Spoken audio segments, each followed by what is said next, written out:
Almost 2 years ago, he was diagnosed with an incurable terminal illness that numbered his days. Since then, he had been playing his favorite game over and over, and now, after 2 years, his time to die had finally come. But before that, he wanted to finish the game one last time. So he started a new game and customized a character for himself. Choosing more than one genius trait came with a cost. His character would also have to inherit a negative trait. He chose 2 genius traits, and in return, his character would be terminally ill. Chen didn't regret it. He was terminally ill himself, so was his character. As soon as he was done with character creation, the next thing he knew, he was being pulled in. No warning, no loading screen, just sucked right into the damn game. And that's how he ended up inside. He opened his eyes in a luxurious bedroom. He was confused and wondered where he was, and when he had last felt this strange sense of déjà vu. He walked around the room and looked into a mirror. Fear crept into his heart. What if he had become the worst possible character? In this game, his name was Nox. He didn't understand why that name appeared, only that the beginning felt like a crash landing. Here, his full name was Nox von Reinhafer, a member of the Inner Lunatic's third dark-renowned family. This family had deep ties to the world's most dangerous criminal organization, Lunatic. He was the youngest of 5 siblings in the Reinhafer family. This bloodline had produced gifted children in both magic and swordsmanship for generations. Unfortunately, Nox was the only one born without talent. Our boy had come to resent the world for his lack of ability. In desperation, he made a forbidden pact with the devil, and thus became the most notorious villain in the Inner Lunatic story. Our hero was stunned to realize he had become Nox. He questioned whether this was just a dream. As this character, he was merely 14 years old. His elemental affinity was darkness, but when he opened his status window, he felt a flicker of happiness, until he noticed that his stamina was only at level 2. He then looked at his negative traits: void revelation, terminally ill, curse of the weak, and frequent sickness, which included symptoms like cold hands and feet. He was shocked. This was the very character he had customized earlier. He shouted in frustration. He had been terminally ill in real life, and now, in the game, he was dying again. This time, the character had only 1 year left to live. He couldn't remember why he had chosen that trait, but after thinking for a while, it came back to him. He had wanted to make a character like himself, a terminally ill one. He remembered sitting at his messy desk, dying, with no one to lean on. At that moment, he had no idea that he would become the character he had created. Suddenly, a notification appeared. There was one unread mail in the mailbox, and it asked if he wanted to check it. He quickly opened the message. In the mail, someone addressed him by his real name, Chan, and also by his game name, Nox. He was shocked. Someone knew who he really was. Yu Chan, the name given to him by his parents, whose whereabouts were unknown. He fell into deep thought. Whoever brought him here, they must know about the part of his past he could no longer remember. The message read, "You don't remember me, but I need to say this. It's been a long time. You did well over the last 2 years. You deserve to be here. Welcome back to the game." Our boy sat still, staring at the screen, confused, and curious about one line in particular. Welcome back. Our boy wonders if the messenger is trying to tell him that he is no longer in his old world, and that this place is now his new reality. The messenger responds, saying that while there is much about his identity he cannot reveal, he advises him to join the Eldane Academy. From there, he should build his strength and do his best to follow the main story as closely as possible. Once he does, the complete truth will naturally unveil itself to him. The boy is completely confused and finds himself needing time to sort through his thoughts. He remembers that he has been reborn as the final boss of the game, Inner Lunatic, but he is expected to follow the main storyline, and no matter how he interprets that, it always ends the same. He dies. He questions whether, even if Inner Lunatic has become his new reality, it still doesn't mean he should give up on regaining his memories. He makes up his mind that no matter what it takes, he will stick to the main storyline and, along the way, recover his lost memories. He wants to understand what he's doing in this world, and most importantly, survive. And if survival means becoming a true villain, then he is ready to take that path. Now that he reflects on it, not much has really changed from his old life. 2 years ago, he lost all of his memories, and he had been terminally ill. Every moment he lived pushed him one step closer to death, and he spent each day haunted by the fear of dying. The only difference now is the setting,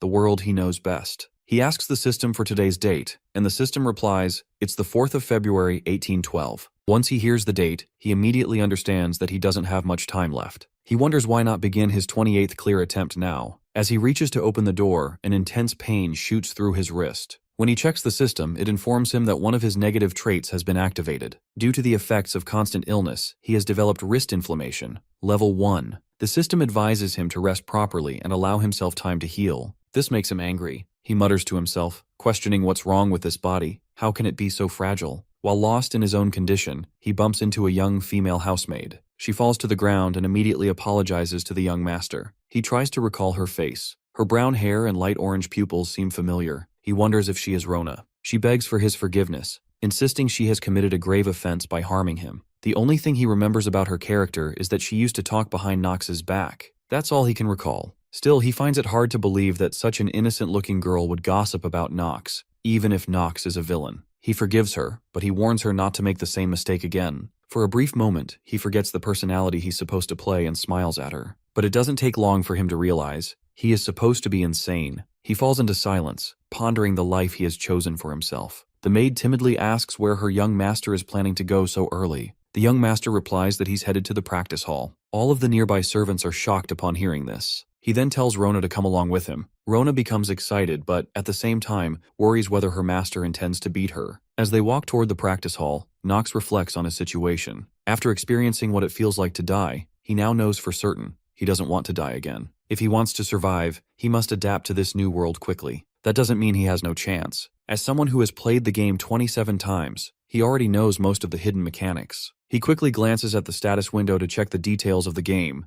Inner Lunatic. The system explains that Inner Lunatic features a storyline that pits angels against demons alongside the Empire, and it has a massive fandom worldwide. The unique aspect of the game lies in its vast number of customizations, allowing players to explore a wide range of playstyles. While lower-ranked traits such as Ordinary and Talented can be assigned multiple times, Genius traits are typically limited to only one per player. Our boy thinks to himself that Genius traits allow one to reach the peak of their field with ease, and yet somehow he possesses two of them. He knows that this game includes a concept called trait penalties, penalties that occur when a character is assigned traits beyond their limits. But by taking advantage of the system, which tries to analyze and compensate for these traits, it becomes possible to assign two Genius traits. His assigned traits are Swordsmanship Genius and Combat Genius. These provide him with superior sword skills and allow him to reach the highest levels of sword mastery. On the other hand, he also has Mana Sensitivity Genius. This boosts his ability to detect magical energy and makes his spell casting more efficient. Now Nox is aware there are plenty more traits that can be useful. He continues reading the system's details. As a perk of being the main character, he can view the status windows of other characters. He also has a trait called Master of Acting, which lets him perform convincingly in any scenario,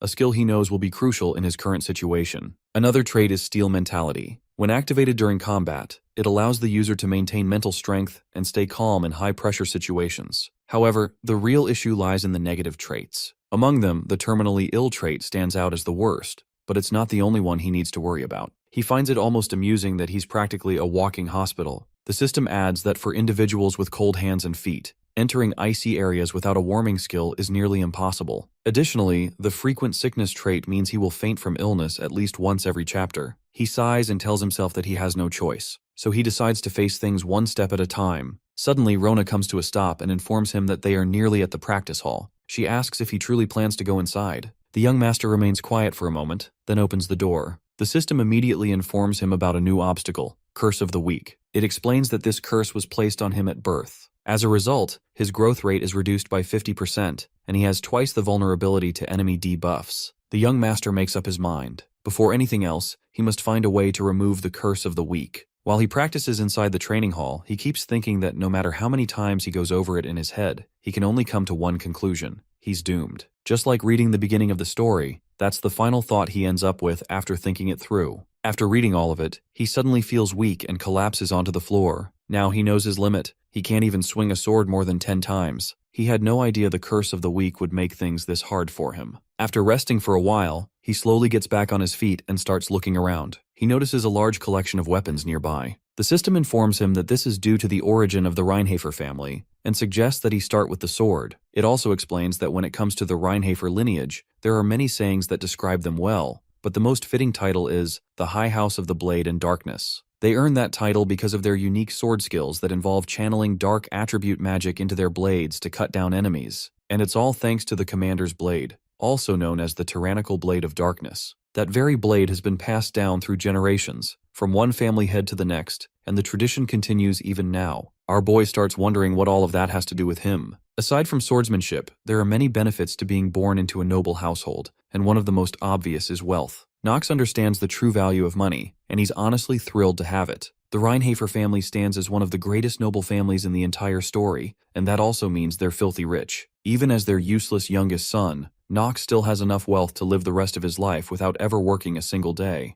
And it's highly likely that his father, Teo, doesn't care whether he spends that money wisely or not. It's also true that Nox isn't someone who fits the image of a wasteful noble heir. His character archetype is already clear, but he's made up his mind to use every bit of it, all of it, until Rona finishes what he asked her to prepare. Still, he's a little worried that she might turn down his strange request. A few minutes earlier, Rona had come to him carrying a wooden sword, a towel, and some water. She handed them over and asked if he was seriously planning on exercising. He asked her if anyone else was nearby and then told her to come closer to him. Nervously, she stepped back, wondering if he was about to hit her. He quickly calmed her down and told her to bring her ear closer. He had something he wanted to whisper. After he finished whispering, Rona looked stunned. She told him that every one of his ideas was complete garbage. But he simply told her to shut up and figure it out. She agreed, but warned him not to yell at her again. Then she ran out of the training hall, saying he hasn't changed at all. Now, in the stillness of the training hall, he wonders how fast Rona will be, but he's fairly sure it should arrive by tomorrow. He drinks the tea she brought him and reflects on how he desperately needs a solution for this curse and his stamina issue. He never imagined it would be this overwhelming. Suddenly, the head butler, Robwell, walks into the training hall and greets him politely. For some reason, the sight of him takes our boy by surprise. The system immediately informs him that Robwell is one of the main managers of the Reinhafer estate and isn't someone he can handle carelessly. He's also the advisor to Nox's father and the family head, Teo. Our boy understands that dealing with Robwell might be difficult. He's aware that, in most situations, his father wouldn't pay attention to him, but now he wonders whether Robwell has sensed something off. He knows exactly how to approach this. Nox looks at Robwell and asks why he's here when he should be attending to his father instead. Instantly, he activates his trait, Master of Acting. Robwell responds, saying he's here on the family head's orders and has something to report. He informs our boy that he's been instructed to attend tonight's dinner. Our boy is confused. He hardly knows anything about this family, so it's strange. He looks at Robwell and asks if he's joking. It's genuinely surprising that his father suddenly wants to have dinner with him. Nox flat out refuses the invitation. The manager pauses for a moment, clearly wondering why the family head would issue such an instruction. Robwell then explains that a guest from the Styliner family has arrived. She has come to receive night training, and if the young master doesn't attend the dinner, it will anger his father. That's when our boy understands. It's not a request, it's a direct order. Robwell narrows his eyes and asks if something seems different about him today. Our boy hesitates and tries to read between the lines, wondering if Robwell is hinting at anything. The butler clarifies that Nox never used to pick up a sword, yet today, he entered the training hall on his own. He calmly asks what led to this sudden change. Annoyed, our boy raises his voice and tells him not to ever dare overstep his bounds as a mere butler. Whatever he does, and for whatever reason, is none of Robwell's business. He emphasizes that he's in full control of his own choices. Robwell bows slightly and offers his apology. After that, the young master leaves the training hall, still thinking whether Robwell had noticed anything suspicious. Meanwhile, the butler quietly decides to report the incident to the family head. Nox, not expecting such a tense encounter with the head butler, feels anxious. He wonders what consequences might follow, and glances over his shoulder to check if Robwell is still watching him. He tries to push away all the negative thoughts and begins thinking about the young lady from the Styliner family. What could her true purpose be in coming here? That night, inside the grand dining hall, his family members mock him as soon as he enters. One of them calls him an idiot, and jokingly tells the others that he actually showed up, saying they won't be able to enjoy the meal now. They even taunt him, asking if he still has regrets about this family, especially the twin brothers, Hartz and Alan. They don't hold back. One of them says he never imagined Nox would show his face here again, and even now, he still can't believe it. They gossip openly about how he looked at one of the maids and call him a lost case. Our boy sits quietly and thinks to himself, he hasn't even done anything. Suddenly the door opens and his father enters, casually saying that it looks like everyone's here. Our boy turns his gaze toward him and thinks, there he is. That's the father of this character, Nox, and the head of the Reinhafer family. Alongside him walks a young and stunningly beautiful girl. She steps forward, introduces herself as Talia, and greets everyone with a composed smile. Teo then informs the family that Talia has requested night training and will be staying at their estate for a while. He tells everyone to feel free to welcome her warmly. The system instantly notifies Nox. She is the heroine of Inner Lunatic, the character destined to oppose the future version of Nox. She is the one who, eventually, will drive a sword straight through his chest. Teo notices that Nox decides to make an appearance too. Our boy becomes slightly uncomfortable at his father's remarks,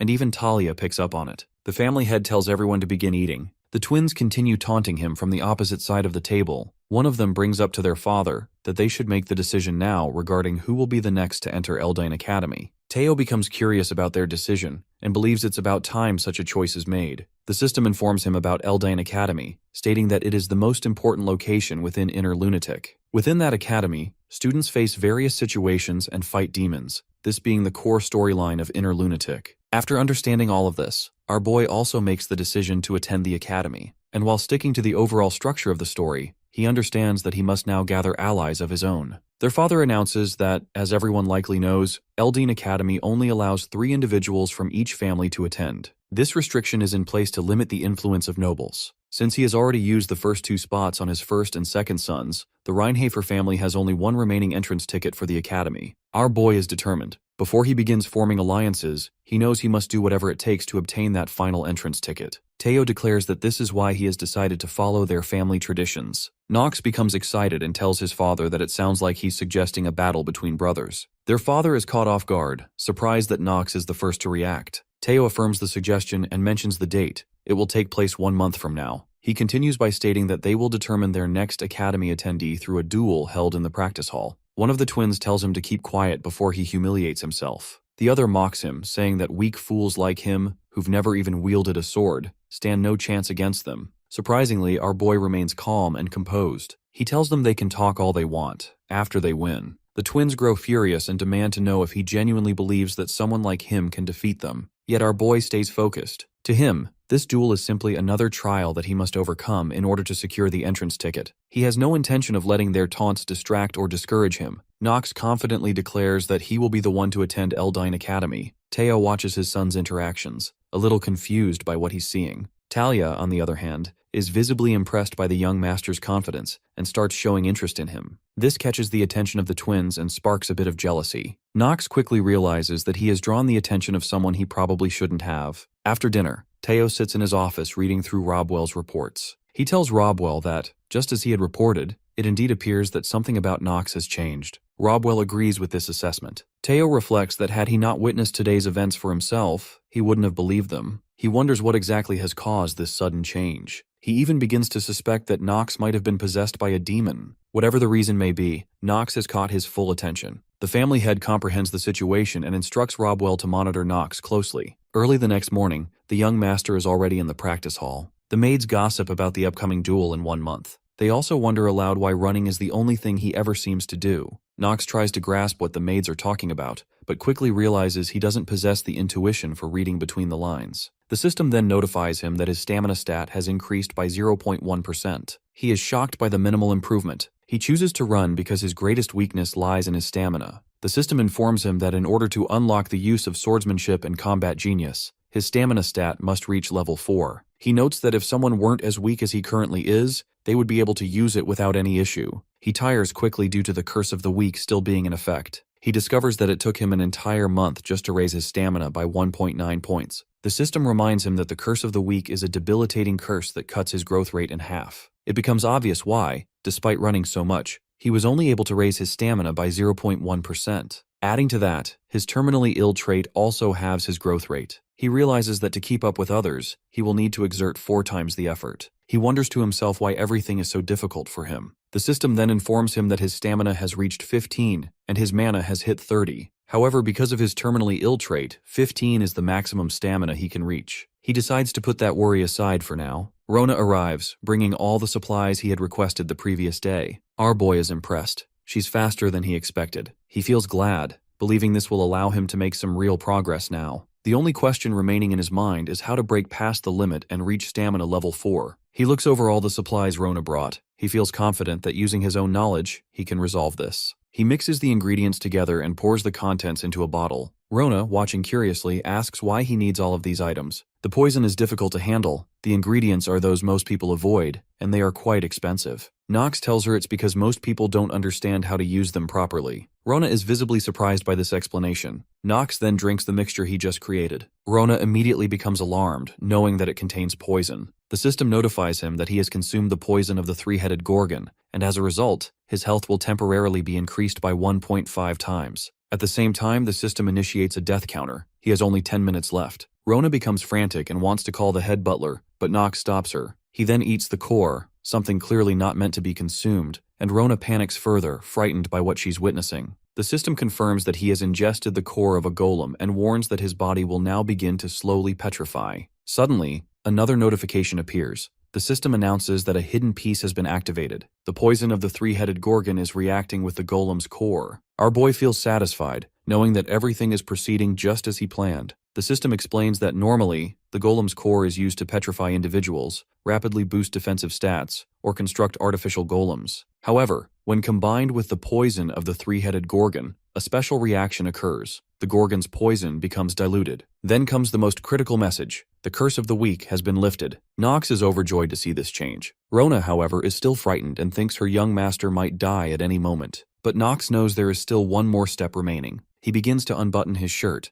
an action that terrifies Rona even more. Rona feels both anxious and curious, eager to understand what he plans to do next. To her surprise, he takes the poison and pours it over his head. The system promptly notifies him that he has used the dew of the Remembering Fairy, and the petrification effects caused by the golem's core have now vanished. It also reports that the dew is currently reacting with the core of the golem. To our boy, the entire process feels like an unusual kind of healing. The system goes on to explain that a hidden piece has been activated, and the user will temporarily receive the trait called Blessing of Growth. Everything unfolds just as Nox had planned. The system then displays the positive blessings he has just acquired. Now, only one item remains for him to use, the Rapid Stamina Growth Scroll. He tears it apart without hesitation. The system confirms the action, stating that the scroll has been successfully used, and from now on, his stamina growth rate will be doubled. Our boy thinks to himself that he has finally eliminated the curse. With the Blessing of Growth suppressing the debuffs caused by the terminally ill trait, and with the scroll in effect, he knows that his current growth rate should be twice that of most individuals. This means he should be able to raise his stamina stat significantly faster. Suddenly he grabs Rona and kisses her. Shocked, Rona stares at him and questions internally whether the young master is truly all right. She yells at him, saying that when he suddenly began taking off his clothes, she thought something was seriously wrong with his head. Nox then orders her to bring him a towel. Still confused and overwhelmed, she stands there, curious to understand what is actually happening to her young master. Nox considers that since the curse has now been lifted, perhaps he should go easy on her. He tells her that he is fine. Rona asks him if he's absolutely sure he'll be okay, even if she doesn't call the head butler, and wonders aloud if he shouldn't be resting instead. He assures her that everything is fine now. Still puzzled, she asks once again what he intends to do next. Our boy calmly responds that he's just going to run. In the garden, our boy starts running, and Rona chases after him while carrying the towel in her hands. From her window, Talia watches the scene unfold, puzzled about why someone as weak as him would accept a match against his brothers. Her maid, Emma, gently reminds her not to stare so openly at the youngest son of Reinhafer, explaining that it's considered inappropriate. But Talia remains confused. He doesn't even carry a sword. He just runs around all the time. She recalls that even the other knights of Reinhafer have offered to train him, but he turned down all of their offers. She's convinced that in 1 month, he'll be beaten, and that will be the end of it. Despite herself, she feels concerned about the young master. Unable to suppress her feelings, she tells Emma that she'll be right back and heads straight to Nox. Our boy is taken aback and wonders why she came looking for him. He bluntly asks what she wants from him. Talia, slightly offended by his cold attitude, wonders what's behind his behavior. Still, she tells herself he's simply too stunned by her beauty to respond properly. She then questions him, asking if he's really certain he can defeat his brothers. And is that the reason he accepted the match? Does he truly believe that just by running around like this, he has a chance? Rona silently agrees with Talia's doubts. Talia offers to help him, but only if he's willing to accept it. He rejects the offer outright and tells her to get lost, saying he has no interest. Furious, she asks if this is how he treats someone offering assistance. Rona advises him gently that if he talks like that, girls are bound to dislike him. Annoyed, Talia snaps that he can forget her offer and just do things his own way then. Rona sighs, saying this just makes things unnecessarily complicated. Our boy proceeds to check Talia's information using the system. He reads her traits in detail. No matter how he analyzes them, he realizes that she possesses incredible talent. In Inner Lunatic, most grown men have a stamina stat of around 4, but hers is remarkably high. Although it may not yet compare to the 3 swordmasters on the continent, or the potential held by one of the 4 great mages, he sees that at the very least, she has the capability to reach such levels in the future. He concludes that she should be capable of killing several demons, especially with her fire attribute. He's also aware that the fire attribute magic Talia uses will eventually awaken into white flames, flames that are used to burn the demonized Nox in the future. He reflects on the consequences. If he manages to make Talia his ally now, the story of the future will be altered far too much. so he resolves to find a way to stick to the original storyline while avoiding death. Still, he wonders if it's even possible to get along with someone destined to kill him. 1 month later, inside the training hall, Nox's twin brothers admire Talia's sword skills and compliment her on how quickly she learns. Alan comments that this is exactly what he expects from a member of the Stillreiner family. Hearing her family name brings back memories of her sister, who is far stronger and more skilled than she is. Talia remembers the time her sword broke during a match. She questions whether she can truly become a knight. Her thoughts drift to the lessons ingrained in her. A knight must never be driven by greed, must live modestly, and must be ready to sacrifice themselves for the greater good. Above all, a knight must master the sword and its form to become worthy of the title. Talia also wonders whether Nox can realistically defeat his brothers, who've trained for years, just by doing cardio exercises. In her mind, it's not possible. The next day, a crowd gathers to watch the match. Our boy and his brother stand face to face. Their father, along with other elders and Talia, takes a seat on the balcony to witness the duel. Teo turns to Rodwell and asks what he thinks the outcome of this duel will be. But before Rodwell can respond, the referee steps forward and formally announces that the duel to determine who will gain the right to enter Elden Academy is now beginning. Both brothers stand tall, ready, swords in hand, prepared to fight. A few moments earlier, when Teo asks Rodwell about the possible outcome of the duel, Rodwell tells him that, considering young Master Alan's past performances, he thinks it's a given that Alan will win. Teo agrees with him. The head butler then wonders if Teo is expecting something else, because while he acknowledges that it's true young Master Nox has changed, he still doesn't believe Nox will win. To him, that would be outrageous and impossible. The head butler himself once walked the path of a knight beside the patriarch. He knows the art of the blade can at times be ornate, but other times it's very simple. How long one has trained and how seriously they've pursued their craft determine their level. And there is only one way for someone to completely overturn the odds and make a person who is ahead of them on the path kneel before them. That is a wall that cannot be climbed. Overwhelming talent. He also wonders if young Master Nox was born with such a gift. Teo tells him that the possibility isn't zero, and at the very least, if Nox was born with Reinhafer blood, then there is a chance that the youngest son was born with the talent of a sword emperor. Suddenly, the system notifies him that his traits, swordsmanship and combat genius, are inactive. Our boy wonders why he's so unlucky when his luck stat is so high. Now he's confused. Could his luck stat actually be in the negatives? He knows that in the end, he wasn't able to reach a stamina stat of 4. The system then updates him regarding the activation of trait effects. He remembers that during his training, his stamina stat increased by 0.1. He feels slightly relieved knowing that his stamina is now 3.8. While he's running to improve his stamina, Rona asks if she really has to keep running with him. He smiles at her and says that it wouldn't be fun if she didn't,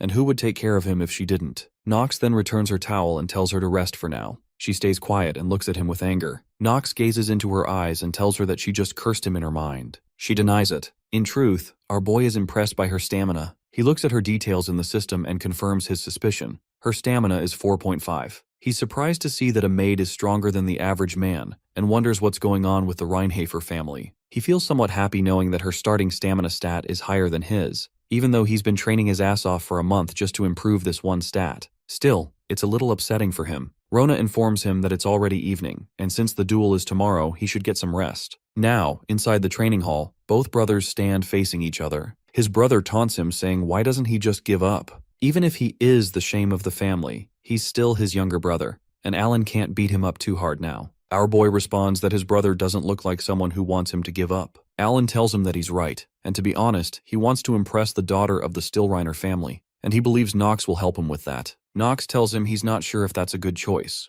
Our boy knows that Alan's stamina stat is 8. Alan then asks if he has a crush on her too. Our hero knows that he can't defeat Alan using ordinary methods. The referee announces that the duel for the admission ticket to Elden Academy is about to begin. He also informs both brothers that they must accept whatever the result may be, and that objections will not be tolerated. Our boy feels a little nervous because he knows it's all over if he loses here. He needs to find his memories, and he still has to figure out who the person was that sent him the letter. He also knows that after the 1-year grace period, he will die. The referee asks them both if they are ready, then signals them to begin the fight. Alan is the first one to attack, and our boy defends himself so well that even he appreciates his own defensive skill. To Nox, this is the only consistent thing in the damned inner lunatic game. Both strike at each other with balance and skill. Our hero knows that if he loses here, he will have to give up everything, but if he wins, he can have it all. During the fight, the system informs him that his stamina stat has increased by 0.1%. Alan taunts Nox, suggesting maybe he hit his head too many times and says perhaps he'll feel better once he hits him some more. Facilia, who is watching the duel from the balcony, thinks to herself that worrying about how the youngest had changed was pointless. She simply wants the last child from this family to enter Eldon Academy to be her son,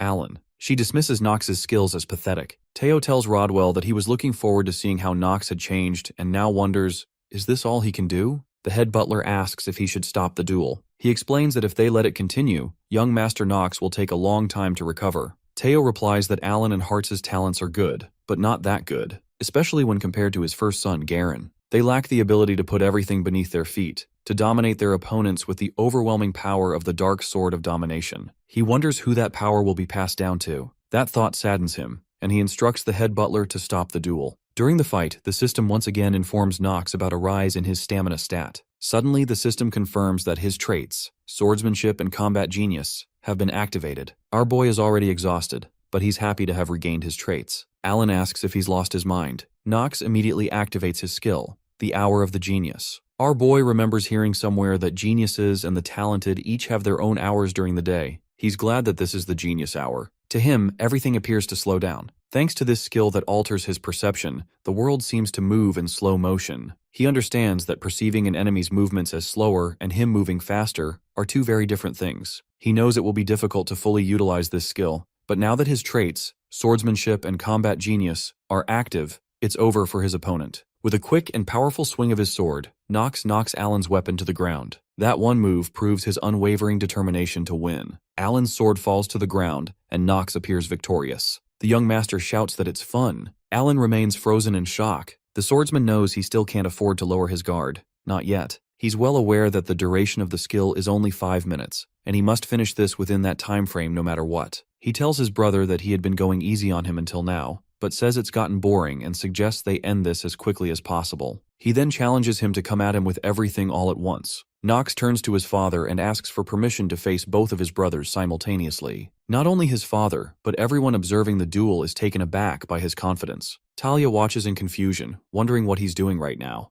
Their father notices a shift in his energy. It's clear his vigor has changed, and it feels like he's hiding something. Choosing to observe a little more, he allows the 2-on-1 spar to proceed. But just then, Facilia yells out, demanding they stop. However, Teo steps in and orders them to begin. Alan picks up his sword again. Hartz, seething with anger, growls about how dare this brat humiliate them in front of their father. He warns Knox to be ready. Both twins launch their assault together. At first, the young fighter focuses on defending himself, but soon he switches to offense. Alan quickly urges his twin to move closer to his left side, but Hartz, blinded by rage, refuses to listen. The system notifies the swordsman that, thanks to the special effect of Hour of the Genius, the proficiency of the Dark family's low-grade swordsmanship has increased. He's pleased to hear it. Now he can even track their sword movements. With his incredible speed and relentless attacks, he lands a hit on Alan's shoulder. Talia is stunned by the sheer speed and wonders how on earth he managed to pull that off. Alan looks at him in disbelief, thinking that even the shame of the family could evolve this much. All those watching wear that same curious expression.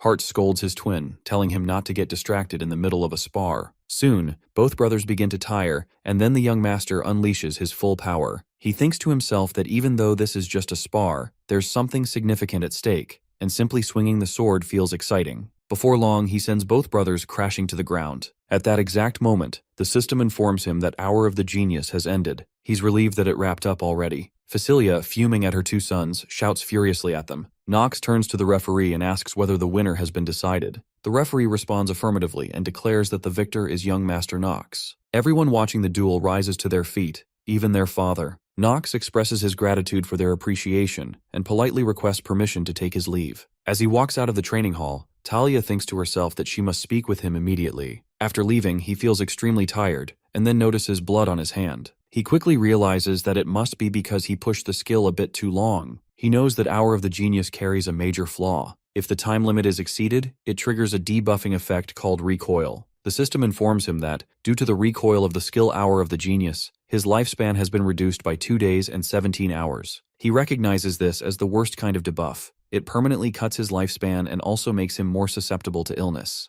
Though he's already terminally ill, he's glad that the recoil didn't activate in front of others. He worries that if anyone had witnessed it, his acceptance into the academy might have been revoked. Suddenly, Talia runs after him and asks if he got injured during the spar. He isn't thrilled to see her. He is not happy to see that she is found out, and he wonders why it had to be her when so many others were present in the hall. He cannot let Teo discover his skill rebound. She quickly asks him how he managed to win a fight between siblings with that broken body of his. The young master wonders what she is planning, but she simply explains that she has misunderstood him. She clearly seems impressed by his performance. What she witnessed over the past month was that Nox never once wielded a sword on the first day, and all she saw was him swinging a wooden sword clumsily. The fact that someone like him could win proves he is talented. Now she wants to know how he awakened such talent and how he trained it. But after seeing the duels end and watching him when he is alone, she is confused and wants to know what is truly happening and why he is in such a state. Many questions fill her mind, such as whether he overwhelmed his siblings with his genius and talent. There were also rumors that Nox was good for nothing. She also noticed that he simply worked hard to achieve victory no matter what. When she notices him coughing, she asks if he is all right and tries to support him,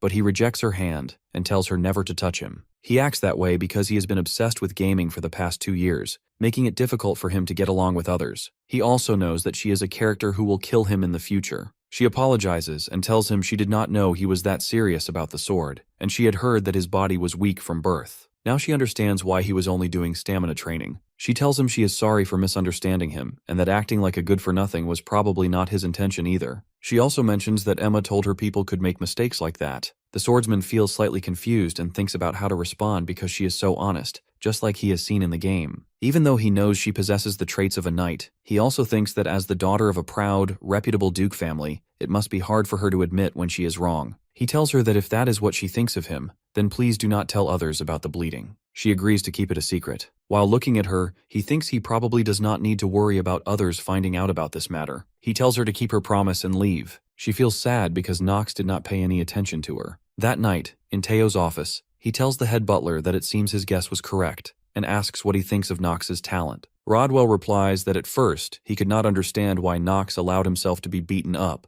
but among the children around his age, and including all the other young masters, he believes Nox is the best. Teo agrees with him but admits he still thinks Nox has talents he is hiding. He orders Rodwell to monitor all of his movements and do nothing but observe, no matter what he does. He also wonders if Nox has enough talent to inherit the Supreme Black Sword. Teo tells him that he does not have much time left, and what Rodwell is doing is important. Rodwell assures him that he will do his best. Now it is late at night, and the system informs the young master that he has completed the tutorial quest and cleared his first fight. Nox knows this is a sword that becomes reality, but the game-like system is still present. The status window remains as well. The system tells him he will be given rewards and that he has received free stat points. He knows it is a jackpot for him. However, he is not very happy because he ran for a whole month just to increase his stamina by 2, and they could have just given this to him earlier. He sits in his room, looking at his status window. He points at his luck stat and increases it from 7 to 10 because it is not a stat that can be raised through hard work. In Inner Lunatic, luck is the most valuable stat. After completing the process, he decides to check its value right away. The system informs him that he has received the benefit of mass clear 27 times. He is surprised to know the benefit system is still here as well. It is a relief for him. He decides to do the gacha immediately, and a huge machine appears in front of him. He laughs, thinking that seeing this in person feels so alien. He recalls that when the luck stat is at its highest, the chance of an intermediate rank or above appearing was 95%. He looks at the different ranks, seeing 3 of them, with the advanced rank being gold and the highest rank being rainbow. He wants to get gold or above. The machine starts its process, and a gold rank is delivered into his hands. It is a gold letter. The swordsman opens it, and the system congratulates him for obtaining an advanced trait,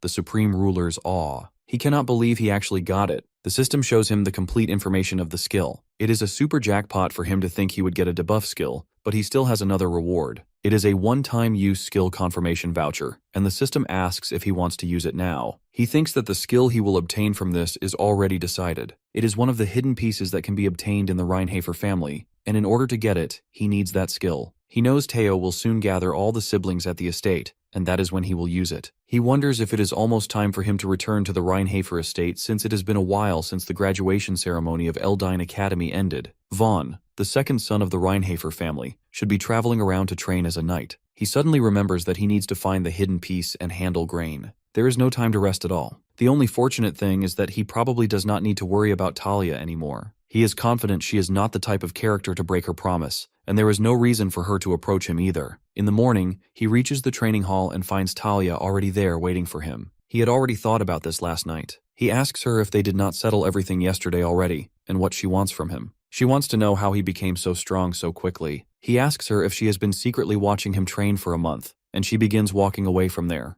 She pleads with him for at least a spar and insists that he could at least tell her how he trains. He remembers that Talia was a character who always wanted to be recognized by her sister. Turning back to her, he tells her that before asking him something like that, or thinking about how she should train, she should first consider the talent she possesses. The young swordsman has never comforted anyone before, and he wonders what else he should say to her. After a brief pause, he advises her not to compare herself to others. Then he leaves the training hall. She feels sad and is almost in tears because he just walked away. While walking outside the training hall, he wonders if she will come after him, or if she will stay where she is. He also thinks there is no need to let her witness him earning the hidden piece when she might end up killing him. As he continues walking, he reaches the Reinhafer family barn and sees a large number of horses gathered there. He knows that this place is famed for raising the best horses on the continent. There, his father and twin brothers await him, and the head butler welcomes him. His father tells them that he is sure they all know why he has called them there. He tells them that from now on, they will each choose the horse they will be with forever. The young master already knew this, and had been waiting for this moment. He remembers reading that horses are considered the holiest animals both on the continent and within the Reinhafer family. If they have decided to become a mage or a knight, they choose a horse when they are young to have as a lifelong companion. He knows that Eldane Academy teaches horse riding, and that the later parts of the game include many large-scale wars. If the horse he has dies, he will have to raise a young horse again. Plus, transportation magic is extremely expensive. He is not happy that horses are such an important mode of transportation in this game, but now he decides to choose the best horse. Their father tells them that since Nox won the duel, he can choose first. Teo warns him that he will give him just one chance. As Nox walks towards the horses, his father wonders which one the youngest will choose. He notices that all the horses are quite cute and good ones. After observing them, he finds one horse that is a different color from the others. He points at the horse and tells his father that he will choose this one. Everyone goes quiet, and his father tells him that he will give him another chance. The young swordsman wonders why he is being given another chance, and thinks it shows just how bad of a decision they think he is making. Actually, he is loading the target stat window. After some time, the system activates and provides him with all the details about his chosen horse. He notices that its rank is high, and most summoned creatures are divided into ranks. Depending on their growth, they can rise more than one rank. He knows this means the horse can at least become the highest rank, and on top of that, it is an obsidian. His system tells him it is the rarest kind among the many out there, and the name refers to the type of igneous rock. He thinks if the patriarch knew this, he would have taken this horse himself. He also knows that right now it is not that tempting because of its negative trait. The system displays all of its negative traits, and he knows that from some perspectives, it is an even more annoying trait than the terminally ill trait. He tells his father that he will not change his mind, and that he will go with this horse. He knows that with his knowledge he can save this horse. His father wonders why he would make such a choice and thinks he might be projecting himself onto the horse. In the end, he thinks his son is just an emotional and weak person. Teo calls his choice a disappointment and makes it clear to Nox that he hopes he will not regret this decision. After advising him, their father leaves. The twin brothers want to stop him, and the young master feels confused, thinking his decision really was disappointing.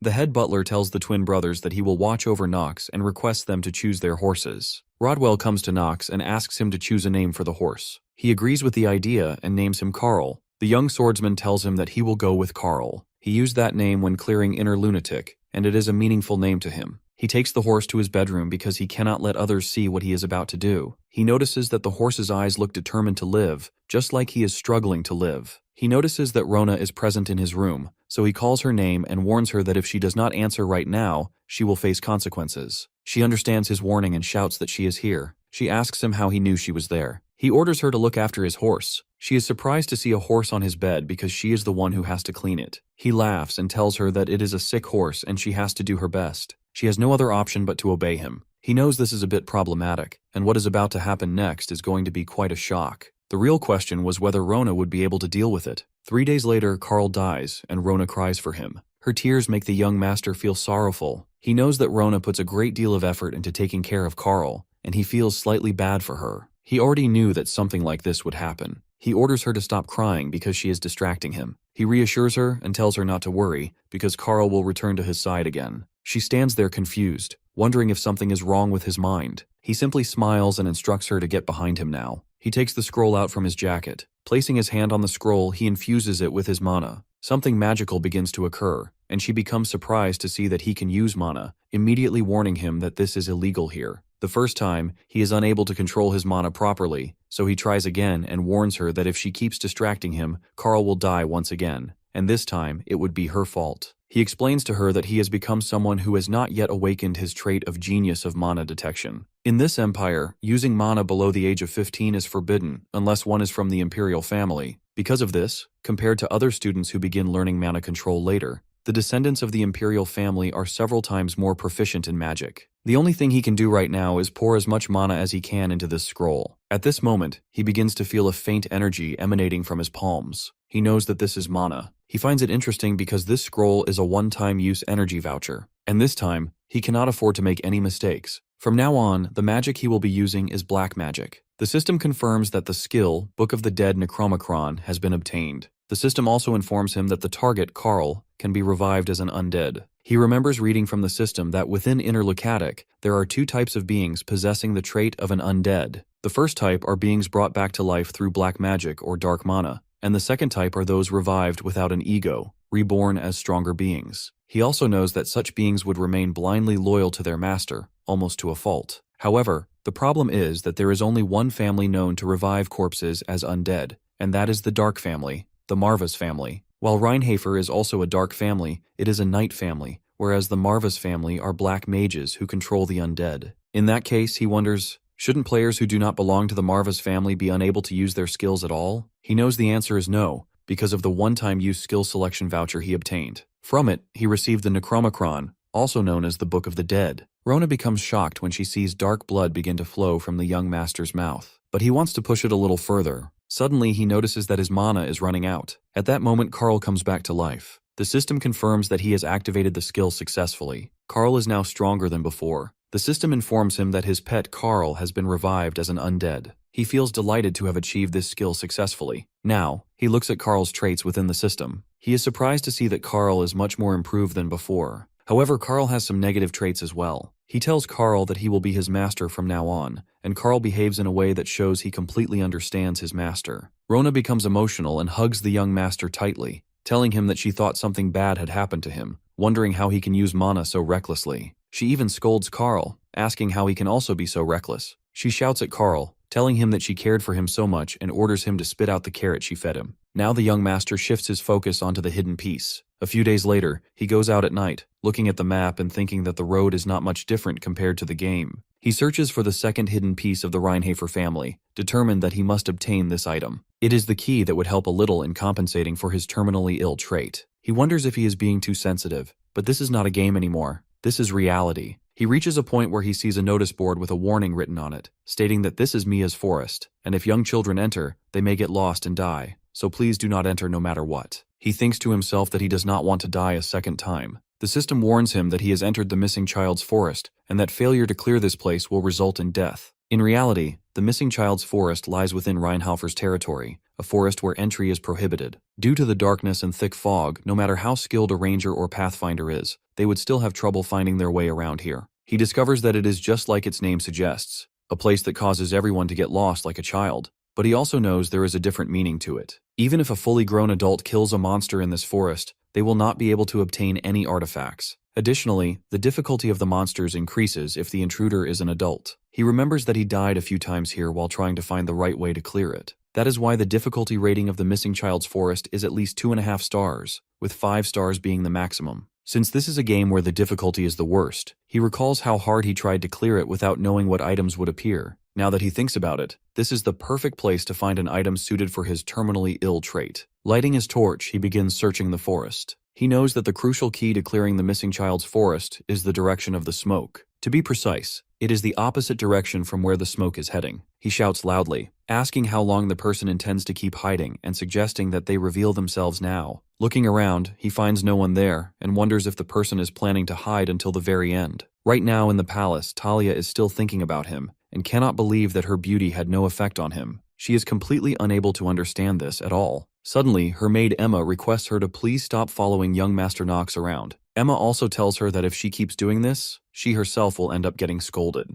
Talia calms her down and guarantees that she will make sure Emma does not get fired from the family. Emma explains to her that this is not what she means. Emma thinks that young Miss Talia is already talented enough for everyone to respect her as the next matriarch, and if only young Miss Chell was not around. She also wonders why Talia feels so inferior to her own sister and is being so impatient. Emma leaves her room, hoping that Talia has probably given up and is sleeping now. However, when Emma checks her room, Talia is already gone. Emma wonders if she went to find young Master Nox. Quickly, Emma wakes everyone up in the palace. Talia actually manages to find Nox in the forest, which shocks him. He asks her what she is doing here. Suddenly, the young swordsman senses danger and tells her to get behind him. Both of them are startled to see a gray wolf approaching. He wonders if this forest is part of the gray wolf's territory. Talia realizes that she only has a dagger with her right now. The wolf begins circling around them and signals others to join him. Suddenly, the gray wolf charges at them. She feels terrified, but he remains confident. Staring at the charging wolf, he steps forward and with a single swing of his sword, kills it instantly. She is deeply impressed and thinks that although it was only one wolf, he managed to defeat it so cleanly. Nox looks at her calmly and says that he will ask her again what she is doing here because he thought his brothers would be the ones to follow him. She simply smiles, and when she notices a night stroll in his hands, she wonders why he has it. He demands her answer and threatens to leave her alone here if she does not respond. Walking towards him, she grabs his hand and tells him that she is not doing anything strange. Actually, it is just that he suddenly became so strong, and she thought about wanting to become strong like him. She explains that she looked out the window and saw him there, and she was curious about where he was going. As expected, she believed he had some kind of special training method. She tells him this is why she followed him, and upon seeing this forest, she jumped into it without thinking. Nox becomes certain of 3 things now. First, she thinks extremely highly of him. Second, she is not hostile towards him, which is a relief. And lastly, she is just a kid who does not understand how dangerous it is to follow others late at night. The young swordsman smiles at her and thinks that since she is one of the core characters, he cannot just leave her here. He tells her to follow him for now. However, he makes it clear that he is not trying to help her, but is simply resolving this situation so that his family does not end up in a bad spot. She accepts her mistake and apologizes for it. He hopes that she probably will not do anything dangerous again. She thanks him for saving her life, and just as she is about to say something, they notice a large number of wolves staring at them. The young master orders her to get away from him and hands the burning torch over to her. He instructs her that she should be on her way home as he swings his sword at the wolves. He considers that there are some unexpected variables he needs to focus on again. He knows this place exists before the scenario begins, and since it is an area within the prologue, there will not be any boss monsters. However, an elite monster, 1 rank below a boss, will appear here, and it will be an evolved form of the gray wolf he just cut down, the elite gray wolf. But simply knowing who his enemy is does not mean things will go smoothly for him. He slashes at the wolves and starts killing them. The wolves continue their attacks against him, and he continues cutting them down. He recalls the words he always repeated in times like this, back when he was Chan and played inner lunatic. Was he really the weakling? Talia watches him killing countless wolves and wonders if he has yet to reveal his full strength, since his sword technique had looked even more amazing when he fought his brothers. She also questions whether he has killed gray wolves before. Meanwhile, Nox considers that she is still very weak. A very large gray wolf appears before him, and he recognizes it immediately as the elite gray wolf. Soon, many people from the palace head into the forest to search for them. They find their footprints near the forest, and it becomes clear to them that Nox and Talia have entered. Emma is among the search party and urges them to go in immediately. However, Rodwell rejects her idea and calls it foolish. Emma demands to know why he does not want to go in. Rodwell explains to her that it is a forest not even Rheinhafer has managed to clear. The system shows that the missing child's forest is ranked as one of the highest within the Rheinhafer family territories. And while the Rheinhafer family is known to be the strongest dark family in the south, the fact that there is still a forest they are unable to clear is basically like saying they are incompetent. Furthermore, the reality that only children who have not become adults can enter the forest, and that the forest can only be cleared successfully by children, has not been made known to them yet. The head butler wonders why the young master entered the forest. He does not think the boy was bewitched by a mind-controlling monster. Observing the tracks, he notices that Nox definitely moved with care. There are also no traces of anyone getting past the strongest mana barrier of this estate, which means the young master entered the forest intentionally. He admits to himself that he was wrong, and can no longer deny that Nox is not the same weak and frail young master as before. Rodwell informs Emma that there is only one way for the two of them to return. The young master has to use his wisdom and find a way out of the forest. Emma becomes emotional, tears filling her eyes as she blames herself for causing her young miss to die. On the other side, the young swordsman continues killing the wolves. He notices Talia pulling out her knife, and he thinks she has not lost her focus despite being scared. He advises her not to attack unnecessarily since she might get hurt, and tells her to just stay out of this. He also instructs her to save her strength and use it to run away if she gets attacked, as only then can she slightly increase her chances of survival. He knows that killing an elite wolf is not particularly dangerous, since it is only rated at 2.5 stars. He simply wants Talia to remain vigilant and able to react to her surroundings. Looking at her, he observes that she has learned well, even though she is not yet at the level where he can trust her to cover his back. He quickly activates Hour of the Genius. He intends to use this skill to kill it in a single strike. As the elite gray wolf leaps at him, he manages to slay it instantly. He then notices that the other wolves have stopped, but suddenly they start attacking him one by one again, and he continues cutting them down. This time, the wolves are so ferocious and aggressive that Talia becomes worried for his safety. She thinks that even though Nox did tell her to run away if it became dangerous, she cannot bring herself to do that now. So she climbs up a tree. Finally, he asks her if she plans on helping him. Talia asks if he is injured. He knows it's pointless to call her for help, so he assures her that he's fine. Yet he understands this is not the time to be careless. She feels relieved that Nox isn't hurt. He grows uneasy, realizing he just showed her his pathetic side, and the recoil from his skill has already arrived. He knows it's not over yet. He notices the elite wolf finally rising to its feet. At first, the elite wolf circles him, observing his every move. Then, all of a sudden, it charges at Nox at full speed. But the elite wolf employs a strange technique. First it runs away, then abruptly reappears, leaping onto him and injuring his shoulder before retreating again. The second time, it repeats its attack in exactly the same manner. The young master thinks it's supposed to be a 2.5-star monster, but the elite wolf is far more intelligent than he expected. He realizes he needs to revise his approach. He also notices that this elite gray wolf is smarter and more cunning than in the game.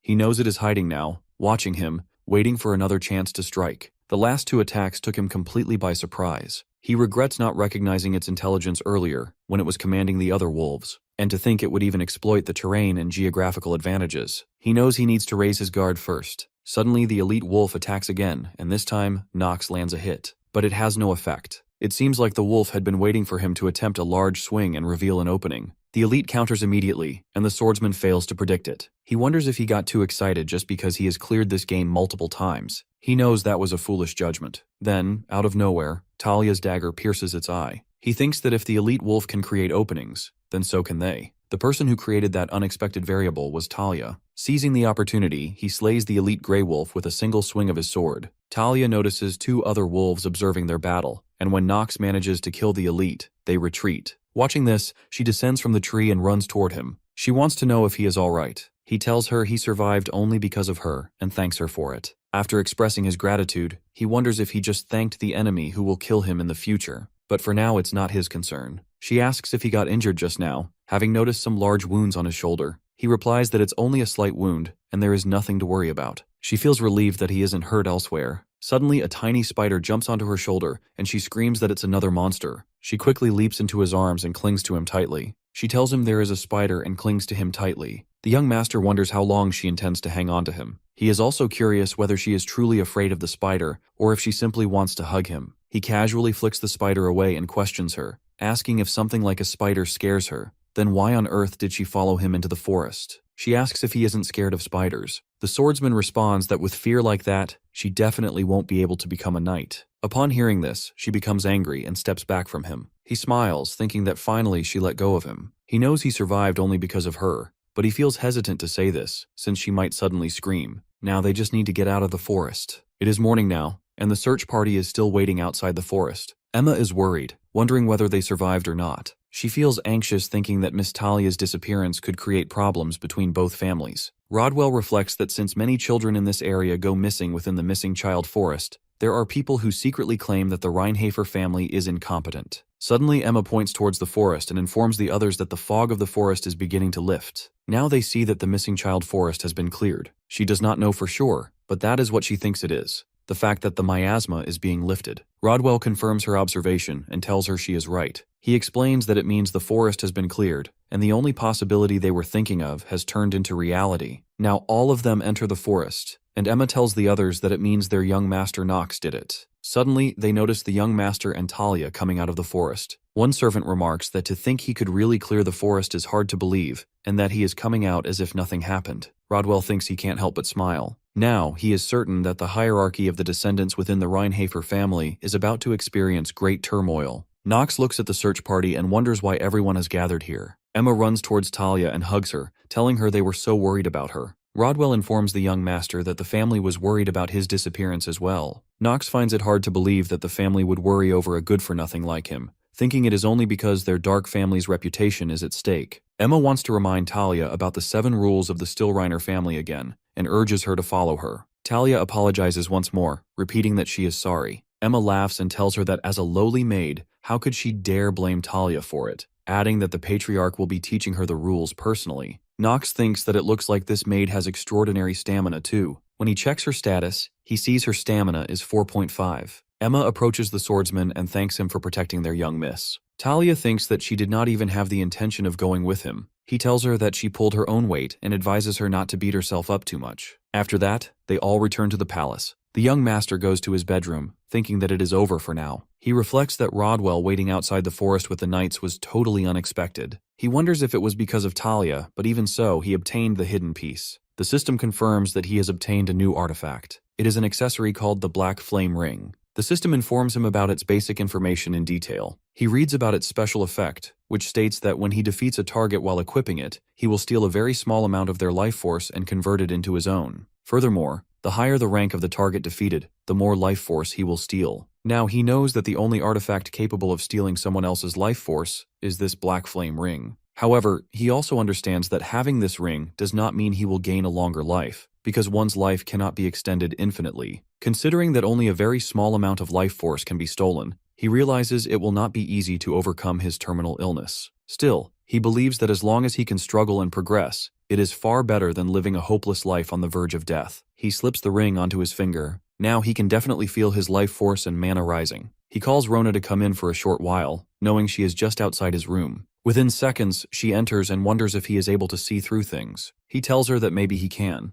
That thought scares her, and she asks him if he can see her naked body too. The young master becomes angry and shouts at her, demanding to know what on earth she is talking about, then flicks her forehead with his finger. She tells him that it hurts, and wonders why his finger flick feels even more painful than usual. He tells her to stop talking nonsense and offers to arm wrestle again. She asks him if she wins again this time, will he really increase her salary? He agrees and asks her what if she loses. She also bets 20% of her salary. Both agree to the bet. This time, however, he defeats her within a second. She is surprised to see this outcome. After losing, she asks if he really thinks it is befitting of a reputable family's son to reduce a servant's already pitiful salary by 20%. He smiles and agrees with her, saying that as the rumored good-for-nothing of the Reinhafer family, he has decided not to care about trivial things like honor. She bows before him and gives her apologies. The system informs him that the effects of his frequent sickness have been activated, and he has obtained wrist fracture level 2. He becomes annoyed by these negative traits. He tells Rona that he will cancel her salary reduction, and in return, she must go and bring him some ice and a wet towel. She is worried, thinking that her young master does not look too well. The swordsman thinks that for now, he will be satisfied with obtaining the ring. Now he just needs to get some rest. Time passes by, and the two hidden pieces, Carl and the Black Flame Ring, remain with him. It has been 6 months since he obtained them, and regretfully there has not been a chance to use either. Then came the decision that Nox has been grounded. It is not as though he got into any trouble. He even cleared the missing child's forest. He cannot believe he is grounded when they should be rewarding him. It feels unbelievable to him. He turns to Rona and asks if she agrees with him. She simply responds that she is a maid belonging to the family, and that her salary would be reduced if she spoke poorly of the patriarch. Nox swears upon his hand that her salary will be reduced if she does not act according to his preferences. Hearing his threat, she quickly tells him that the patriarch is way too harsh on him. She also mentions that he could not even understand how she felt. He thinks about how he has been working hard to adapt to this life, living a pretty productive life while watching Carl's growth. However, he knows he cannot carry on like this because his life is being shortened even now. The system shows him the remaining life he has left due to terminal illness is 147 days. He thinks that this darn system seems more interested in his life than he is. He sarcastically thanks the system for explaining it so nicely. Finally, he decides that he cannot take it anymore and must go to his father and get permission to go out somehow. Rona knocks on his door and tells him that she has just warmed up more bathing water for him. Suddenly, Rodwell enters his room and informs him that the patriarch has summoned him. His father sits in his office, thinking about the night of slaughter and how he killed countless monsters and demons. He remembers the time when demons were swarming everywhere and the humans who were caught among them during the night of slaughter. He recalls that it was like a disaster. He hopes that someday one of his sons will probably learn the supreme black sword. Yet he knows he cannot rely on probabilities. He needs talent that is certain because one of them will have to kill him. Rodwell enters his office and informs him that the young master will soon be here. Teo thinks to himself that Nox is late and tells Rodwell to send him in right away. He thinks about how the missing child's forest is a place that not even he knows how to clear, and to think Nox was able to clear that place, it would be appropriate to reward him. Teo tells his son that he had summoned him to discuss his reward, and that he can have just one request. He will fulfill just one request, no matter what it is. The young swordsman thinks about it and wonders what one thing he should ask for. It is the first time his father has ever asked him for a request for a reward. He also knows his father is usually authoritative and stern. He even doubts this is a trap. He feels as if someone just shot him in the head, or as if someone just slashed him from behind. He asks his father if he can ask for anything. His father repeats that he will grant him anything, and as the patriarch of Rheinhafer, he promises to grant him anything, swearing it upon the long-standing history of the Black Sword. At first he did not think his father was serious, but now he guesses he is right. His father explains to him that in the case his request is too ridiculous, his evaluation of him will change. Teo shows his trust in him, believing he will not do something that foolish. The offer was so sudden that he requests his father for some time to think it over. His father agrees and also permits him to leave the estate, but warns him not to get into trouble like he did previously. Nox obediently accepts his father's words. His father reminds him to always keep in mind that he is of the Rheinhafer family. The next day, Talia and her maid are about to leave the palace. Talia tells Nox to meet at Eldine Academy the next time they meet. He says nothing and shows no emotions, but she insists on seeing him again. The head butler, Rodwell, tells Nox that he ought to answer when a lady asks him a question. The young master unwillingly replies to her that it will be if she becomes a full-fledged knight before then. Talia becomes emotionally charged and agrees with him, but he taunts her by saying, as in not getting all scared even after seeing a super huge spider. That remark makes her sad and angry, and she punches him in the belly. She tells him that she will return after becoming a full-fledged knight, and that he must prepare his head for her. He wonders what she means by his head and doubts she intends to kill him. Emma thanks everyone for their hospitality, especially young Master Nox.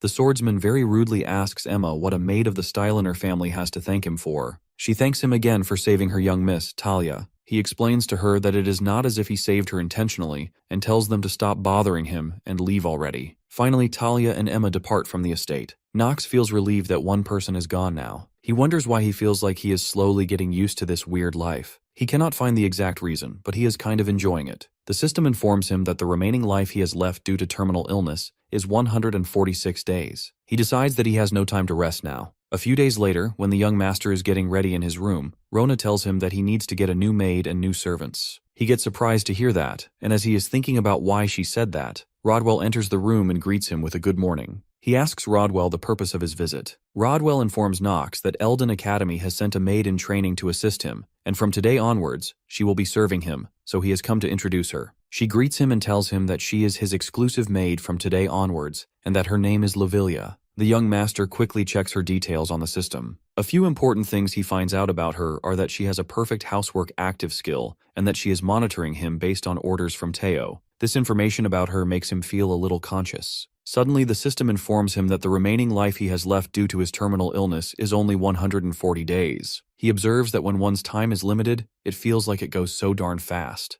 The only good thing for him right now is his positive stats. He reflects that despite having such a severe penalty, he is actually growing pretty fast. Soon he will also be admitted into Eldin Academy. Rona tells him that after 2 months he will finally start attending Eldin Academy and wonders if he feels nervous. Nox questions whether she is that happy about the fact that he will be leaving this place for the academy. At this, Rona starts crying and tells him that she is already starting to miss him. He stops her from overreacting and remarks that he is not going to reduce her salary. After hearing that, she becomes happy. The young master thinks that he does not even have time to bully her. Within the next 2 months, if he does not increase his stats even a little, he definitely will not be able to survive inside the academy. He knows Eldine is the Empire's best academy, where monstrously strong cadets from all over the country gather, and after surviving that place and entering the main story, he must play the role of the villain. Right now, everything is so tough for him. Rona tells him again that he needs to get a new maid and new servants. Lavilia assures him that she will do her very best to support him. The young master realizes that they will not let him leave this place comfortably. In truth, Theo von Reinhofer is one of the greatest villains and among the strongest beings in the world. When people wonder how he rose to his current position, many ask if it was solely from his swordsmanship. He is so skilled that few doubt this to be the case. However, the main reason Theo was able to take his place at the top of the Rheinhafer family was because he remained suspicious of everything and everyone around him. Theo tells Lavilia that he has great expectations for her this time. He also mentions that he heard she was pushed back in the line of succession within the Lavilia family,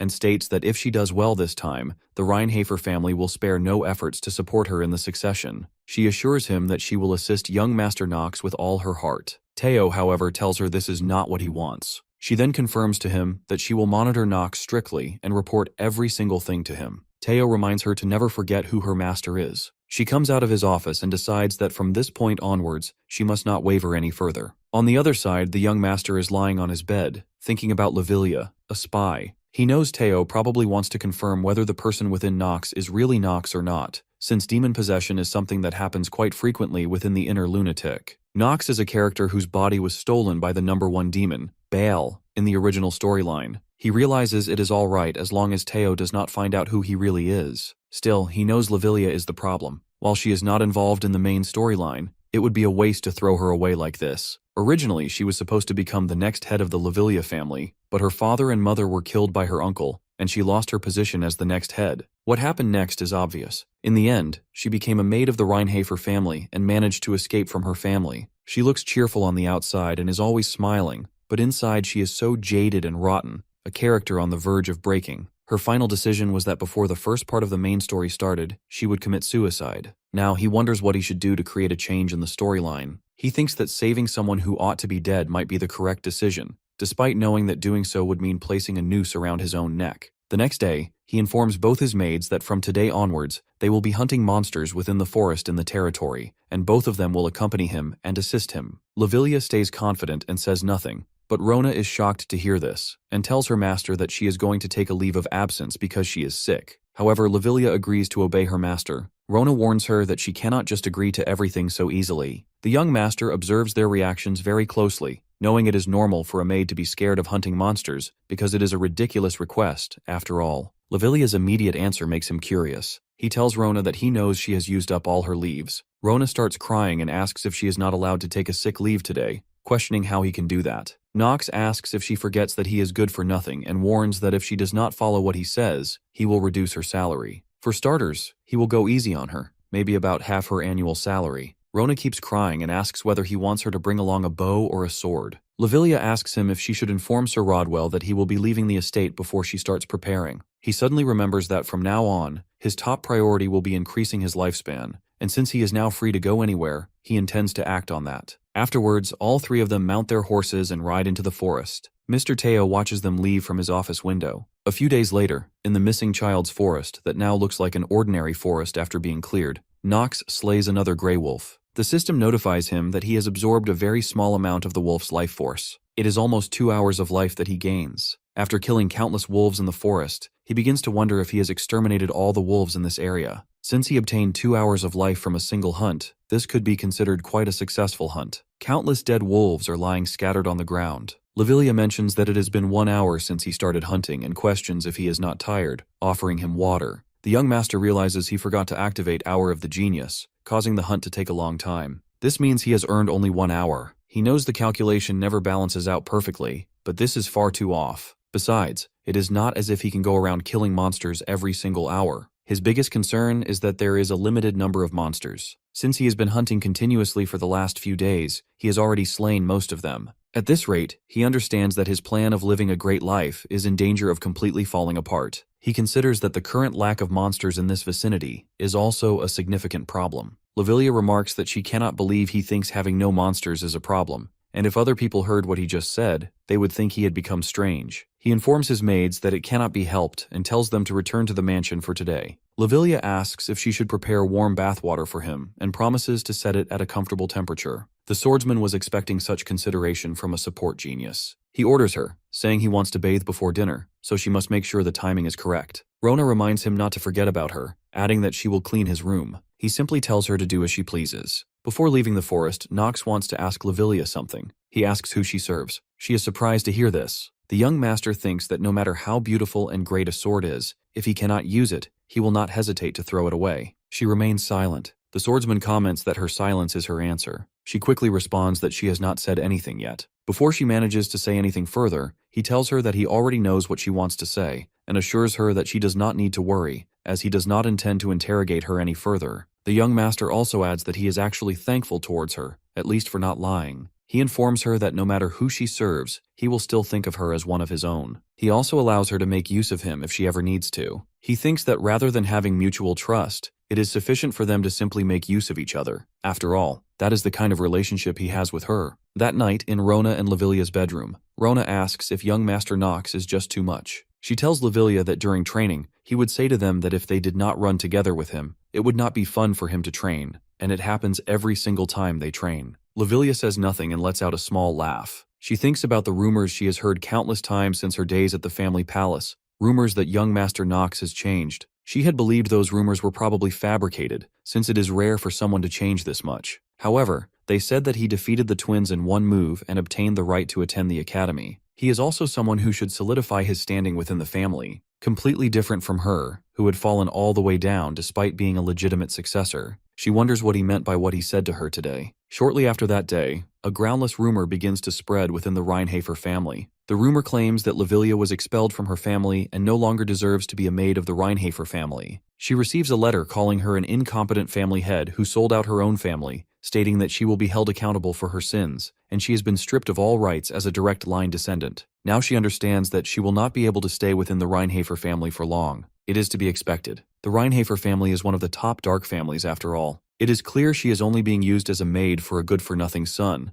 and as a commoner who has lost her family, she no longer has the right to serve him. It is obvious she will soon be cut off and forced to serve someone new. She enters the kitchen and greets the other maids. Everyone looks at her with surprise. From their reactions, it seems everyone has heard the rumors, but she is already used to these looks of disdain. Suddenly, Rona calls her name and tells her that she had been looking for her everywhere. Lavilia wonders whether Rona does not know about the rumors, is simply messing with her, or truly thinks of her as a friend. Whatever the case is, she feels Rona is doing something foolish now. Soon she realizes that she, Rona, and young Master Nox are all doing foolish things, and the end is imminent. The young master sits inside his room, thinking not just about Lavilia, but also about Teo, who probably received the letter as well. He knows that all the crimes framed upon her father were fabricated. However, he is also aware that he is unable to help her, because there is no way to predict what butterfly effect would be caused just by him helping her survive. They go into the forest again, and he keeps killing the monsters there. Lavilia turns to Rona and asks if she doesn't think the young master seems a little harsher today. Rona responds that he used to be a little more merciful in the past, but today he is angry. Lavilia feels uneasy about this change. It seems like Nox is waiting for something, and he wonders if it should be about time for it to appear, or if it is not going to come out today as well. He knows that in the Missing Child's forest, there is a monster that appears randomly when only about 20% of the monsters remain, and it is called the Hidden Boss monster. Nox thinks about killing it because he believes it would help him increase his stats, but he remains doubtful, thinking it might not work. Suddenly, he notices some movement in the forest. Its speed is on a completely different level. He assumes that must be what a hidden boss is like, but then he gets shocked to see that it is an elite king wasp. The sight scares the young master because he knows this is a troublesome one, but it is not at the level that he cannot kill it. Suddenly, Lavilia jumps between Nox and the wasp and gets stung by it. The swordsman knows that even without her help, that was an attack he could have either dodged or blocked, so he questions internally why she chose to save him. He wonders how many people would be able to run towards a monster that appeared so suddenly. He decides to make use of this situation for the sake of saving her. He quickly activates Hour of the Genius. Lavilia remembers her mother telling her father about how their daughter is always falling down, and how there has never been a day when the wounds on her knees are completely healed. That is what her parents always said, that her wounds are never fully healed. However, that does not apply only to her knee wounds but also to the wounds in her heart. She wonders if they were prophesying over her back then. She also remembers the time when Nox asked her whom she served, and she did not reply, and she thinks about the murder of her parents and the question in her mind about who she should serve. All the words Nox told her that day come back to her. Nox and Rona run towards her after he kills the monster. The system confirms the defeat of the monster and details the rewards he will receive. Lavilia is badly injured, and the young master tells her to hold on, saying it is all over and he will take her back now. In her mind, Lavilia knows that he is lying to her, and she wonders if that is what the expression of someone who is just trying to make use of her would look like. She also wonders why there is a slight tremble and anger in his voice. Back in the palace, Teo says that this is indeed troubling after reading the letter. Rodwell informs him that based on their investigation, the contents of the letter are true. The Lavilia family has decided to completely cut off Miss Lavilia. Mr. Teo thinks about how the reason he brought her here in the first place was for the sake of taking over the Lavilia family,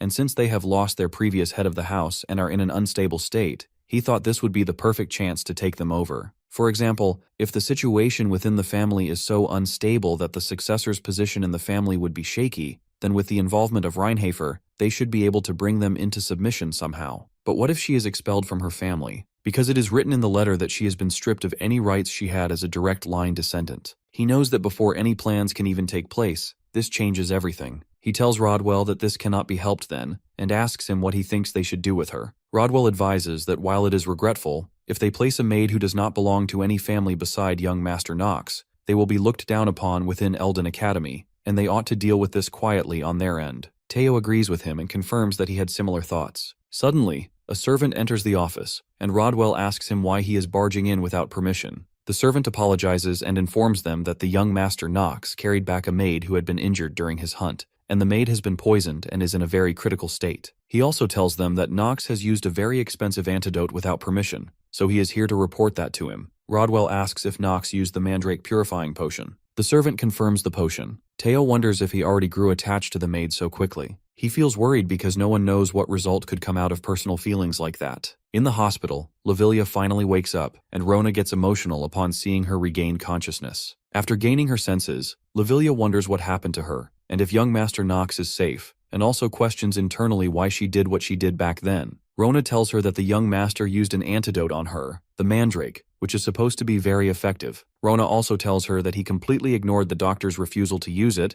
and told him to use it on her unless he wanted to die. Rona guesses that the good-for-nothing side of him is still around. Lavilia wonders why he saved her life, and wasn't he going to make use of her. Rona tells her that she needs to rest more, but Lavilia says she wants to see young Master Nox right now. Rona explains that he went to look for the Chamberlain, and he asked her to update him when Lavilia woke up. Rona tells her that she will be back soon and leaves the room. Lavilia gets up and starts packing her bags because she thinks that she should not be here, and the truth is she knows that she doesn't deserve to be anywhere. While packing her bag, she looks at her parents' picture and leaves a note for Nox. In that note, she writes to the young master that she heard he used a potion for her, and she thinks this pendant should be able to pay for the cost of that with some excess money. She places a gold pendant on top of the letter. As she walks away from her room, Nox stops her on the way and asks where she thinks she is going. Young Master Nox recalls the time when he brought the injured Lavilia to the palace hospital and argued with the doctor, stating that someone was dying while all the doctor cared about was how precious that medicine was. The doctor requests permission from the head of the family. He questions the doctor, asking whether he holds a higher rank than him in this family. The doctor apologizes to him. The young master threatens to report this matter to his father personally and forces him to administer it immediately. Finally, the doctor complies. Rona inquires if her friend will be all right now. He informs her that since the poison has been neutralized, she will be fine. Before leaving the room, Nox instructs Rona to report to him personally once Lavilia wakes up. From there, he proceeds straight to his father's office. Teo is surprised to see him there and remarks that it's rare for him to come looking for his father, wondering if this visit is because of that maid. Nox's system notifies him that Master of Acting has been activated. The young master reminds his father that he once said he would grant him a wish. He demands his father to give Lavilia to him, she who has been exiled from her family. The swordsman considers it a beautiful effect that will influence the main story. She was Teo's spy, but he understands that such problems no longer matter. Because today, when he saw her trying to save him, he realized something. The answer she hadn't spoken before, she had shown with her actions. His father tells him that he understands, and if this is what he wants, he will make it happen. As Nox is about to leave, he tells his father that this unworthy son of his has just one more thing to say. Teo permits him to speak. However, as Nox begins, he receives a warning from his system that the efficacy of Master of Acting is dropping due to his agitated state, preventing him from finishing what he was about to say. Teo stops him. At present, Nox stands in front of Lavilia, demanding answers to his questions. She informs him that she is about to leave. She explains that she doesn't think there is any place for her here anymore, and thanks him for everything he has done for her. Nox questions her again, asking where she plans to go instead of assisting him as his maid should. She responds that he already knows the answer. She tells him that she was ordered by his father to surveil him, and that included deceiving him as well. She wonders why he is trying to hold her back when she has already deceived him. She explains that she wouldn't have anything to say even if he chased her out right now and asks why he is doing this. The young master gazes at her calmly and reflects on whether this is what she is like behind her acting. This side of her feels far more like a living person, someone who would choose not to give up and would struggle even when times are dark and harsh. He tells her that people deceive each other all the time to begin with. She bursts into tears and says that she has committed a grave offense against him. He replies that's precisely why. After committing a grave offense against him, she wants to leave without repaying him for it. He asks her who said she could leave. She looks confused and wants to know what he really means. He explains to her that she is staying here. He doesn't care what his father thinks because he doesn't need that Lavilia family name of hers. What he needs are her talents,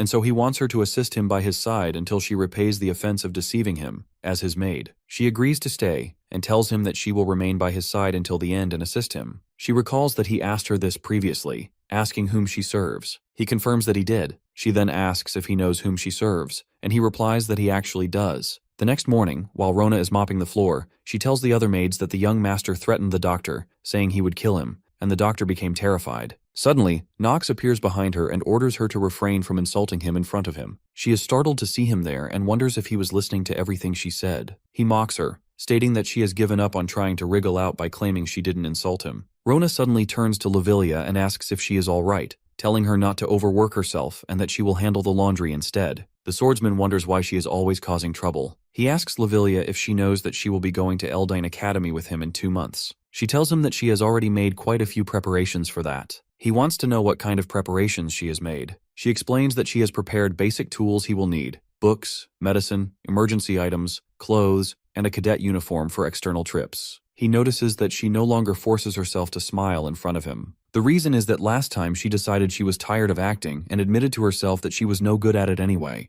The young master knows that he feels more comfortable with her being like this because they don't have to give unnecessary compliments to each other or engage in meaningless small talk. But in a situation where they are driven into a corner, even when their backs are facing each other, they won't betray one another. And for him, that is good enough for his relationship with her. Lavilia enters his study and asks if he is truly all right. She also mentions that some negative rumors about him have been spreading recently. The young master grows curious about these rumors. He wonders if it isn't just one of the already existing ones, because it's quite impressive that there could be worse rumors than those that are already circulating. She tells him that people are saying the reason he continues to hire her as his maid is because he likes her. He smiles, thinking he would feel such a sense of shame for playing the role of Nox. He apologizes to her, saying he is sorry that she got implicated because of him. She explains that isn't why she told him about it. Actually, she was just thinking he might feel uncomfortable because of such rumors. The young master reassures her there is no need to worry and asks if she must have heard about his previous rumors, that he is the good-for-nothing, idiotic, incompetent youngest son of this family. She quietly says it's not that bad. He threatens to fire her if she lies to him. She quickly admits that she did hear those rumors, and on top of those, there were also rumors that he was perverted. She then asks if it is true. Nox covers his face with his hands, feeling ashamed. He thinks his image is actually better now, because previously he was just a reckless good-for-nothing despite being so weak, while nowadays he is merely a brat who acts up even though he is quite capable. Still, he knows he needs to strike a balance. He understands that Nox is a villain in the end, and he must remain a villain to let the protagonist shine, because he is not the protagonist of Inner Lunatic. He tells her to forget it and stop talking about the rumors, then mentions that he has a task for her. He informs her that as she already knows, in order to survive at Eldin Academy, she won't be the only one who needs to prepare. He will need to prepare as well. She wonders what kind of preparations he is referring to. The young master knows Lavilia's single-minded trait refers to how she absolutely trusts a certain person. He also thinks it won't be an issue even if he shares a little bit of his plans with her. In fact, he thinks he needs her to know more about him so that it will be easier for him to get her to do things. So he tells her that he is intending to study magic before joining the academy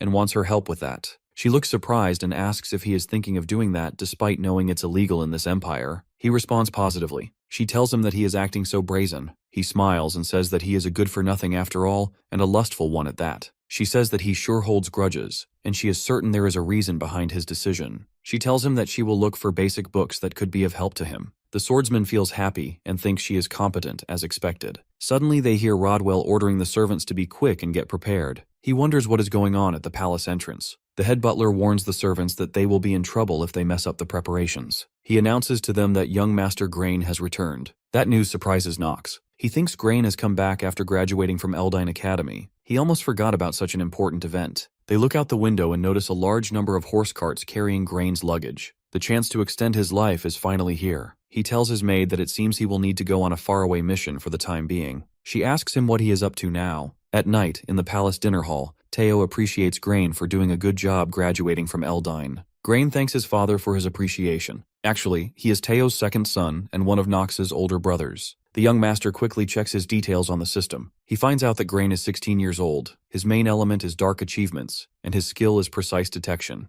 Grain is a lustful man who brightens up upon seeing materialistic women. He also looks at Grain's traits in detail. Nox knows he is an opportunist. He remembers what the professor at his academy said, The only reason Grain's true colors had not been exposed was because Nox was a worse good-for-nothing. Grain is someone very good at getting along with others in the world of politics. He used his talents in political maneuvering to easily graduate from the academy. It is true that Eldine is very famous but also very hard to graduate from, and in its admission exams, fewer than 1,000 people would pass, and only half among those who were admitted would graduate. Their father asks Grain if the date for his departure to Chaders is decided. Grain confirms that he will be departing to the south for Chaders in 3 days' time. Teo informs him that if he is going there at this time of year, it should be a monster hunting mission. Actually, Chaders is a little outside the Rheinhafer territory, a neutral territory of the south. It is also on the borders with Tajulin in the east, which uses an undeveloped desert as its borders. Not only is it barren, but it is also swarming with monsters, making it the worst kind of wasteland. The mission that Grain received from the Imperial family is to stop the monster wave in Chaders. Because the rule of the Archime Empire is that one must complete the first mission given to them by the Empire in order to become a knight recognized by the Imperial family. Grain tells his father that when winter comes, Chaders is always filled with monsters, and it seems the Imperial family wants to take some initial measures against them. Teo tells him that while the land is barren, other areas will also suffer if that place falls. He also advises him to never bring shame to the Rheinhafer name. Grain replies affirmatively. The young master knows that this Chaders mission is not just a simple monster hunting one, and it doesn't just end as a sub-story. It is involved in several complicated storylines, and so there is a lot to gain from it. Nox asks his brother Grain if he is going to Chaders, and he replies positively. The young master knows it is natural for him to gain those things he wants. Nox requests his brother to bring him along, because he has decided that he will have to participate in the Chaders subjugation himself. Grain wonders what he is talking about and asks if he knows what kind of place Chaders is. Nox tells him that he has heard it's a neutral area where monsters attack suddenly on an intermittent basis, and also a place where bandits are secretly increasing their forces.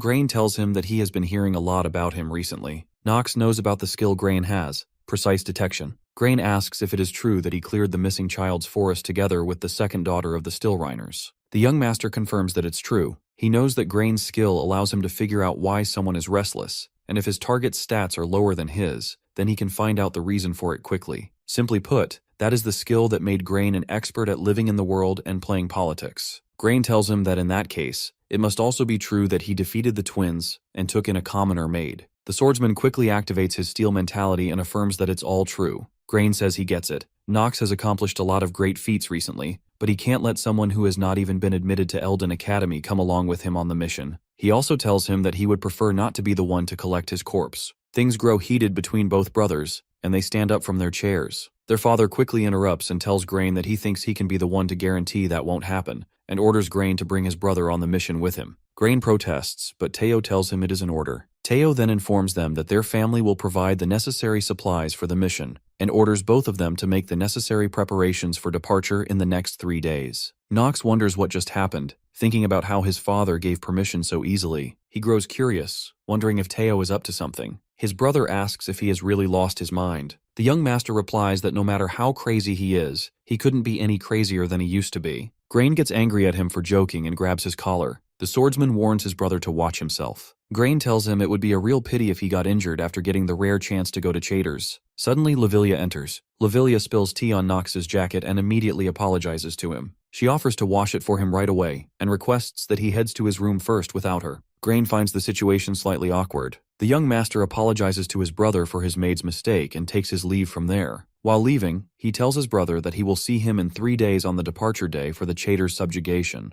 On their way back, he thanks Lavilia, saying that thanks to her, he was able to get out of something troublesome. She remarks that he truly has a talent for getting into trouble. She asks him if he will be alright since Chaders is dangerous. He informs her that he will be fine and she does not need to worry about it. Now she wants to know where he just said he would go. He wonders if she has forgotten that he is her young master. He simply says that everything has already been decided. He thinks to himself whether the news of a good-for-nothing joining the Chaders subjugation is really that shocking. She tells him that this time, she agrees with Rona as well, and she believes the Chaders region is far too dangerous because the number of monsters and bandits there ranges in the hundreds. The young master thinks that is precisely why he is going there in the first place, as it is his chance to extend his life. He tells her that it is okay and he knows what he is doing. He informs them that he will be going on the subjugation mission without both of them, and so he wants the two to remain here. Lavilia apologizes to him, saying that she cannot let him do that. As his exclusive maid, she has a duty to assist him no matter where he is, so she will be going with him as well. He warns her that she could get hurt. She agrees with that, but argues that the same applies to him as well. She tells him that she heard from Rona that he is very weak and prone to illness. She asks if he will be able to make such a long-distance journey without her. She continues, mentioning that he frequently forgets his belongings and also needs his clothes washed. She questions if he can manage all that by himself. The young master thinks that what she says does make sense. These are the trivial details he never worried about when it was just a game. But this world is reality now. He also knows that if he dies, her position in the Reinhafer family would be in danger as well. He concludes that Lavilia has no choice but to follow him. Finally, he agrees and tells her that she must listen to his orders, and she will also need to learn how to ride Carl. She agrees and tells Rona that she has already gotten much closer to Carl. This surprises Rona, who wants to know how she managed that. Lavilia explains that she used half of her salary to buy top-grade sugar cubes for horses, and he opened up to her pretty quickly. Rona recalls how she tried to befriend Carl, but the horse never listened to her. The young master tells Rona that she will stay in the palace. While leaving his room, he tells Lavilia that since she will be coming along, he will need her to make thorough preparations to assist him. He notices that Rona seems so concerned just now and wonders if she will be all right. Suddenly, Rodwell enters his room and informs the young master that the patriarch has an item he would like to pass to him. He suddenly remembers Teo telling them that their family will be providing the necessary supplies for the mission. He wonders if this is one of those supplies, and he does not know why,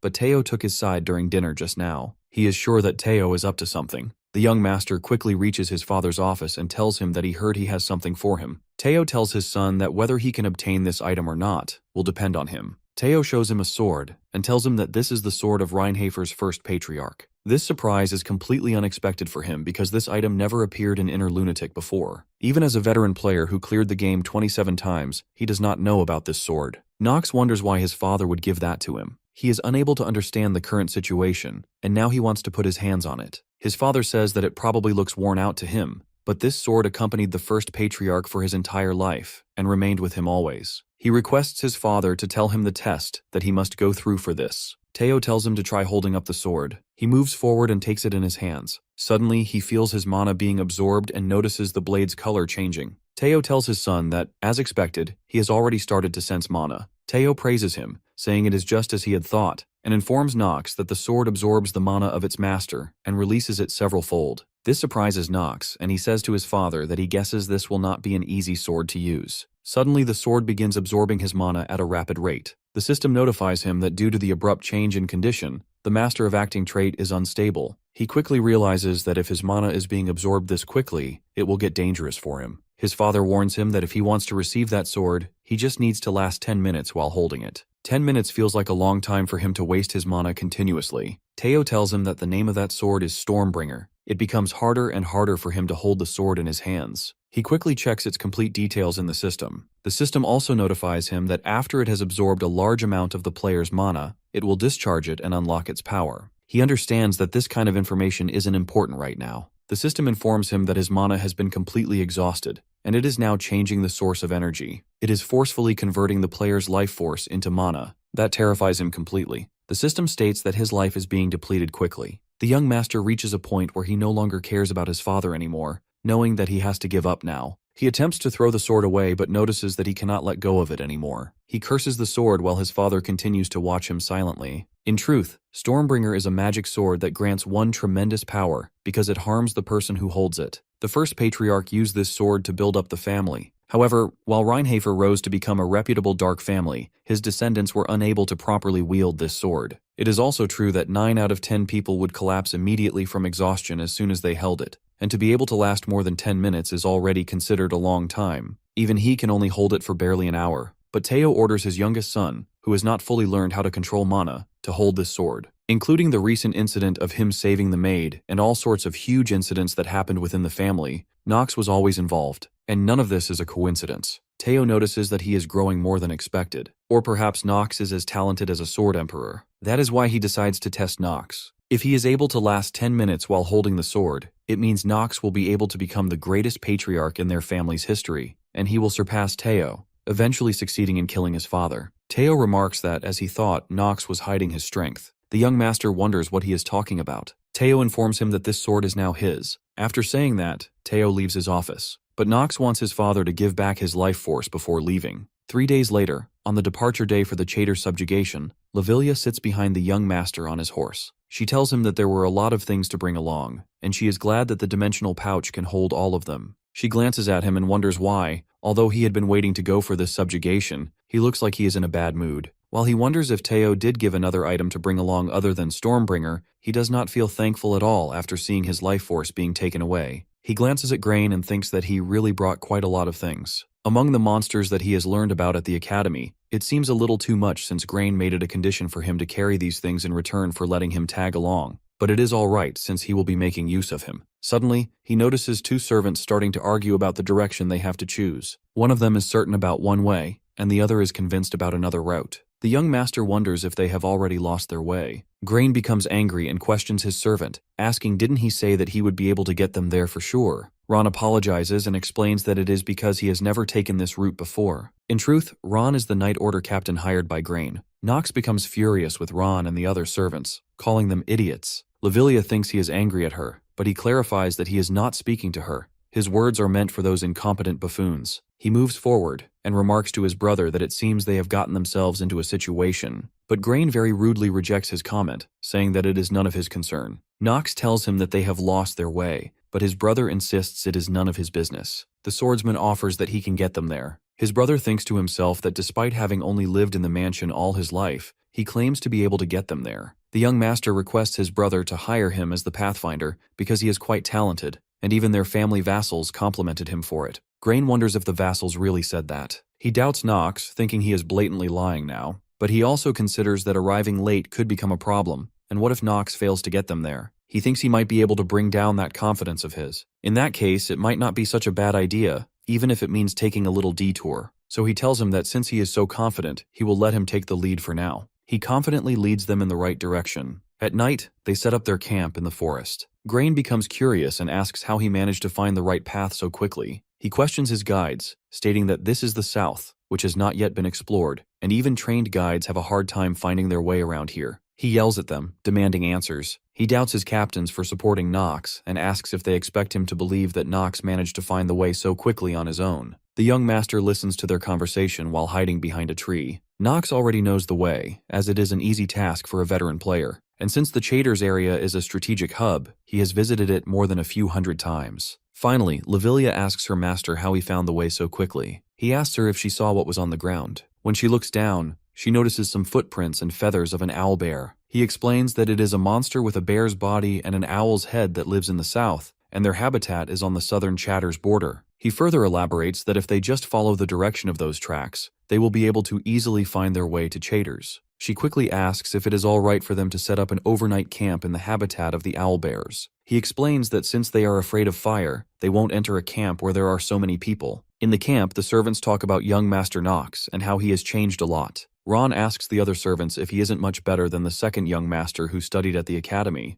Unfortunately, Grain appears and tells him to shut up. He asks him if he said that Hearts and Alan lost to Nox. The servant confirms that it is true. Grain tells his servants that he needs to see just how strong Nox really is. Grain's butler tells him that he happens to have the perfect item for that. The butler hands him a small pouch. Grain laughs and thinks that it looks like it will be a long night for Nox. On the other side, Lavilia and Nox are busy setting up their tents. Now it is late at night, and everyone goes to sleep. Even the guard on duty falls asleep. Suddenly, a monster approaches their tents. The swordsman, always vigilant, gets up in his tent and grips his sword. He wonders if it has already begun. Lavilia also wakes up. He orders his maid to wait inside the tent and steps outside alone. Brave Nox steps out of his tent and sees 4 enormous ogre monsters standing before him. Within a second, he realizes the likely cause. The soil in this area has been mixed with a female ogre's pheromones. He instantly understands that Grain has taken advantage of the fact that it's currently the mating season for ogres and has used this to lure the male ones here. Grain's intention must have been to use them as a threat, to intimidate him. But the young swordsman simply smiles at the creatures and refers to them as his life force. Without wasting a moment, he activates his Stormbringer, and the system promptly confirms that the weapon is responding to both his mana and will. All 4 monsters charge at him, and with a calm yet confident smile, he launches himself toward them. His attack is executed with such speed and precision that, within just a few seconds, he manages to kill 2 of the ogres. As he examines his sword, he comments that it's quite a good weapon, and admits he was concerned it might recklessly consume his mana, the same way it did when he faced Teo. After taking down another one, he notices that the sword seems to be moving smoothly in whatever direction he intends,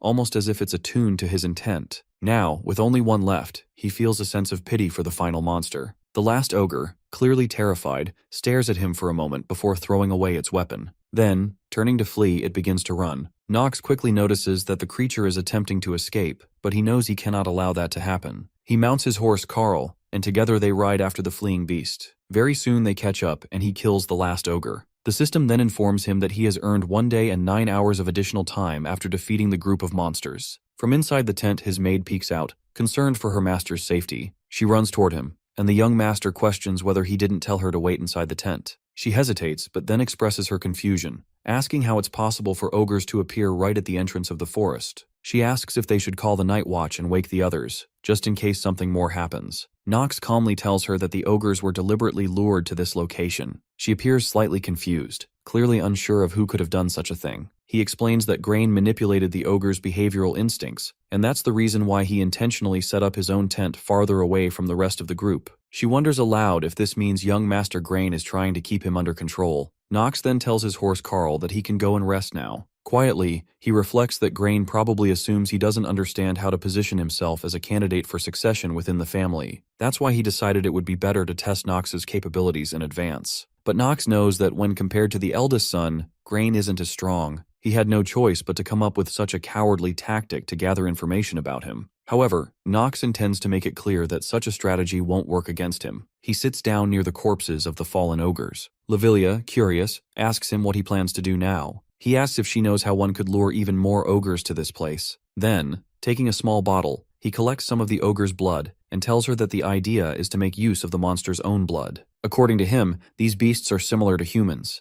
They seek vengeance for their fallen kin. Meanwhile, inside Grain's tent, he notices a glowing crystal. He stares at it with a puzzled expression, recognizing it as a mana detection crystal, and wonders why it's reacting right now. It's a mana tool designed to detect the presence of monsters in the area. He questions whether it might be malfunctioning. It's a brand new device his father recently gave him. Considering they are still positioned at the forest entrance, it seems impossible that a monster powerful enough to trigger the crystal could be nearby. Suddenly, his butler rushes into the tent and urges him to evacuate immediately. Grain, alarmed, demands to know what's happening. The butler informs him that ogres have launched an attack on their tents, and that they've arrived in large numbers. Shocked, Grain becomes frightened and mutters that this isn't the area where ogres are supposed to be appearing. When daylight comes, disaster has unfolded across the camp. People are shouting orders, some calling to bring the injured over, others rushing to deal with urgent tasks. In a fury, Grain yells at his butler and calls him an idiot. He accuses him of planting the tainted soil on top of his tent. The butler, clearly panicked, insists that things aren't what they seem and something strange is going on. He's certain that he had planted it on top of young Master Nox's tent instead. Later that morning,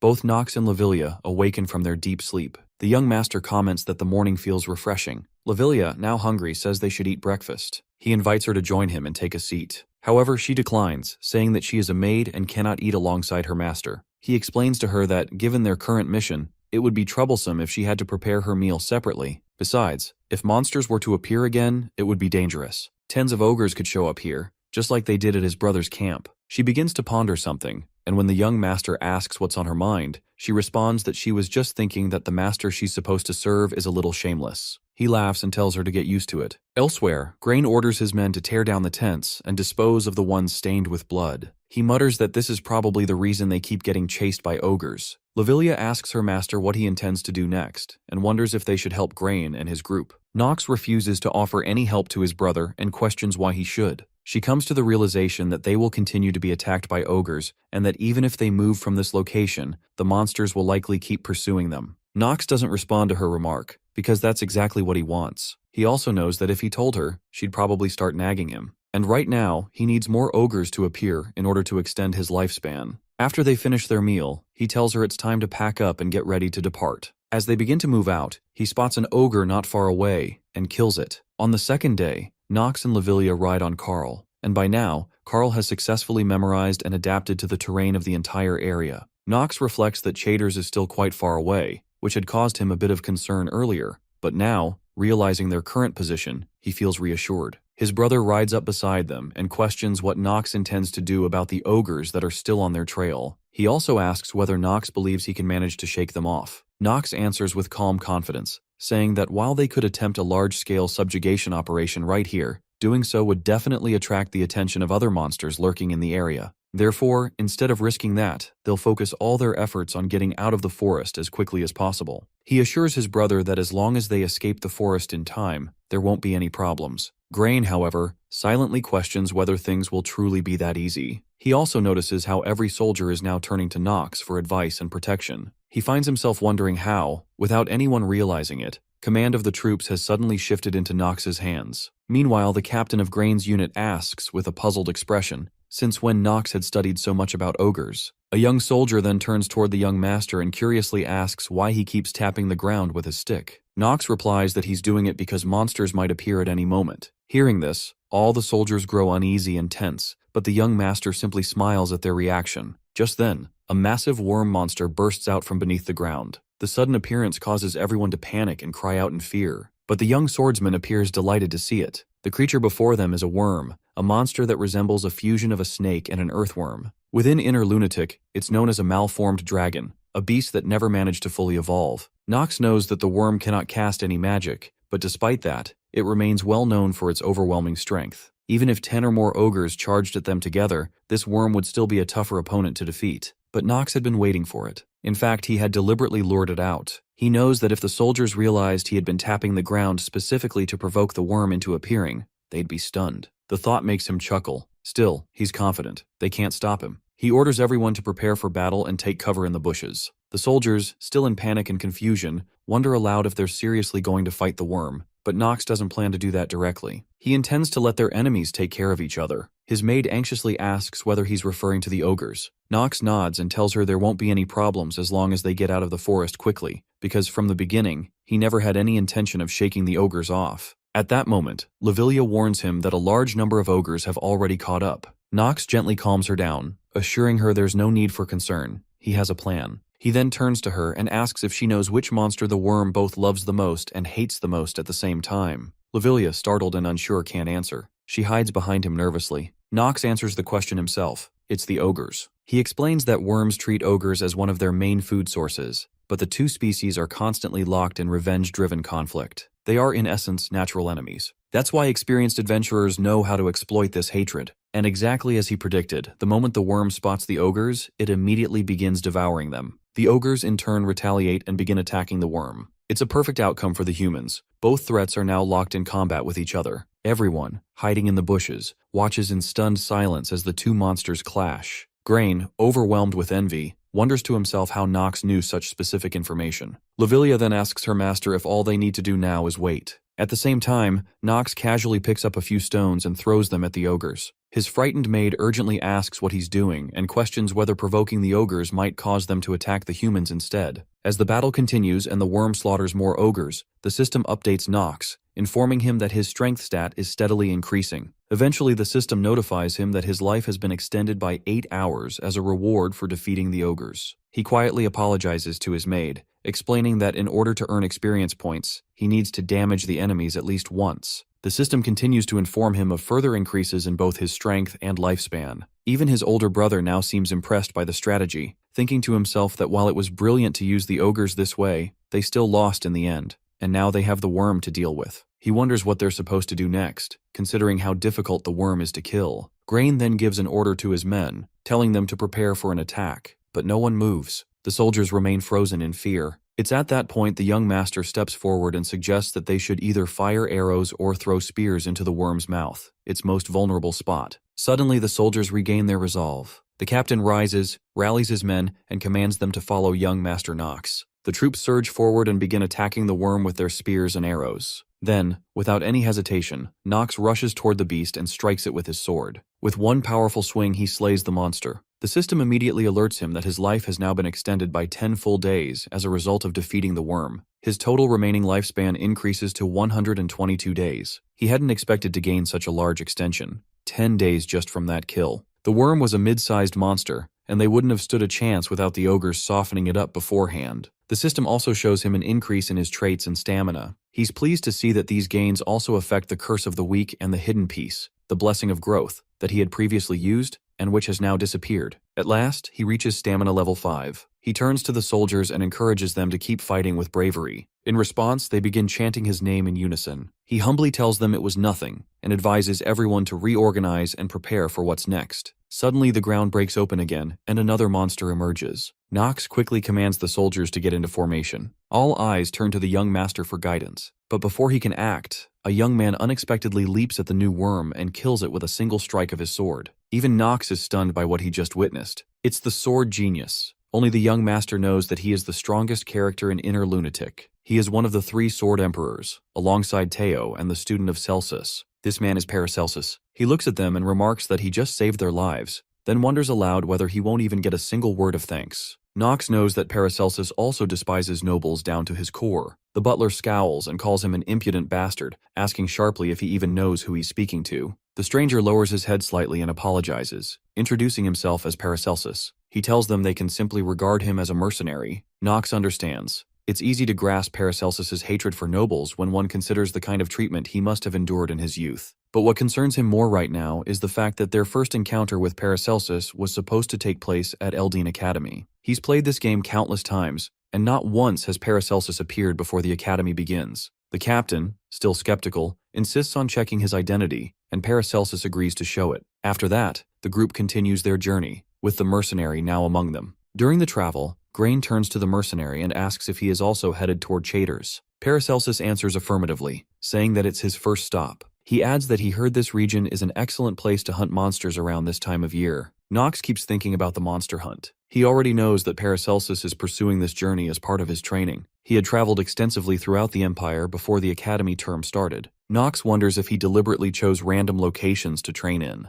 Grain, looking him over, comments that he seems quite young and questions whether he travels alone. He also points out that the man appears to have considerable confidence in his skills. He then offers Paracelsus a handsome reward and extends an invitation for him to serve under his command in subjugating the monsters. Paracelsus responds that, as the son of one of the sword emperors, Teo, he is indeed curious about the 2 brothers. The butler becomes angry and rebukes him for speaking so rudely to his master. Grain, keeping his composure, tells the butler to calm down and instructs him to give Paracelsus some time to think it over. Grain has already seen what Paracelsus is capable of. He watched him take down a worm in a single strike. That display convinced him to recruit this warrior and use his presence to draw the soldiers' attention away from Nox. Eventually, they reach their destination, and Nox informs his brother that this is Chaders. He takes a look around and immediately senses something is wrong. It feels even more deserted than it ever did in the game. As they enter the town, they're met with a dismal sight. The area is a mess. People are starving and desperate. Suddenly, a child approaches and begs for food. Everyone is shocked by the dire condition of the people. A man soon appears to greet them. He introduces himself as Taigen, the security chief of this village. He recognizes Grain, who graduated from Eldine Academy, and his younger brother Nox. He tells them that he was informed ahead of time about their subjugation mission and had been expecting their arrival. The mercenary reflects on the encounter. For one of the Sword Emperor's sons and a noble house like the Reinharfers to personally take on a mission in Chaders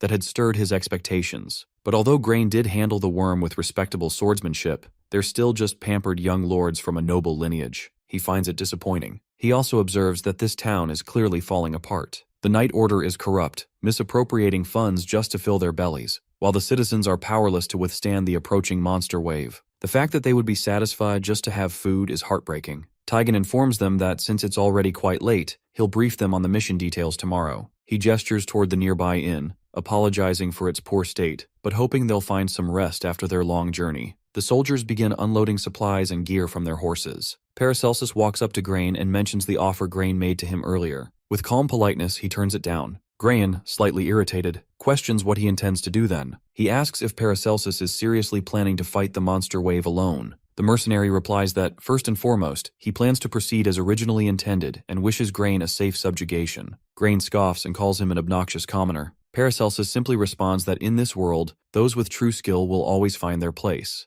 And that's just how things work. He adds that competent individuals are always followed by rumors. Nox watches the mercenary and quietly thinks that they may end up meeting again much sooner than expected. Later that night, Nox tells Lavilia to rest up, as they'll be heading out again the next day. He gazes out his window and notices a family sitting in the street around a small fire. Moved by the sight, he steps outside and approaches one of the children, gently asking if she needs food. He begins distributing bread to the hungry children. Overwhelmed, the kids start crying. He thinks to himself that he wants to build a future where no child ever has to beg for food again. But for that dream to begin, they first need to survive here in Chaders. As he hands out food to the poor children on the streets, Lavilia secretly watches from behind a nearby wall. She has always known in her heart, he truly is a good man. Taigen explains to both brothers that, as they already know, the southern Chasers region is usually swarmed with monsters during the winter. That's why they have always requested funds and reinforcements from the imperial family. Grain glances at the wooden walls and questions whether this is all they have to protect the village. Taigen admits that the structure has been around for a very long time and is in need of repairs. From Nox's point of view, the defenses are pitiful.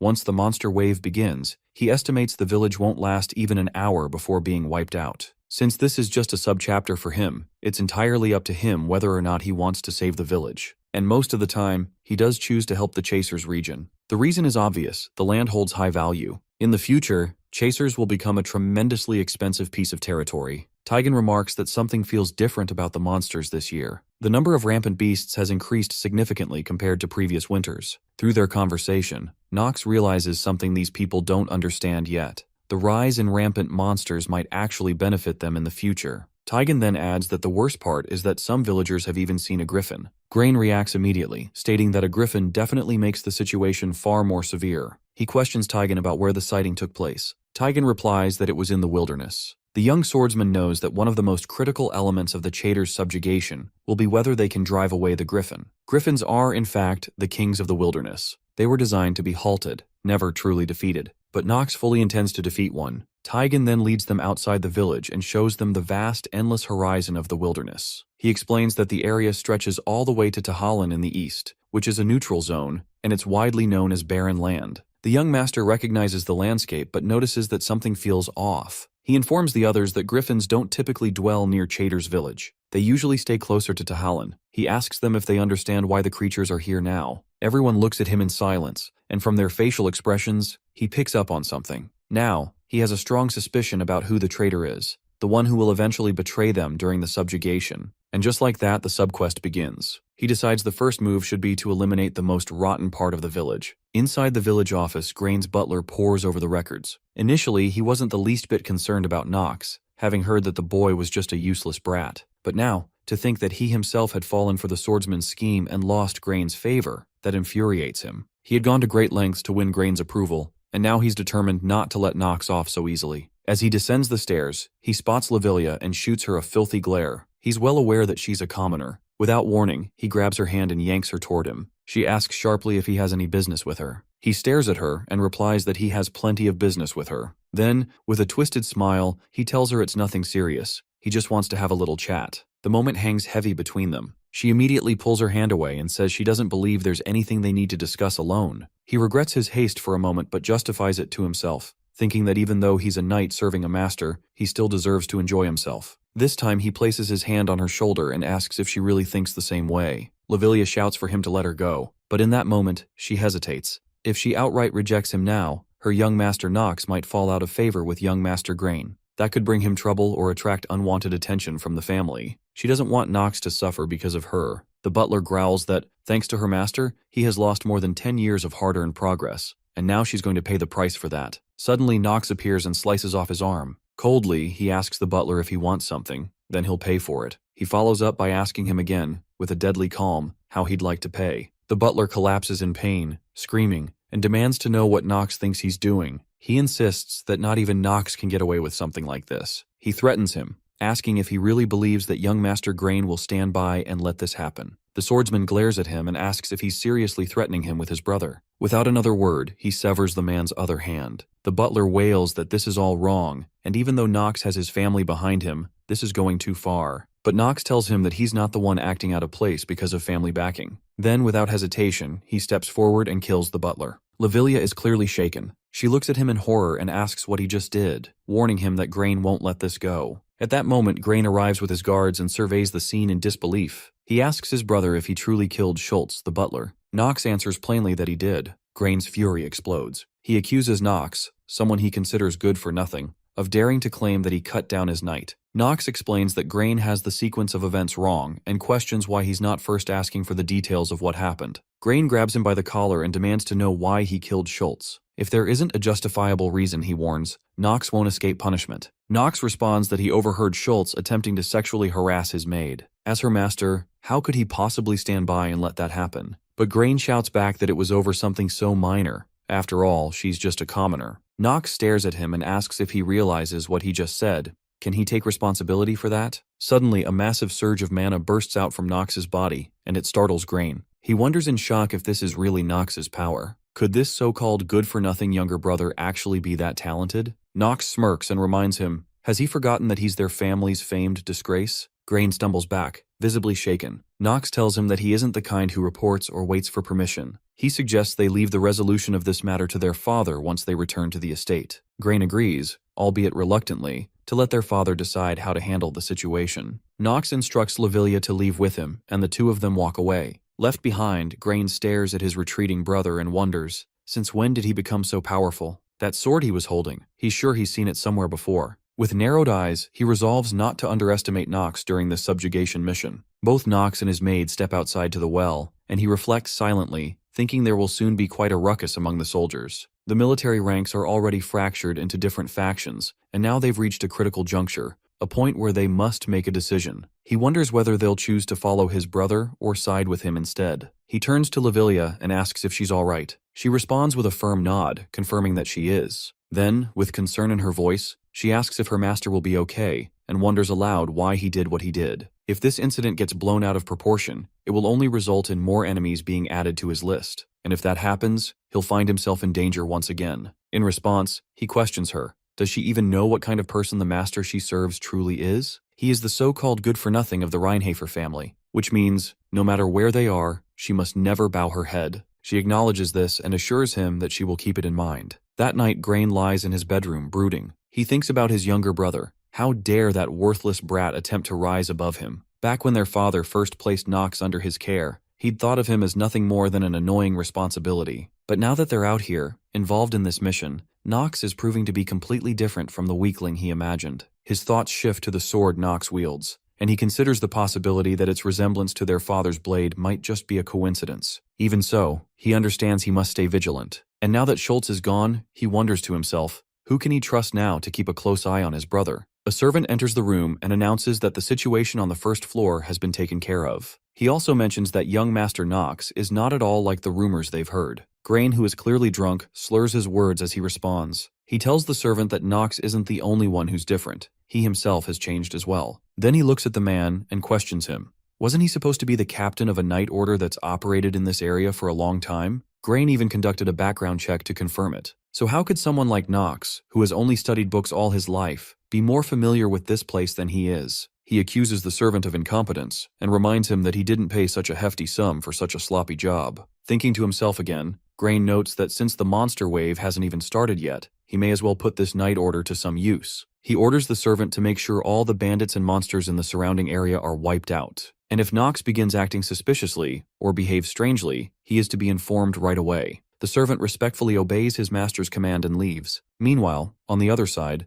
Lavilia turns to her master and asks him about his actions during the day. She wants to know whether he inspected the village walls. He responds that he did take a look and remarks that they're barely holding together. She wonders how they could possibly defend against a monster wave with such poor fortifications. He instructs her to follow him. As she trails behind him, she grows puzzled, thinking about how they're moving in the opposite direction from their inn. She asks where they're going. Nox explains that he's thinking of recruiting a new person into their team. Even in a small village like this, he says, there's bound to be at least one genius. He reveals that the person's name is Alina. She's a character he makes sure to recruit every time he comes to Chaders, a genius potion maker. In essence, she becomes his potion shuttle. As they walk through the dimly lit streets, Lavilia turns to him and asks if there could really be a genius potion maker hidden in such a shabby and remote place. He replies without hesitation that there is. She frowns and says she doesn't understand. If Alina is truly so talented, then there shouldn't be any reason for her to be hiding out in a place like this. He tells her that Alina has her own reasons. In truth, he knows that the reason is tied to the hidden route required to clear Chaders, because in the future, Alina will end up working for someone else instead of the Archive Empire. And if one doesn't clear Chaders through the hidden route, they'll never have the chance to recruit her. As they approach a turn, he warns Lavilia to keep her eyes on the path so she doesn't trip. She listens carefully and continues following close behind. They enter a small rundown building. Inside, they find a young woman sitting in a chair, sipping wine. She mutters to herself, clearly annoyed, saying that she can't believe she's stuck in a place like this. Then she looks up at Nox and asks how she ended up like this. He gazes at her and says, "I've found you, my potion maker." Alina's eyes widen in surprise, and she quickly asks him who he is. Lavilia is stunned and turns to her master in disbelief, saying that the genius potion maker he talked about is a drunkard. Alina stands up and apologizes, explaining that she didn't realize they were from a reputable family. Nox assures her that it's fine, and that aside from that, He's here because there's something important he wants to discuss. He urges her to stay focused. In his mind, he already knows who she is. At this point in the story, Alina is a genius character with the highest potential for growth, a rare talent in potion making. He must recruit her, even if she does come with a few flaws. He quickly checks her full information through his system and feels a little disappointed, but it's not surprising. After all, the kinds of genius characters that someone like the Reinhafer family's disgrace can recruit aren't always the most perfect. Still, she's far from ordinary. She's a truly valuable potion maker. Turning to his maid, he tells her that Alina may be a bit of a problem, but they don't have any better options right now. Lavilia, clearly uneasy, whispers into his ear that she knows it may be out of line to say so, but she doesn't think recruiting a drunkard is a wise decision. He calmly explains to her that he's well aware of that, but at this point, they have no other choice. She sighs and replies that she guesses it must be more complicated than she thought. Suddenly, Alina stands up and questions Nox.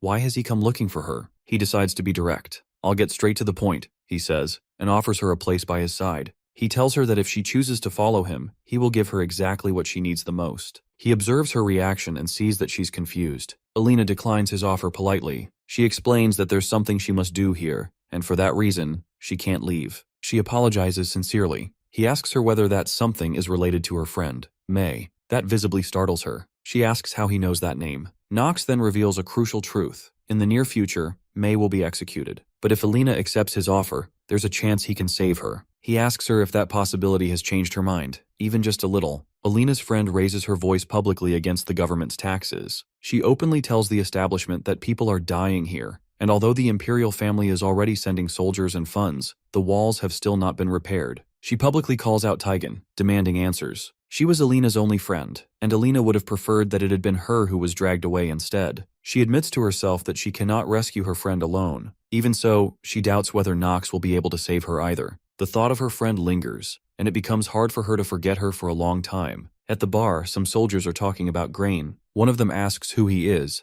and another replies by calling him an idiot. He goes on to say that Grain actually believed they were a legitimate Night Order, even though they were only pretending. He accepted it all without the slightest suspicion. Another soldier remarks that the whole situation came about by coincidence, but it turned out well for them. He says it was worth ransacking the Ron Night Order's quarters, as they even managed to get their hands on gold badges. With those badges, they can now go after even bigger jobs. He adds that if they show this badge to the Reinhafer family, the family will assume he's the captain of the Ron Night Order, and will grant him benefits fitting someone of that rank. Yet another man comments that while things did happen by coincidence, it's quite amusing that their names are exactly the same. The first soldier grins and suggests that if they take Grain hostage, they could probably get a sizable ransom for him. They turn to one of the quieter soldiers, the one who usually keeps to himself, and ask him what he thinks, reminding him that this involves a member of the Reinhafer family. The quiet soldier hesitantly asks if it's really okay to do something like that, since they're talking about the most powerful among the 3 dark families in the region. He also wonders aloud if there are any bandit groups that ever survived after crossing them. The other 3 soldiers stare at him. One of them scoffs, calls him an idiot, and says that's exactly why everyone calls him a coward. He then demands to know if he even understands where they are. He explains to him that this is Chatters, an area so forsaken that even the imperial family has given up on it. Now they make up their minds. They agree that they'll take Grain hostage, collect the ransom, and then flee to the east. One of them remarks that no matter how influential the Reinhafer family may be,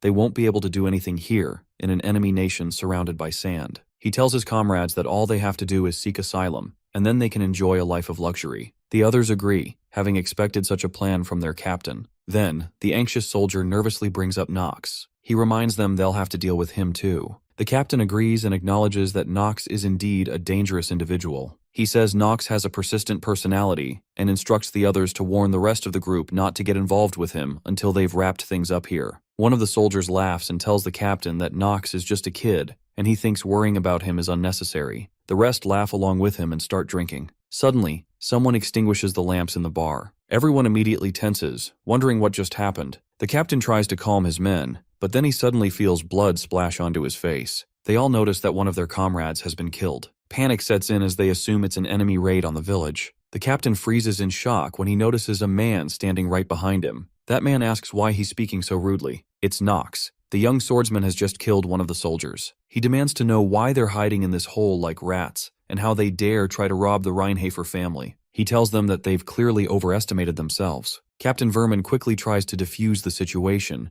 insisting that Nox must be mistaken about something. But Nox cuts him off and declares that he already knows about the various crimes they've committed, including the misappropriation of funds alongside Taigen. He also reveals that he's aware of their plan to use grain for their own gain. Captain Vermin asks him what he wants, urging him to think carefully. He proposes that if Nox allows them to get rid of grain, it would actually benefit him. He would gain a better position within his own family. He tells Nox that all he has to do is look the other way this one time, and advises him not to take any unnecessary risks. The soldiers all draw their swords, and the captain accuses Nox of pretending to speak nobly while clearly harboring murderous intent. Nox strikes again, killing another soldier. He turns to the rest and asks if they really think anyone would be foolish enough to believe such lies. One of the soldiers shouts for the others to kill him, and they all charge at once. But the young swordsman is far faster and more skilled than any of them. Within seconds, he slaughters every last one. The captain is stunned. He wonders whether Nox has been hiding his true abilities all along. Realizing how dangerous he is, he decides this must end now. He draws his sword and warns Nox that he's only dying because of his own arrogance. He then unleashes the Southern Sword technique, exclusive to the captain. But Nox is unfazed. He tells the captain that he's more simple-minded than expected. The system immediately confirms that Nox, as a genius swordsman,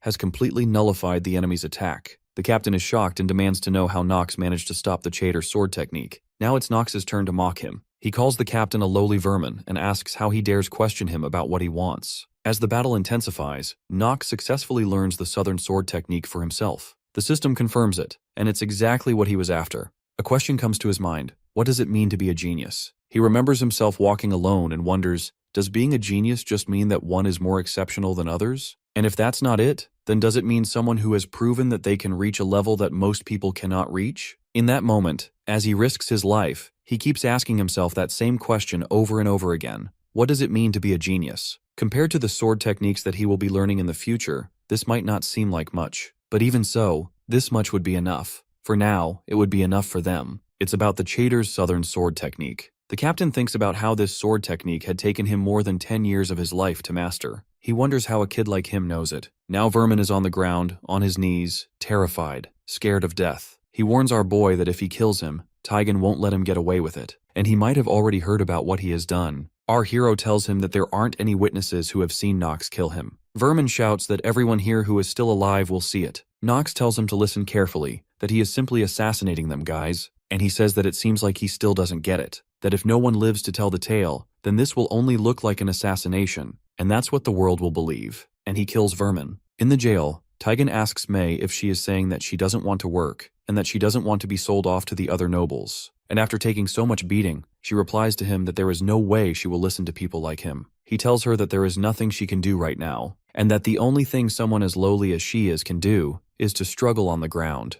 Her arms and legs are chained to the wall of her prison cell. But even then, she tries to struggle, and he wonders what she thinks she is doing. He slaps her across the face and asks her if she wants to be sold to the Black Mage. Mei remembers her childhood, when her teacher tells her that she did her best, but she got the mixture wrong this time as well. And this is a matter of aptitude. She also tells Mei that she thinks she doesn't have any talent in this area, and she was confused about how to do it. She had zero talent from the start, not in alchemy, nor in swordsmanship, nor in anything else for that matter. And Alina was totally the opposite of her. Their teacher tells Alina that she no longer has anything else to teach her, and wonders how could they have someone as talented as her in the countryside. Her teacher tells Alina that if only she was not a war orphan but from a noble family, even if it was a low-ranked one, and if she could at least get out of the orphanage. She remembers that Alina was an alchemy genius, and she seemed like someone who did not belong in this place from the start. She had a sparkle around her and was constantly shining. Despite that, she was her best friend. And Alina was always nice to her. She remembers that her bright smile had caused her to feel helplessly envious of her, and that's why she had decided to sacrifice herself instead of her,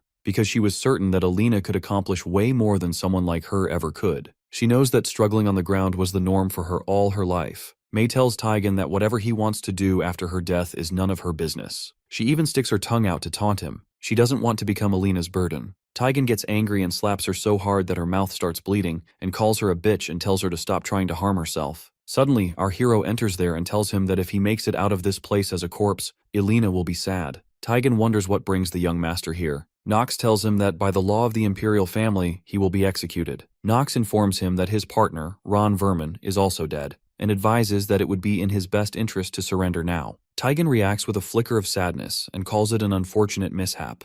He then asks the young master whether he came here alone. The swordsman responds with a firm nod of affirmation. That answer brings a twisted smile to Taigen's face. He tells him that it seems the noble family's young heir has severely underestimated him. He questions whether Nox truly believes he can defeat him single-handedly. The swordsman replies without hesitation, saying he doesn't see why not. Drawing his sword, Taigen remarks that events are unfolding faster than he anticipated, but insists that it no longer matters. He calls for his soldiers, and within seconds, countless troops surround the lone warrior. Taigen then gives a cold command, "Kill Nox." Analyzing the situation swiftly, the young master activates the Hour of the Genius skill. He now has exactly 5 minutes to eliminate them all. He moves at such blistering speed that in just 2 seconds, he slaughters every last soldier, and in the following instant, he knocks Taigen unconscious. The system notifies him that 4 minutes and 55 seconds remain. Without wasting a moment, he makes her drink a potion and softly speaks his name to her. He assures her that when she awakens from her slumber, everything will already be over. Taigen regains consciousness, only to realize they've been utterly defeated. As he glances around, he sees the bodies of all his soldiers lying motionless on the ground. Nox tells him not to expect death to come so easily. With chilling precision, he severs both of Taigen's legs from the knees. Taigen stares up at him in disbelief, struggling to comprehend whether this is truly happening.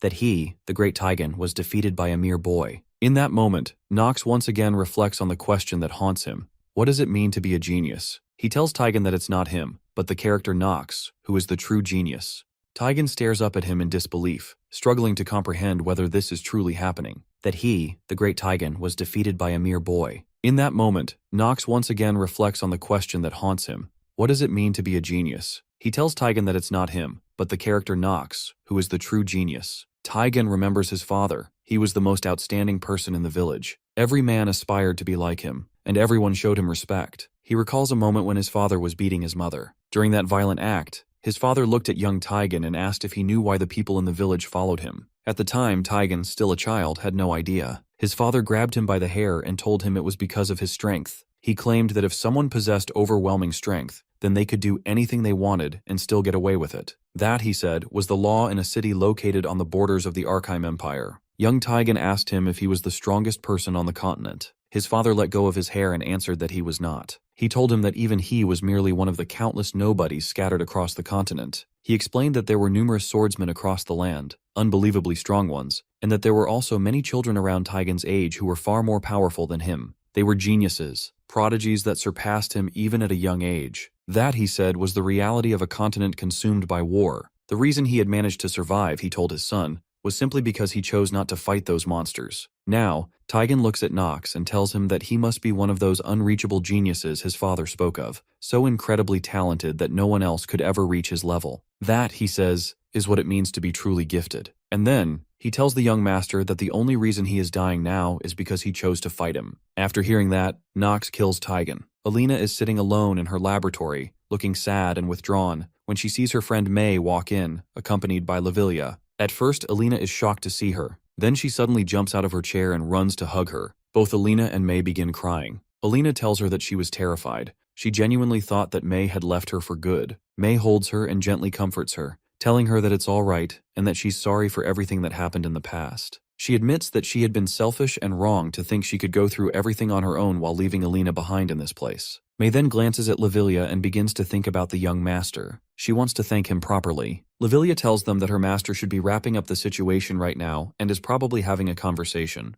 Alina tilts her head and wonders aloud what she means by conversation. Lavilia responds that she thinks he's taking a moment to have a heart-to-heart talk with his brother. However, she also knows this might not be his true intention. Grain sits in his office waiting for Vermin. He glances at the clock and wonders how much longer he's going to keep him waiting. He's visibly irritated and hopes that nothing bad has happened. Suddenly, Nox walks in and asks if he is available for a moment. He says he needs to talk and emphasizes that it's important. Grain asks him why he would want to talk to him specifically. Nox repeats that the matter is important. At that moment, Grain notices blood on Nox's shirt. After a brief pause, Grain finally tells him to take a seat. A few days later, Rodwell reads out a letter to Teo. He informs him that they've received a message stating that young Master Nox has purged the corruption within the chatters. The letter also says that Nox has administered appropriate punishment to those involved. Rodwell then tells Teo that Nox has submitted a request for a separate reward for completing that task. However, he apologizes and admits that he is unable to figure out what the request truly means. Teo takes the letter from him and thinks about the situation. He reflects on how the corruption in that region had worsened day by day.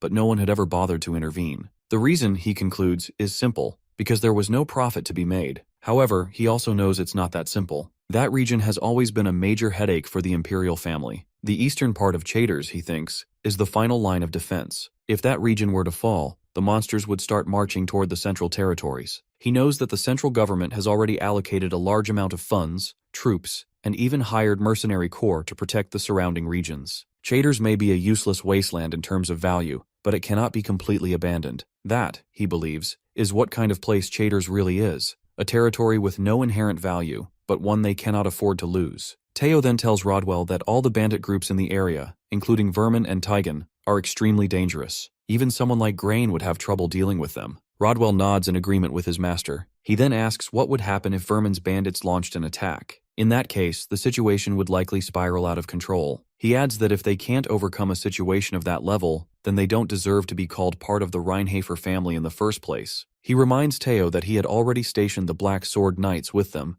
not only to prevent their deaths, but also to ensure they had proper protection. Then, Rodwell circles the conversation back to Nox. Teo says what he finds hard to understand is why Nox would purge that corruption without any personal gain. He doesn't believe Nox has a generous heart. He's not the type to do something so extreme without a motive. The same applies to his request concerning Chaders. Nox is seeking authority over that wasteland, and Teo knows it. Teo then wonders aloud what Nox could possibly hope to gain from a place like that. He points to the letter again, highlighting the line where Nox writes that if he cannot deliver results, then he will willingly give up his rights as the youngest son of the Reinhafer family. Rodwell asks if Teo intends to reject the proposal. Teo replies that he will accept it. He explains that if Nox is truly able to defeat all of those enemies, then he deserves to be granted jurisdiction over the territory. He believes that this might actually be a good opportunity to see how capable Nox is when it comes to managing a region. Rodwell listens and nods in understanding. He tells his master that he will send a letter to the Empire and begin the negotiations to acquire control over the Chaders. Teo instructs him to proceed. Then, Teo looks down at the letter again,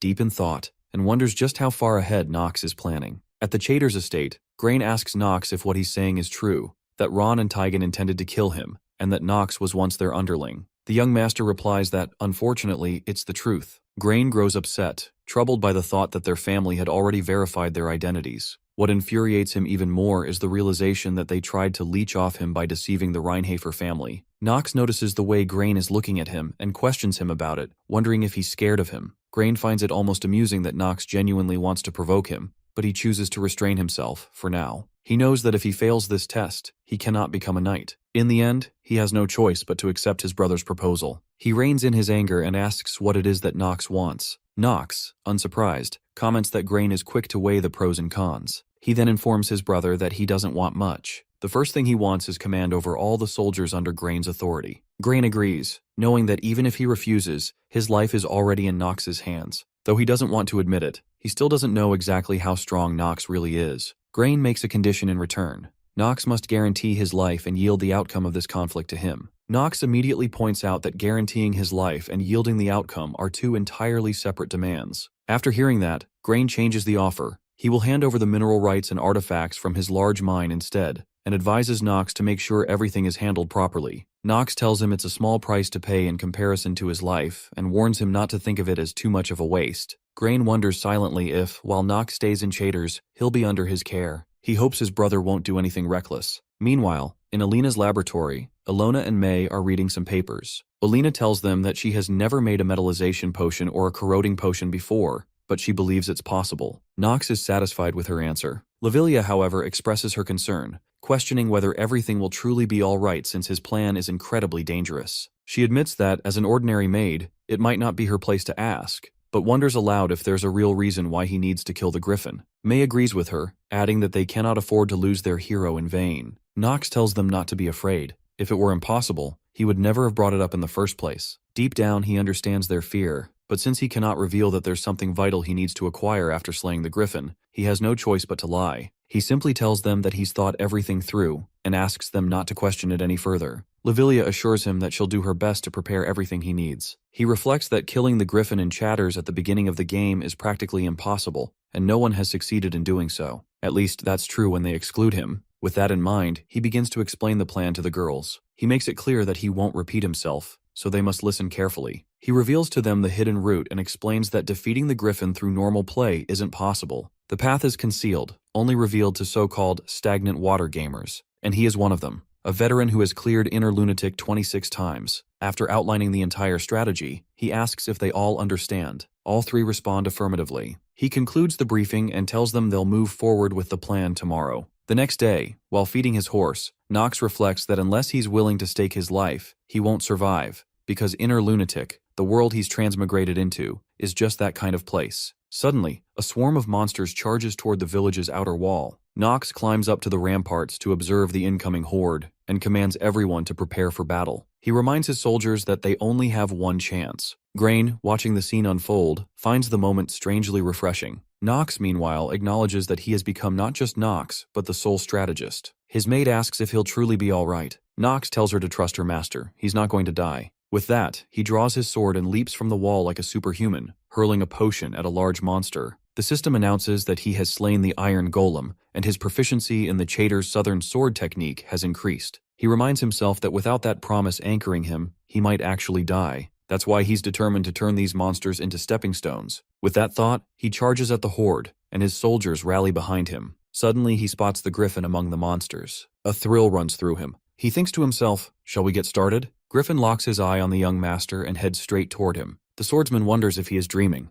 Alina tells the others that she has never seen any knight capable of fighting like that, and she questions whether such feats are even humanly possible. May responds that although she didn't expect him to be good, to think he's so fast that their eyes can barely keep up with his movements is shocking. She also wonders aloud what kind of place the Reinhafer family truly is. Lavilia explains that it's a family famous for its swordsmanship, and also known as a place where internal battles are held to determine who is worthy of inheriting the Black Sword. That, she emphasizes, is the nature of the Reinhafer family. They all stand on the top floor of the castle, watching the battle unfold below. Navilia adds that one could also say her master, Nox, is the most talented among all the candidates. All this talk gives Master Grain a headache as he stands alongside them at the top floor of the fortress. She reflects that she still doesn't understand why young Master Nox refuses to address the negative rumors surrounding him. Yet, she feels certain he must have his reasons. May speculates that not all the rumors are true and observes that it seems like he has his own reasons that require him to act like a good-for-nothing. She admits she has no idea what those reasons might be. Lavilia agrees with her and asks her to please play along because she's confident there's a good reason behind his behavior. After all, she says, he is a wise person. Alina then asks if she's expected to hide who he really is. Both May and Alina assure Lavilia that they will keep their lips sealed. Grain and the rest of the soldiers grow tense as they see the young master standing face to face with the Griffin. Even from the safe height of the castle wall, the sight is frightening. Grain wonders whether Nox truly intends to fight that monster and concludes that his brother must be out of his mind. On the ground, Nox and the Griffin begin their clash. Grain watches with anger as his younger brother bravely engages the creature. Regardless of how he feels, he knows he must follow through with the plan. He orders all his troops to wait until the Griffin comes within close range of the fortress walls. Once it does, they are to fire the ballistas upon his command. The soldiers follow his orders. When the Griffin flies close to the fortress, Grain gives the order, and the ballistas are launched. They manage to hit it in the wing, causing the beast to crash to the ground. Nox understands that in order to defeat the Griffin, they must neutralize its absurd flight ability. He quickly consumes the metallization potion, and the system confirms that his stamina has temporarily increased by 1. He feels relieved, knowing he had already made the necessary preparations in advance. He remembers when he first instructed his brother to build the ballistas. Grain had shouted at him for asking him to do something so lowly, arguing they could assign that task to someone else. Nox responded that if that was the case, then Grain himself would have to fight the Griffin on the battlefield. Upon hearing that, Grain suddenly changed his mind and asked how many ballistas Nox needed. Now, as Nox approaches the fallen Griffin, he thinks to himself that he knew Grain had good instincts. He believes his brother will be useful. The only things left now are the effects of Alina's potion and the chance to prove himself. Suddenly, the Griffin tries to take flight but quickly crashes back to the ground due to its injured wing. The young master mocks it, asking whether it feels frustrated now that things aren't going its way. He understands why. It's because normally, such an injury would mean nothing to a creature like the Griffin, and since it is the Griffin, a high-level monster, it should have shrugged it off. But the ballista that pierced its wing had been coated with massive amounts of the poison that the creature despises most. Nox tells the Griffin to look forward to what's coming next. He warns it that the real pain will begin in about 5 minutes, and 5 minutes is all he needs. As the Griffin attempts to grab him with its claw, Nox thinks to himself that this is definitely different from the game. However, he also knows one thing. He won't be the one who dies here, at least not today. He launches an attack with his sword. He signals to his brother, Grain stares in disbelief, wondering whether this is truly the same Nox he once knew. After receiving the signal, he turns and orders the soldiers to fire more ballistas at the monster. Every single shot lands perfectly. Now the time has come for Nox to finish this. The griffin cries out in agony and begins limping toward him. The young master activates his black execution, and with a single powerful swing of his sword, he slices off one of the creature's legs. Without hesitation, he follows up with another slash, cleaving the griffin in two across its belly. The system promptly notifies him that he has gained 60 days after defeating the griffin. His total remaining lifespan now stands at 179 days. Everyone watching from the castle, soldiers, commoners, and his 3 companions, cheers in celebration, shouting his name. Their voices rise together in admiration. Countless other monsters scatter and flee after witnessing the fall of the mighty griffin. He feels quite satisfied now. However, his brother stares in disbelief, trying to understand how such a thing could have happened. The griffin was a high-level monster after all. He questions how such a powerful creature could have been struggling against a mere brat. In his mind, someone would typically need to be at least on the level of an academy professor to handle such a beast with ease. He wonders if he truly has no choice but to recognize his brother's strength. If everything Nox has shown so far is indeed real, then he might end up dramatically shifting the succession rankings within the family. Quietly to himself, he admits that he must make sure to align with the right side. After eliminating all the monsters, including the griffin, the young master returns to the castle. Just then, Grain approaches him and states that he will personally oversee the safe transport of the griffin's corpse. However, he insists that Nox should be the one to decide how the loot is to be distributed. He encourages him to go and get some rest. Nox smiles faintly, thinking to himself that Grain must have been shaken quite a bit. Now it's time to use the hidden clear rewards. He quickly opens his system menu. The interface displays the item he obtained. It is the heart of the griffin. The system lists all the advantages and properties that come with it. Later, at Alina's laboratory, she examines the griffin's heart and confirms what he had claimed earlier. The power of wind can indeed be found within it. She explains that if they make proper use of this organ, they could create elixirs or equipment that, until now, had only ever existed in rumor. He tells her that he doesn't have the luxury of waiting and intends to use the heart to create an elixir. He then asks her how long that might take. Alina responds that the duration would depend on the circumstances, but with the current tools at her disposal, it could take some time. He assures her that he will provide all the equipment and materials she might require. Taking this opportunity, he makes an offer to both Alina and May. He would like to hire them as servants of the Reinhafer family. May speaks up and reminds him that they are just commoners. The young master briefly wonders if that really matters at all. He tells them that if they possess something he needs, then he will simply make use of them, just as they are free to make use of him in return. However, he warns that he would never tolerate a dog biting its master. In any case, he notes, no one at present is capable of harnessing the core properties of a monster like this, especially since the item was acquired by defeating a hidden boss that was never meant to be beaten. Crafting with such an item would be impossible for anyone except a true genius. Alina reassures him that such a betrayal would never happen. He had saved their lives, and they would place their trust in him for the rest of their days. He likes her answer and smiles. He feels pleased knowing that, to begin with, he has acquired 2 genius-level individuals, Alina and May. He then tells them that they will be departing in 3 days, so they should prepare accordingly. The elixir will be crafted in secret only after they return to the family estate. He emphasizes that he does not want anyone else to see it. He asks if they understand what he is saying. Both women respond affirmatively. Afterward, he and Lavilia walk away from the lab. On their way, Lavilia turns to him and says that he is truly different from what she had heard. Curious, he asks her what she means. She explains that she had been told he was a selfish person who only cared about himself,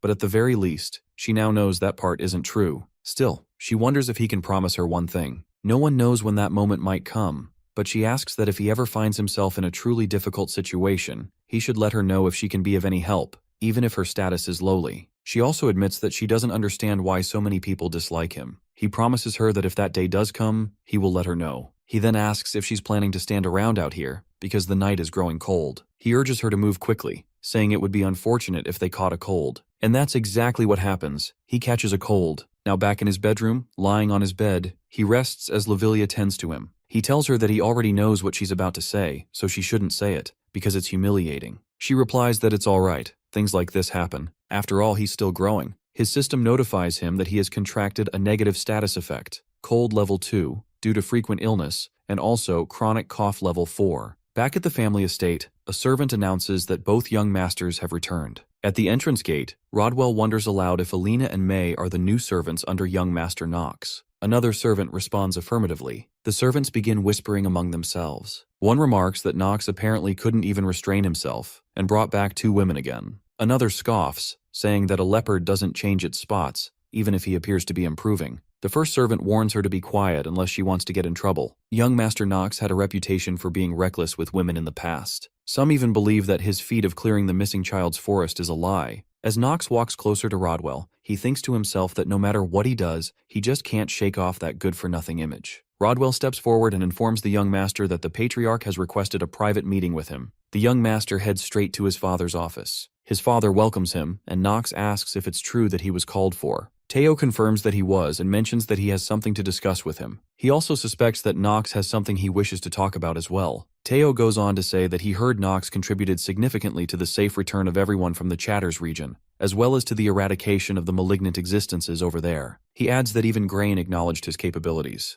Nox asks his father whether his brother really said that. Teo replies with a nod and places his hand on a stack of letters from Grain. He tells him that Grain wrote, if it hadn't been for Nox, he wouldn't have been able to complete his night training. Intrigued, Nox wonders aloud what Grain is currently up to. Teo, however, brushes the question aside and says that he didn't summon him here to discuss such insignificant topics. Teo reminds his son that he once proposed a task that seemed nearly impossible. Nox accomplished it and brought honor to the Rheinhafer name. Therefore, as promised, he will uphold his word. He hands him a royal letter, an official document that declares the Chatters region now belongs to Nox. Nox thanks his father sincerely for his immense generosity, but Teo senses that something else is on his mind. Curious, he directly asks what it is. Without delay, he asks Nox if he's interested in taking his seat. Startled, Nox is taken aback by the question and begins to wonder why Teo is suddenly speaking like this. Far away, in another place, someone gazes into a pendant. Through it, he observes all that Nox has done over the past few days. He announces to those nearby that the Griffin is dead and that the Rheinhafer bastards have finally begun to act. He goes on to say that, according to what he's heard, the Chatters region has been secured, and it was handed over to the youngest member of their family. He then instructs Kremser to prepare for war. His servants look at each other with concern and question whether they will be all right. But he declares that the Rheinhafer family stole something deeply precious from him, and that now he has nothing left to lose. The servant bows and immediately follows his command. That same servant later approaches a young girl and tells her that the time is drawing near, the day he takes control of the kingdom, and the day she awakens. Back in Teo's office, the Rheinhafer patriarch turns to Rodwell. Rodwell cautiously suggests that his master's question might be a bit premature for young Master Nox. He believes Nox understands the value and burden of becoming the patriarch of the Rheinhafer family, but insists the timing might not be right. Teo, however, is resolute. He insists that this is the right moment. It must be now. Rodwell, maintaining respect, apologizes, but says that he disagrees. More precisely, he doesn't believe that young Master Nox is ready for such a responsibility just yet. He also brings up the existence of the first young master, Garen. Teo responds calmly but firmly, saying Rodwell is not the one who gets to make that decision. Nox then speaks up, telling his father that he has no desire to take on the role of patriarch. He also voices his concern about the many responsibilities that would fall on his shoulders. Teo questions him, asking whether his own son truly fears the position. The young swordsman replies bluntly, saying he doesn't see why he shouldn't. Teo sighs and says that it's fine. He will respect his son's stance, for now. But he adds that exceptional talent cannot be hidden, and human beings are weak creatures who will never stop testing him. Nox agrees with his father's words. Teo tells him he may leave now, as he must be tired from the journey. Nox thanks him for his concern and departs. He returns to his bedroom, where Lavilia greets him and asks whether his father scolded him. He tells her not to worry. It was nothing serious. It wasn't anything he couldn't refuse. She informs him that the accommodations for Alina and May have been arranged. He appreciates her effort. She responds that it was nothing. She was simply fulfilling her duty as his maid. He then reflects, explaining that if everything in the world had a fixed set of rules about what to do and what not to do, then no one would hate each other, steal from one another, or be driven to conflict. Once again, he thanks Lavilia for her work. He starts to wonder if the time has come for things to get serious. His thoughts shift toward Eldine Academy, the most prestigious Night Mage training institution. He is resolute. He must become the best in that place. Meanwhile, Teo speaks to Rodwell, acknowledging that, as expected, it was a difficult conversation with his son. Rodwell tells him that it might indeed have been too soon. He believes that, had Nox truly grasped the meaning and weight of his position, his response might have been different. Teo doesn't share Rodwell's view. He insists that the look in Nox's eyes belongs to someone who has already chosen their path. While Nox appears to be afraid of something, Teo is certain it isn't the position itself, nor is it Teo. It's something far more fundamental. It is the kind of fear one feels when staring into an abyss. Death, Teo declares. Right now, Nox is afraid of death. Rodwell hesitates but requests permission to speak freely. He admits he may be out of line, but believes what happened to Madam may have dealt a heavy blow to young Master Nox. Teo agrees. It's likely Nox blames him for it. To Nox, Teo is just a pathetic man who failed to protect his own wife. Rodwell says there's something even more pressing. He believes that young Master Grain has begun to take action, this time with an even greater move. In the morning, Talia wakes up and gets ready. She asks her maid Emma how she looks. Emma, already tired, responds by asking the young miss if she hasn't already seen that set of clothes more than 20 times. But Talia, lost in her own thoughts, continues searching for better and prettier dresses. She even begins worrying about her accessories. Emma wonders to herself if Talia is truly that excited. Talia replies that of course she is, because they're talking about her admission into Eldine. Emma responds, pointing out that isn't what she was asking about. She meant young Master Nox. It's Talia's first time meeting him since he officially became her fiancé, but Talia stays focused on picking her dress, not paying full attention. Then she becomes a little irritated with Emma, and questions whether she just answered half-heartedly because she couldn't be bothered. Emma tells her that Nox picks up on things like that every single time. On the other side, the young master walks into Alina's laboratory and finds her looking completely tired and worn out. He gazes at her, wondering what's wrong and why she looks unwell. May informs the young master that Alina always ends up like this when she focuses on something too hard. She reassures him that she'll take care of Alina while staying by her side. Alina, who appears to be slightly drunk, turns to May and calls her the best, then starts laughing. She tells her master to quickly take a look at a potion she's made. The system instantly provides him with all the details. It's called the Elixir of Wind. The system also informs him that its effects have been increased by 200% since it was made by the alchemy genius, Alina. Nox feels pleased that he finally obtained it. Not only does it permanently increase stamina by 1, but it also boosts dexterity, a hidden stat. He knows that dexterity, when combined with Hour of the Genius, creates the perfect combo. He believes it's definitely a wise choice to get this item here and now. As expected of the genius potion maker Alina, things would have gotten tough if he hadn't brought her back to the team. The young master expresses his appreciation for Alina's work, which makes her extremely happy. Without wasting any more time, he drinks the potion. Then he informs them that now all preparations are complete, and that they'll be heading to Eldine. Nox and Lavilia arrive at the academy. There, he immediately becomes the talk of the town. Students stare at him and murmur about his white hair and lavender eyes, wondering if he's the youngest son of the Reinhafer family. Word had already spread that he would be joining the academy in this batch. Some students even refer to him as a troublemaker. One of them whispers to another to watch his words, warning that he'll die if someone hears him. Nox glances around at the students and casually asks why it's so noisy, and whether there's a dog barking somewhere. Instantly, the students fall silent, and some of them run away from the area. Lavilia notices another chariot arriving, and Emma steps out of it. She quickly greets the young master. He remarks that it seems they've arrived early too. The system alerts him that the acting genius is temporarily shaken. Emma confirms it, saying that after all, this is about the admission ceremony of Eldin Academy. Emma quickly looks toward the chariot where Talia is still sitting and tells her to step down and offer her greetings to young Master Nox. Talia appears slightly confused, but she's clearly excited as well. Finally, she gets down from her chariot.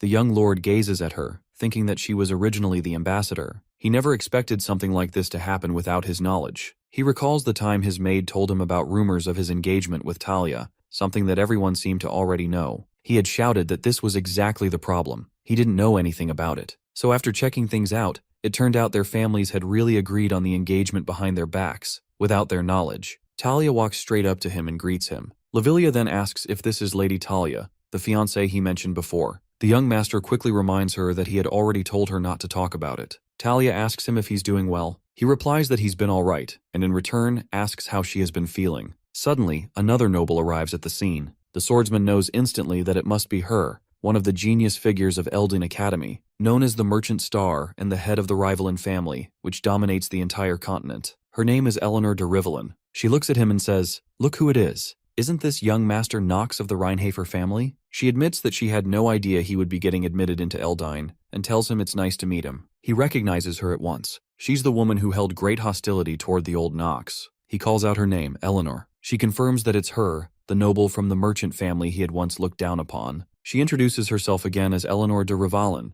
and says she never imagined they would meet like this again. He knows that Eleanor is the only child of the wealthy Rivalin family, whose immense fortune could influence the entire continent. She is also destined to become one of the continent's most prominent stars, a figure who will later dominate the financial world. He's aware that her infamous nickname is the Fox of Wealth. His system notifies him that his acting genius is temporarily shaken. In reality, she met Nox when she was younger. At that time, he taunted her, saying that someone as lowly as her calling herself noble was pathetic. He mocked her for thinking she could buy status with money, and sneered at the idea that doing so would erase her family's past. At a party, he went as far as calling her an idiotic bitch and demanded she get out of his sight. Their strained relationship is part of the karma accumulated by the previous Nox, and he now recognizes that it has become his burden. He can't believe that there are already two people present who seem capable of driving a sword straight through his heart. Eleanor steps forward and asks what is going on, pointing out that he's acting unlike his usual self. He throws the question back at her, asking what she thinks his usual self is like. She replies that she's sure he already has a sense of that, then asks if he's the type who enjoys hearing the truth from others. He sharply retorts that if she's trying to start a fight, she can get lost. She simply smiles and remarks that, just as she expected, not a single thing about him has changed. He demands to know what she wants and wonders internally if she's after his recognition or something else. She laughs coldly and says there's nothing she would ever want from a good-for-nothing member of the Reinhafer family. He realizes now that she harbors zero positive feelings toward him. Deciding to take a closer look, he activates his insight and checks her full status. After reviewing her complete details, he discovers that she has no achievements recorded. As he examines her traits and statistics, he notes that they aren't much different from what he already knew, and that brings him a sense of relief. The middle name D in the Rivalen family was actually bought by Clarkson, Eleanor's father, a merchant. Although she despises her social standing, she has no choice but to make use of it. In simple terms, she is wrath incarnate. The former Nox had essentially poked a hornet's nest, and from her perspective, he was undoubtedly the worst person alive. She tells him she'll leave as he wishes, but before turning away, she adds that, unfortunately, she doesn't believe they are close enough to wish each other good luck. Unexpectedly, he replies that there's no reason for him to do such a thing for someone as lowly as her. She gives him one last smile and says her goodbye. Turning away, he tells Talia that it's time to get going, since the admission ceremony at Eldine Academy is about to begin. She agrees without hesitation. He reflects on the situation, acknowledging that he can't exactly shake off Talia, who is clinging to him under the pretense of being his fiancée. He decides that he'll just have to make the best of this arrangement and utilize her where possible. Determined to stay alert, they enter the academy hall. As expected, he observes that children from many prestigious families are gathered here. He recognizes that some of them will prove useful, and notes that he must recruit them in a way that doesn't interfere with the original story. He identifies a few of the most powerful individuals present, and considers the possibility of bringing them to his side. But he also worries that doing so might distort the story's original flow, so he reminds himself to approach the situation with caution. Still,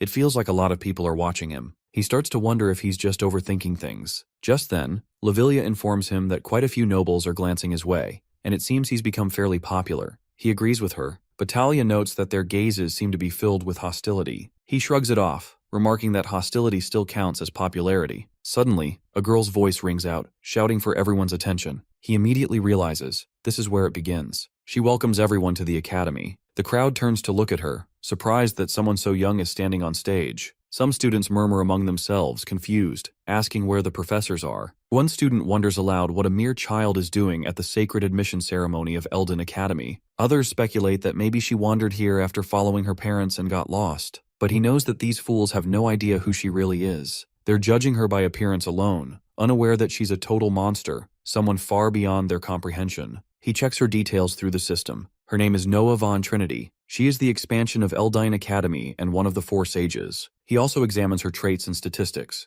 After seeing everything, he instantly decides he must remain on her good side at all costs. He leans toward his fiancée and warns her to stay quiet if she doesn't want to die. Noah announces that it's nice to meet them all and introduces herself as Noah, the newly appointed dean of the academy. She adds that while they may not fully grasp this yet, if she hears anyone use the word small again, that person will die. Then, she declares the official start of Eldine Academy's admission ceremony. One student protests, saying they never heard of such a rule. She calmly explains that it's a new rule, set by the new dean, and it's meant to filter out trash talents. Without warning, she casts a spell on the hall's floor, which begins to glow. She tells them that she hopes they all make it back alive. The swordsman knows this is where it all starts, and he must survive no matter what. In an instant, all the students vanish from the hall. All of them are transported to a forest, and a man immediately orders them to get up. He calls them a bunch of darn young brats and demands to know how they dare sleep in his forest, declaring that they must be out of their minds. None of the students wake up, except for Nox.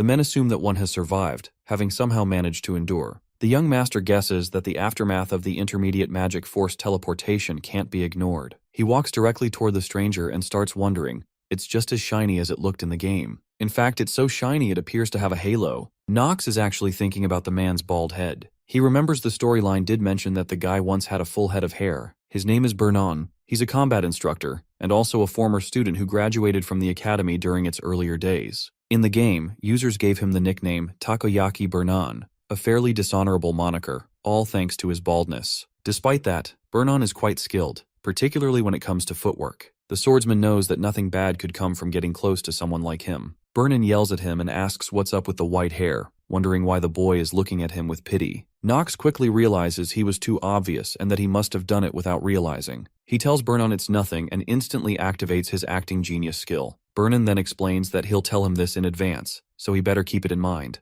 Bernan has sharp instincts, and if the boy dares think any unpleasant thoughts about him, he won't let it slide. Nox politely asks him to please explain the admission test, and suggests that they talk about everything else later. Bernan agrees, but before that, he wants to wake up the other sleepyheads. He advises Nox to cover his ears, unless he wants them to explode, so Nox obeys him without hesitation. Bernan then releases a burst of magical energy toward the sleeping students. The energy converts into a deafening sound, jolting everyone awake. The students sit up in shock, wondering where that loud sound came from. One student, clearly irritated, curses and asks who the hell did that. Bernan walks up to him and slaps him hard across the face. He tells him he is the one who did it and asks if the kid has a problem. Then he adds that not only did the student dare to curse at him, but he also had the nerve to frown. He asks him if he's got a death wish. The boy quickly apologizes, backing down. Bernan then orders the students who are now awake to carry those who are still unconscious to the safe zone. Once that's taken care of, Bernan announces that now that they've wrapped up that situation, he'll begin explaining the Elden Academy's admission process and give a summary of the test. First, he tells them that this island is made entirely of magic, and their task is to hunt monsters with everything they've got. As a reward, a colored jewel will drop from those monsters. The less mana contained within the jewel, the more valuable it is. He adds that some might wonder why that is, since having more mana should be better. But in reality, that assumption is only half correct. What they're really looking for are two key things during this admission test. The first is mana sensitivity. That's already been tested and recorded by measuring how quickly each of them woke up after being hit by Noah's intermediate level magic. The second factor is their ability to detect even the faintest traces of mana, because mages who can do that are the ones who can push themselves to their limits on the battlefield. The young master mutters to himself that they're filtering out the gems from the rocks right from the beginning, and that's exactly what's going on here. Bernan then explains that the location they're currently in is a labyrinth created by the Dean of Elden Academy, Noah. He warns them that the place is crawling with enemies that weaklings like them can't even imagine fighting. Because of that, he'll make an exception and allow them to move in teams. Suddenly, all of the students receive magical swords in their hands. Bernan announces that the maximum number of people allowed per team is 8, and they better start moving quickly. He also informs them that he'll be waiting at the top, and with that, he leaves. Many students still have questions, but he's already gone. The same student who was slapped by Bernan earlier tells the others that the spot on his head where he got hit still hurts. The students glance at one another, sizing each other up. One girl steps forward and asks if anyone would like to assist the princess. Another girl promises that if they work with her to clear this test, she swears upon her family name that she'll reward them. Everyone turns to look at Nox, but he silently walks away alone. He starts thinking about the inner lunatic. He knows that average results and rankings won't be enough to survive in this godforsaken game. The most important weapon here is knowledge. To help this terminally ill body of his grow stronger, he needs to monopolize every possible advantage. So, he heads straight to a save point. He knows that in order to make everything happen, going solo is his only option. All of the students, except for him, arrive at the top. Bernan finds it odd. No matter how hard he tries to figure it out, something doesn't add up. How could a brand new student not only withstand the dean's intermediate magic, but also decide to raid the forest alone? He questions whether the boy doesn't feel fear, but he soon realizes it's not that simple. It's something deeper than that. He understands now why the boy doesn't feel fear. It was in the expression on his face. Bernan guesses that even a diamond in a dung heap is still a diamond. He wants to see what this kid is really made of. He refers to him as the hidden dragon of the Reinhafer family. Looking into the system, he checks the boy's talent. By now, the young swordsman has already slain a countless number of monsters and collected a large number of diamonds. While he kills countless monsters inside the cave, a girl silently follows him from behind. At the same time, Talia, along with 3 other princesses, gets surrounded by monsters. Talia wonders where Nox is now, since she was supposed to go along with him. Suddenly, another princess turns to her and questions what she is doing. She reminds Talia that she has been entrusted with the grand task of protecting Princess Penelope, and insists she ought to fight these monsters with a joyful heart. That girl then tells the others that they've climbed quite high already, and she guesses that the purple crystal must be of the highest grade. Still, she doubts it's actually the highest, since this is a test set by Noah, one of the 4 sages. She believes there's probably something more hidden. Penelope agrees with her. She observes the other students and notices that they all seem exhausted. One of the girls informs her that it would be difficult for everyone to continue climbing in their current condition. The princess, however, is determined. She cannot allow that to happen. One of the girls reflects on the promise she made to help Princess Penelope sit upon the highest seat. The current Archime Empire is rotten to its core, and for it to return to its former glory, Penelope must ascend the throne. And for that, she must do whatever it takes to make it happen. Talia tells the princess that she is still doing fine, then asks if she's all right, and whether they should gather those who can still press forward and continue the climb. The princess confirms that she was thinking the same thing. While holding the purple crystal,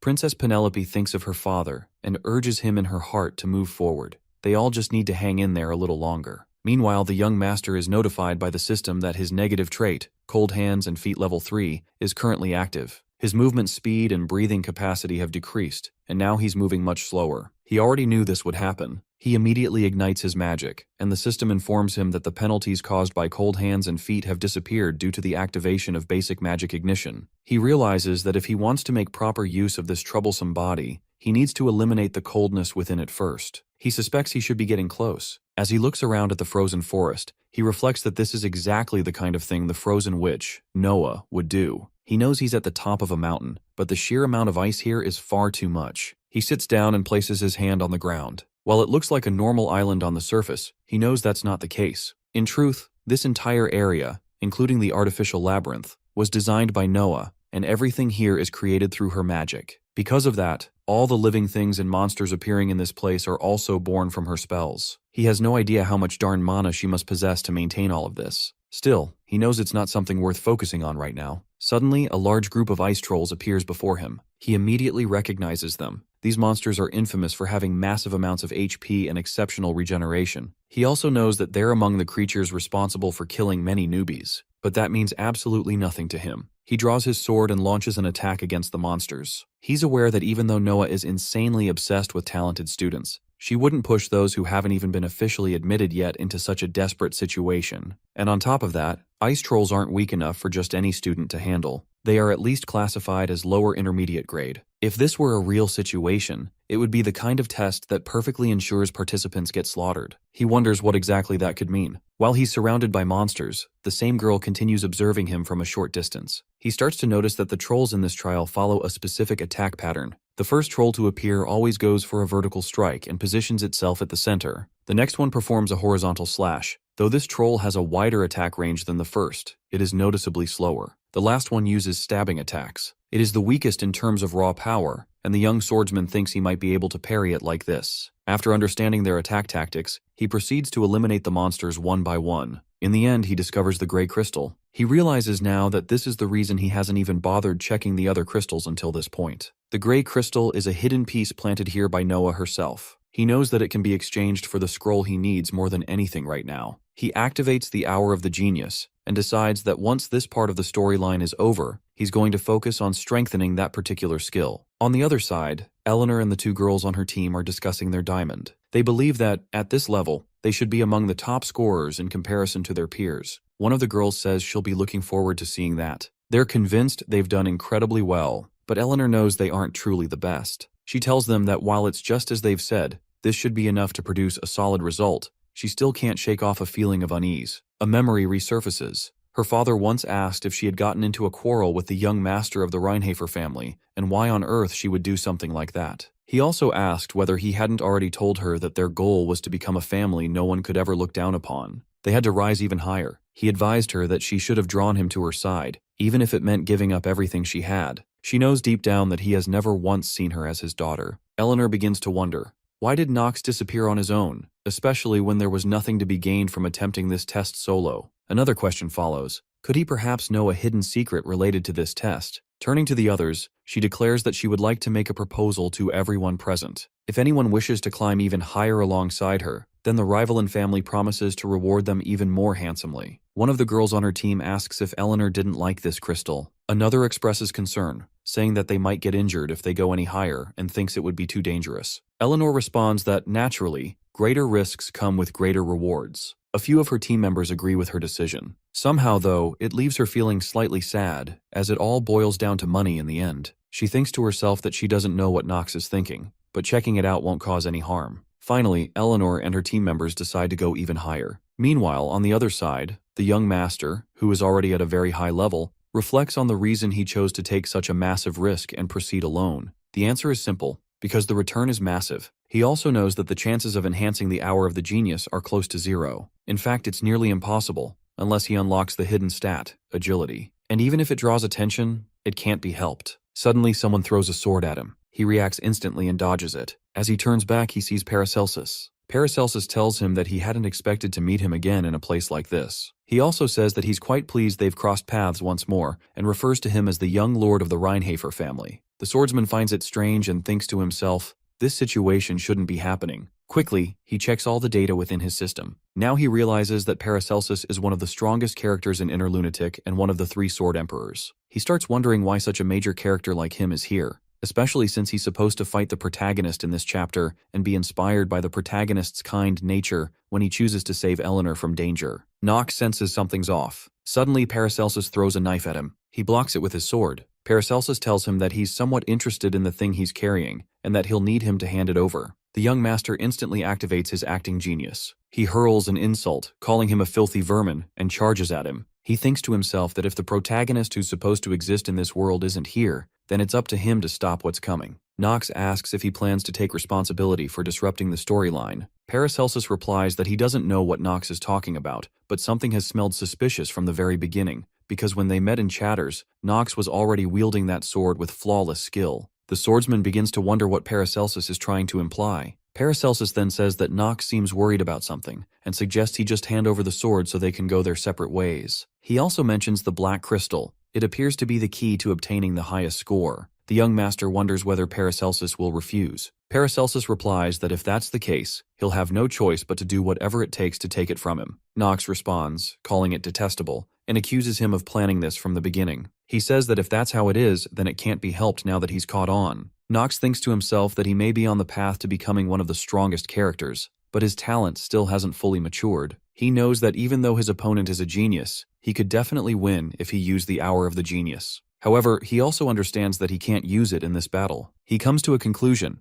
If the protagonist truly doesn't exist in this world, then it's his responsibility to save Eleanor. It may be a gamble, but it's one he has to take. The young lord tells Paracelsus that he's not the only one who knows the secret. Paracelsus responds by saying that since Nox remembered his name, he doubts he's going to ask him to go easy on him. Nox calls out his name, Celsus. He also knows that Paracelsus enrolled in the academy to uncover the truth behind his master's death. Paracelsus angrily calls him a bastard. The swordsman calmly asks if he's in the mood to talk now. On the other side, Eleanor, along with her 2 team members, arrives at the heights where the air is freezing cold. There she spots Princess Penelope. The princess looks at her and remarks that she knew Eleanor would make it here. Eleanor bows before her and responds that she would never dare to stand in her way. However, there is something she would like to confirm, whether Nox is still fighting with his opponent. And now, they can see the battle playing out right in front of them. The princess acknowledges that she sees it, but states that they won't interfere in senseless combat. Echidna steps in and explains that, objectively speaking, it would be difficult to win against those 2 unless they are seriously injured.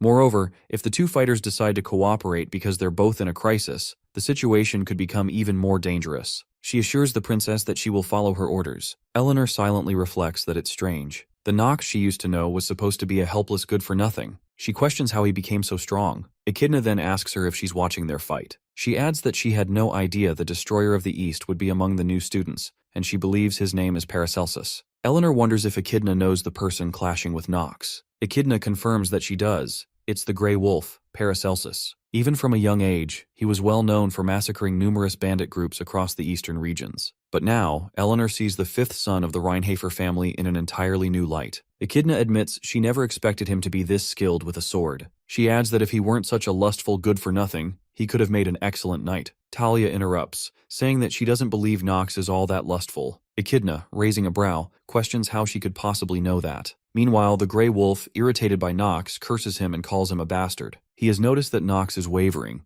a natural response. He's aware that Celsus was Nox's only teacher and that the man is already dead because of him, back in Mill's academy. At this point, the Grey Wolf decides he's had enough of being polite and lunges at the swordsman with full power. Nox activates his acting genius and begins mocking him in return. He questions what's wrong with him now and points out that it's not like he's the one who killed his teacher. After a few more strikes, Nox realizes that Paracelsus's attack patterns are becoming more simplistic. Although he's a genius, he's still young. The young master then throws him off mid-battle. Paracelsus quickly attacks again, shouting that they'll see if Nox can still spout that nonsense after this. The swordsman taunts him again, saying he'll keep repeating it. The Grey Wolf notices that Nox's blows are getting sharper, and he knows he can't afford to drag this out much longer. At the same time, Nox recognizes something dangerous. The moment Paracelsus uses his teacher's sword technique, Living Sword, his own defeat will be unavoidable. There's a reason it's known as the Sword Emperor's signature technique. The Grey Wolf accuses Nox of being distracted. The young lord responds by saying that someone like him, who tries to take from others, is truly a lowly commoner. Just then, the system informs him that Paracelsus's trait, Scorns Nobles, has been activated.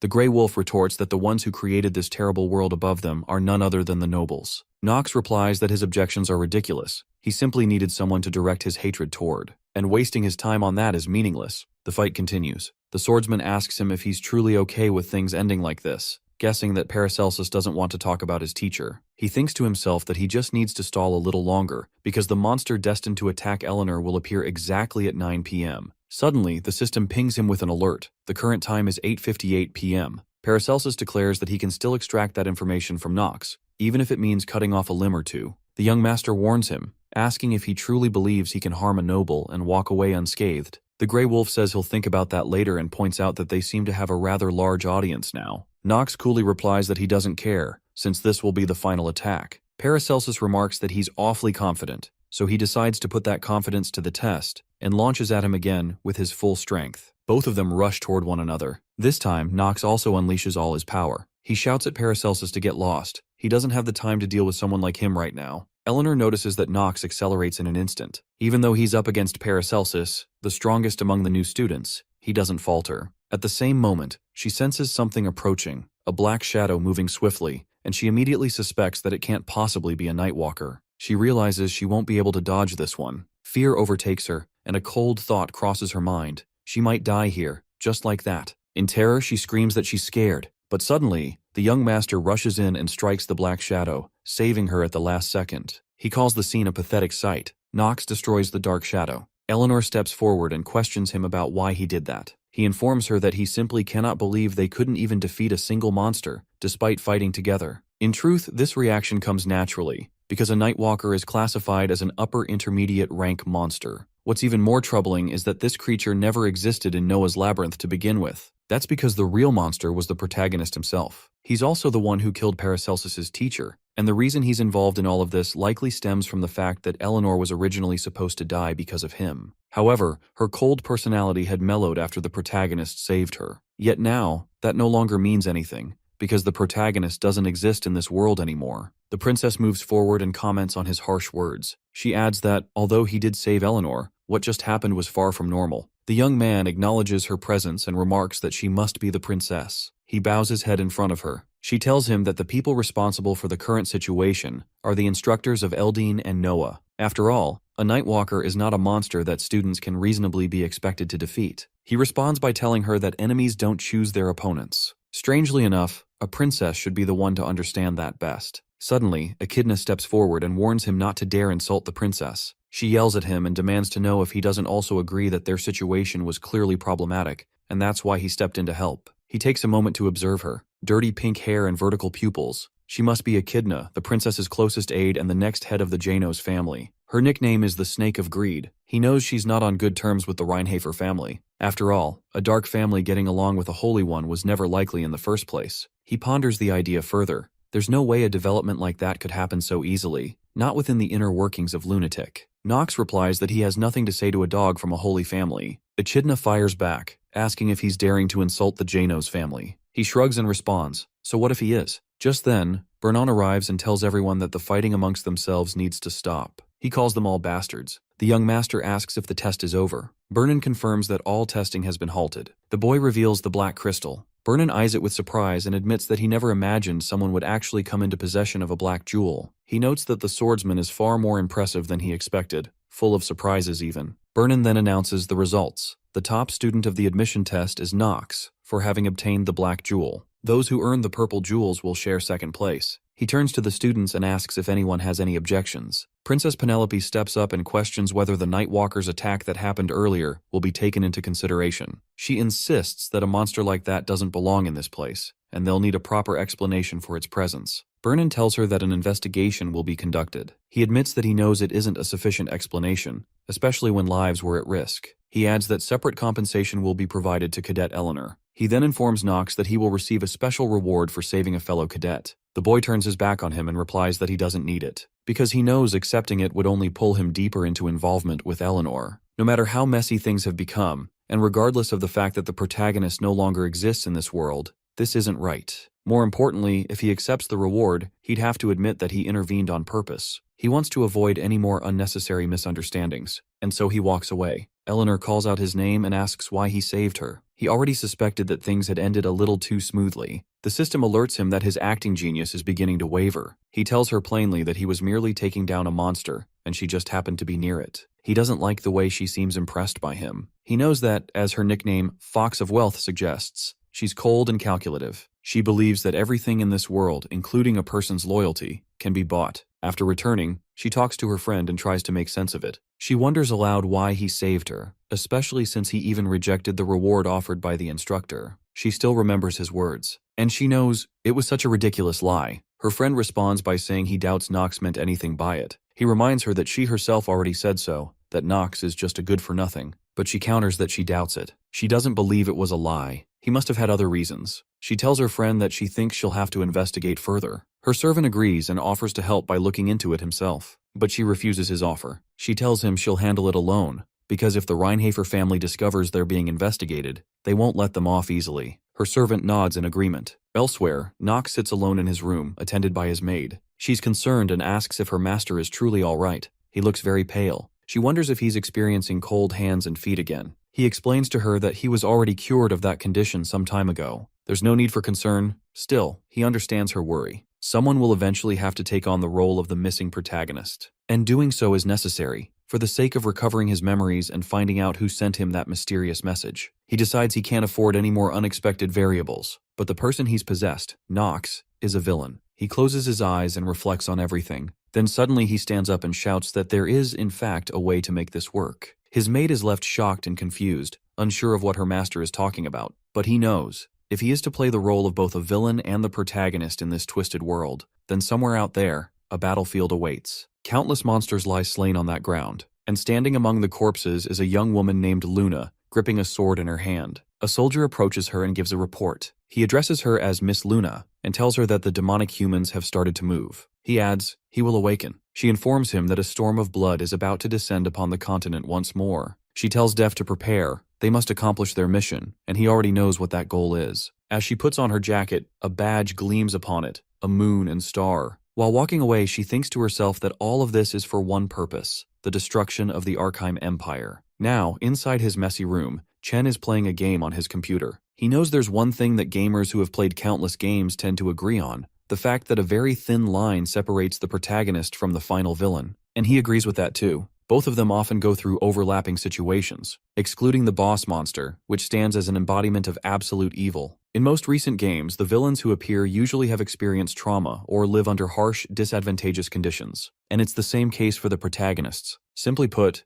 even villains have reasons for becoming who they are. He also knows that people have always been obsessed with such characters. And of course, this doesn't mean good characters and villains are entirely the same. A villain is still a villain. They cannot become the protagonist. And that only applies to games. But in a world headed for destruction without a protagonist in sight, the only way for a villain to survive would be to become both the villain and the protagonist. He doesn't enjoy risking his life, but it can't be helped considering what needs to be done. He has no choice but to go through with it. He understands the greatest villain organization in the inner lunatic game, a group where those who aim to bring down the imperial family gather. He makes up his mind that he will go to Lunatic. Back at the academy, all the professors are sitting in a meeting with Noah. Vernon inquires whether this isn't something dangerous and questions if Noah knows anything. Another professor mentions that he was the one who supervised the test, and then questions Vernon, asking if he made some sort of mistake again. But Vernon flares up, calls him a bastard, and defends himself by making it clear that he didn't do anything wrong. Noah lets out a laugh and asks them what they think they're doing right now.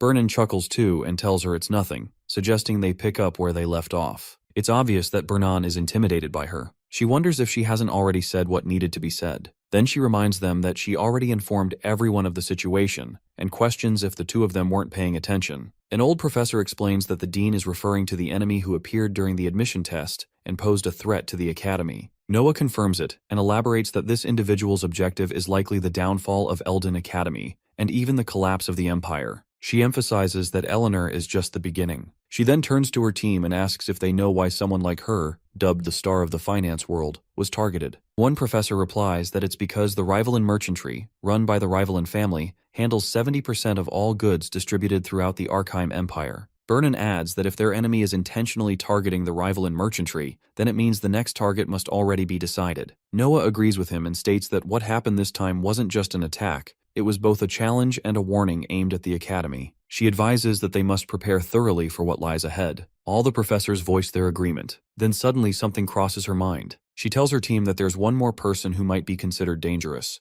a student who could very well be the most talented among this batch of new admissions. A young professor leans in eagerly, clearly curious to learn who this student is. He even expresses surprise that there's someone whom she acknowledges as gifted, especially since it hasn't happened since the incident with the princess. She informs them that it's Knox. The young professor's expression twists into clear jealousy as he asks if she's referring to the notorious, lustful, good-for-nothing from the Reinhafer family. She confirms it. Then, she quietly wonders if he might actually be stronger than her. The young professor rises in anger and storms out of the meeting room. Another professor asks if he heard her right. The rest appear confused. How could someone with such a worthless reputation possess that much strength? Meanwhile, Knox steps into a bar. The bartender looks at him and questions what he's doing there, wondering aloud if the young man is lost. The swordsman instantly recognizes him. He must be Karen, the inn's owner to the outside world, but his true identity is something else entirely. Knox walks up to him and utters the phrase, "Moonlight on Talon Feather," then raises a toast for the Empire. Karen tells him to go ahead and enter, though he admits he has no idea why someone would hand that man the secret code. The young master then asks if he's not going to introduce himself. The man replies that he's called Karen. That's what everyone knows him as. The swordsman nods and takes his leave. He remembers that in order to access Lunatic's headquarters, he must take a bottle from the shelf and recite the code 386. Upon doing so, the system notifies him that he's now been exposed to high-level magic and that his mana will begin to flow in reverse for a temporary period. It also states that his mana sensitivity, his genius-level trait, will be deactivated. The system informs him that the player is now being teleported to the designated location. As he regains consciousness, he notices that his stats are still too low, and dizziness overwhelms him. Suddenly, a girl places a sword against his neck and demands to know who he is. He instantly recognizes her as Luna, the leader of Lunatic, the only Sword Emperor among the three whose face remains unknown. He tells her that he's come for her. She finds it strange that not only does he know where their secret headquarters is, but he also knows who she is. She warns him sternly and says she'll ask one more time. Who is he? He introduces himself as Knox von Reinhofer and declares that he would like to join Lunatic. Late at night, the Grey Wolf Paracelsus sits in his room, thinking about the young master. He wonders if it's possible that the boy already knew something about Old Man Celsus's death,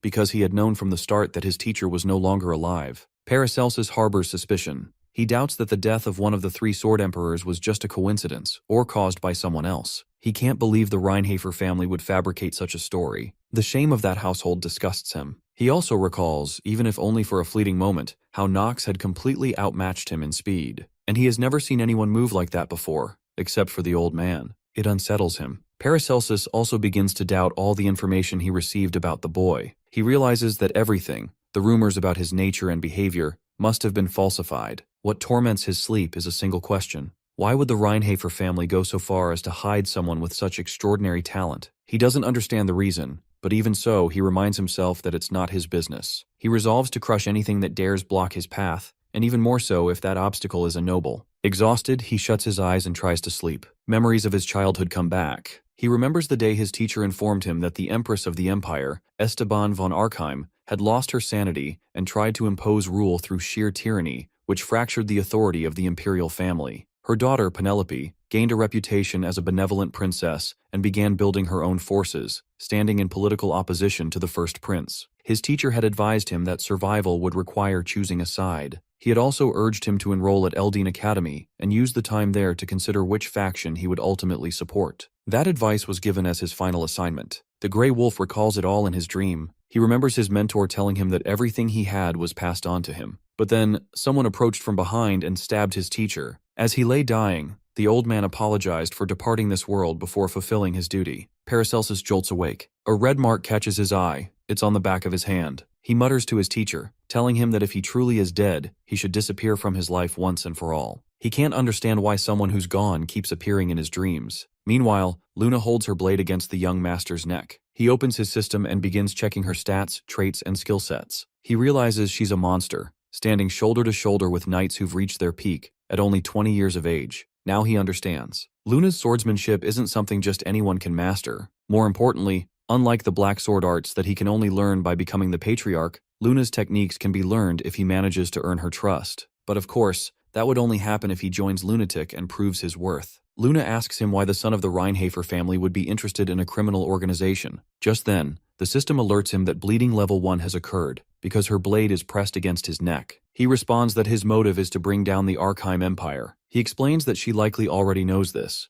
The first step in that mission is to dismantle Eldine Academy, which remains under the Empire's control. Only then can they begin tearing down the Empire itself. He offers to become her spy. Luna eyes him and asks if he genuinely believes he's capable of pulling that off. The swordsman doesn't hesitate. He assures her that he does. Finally, she removes the sword from his neck and calls him a bold one. Then she asks for his name. He introduces himself as Nox von Reinhafer. She immediately orders her servant, Duff, to prepare the lunar trial. Duff obeys without question. He hands Nox a robe and instructs him to follow. As he walks behind Duff, the boy thinks to himself that everything is proceeding according to plan. After they reach the center of the forest, Duff stops and explains. Once Nox steps onto the altar, he must eliminate every enemy that appears, and under no circumstances should he allow the robe to fall off. Now he begins to understand the reason behind this condition. Duff explains further. It's the only way to prevent exposure to the berserk effect. The young master understands. The robe is his defense against the abnormal status known as berserk, one of the most dangerous traits. In exchange for driving a person into madness, it boosts their abilities to the very limit. He also knows that once someone is exposed to the Crimson Moon, most end up going insane. More accurately, it's not just insanity,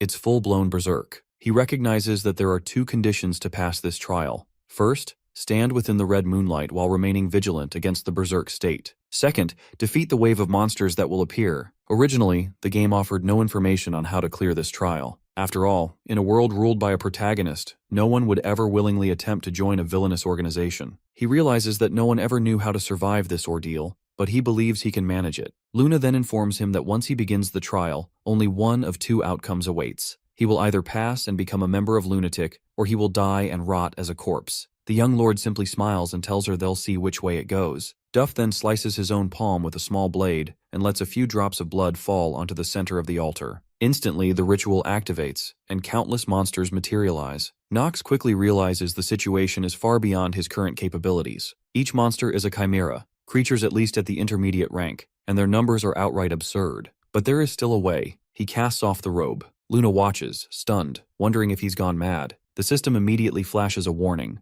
The Crimson Moonlight has triggered the berserk abnormal status. It alerts Nox that he may lose control of his mind, and once he does, he might never be able to recover. But there's more. The system also informs him that all of his stats have now increased by 1.5 times. Duff tells Luna that he can't believe Nox threw his robe away, that it's as good as throwing his life away. He then asks her whether they should try to stop him. Luna disagrees with him and explains that Nox isn't the type who listens to warnings to begin with, and whether he lives or dies has nothing to do with them. Duff informs her that he's from the Reinhafer family. He reminds her about Nox's father, Theo von Reinhafer, saying that if he tries to harm Lunatic, it would bring trouble for them. Luna assures him that it won't happen, and she'll make sure of it. She then asks him, does he really think Theo is the kind of person who's overflowing with fatherly love? Duff agrees with her. He decides that for now, he wants to observe. She knows that young Nox must have a plan. Duff simply follows her lead. The monsters begin attacking the young warrior, and he continues slaughtering them at an unmatched speed. He thinks that the entire world has been dyed red, and that's exactly how the lunar trial is described within the inner Lunatic. He notices that several of his stats have slightly increased,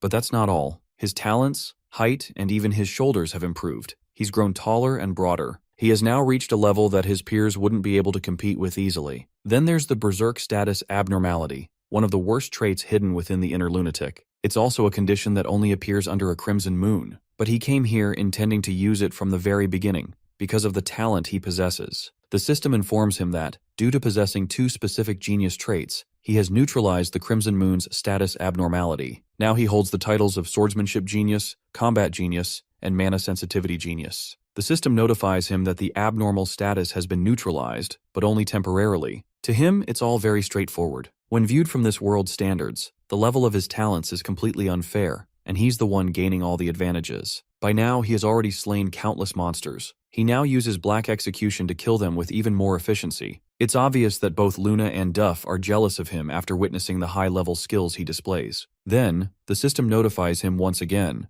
Thanks to the effects of the artifact known as the Black Flame Ring, his lifespan has been extended by 2 days and 7 hours. He turns to Luna and remarks that if she has an issue with that, then she should go ahead and become terminally ill too. He becomes so fast that now he begins cutting down many monsters with a single swing of his sword. He kills all of them, and soon, there's a massive pile of monster corpses beneath his feet. He walks toward Luna and asks her if this trial is over. A little while ago, while the swordsman was busy killing the monsters, Luna had said to Duff that she believed they would have to acknowledge him as one of Lunatic's members. Duff responded to her that there are only a handful of people on the entire continent who possess that level of talent. Luna then speaks to Nox and tells him that he has passed and he can return now. But he doesn't stop. He continues killing monsters without hesitation. She wonders if he's been consumed by madness. Duff even suggests that they should kill him right then and there. After covering the floor in monster blood, the warrior finally returns to them. Now both Luna and Nox stand face to face. She informs him that the trial is over. She also adds that Teo has raised a monster. Duff completely agrees with her. The young master feels satisfied that he has succeeded, and Luna finds him to be an intriguing individual. She hands the robe over to Duff. Only noble members of Lunatic are allowed to wear this robe.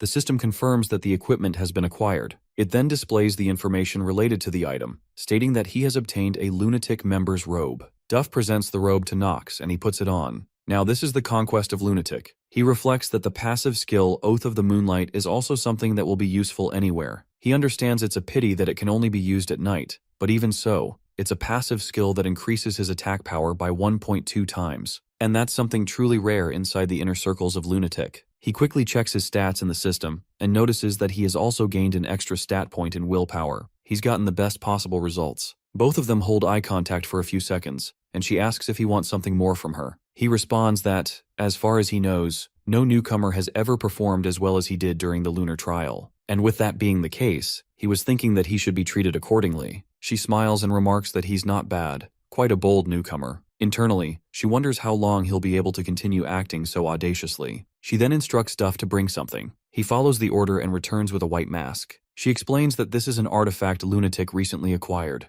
It's called Moonshadow. As the name suggests, it's an artifact that creates a clone, and it will likely help him as he steps into his role as a spy within the academy. She glances at him, curious if he's satisfied now. Nox bows to her and confirms his satisfaction. He feels genuinely pleased that he has finally gotten his hands on Moonshadow. The system notifies him that he can now use the artifact Moonshadow to create a clone of the player. It then prompts him to input his name, traits, and basic information. He realizes that this is the main reason why he came into contact with Lunatic so early in the storyline. In truth, it's an artifact that allows the creation of a player's clone. And now, he can play the roles of both the protagonist and the villain, because this is the very artifact that makes that possible. He thanks her and refers to her as Captain Luna. She warns him and tells him to listen carefully. There are a total of 5 ranks within Lunatic. Excluding the captain and vice captain, members are ranked from 1 to 3. Since this is his first time here, he will start at rank 3. The young master responds affirmatively. She instructs him to remain on standby until he receives his first mission, and she adds that she hopes he won't disappoint her. After he exits, she turns to Duff and remarks that this kid is pretty interesting. She then asks if he agrees with her. Duff nods and tells her that he has no idea how the boy managed to endure the madness of the Crimson Moon. She replies that she understands why he would say that, because those who aren't geniuses can't even last 5 minutes. And even if he is a genius, being able to fight without the robe means he's got enough guts to risk his life. Duff agrees with her assessment. She instructs him to just keep an eye on the boy for now. She wants to see whether he'll entertain them and whether he'll prove useful to their organization. From the same portal, Nox returns to his world, in the same bar form where he had entered. Karen sees him and comments that it looks like he has taken care of his business. Nox confirms that he has. He ponders that others might question why he would do something so crazy, wondering if he really dared to risk his life at the altar. And this is exactly what he did. The only perfect way to resist the berserk trait is to possess 2 pacifist genius traits. And to put it simply, he's the only one capable of using the full power of the Crimson Moon. Karen guesses that he got what he wanted. The young swordsman then asks Karen if he has any business with him. Karen tells him that it just feels unfair, and suggests they introduce themselves. He further clarifies that self-introductions mean telling each other their names. The boy introduces himself as Knox von Reinhafer, and asks if they're done now. The bartender nods and tells him they'll see each other again. He adds that it will be tough trying to keep up with the academy schedule, but in Knox's case, he guesses it will be even harder to hide his strength. He also advises him not to stand out too much. While leaving the bar, Knox thinks that it seems like the plan is progressing smoothly. When he returns to his room, he finds Lavilia standing there angrily, waiting for him. She demands to know how he could sneak out on the very first day of school without bringing his maid along. He thinks to himself that it shouldn't have been possible. He had checked and confirmed that she was asleep before he left. She asks her young master if he's even listening to her. She reminds him once again, as she has done many times before, that he must refrain from doing dangerous things. Even though many negative rumors have already been circulating within the family, there is still a chance for rehabilitation. He smiles and asks her how her day went. He also mentions that, from what he knows, maids and servants attend lessons as well. She tells him that nothing much happened, but from the way she responds, he can tell that something definitely did happen. He wonders if there's really nothing that can be done about this. After all, those are lessons attended only by maids and servants, most of whom are low-ranking nobles. And since Lavilia is now a commoner, she becomes the perfect target for them to pick on. He hands her a pouch and tells her that if she ever runs into any trouble during lessons, she should open it. She grows curious and asks what's inside. He instructs her to open it only if she's in trouble. He explains that it's an item that will resolve any situation in a perfectly reasonable way. She asks if she can open it now. He denies the request, and she complies with her master's order. She assures him that if she ever finds herself in that kind of situation, she'll open it. He appreciates her obedience and urges her not to hesitate. If she ends up in danger, she must use it. She agrees. The system notifies him that he has successfully joined Eldane Academy. He has cleared the first main story. The system also informs him that a new mail has arrived in his mailbox and asks whether he would like to open it. He commands it to open. He opens the mail and starts reading it. It's a strange message. No names are mentioned. It begins with a simple greeting. Hello, long time no see. If he has received this letter, then it means he has succeeded in getting admitted into Eldane Academy. The sender also mentions that he knew Knox would be able to enter the academy without a problem, and he expresses that he's genuinely glad for him. The young master senses something unusual. The tone of the letter feels as if the writer can see right through him, and without a doubt, this person knows him well. The sender also notes that the trials are only just beginning. He acknowledges that Knox has probably gone through a tough time up until now as well, but what lies ahead will be even more painful and far more difficult to endure. The writer emphasizes that no one else can do this, only Knox, because only he has the ability to witness the end of the story. He admits that it might sound irresponsible, but still promises to help Knox as much as he possibly can. The letter continues. Even though it might not be much, the sender hopes Knox will accept the item attached to the mail. Knox mutters to himself that the contents of the message aren't particularly helpful this time either. He knows it's time to reorganize his thoughts. He also understands there's a strong possibility that the person who sent him this letter is an inner lunatic GM. The fact that they're able to interfere with the system freely and send him items proves that. That's the most likely conclusion. And so, he decides he must focus entirely on clearing the main storyline, recovering his lost memories, and finishing the game. He concludes that it's no use worrying about problems he can't resolve right now. For now, it's time to check the gift. He accesses the view character system. A list of various names appears, and he's stunned to find Talia's name included there as well. Also present is the complete profile of his father, Teo. It's an incredible feature, he thinks. Originally, in Inner Lunatic, using Insight required seeing the target in person, but this system is different. He can now check the status of any character he's encountered at any time. He remarks to himself that this gift is definitely something only a GM could provide. He checks Teo's stamina and sees it listed as 25.2. He's surprised to discover that Teo's stamina increased by 0.2% in such a short period. At his age, Teo already holds the title of Sword Emperor, and yet he continues to grow stronger. As Knox examines the stat increase, it dawns on him. This world might look like a game, but it isn't the actual game. That realization makes everything feel even more complicated. Still, he tells himself he should be thankful that the class selection process went smoothly. Now his next challenge at the academy will be team magic techniques. Meanwhile, Lavilia heads to the maid's classroom. Inside, all the maids and servants are whispering about her. They mention that she's the one from the Lavilia family who fell from nobility and became a commoner. One maid remarks to another that she doesn't know how Lavilia has the audacity to come all the way to Eldine alongside her young master. They express doubts about her motives, suspecting that she's looking for an opportunity to strike it big in life. Others gossip about her pretty face, saying it would be easy for her to bewitch others with it. They mockingly refer to her as the maid of the rumored good-for-nothing son. One maid speaks to her directly, saying she's heard that Lavilia's master is known to be very lustful, and obviously Lavilia must be planning to take advantage of that. She says it as though it's a given. They even comment that her family isn't influential, so they don't need to worry about consequences. Everyone laughs at her. Lavilia reflects that she has endured countless insults hurled her way. As a fallen noble, she no longer has the luxury of expecting respect or consideration. Still, she resolves that she must never allow any of this to cause trouble for young Master Nox. Determined, she walks straight up to the group of maids and politely asks if she may have a moment of their time. One maid steps forward and introduces herself as the daughter of a count, Giselle of the Flores family, currently serving young Master Kane. She haughtily asks Lavilia if she really thinks someone like her has the time to talk to a mere commoner. Lavilia calmly replies that she overheard Giselle spreading unfounded rumors about her young master just now. Giselle admits it without shame and asks what of it. She says it's not her fault that there are negative rumors about Nox circulating in high society, and if Lavilia expects an apology, she's going to be disappointed. Giselle refuses. Lavilia realizes that everything her young master told her was true. Status really does carry weight in this place, so she decides to use the pouch Nox gave her. As she opens it, a digital version of her young master emerges. Everyone, maids and servants alike, immediately recoils in fear. Even Lavilia is caught off guard by the sight of her master. The digital version of Nox introduces himself to the entire group.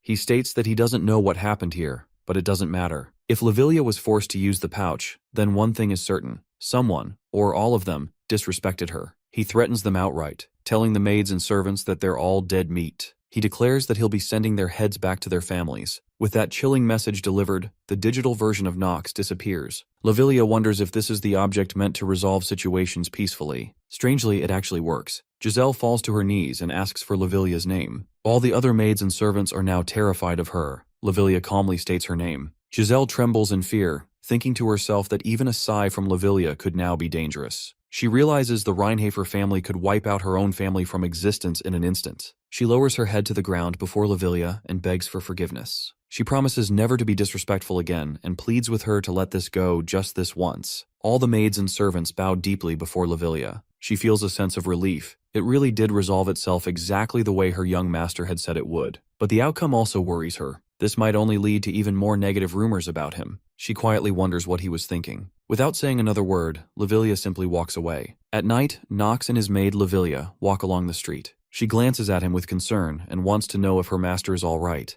noticing how deep the dark circles under his eyes are. He rubs his eyes and responds that he's fine. He knows it's because he managed to complete the class selection. Somehow. Suddenly, a young servant approaches them and greets him. The young master eyes him suspiciously, wanting to know who this person is. The boy introduces himself as Rick, Miss Eleanor's servant. Rick tells him that it's an honor to meet Nox. The swordsman silently wonders what's going on. Just then, the system informs him that he is currently shaken, and that the acting genius skill has been activated. A moment later, the system notifies him that he is no longer shaken. He starts to think that a dangerous character from the early part of the story is now approaching him. He also knows that Rick is, in truth, Rock the Deceitful. In the next 3 main story arcs, this very man betrays the rival in merchantry in order to deepen the plot. Additionally, he serves a demon and is a worshipper of demonic forces. In other words, this is the very traitor who will eventually stab Eleanor in the back. The young master also knows that the saying, "the enemy of your enemy is a friend," is pure nonsense and inner lunatic. He clearly understands that Rick is the worst kind of trash. Getting involved with him would only bring unnecessary trouble. Rick then holds out a small box and says that it's a gift from his miss to him, claiming it's a very precious artifact. Nox coldly tells him to get lost. He's admittedly curious about the artifact, but he knows well that this is nothing more than a poisoned apple, and he must not accept it. Rick is visibly shocked by Nox's rejection. He stands there confused, wondering what Nox meant by that. The young swordsman asks if he intends to make him repeat himself, grabbing the hilt of his sword while glaring at him. With that, Nox turns and walks away. Lavilia follows closely behind. She looks at him with worry and says that his body is frail, asking what he would do if he collapsed from walking too quickly. Nox glances at her and asks just how pathetic she thinks he is. She replies that just recently he had chills, the flu, and cold hands and feet all at the same time. Frustrated, she raises her voice and tells him that she never imagined anyone could be as weak as him. He doesn't deny it, but reassures her that he's all right now and confirms that he's not going to die suddenly. She nods in agreement, though she still feels uneasy. Lavilia adds that he's always right in the middle of every incident. He guesses that in that sense, he's quite popular. But more importantly than just being her master, Nox is the person who once saved her life. Furthermore, if a character possesses the single-minded trait, they naturally become anxious when separated from their master. She can't hold back her curiosity and asks him why he acted that way toward the person just now. He pauses, then wonders aloud if she's referring to Rick. She confirms it, then asks if he was acting more emotional than usual. He tells her to listen carefully. No matter what happens, having Rick anywhere near her is never a good thing. She wonders aloud if it has something to do with his past conflict with Miss Eleanor. Still, she knows Nox wouldn't behave like that without a good reason, and she's certain there must be one. She agrees with her master and promises to keep Rick at a distance, just as he advised. Nox quietly thinks to himself about what might happen in the future. They must start keeping Eleanor at a distance too, otherwise they'll draw far too much attention. He tells Lavilia that from now on, they'll have to be very careful. He then heads inside the lecture hall, annoyed, and wonders why he has been facing such trials right from the beginning. Inside, the old professor informs the students that today they will be forming the teams they'll be working with for the next year. He adds that they will also undergo team bonding exercises. The professor explains that when forming a party, the most important thing is to understand one another. That statement irritates the young master. He realizes now that he had been too optimistic about his situation. He hadn't thought that being friendless would actually become a problem, even in a game. The professor addresses the cadets again, telling those who get along with each other to form teams of 4. He gives them 30 minutes to do so. Nox immediately thinks that it can't be done. As a public outcast, it's impossible for someone like him to gather 3 team members. He raises his hand and asks the professor what happens if someone fails to form a team. The professor bluntly replies that he'll receive an F, and that repeating the course is not an option,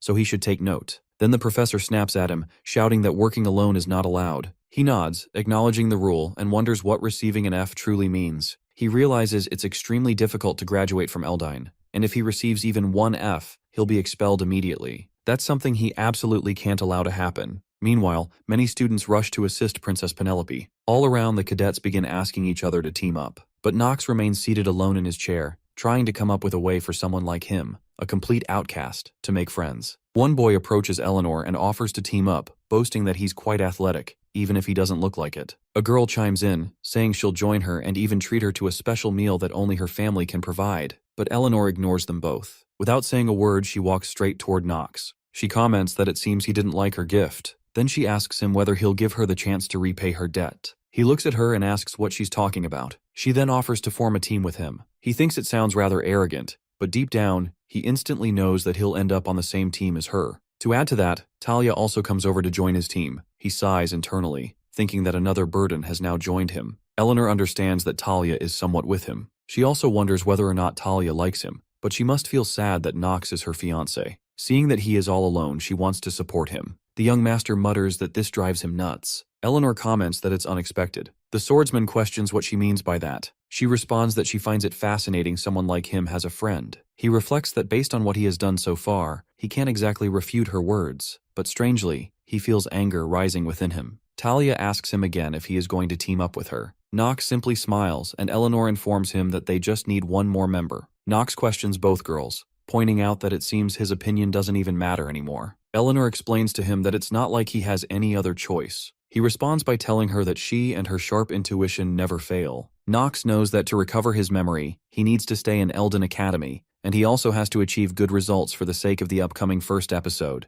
where he must place within the top 10 present. The first battle against an archdemon. He understands this will be his first time acting out both the villain and hero's role. A boy named Pell approaches Eleanor and states that he would be pleased to join them. Nox thinks that fortunately, their last member is a normal person. He quickly checks all of Pell's details through his system and becomes surprised to see his skill, the power of blessing, usable only once. Seeing this, he feels relieved. He observes that Pell has mediocre stats, but that is not the main point. The power of blessing is one of the most overpowered skills within Inner Lunatic, forcefully awakening the talents of the protagonist's team members. Although it's unfortunate that it cannot be used on the protagonist himself. Still, this is strange. He wonders why a character from the academy possesses a rare skill that only saints and saintesses from a monastery can have. He decides to think about it later. Pell tells them that he looks forward to working with all of them. First, Eleanor introduces herself and expresses hope that everyone will work hard. Then Talia states her name and shares how glad she is to be part of this team. The young master questions whether there is a need for him to introduce himself, and hopes they won't hold him back and will pull their own weight. The old professor announces that it seems everyone is teamed up and hopes they all get to know each other well by next week. He also declares that their current teams will remain the same for one semester, and with that, he dismisses the class. Nox calls him an old crazy man. Talia informs him that she thinks he just spoke his inner thoughts out loud. He replies that he knows and actually wanted him to hear it. She warns him that it's not good to swear at the professor. As he leaves the classroom, he tells her it doesn't matter because the team has been formed anyway. Talia runs after him and asks about his lesson schedule. She also explains that she's not asking for any special reason. He can't believe she just asked him that. And it's obvious what she is after. She tells him she is just curious. He retorts that she is trying to find out what the easiest subject to get high marks in is. He makes it clear to her that she thinks he will tell her that for free. She denies it. He informs her that he isn't letting her trick him into giving free information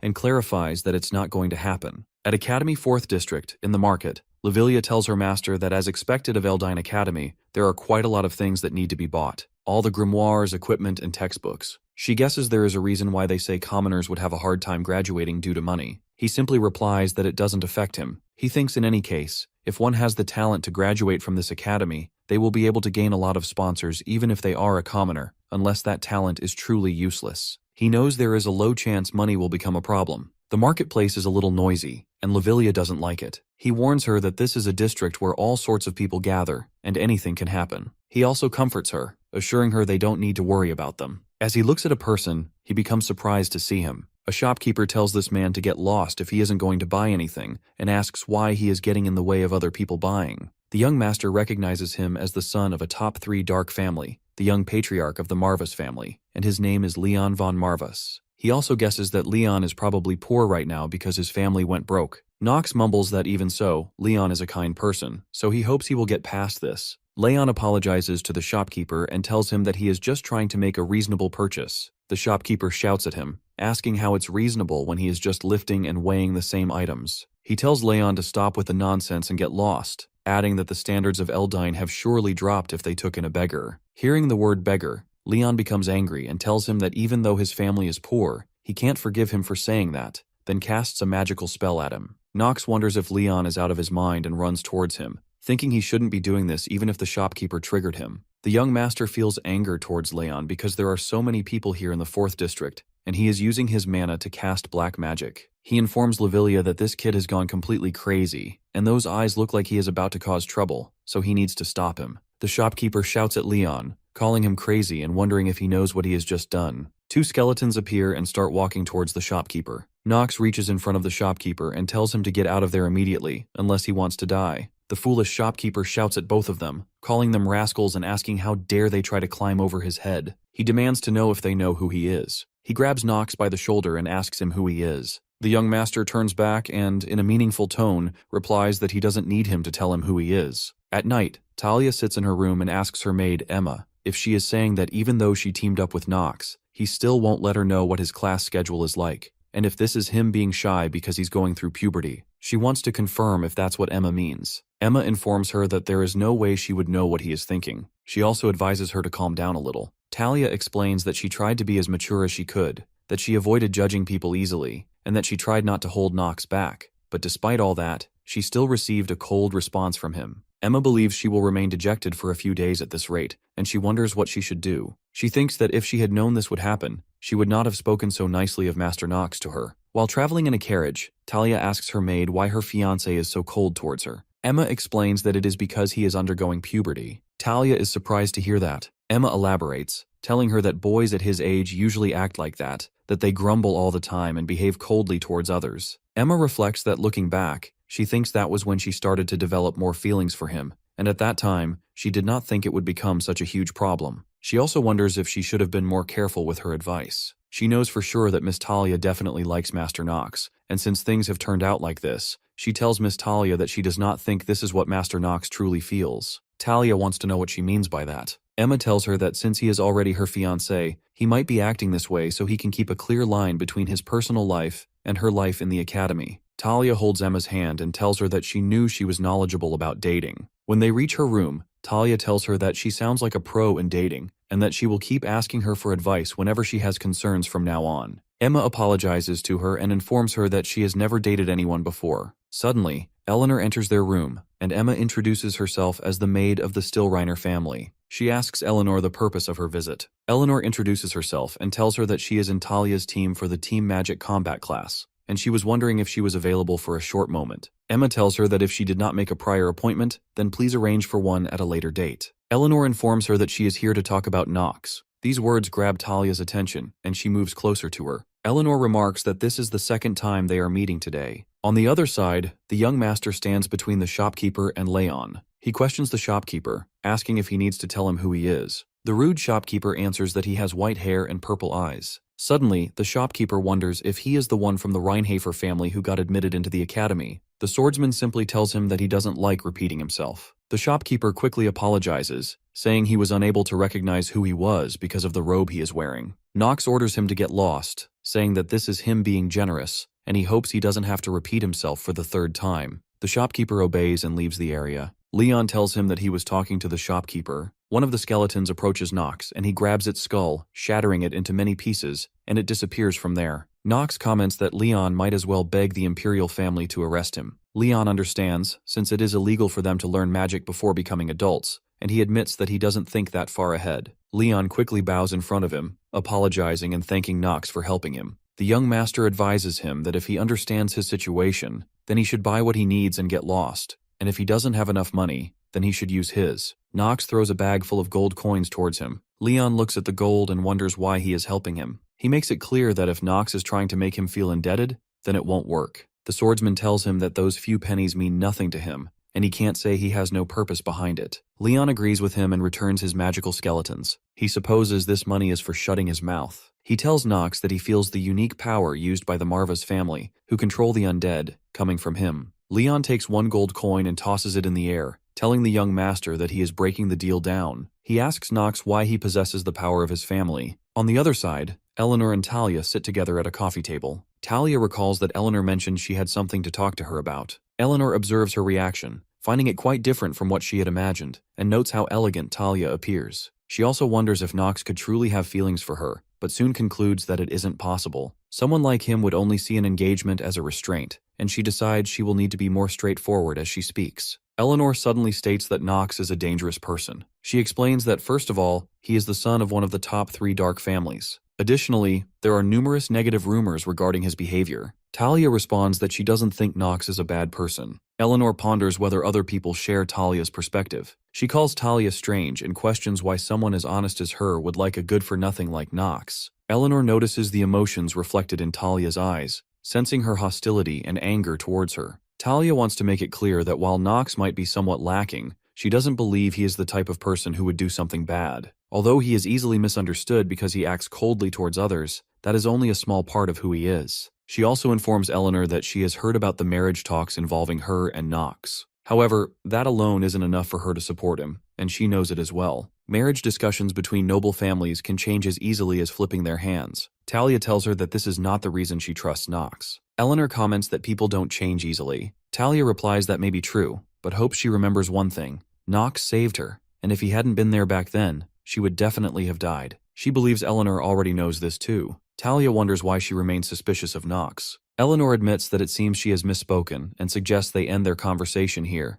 thanking Talia for giving her time. Talia very coldly bids her goodbye, and Eleanor leaves the room. Outside the hostels, Eleanor stands alone, clearly looking sad. Rick approaches her and wonders if the conversation didn't go well because it is unlike her to appear upset. She asks Rick what he thinks is the most important trait for a merchant. He replies that of course it would be eyes that are always wary and doubtful of others. She reflects that this was what drove her to achieve the nicknames Fox of Wealth and Star of the Finance World. She also notices that he has actually changed. In truth, she has feelings for him. She tells herself that there is no way that could still be true after such a long time. On the other side, Nox and Leon stand face to face. The young master instructs everyone to get out of there. He warns them that it's barrier magic and people begin running away. He realizes the situation has become complicated. He knows that no matter how money-obsessed Leon is, it would be impossible for him to keep the secret of Nox using his family power without anyone finding out. Leon informs him that if he wanted to negotiate with him, he should have brought along something suitable for negotiation. The swordsman wonders if he should have proposed something to him. He explains that this involves his family and doubts Leon would exchange anything for that. Leon asks why he speaks as if he knows him very well. Nox addresses him by his full name, Leon von Marvas, and states that his family is one of the top 3 dark families like the Reinhafers, and among those that had the greatest influence. Leon warns him that he doesn't like how he is using past tense. The young master tells him that he must already know his family has fallen from what it used to be. He explains that he is aware those people used territory to overthrow the patriarch of the Marva's family and took away most of their lands. Leon wants to know if he is trying to use the fact that he has more information than him in consideration of his desire for revenge. Nox clarifies his stance, stating that he doesn't make moves for such goals. As far as what he wants, it is only the revival of his family. It is for a young patriarch to be recognized and for his family to once again reach the top of this continent. He asks Leon if that isn't his true objective. Leon replies that it's not a bad goal and it means he knows him well. Leon then questions how he got his hands on the powers of the Marva's family. Nox explains that he obtained it by chance and only recently learned that this power is related to his family. Leon believes what he says. The swordsman asks if he isn't going to question him any further. Leon says he is satisfied because Nox has already given him all the answers. Nox thinks that what Leon wanted to know from the start wasn't how he got his family's power, but how much he knew about him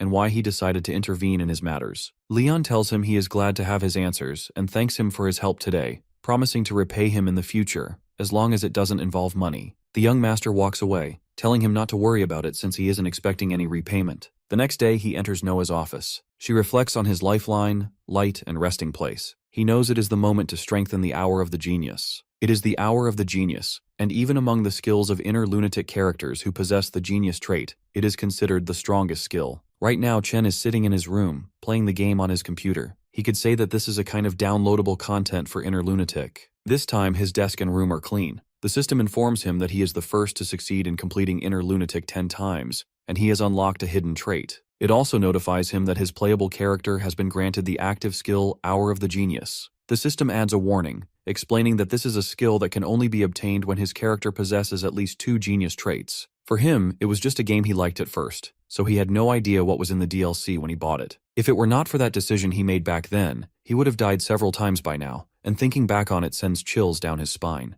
Now back in the game, he stands in front of Noah, and she remarks that he was really great this time around. She also wonders if his family has been raising a monster this whole time. He responds that he cannot believe she is calling him a monster so bluntly, and questions whether she thinks she has gone a little too far. She explains that she did not say anything wrong. Placing her feet on the floor, she asks how else they could explain him being able to fight an ice troll so calmly. She is also curious why someone as skilled as him would be called a good-for-nothing, and she cannot seem to wrap her head around it no matter what. She speculates whether it is because the Sword Emperor, Teo, has poor judgment of character, but she quickly denies that idea because there is no chance of it. The young master notices that she is suspicious of him, and he guesses this much was to be expected since the original Nox was indeed a complete good-for-nothing. He quickly activates Acting Genius. Now that is no longer the case, and the system confirms that he is no longer shaken. He explains to her that no matter what kind of person he was in the past, he does not think that should matter to her. She agrees, and also informs him that his talent has gotten her excited, and he has become so interesting that she wants to steal him away. He tells the dean that he does not think that is something appropriate to say, and states he will act as if he did not hear it. He also knows she followed him from behind after polymorphing herself. She is surprised that he noticed and admits it was her, adding that she wants to see how much longer he can keep things hidden from her. Holding a letter in her hand, he thinks that he is finally getting it. She informs him that this is the reason she called him here. It is a skill-strengthening scroll, capable of greatly increasing the efficiency of one of his abilities, and it is an extremely precious item. He tells her it is his first time hearing of such an item. She offers for him to come and take it. He happily steps forward and takes the scroll in his hand. He receives a slight shock and wonders what it was, or if he just imagined it. He assumes it is probably just him getting excited about what is to come. His system confirms that he has obtained a new artifact and begins displaying its information. The system provides him with all the basic details about the scroll and informs him that the skill-strengthening scroll can now be used. The system then asks if he would like to use it. He accepts the offer, and the system requests that he choose the skill he wishes to strengthen. He quickly selects Hour of the Genius. The system confirms he has used the artifact and notifies him that the strengthening of his skill is complete. Because he has acquired the artifact at such an early stage, he will be given additional effects. His skill's effects have increased by 2 times,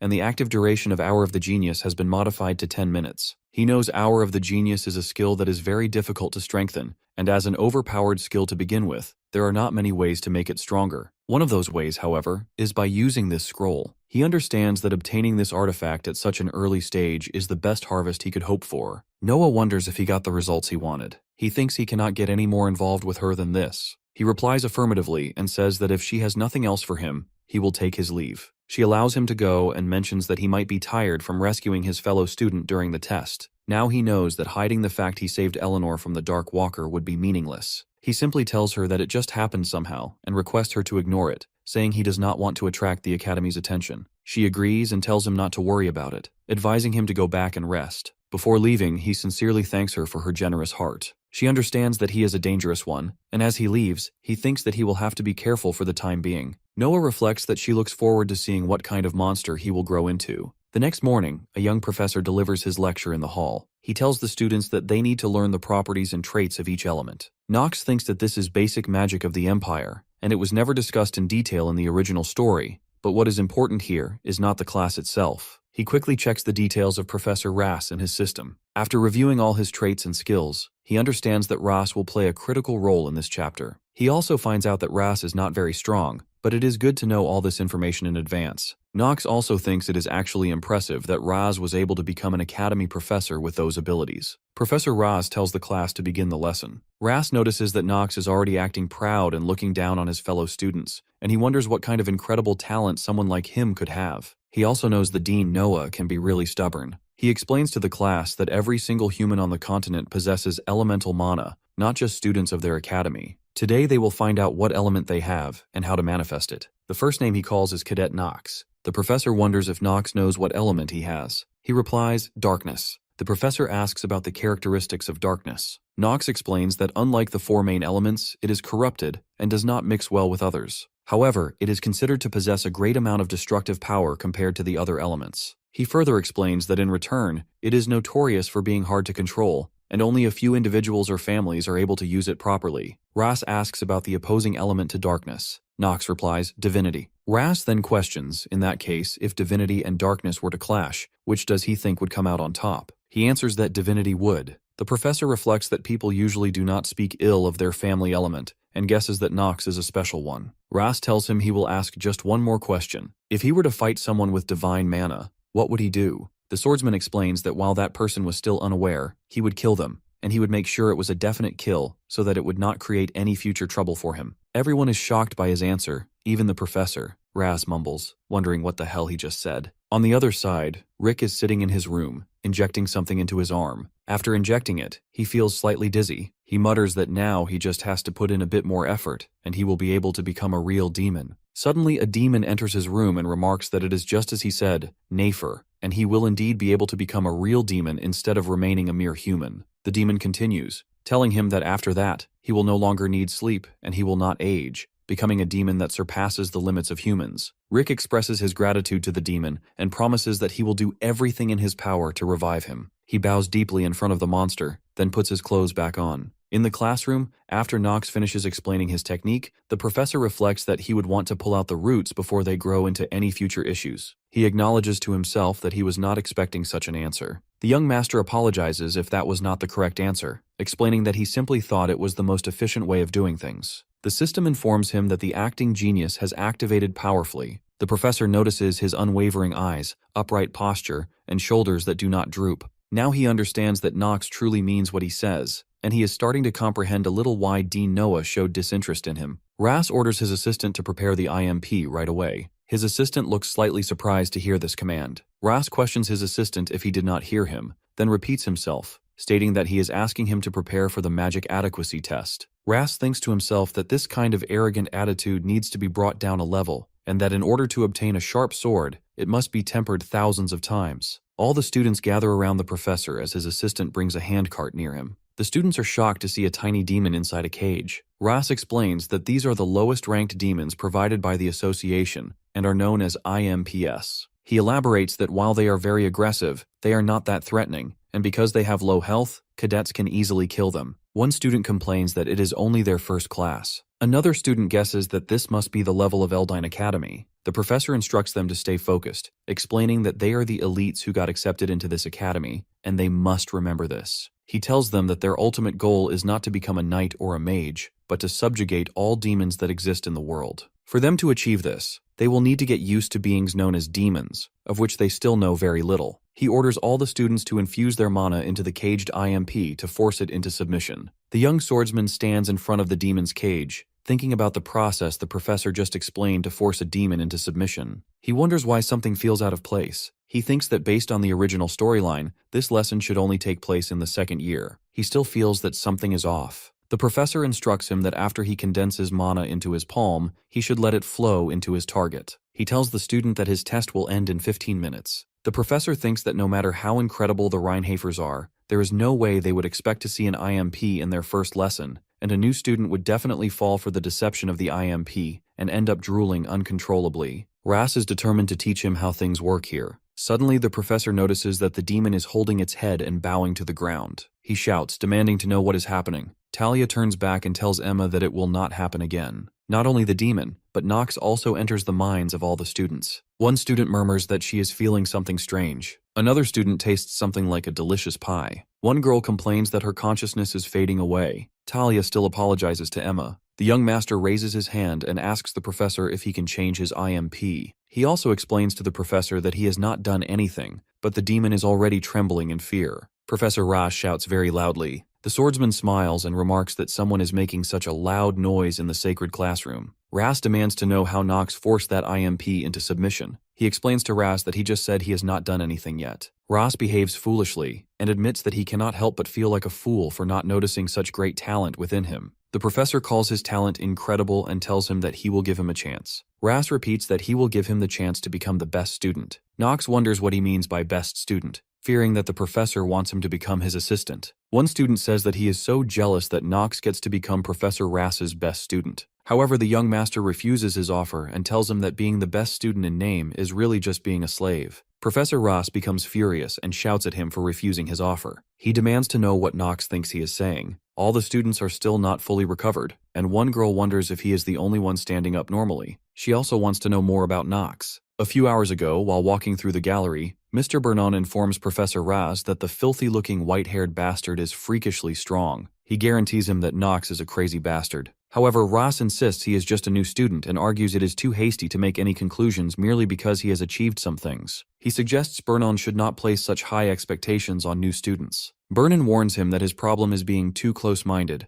and reminds him that even Dean Noah told them to watch out for Nox. He thinks to himself that Nox is definitely talented, and what more could they possibly need when they are talking about a student whose talent has been recognized as the best by one of the four sages? The professor responds that he will need to see him with his own eyes, and once he does, he will not need to care about this matter anymore. Back in the classroom, Professor Ras is shocked to hear that the young master refused his offer to become his assistant. He demands to know why he would reject such an opportunity. Even the students call him crazy for missing his chance to assist Professor Ras with his class, as Ras is the greatest authority on magic education. One student tells another that there are mountains of people queuing up to become his top student, and he cannot believe he just threw that chance away. Another adds that it is exactly the kind of thing the good-for-nothing of the Reinhafer family would do, saying he literally threw away an opportunity served to him on a silver platter. Another student shouts that this is why good-for-nothings like him should not be allowed here. He remains confident and never changes his mind, no matter what they say about him. He also thinks that Eleanor is already giving him a headache, and he wonders why everyone around him keeps creating trouble. One student raises his hand and asks for permission to speak. After being permitted, he questions why Professor Ras is giving this chance to Reinhafer when there are many more outstanding students, adding that his strength is in magic. He believes that Princess Penelope and Echidna are also worthy of being considered for the top student position.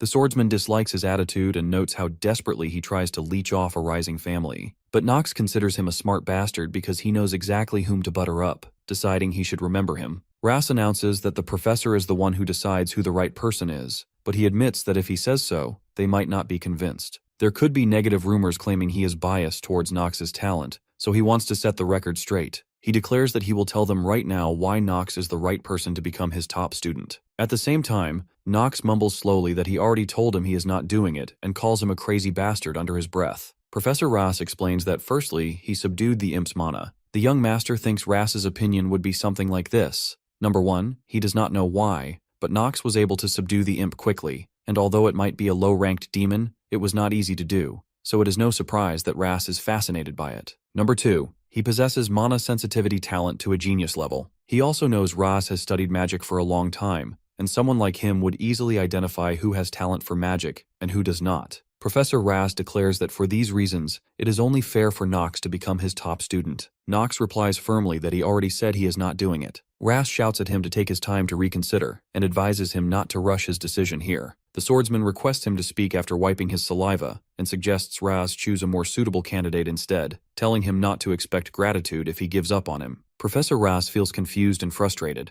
Princess Penelope tells her friend that he is different from the rumors she has heard. Her friend Echidna apologizes for the misinformation, admitting that her information-gathering ability is lacking. The princess thinks she has just gotten a little curious about him. She also wonders whether Nox will become a light to the imperial family or a dark cloud hovering over them. After all this, Nox leaves the classroom, wondering why Ras is suddenly acting like that. He also notices Ras was looking at him as if he were some food covered in honey or something, and that thought makes him sick. He wonders why there are no normal characters in Inner Lunatic. He feels relaxed that he managed to get Ras off him for now, so he should be able to live in peace for a while. At night, Nox rests in his room, and Lavilia asks him if something bad happened at the academy. He takes a cold breath and says something horrifying. He explains that Professor Ras follows him everywhere. In the corridor, in the classroom. In class, Ras sits behind him and keeps whispering in his ears to become his top student. In the canteen, he does the same thing. Worst of all, in the latrine, Ras climbs onto the door and asks him to become his top student.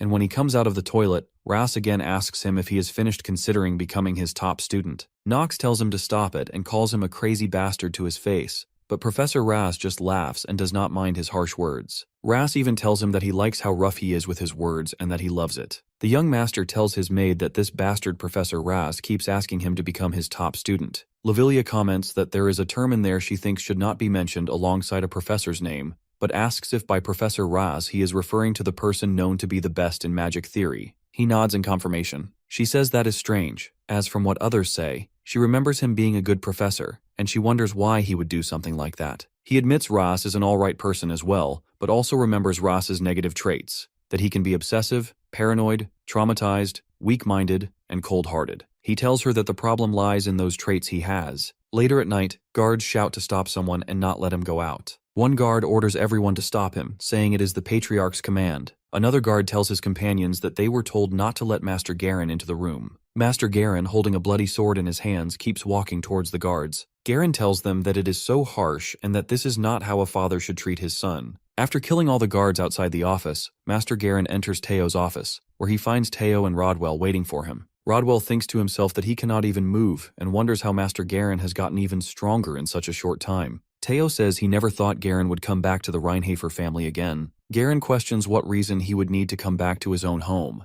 Teo asks his son if this place is truly his home. Garen tells his father that he is sure he already told him it is time to give up and that there is not much time left. Teo replies that it is none of his business. Garen informs his father that the demon is lurking around him, and once he becomes weak, it will rise and devour everything in its sight. Teo asks if it sounds like he wants that to happen. Garen states his business here is simple and demands to know where his father hid that sword. He is asking about the first Patriarch's sword. Garen repeats his question about the Patriarch's sword. He demands to know where his father Teo hid the Stormbringer of Jean von Reinhofer. Teo grows furious at him for speaking the name of Jean von Reinhofer, the first Patriarch, and considers that his son must be completely out of his mind. Garen reflects on whether that is really what matters right now, insisting that what is truly important is becoming stronger and building a more powerful force. He explains that this is what matters most for a noble. His father roars back that he knows nothing of what truly matters. Garen questions him, asking if he knows so well what truly matters, then why did he leave that woman to die? Rodwell clenches his fists in anger and thinks to himself that such a woman must never be brought up in front of the Patriarch. Teo freezes as he wonders if his son just referred to her as that woman. He tells him coldly that he has truly disrespected his mother with those words. Garen declares that his mother is Priscilla von Arl, and she is his only mother. He points at a woman's portrait and states that this woman is his father's mistake, nothing more than a guest within the Reinhafer family. Teo orders his son to leave at once and warns him that he does not want to cut off his own son's head.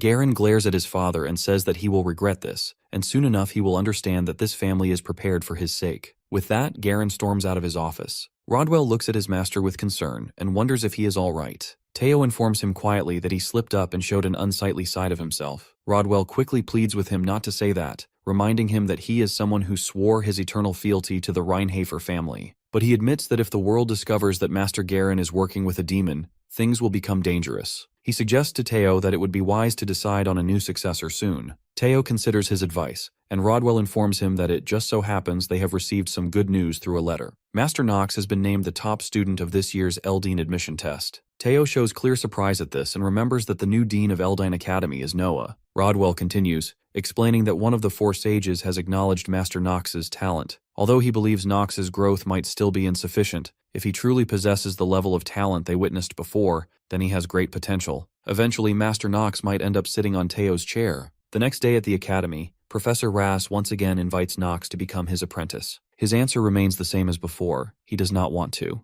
Ras offers him large amounts of supporting funds and tells him he could graduate from Eldine Academy without having to pay anything. The young master informs his professor that he already has plenty of money and wonders if he does not know that he is from the Reinhafer family. Ras then offers him immense fame as well. The swordsman looks at him and asks what use fame has for a good-for-nothing, declaring that it is nothing but a luxury he does not need. Ras begs him once more to reconsider. Nox thinks that his ears are about to bleed from the professor's persistent nagging. That night in Nox's room, Lavilia speaks to him and suggests that even so, shouldn't he listen if Professor Ras is being so sincere? She tells him that she looked into Professor Ras more deeply and discovered that this is not how he usually behaves. She informs him that people say he is an educator who normally focuses on helping students who are weaker. Nox nods in agreement, understanding that this is not something he can just ignore, and no matter how crazy Raz is, he will give up once he knows what he is lacking in. Lavilia agrees with him and admits she also found him a little strange. The next morning, Nox goes to Raz's office and tells him that although he explained things yesterday, he still does not understand why a professor as talented as him would want him to be his apprentice. Ras simply replies that it is because he is outstanding. But the young master insists, saying that he wants to hear the real reason why he needs him specifically, and not any of the other outstanding students. Professor Ras asks him if he has some time. Nox shrugs and explains that he has always been told what a good-for-nothing he is, and that means he has nothing but time. Ras laughs and admits that Nox got him good with that remark. He continues, asking if in that case he would please listen to a long story of his. He assures Nox that he will enjoy the tea he has prepared, as it is the best herbal tea he bought from the rival in merchantry. Professor Ras begins to explain that the reason he needs him is because Nox can complete his research. Nox grows curious and wants to know more about his research. The professor reveals that in order to achieve his lifelong wish, he must find someone weak who cannot use mana.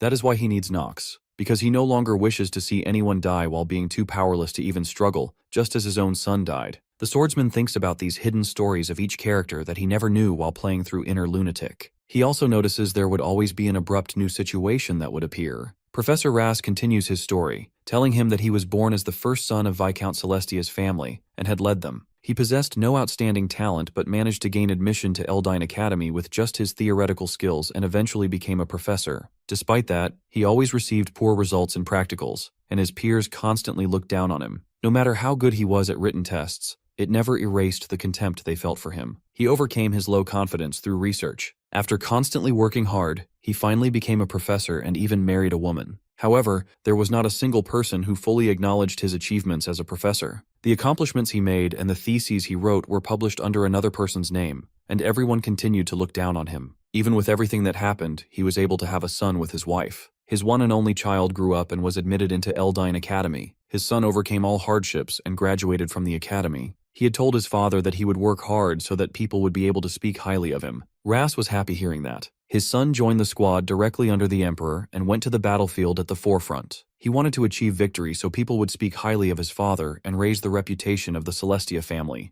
But on that battlefield, his son died. In fact, it was not even long after the war began. He died after being struck by an arrow that only carried a touch of mana. Professor Ras asks if this explains why he is so obsessed with his thesis and his research for the sake of the weak. The young master thinks that this story is nothing significant. In the merciless world of Inner Lunatic, there are hundreds more such stories, but he wonders why. The back of the professor that he saw through the monitor and Professor Ras's back right now seem different to him. Nox feels as if he is about to understand the depth of his loneliness just a little. Nox apologizes to him, saying that he is even more certain after listening to his story. There is someone better suited for this than he is. Someone who would listen to his story better and more seriously than he ever could. He explains to Ras that he thinks that is the kind of person he truly needs right now. Before leaving the office, Nox tells him that he will see him at the next lesson. After Nox leaves, Professor Ras stands near his son's picture and murmurs that there is a resemblance between his son and Nox. When Nox returns to his room, he receives news that is nothing short of disastrous. He feels shock wash over him and asks Lavilia to repeat who came back. She informs him that the first son of the Reinhafer family, Master Garen, has returned to the family. Because of that,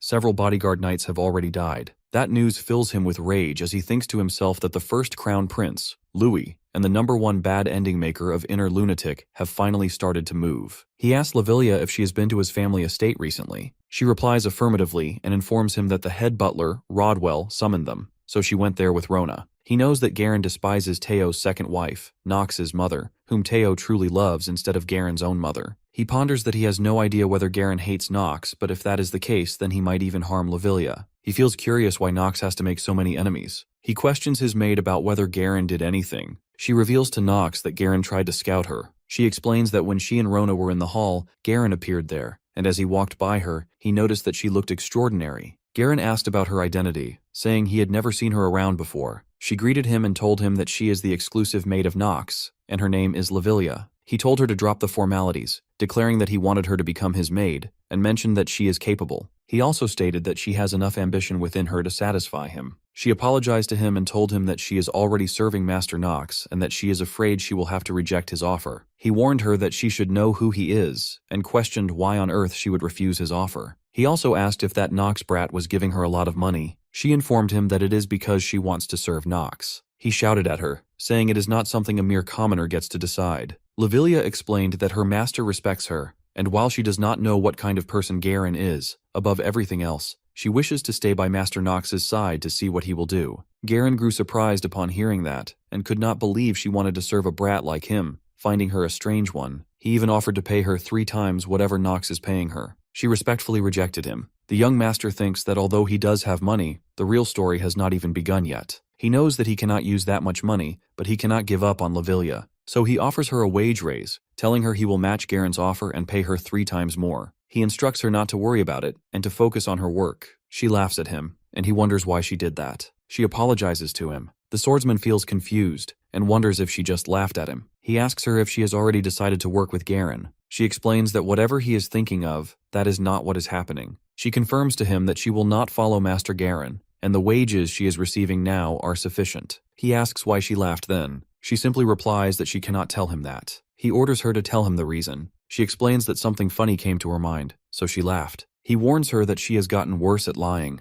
He thinks that whatever the case, he is fine as long as he has not lost her. He declares about Garen that he will not let him off if he ever catches him. He thinks it will be after he becomes stronger. The next morning, all the students begin their physical workout in the playground. There are 5 mandatory classes in Eldin Academy that a new student is required to take. The first is the history of the Archeim Empire, which talks about the creator god, Arden, and the strongest unified kingdom that people have forgotten about. The second is horsemanship. The third is the knightly code and etiquette within the academy. The fourth is basic magic of the empire. Lastly, there is the subject that Nox has the most difficult time with, the cursed stamina training, running, and chin-ups. Usually, his stamina reaches its limits during the training. His trainer remarks that it is strange, saying he is like a mayfly. The young master wonders what he means by that. The trainer explains that he is exceptional when it comes to short-term results, but it feels like he has a lot of trouble when it comes to stamina, and it is as if he is being blocked by a large wall that he cannot overcome. As expected of an Eldin Academy instructor, it is just as he says. Because of the terminally ill trait that Nox possesses, his stamina is stuck at 15, which is half of the maximum possible stamina.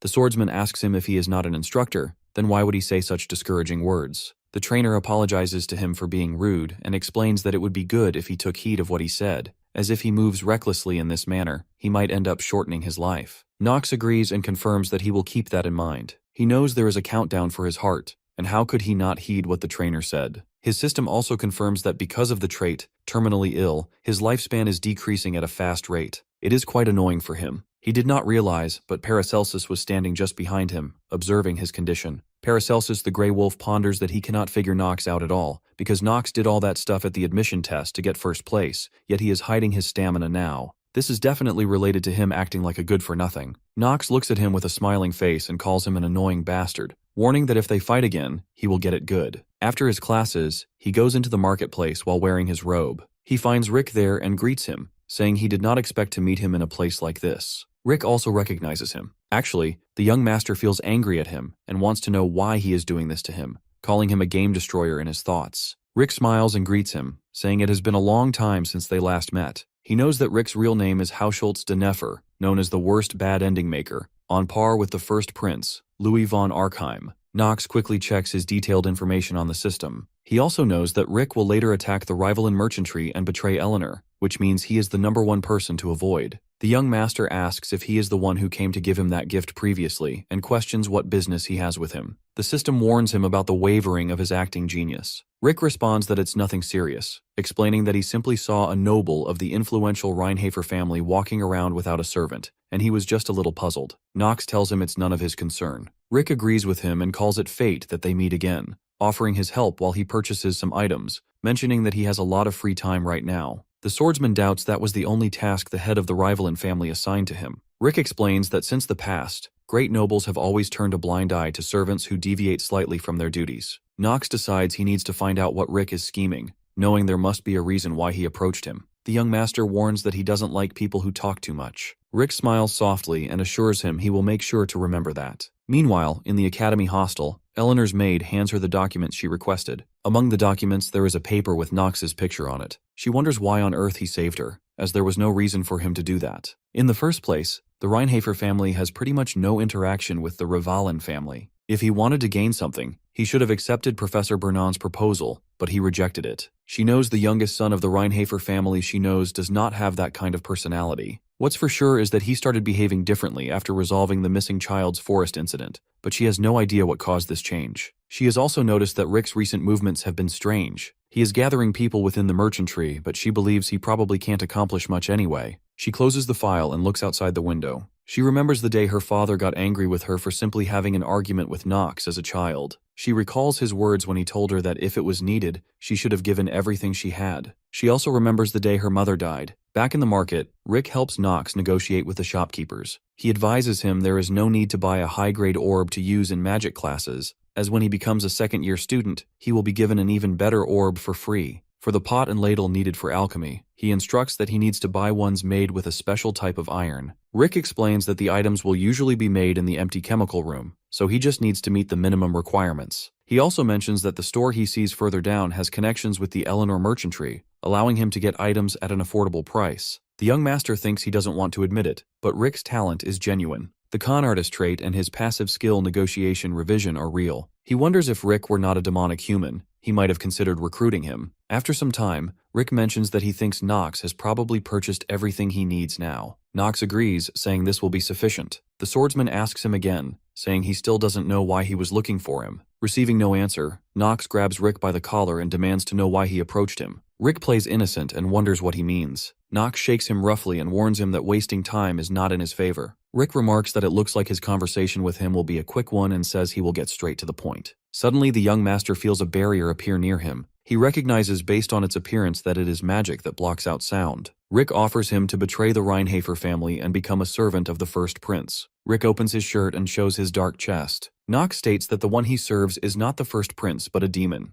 Rick confirms that Knox really does know a lot of information and makes it clear that he doesn't think his master will like that. Knox wonders whether Rick's master will truly grant his wish. Rick remains confident that he will. The young master hopes Rick doesn't end up regretting it. He also warns Rick that if he dares to insult him or his family again, he will kill him. Rick assures him he will keep that in mind. After that, Knox departs from there. In the forest, Vernon gathers his students and informs them that they will begin the class. One student wonders if he is the same crazy instructor from their first lesson. The students refer to him as the bald one. An innocent student advises the others to be careful, explaining that it's fine to call someone who isn't bald a bald head, but if they call someone who actually is bald a bald head, then it's very disrespectful. Vernon knows he cannot crush these young sprouts from the academy merely because of his hair. He proceeds to inform them about the location for today's class first. He describes a place called the Clariel Plains, a famous area within Eldon Academy that contains many extraordinary trees and plants. He explains that they will be learning the basics of horse riding here. He orders them to try riding their assigned horse or the horse they brought with them. One student complains that he hasn't even had a good chance to look around this place yet. A girl notices there are people who have brought their own horses.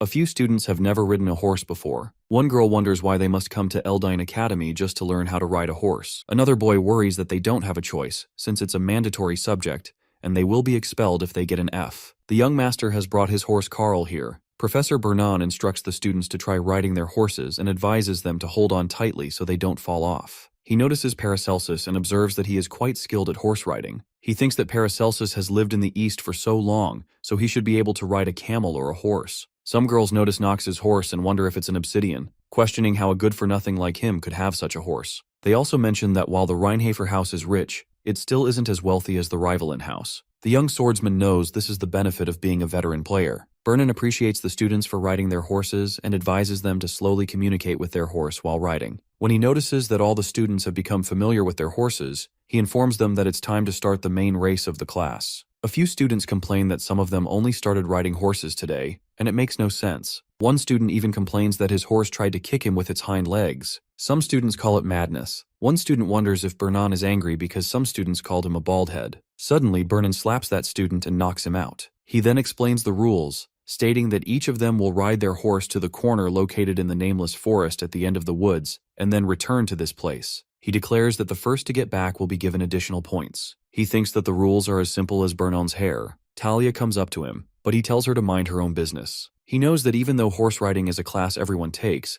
the event that takes place today is very important. It is an episode where a demonic human appears for the first time. Since it's their first appearance, it has been arranged so that the protagonist encounters the demonic human. Rudger, the demonic human that appears in this episode, causes all the students to become trapped in the nameless forest. The protagonist then overcomes the demonic human along with the other Academy cadets. That is the basic sequence of this episode. But here, there is no protagonist. In such a place filled with so many strong personalities, he wonders how things will turn out without the presence of a leader. He knows that thinking carefully is important, but actions must also be taken. Talia calls his name and wants to know if he wants to go with her. She explains that she isn't scared. It's just in case something happens since the forest is quite a dangerous place. Eleanor guesses that Talia is confident enough to worry about others during a race. He tells her not to bother him and to go on her way. Eleanor walks away and Talia realizes this is indeed a race. She advises him that it would be best to come back as quickly as possible. She also tells him to go first since she isn't very good at horse riding. He informs Talia that the race isn't what is important and leaves. She becomes curious to know what he really means by that. Vernon announces that the race has begun, and all the students start riding their horses. A noble boy tells his friends that he won't lose to commoners who haven't even ridden a horse until today. Suddenly, the system informs Nox that due to the effects of mana sensitivity genius,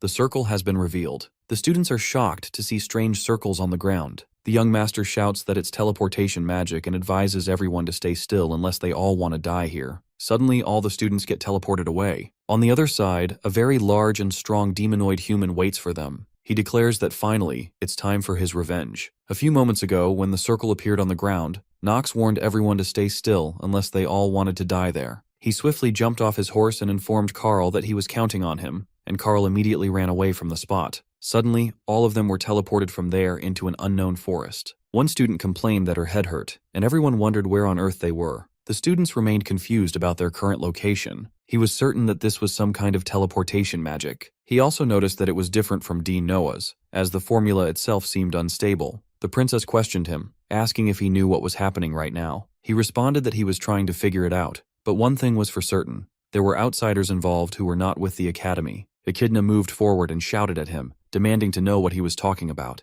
She insisted that if he knew something, he must tell them now. He merely told her to know her place and reminded her that she was not the princess, and he had no reason to say anything to her. Eleanor confirmed with him, asking if he said teleportation magic and that it was due to outside influence. He agreed with her. She wondered why he thought so. Talia also felt curious about why he believed that, thinking it could be a test of sorts from other professors too. Nox reflected that this was why people who lived comfortably could not make it, as they were far too complacent. He recognized that this was inner lunatic, and they were within a game that prided itself on being one of the most difficult. He informed them that the magic power looked far too unstable. Quickly, he activated his acting genius and told them this was a disorganized formula, and the fact that it completely disregarded the safety of the target and only focused on the function was proof. Leon agreed with him, saying that the formula was indeed strange. Moreover, if this had been done by the professors, they would never want to endanger them. There was no reason they would do that to so many children from reputable families in Eldine. He also felt Nox was correct and asked for the others' opinions. The princess thought that although she didn't want to admit it, he was right. The formula was definitely unstable,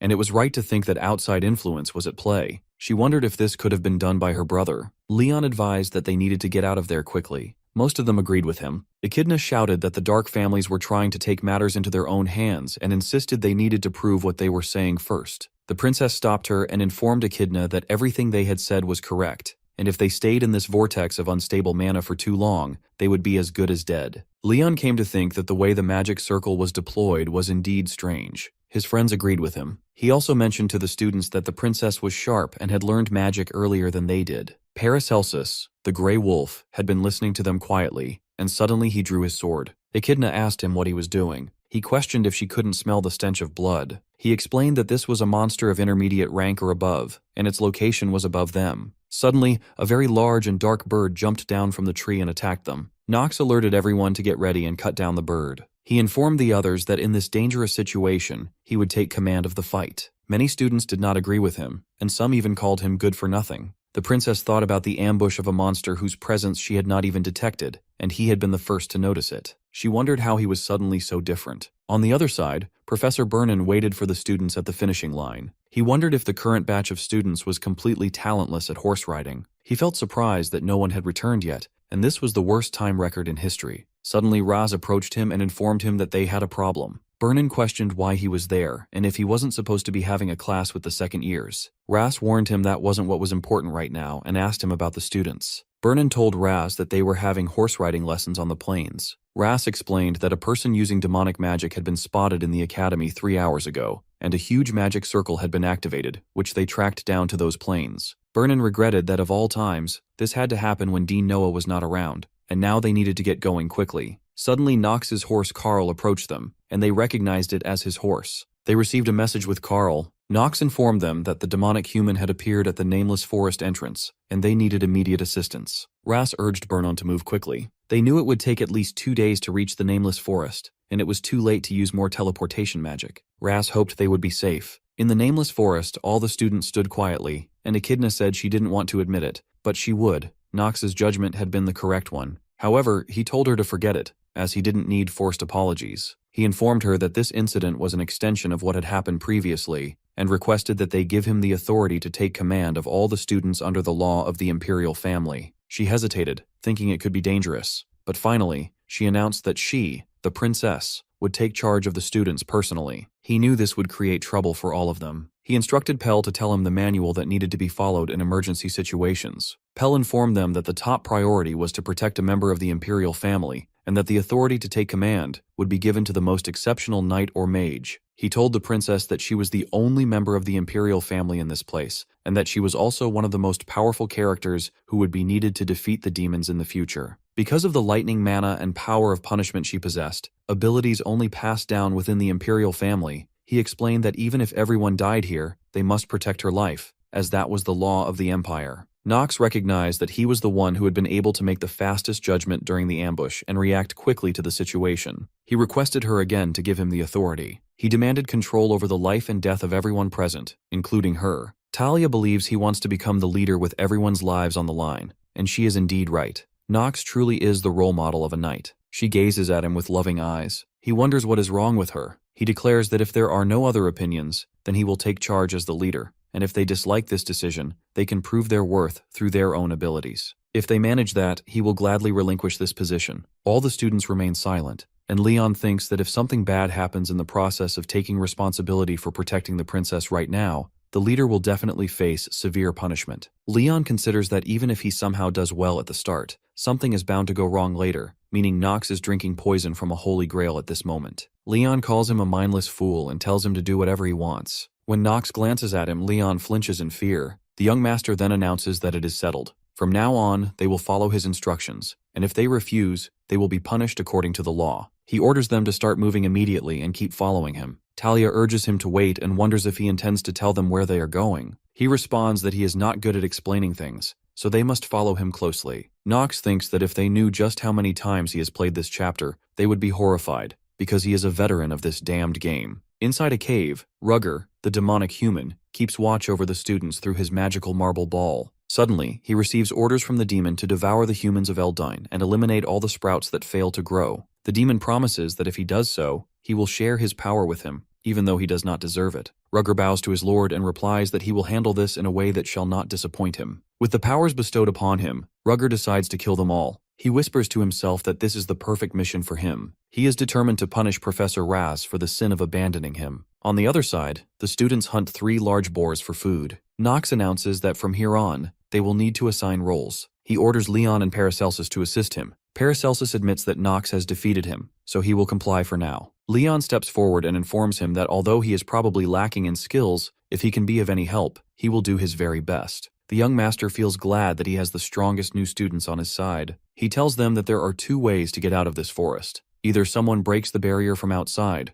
or they kill the caster who used the teleportation magic within the barrier. The princess asks about the second option. Nox replies that indeed it could be dangerous, but they have no other choice here. It would take Professor Bernan about 2 days to reach this place from the plains if he travels in a straight line, so their best option is to survive as best as they can while killing the caster. In truth, Nox already knows that this event cannot be resolved with the first method. If they want to escape, they must kill the caster. He also knows that the caster is Rugger, the demonic human living in this forest. He orders the students to gather some food first, and with the 2 large boars they already hunted, they should be able to last 2 days. Paracelsus steps forward and wonders what exactly he is asking them to eat. Nox tells him that this is pig meat and asks if he has any problem with that. Paracelsus shouts back that although he knows Nox is quite skilled, he thinks he has misunderstood something. He must think this is the back mountain of a noble estate used for hunting, but they cannot eat demonic beasts like this because they are poisonous. The swordsman tells him that he is aware of that, and he also knows that the plants in this area cannot be eaten recklessly. Paracelsus stares at him in shock and demands to know why he wants them to eat it if he knows all this. He asks how they are supposed to consume demonic beasts.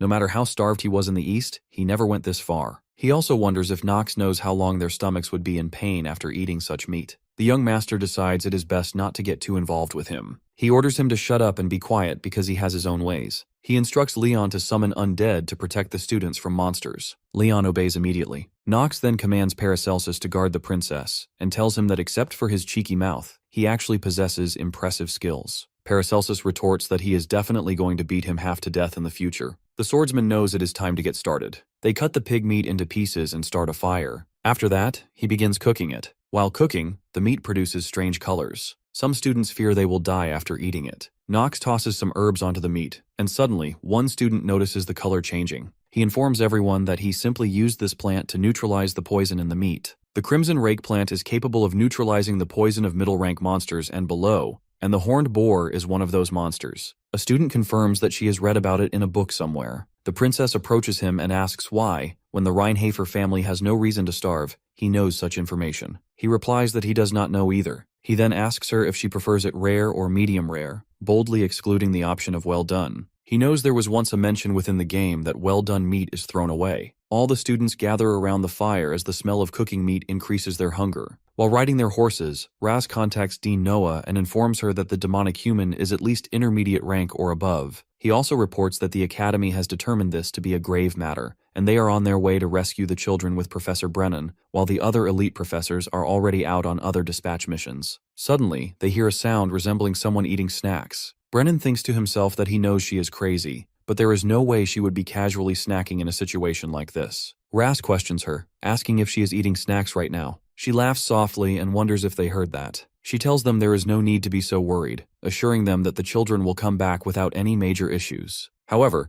she adds that if they were second-year students, this situation would not be as dire. Brennan shouts back that they are first years, and they have not even been studying at the academy for that long, calling them basically dunces right now. Ras agrees with his statement and adds that they have not even learned basic defense magic properly. After hearing that, she hangs up. Both professors are shocked by her cold attitude. Professor Brennan shouts that he will just do as much as he can and turns his horse back from there. However, Professor Ras worries about his top apprentice, Nox, and is determined that he will never let him die in a place like this, so he continues his journey. At night, all the students rest around the fire after eating their dinner. They notice Nox spilling the hornboar's blood around them. Paracelsus explains to them that if they use the blood of a stronger monster instead, weaker monsters will not even dare to come near them, and that is something they often do even in the East. He also mentions that travelers are most vulnerable when they set up camp at night after all. Princess Penelope approaches Nox and thanks him for keeping all the students safe. He replies that they still have a long way to go, and there are still many monsters around. Plus, they have not defeated the mage yet, and the night is long. The princess confirms that she knows, but the fact that no one has died so far is something she thanks him for again. She also requests him to forgive Echidna's manners. The princess explains that they are just biased against dark families because of the usual negative feelings people have towards them. The young master wonders why she even cares about him, and he does not like how this is going. He tells her that she does not need to worry about someone like him, and she cannot go thinking about a good-for-nothing who was thrown away by his own dark family. He thinks the imperial family would be in shock if they found out. She simply replies that is one way of looking at things, but she thinks differently. She informs him that she can save more people, and even if she has to join hands with a demon, she will do so without hesitation. He remarks that is such a dangerous thing to say. She laughs softly and says she is just kidding. He does not enjoy it and wonders if her switch has turned on. In truth, Princess Penelope is known as the Princess of Kindness, but her biggest flaw is that she is an extreme utilitarian. She is also a dangerous character who would give up her own life for her beliefs, and her nickname as the Princess of Kindness could easily turn into the cold-blooded princess. He orders all the students to team up in groups of 4 to set up the tents. He also has some decent clothes, so each of them can come and take one. He knows having a dimensional pocket is definitely convenient. One student tells another that this is the Reinhafer family for him,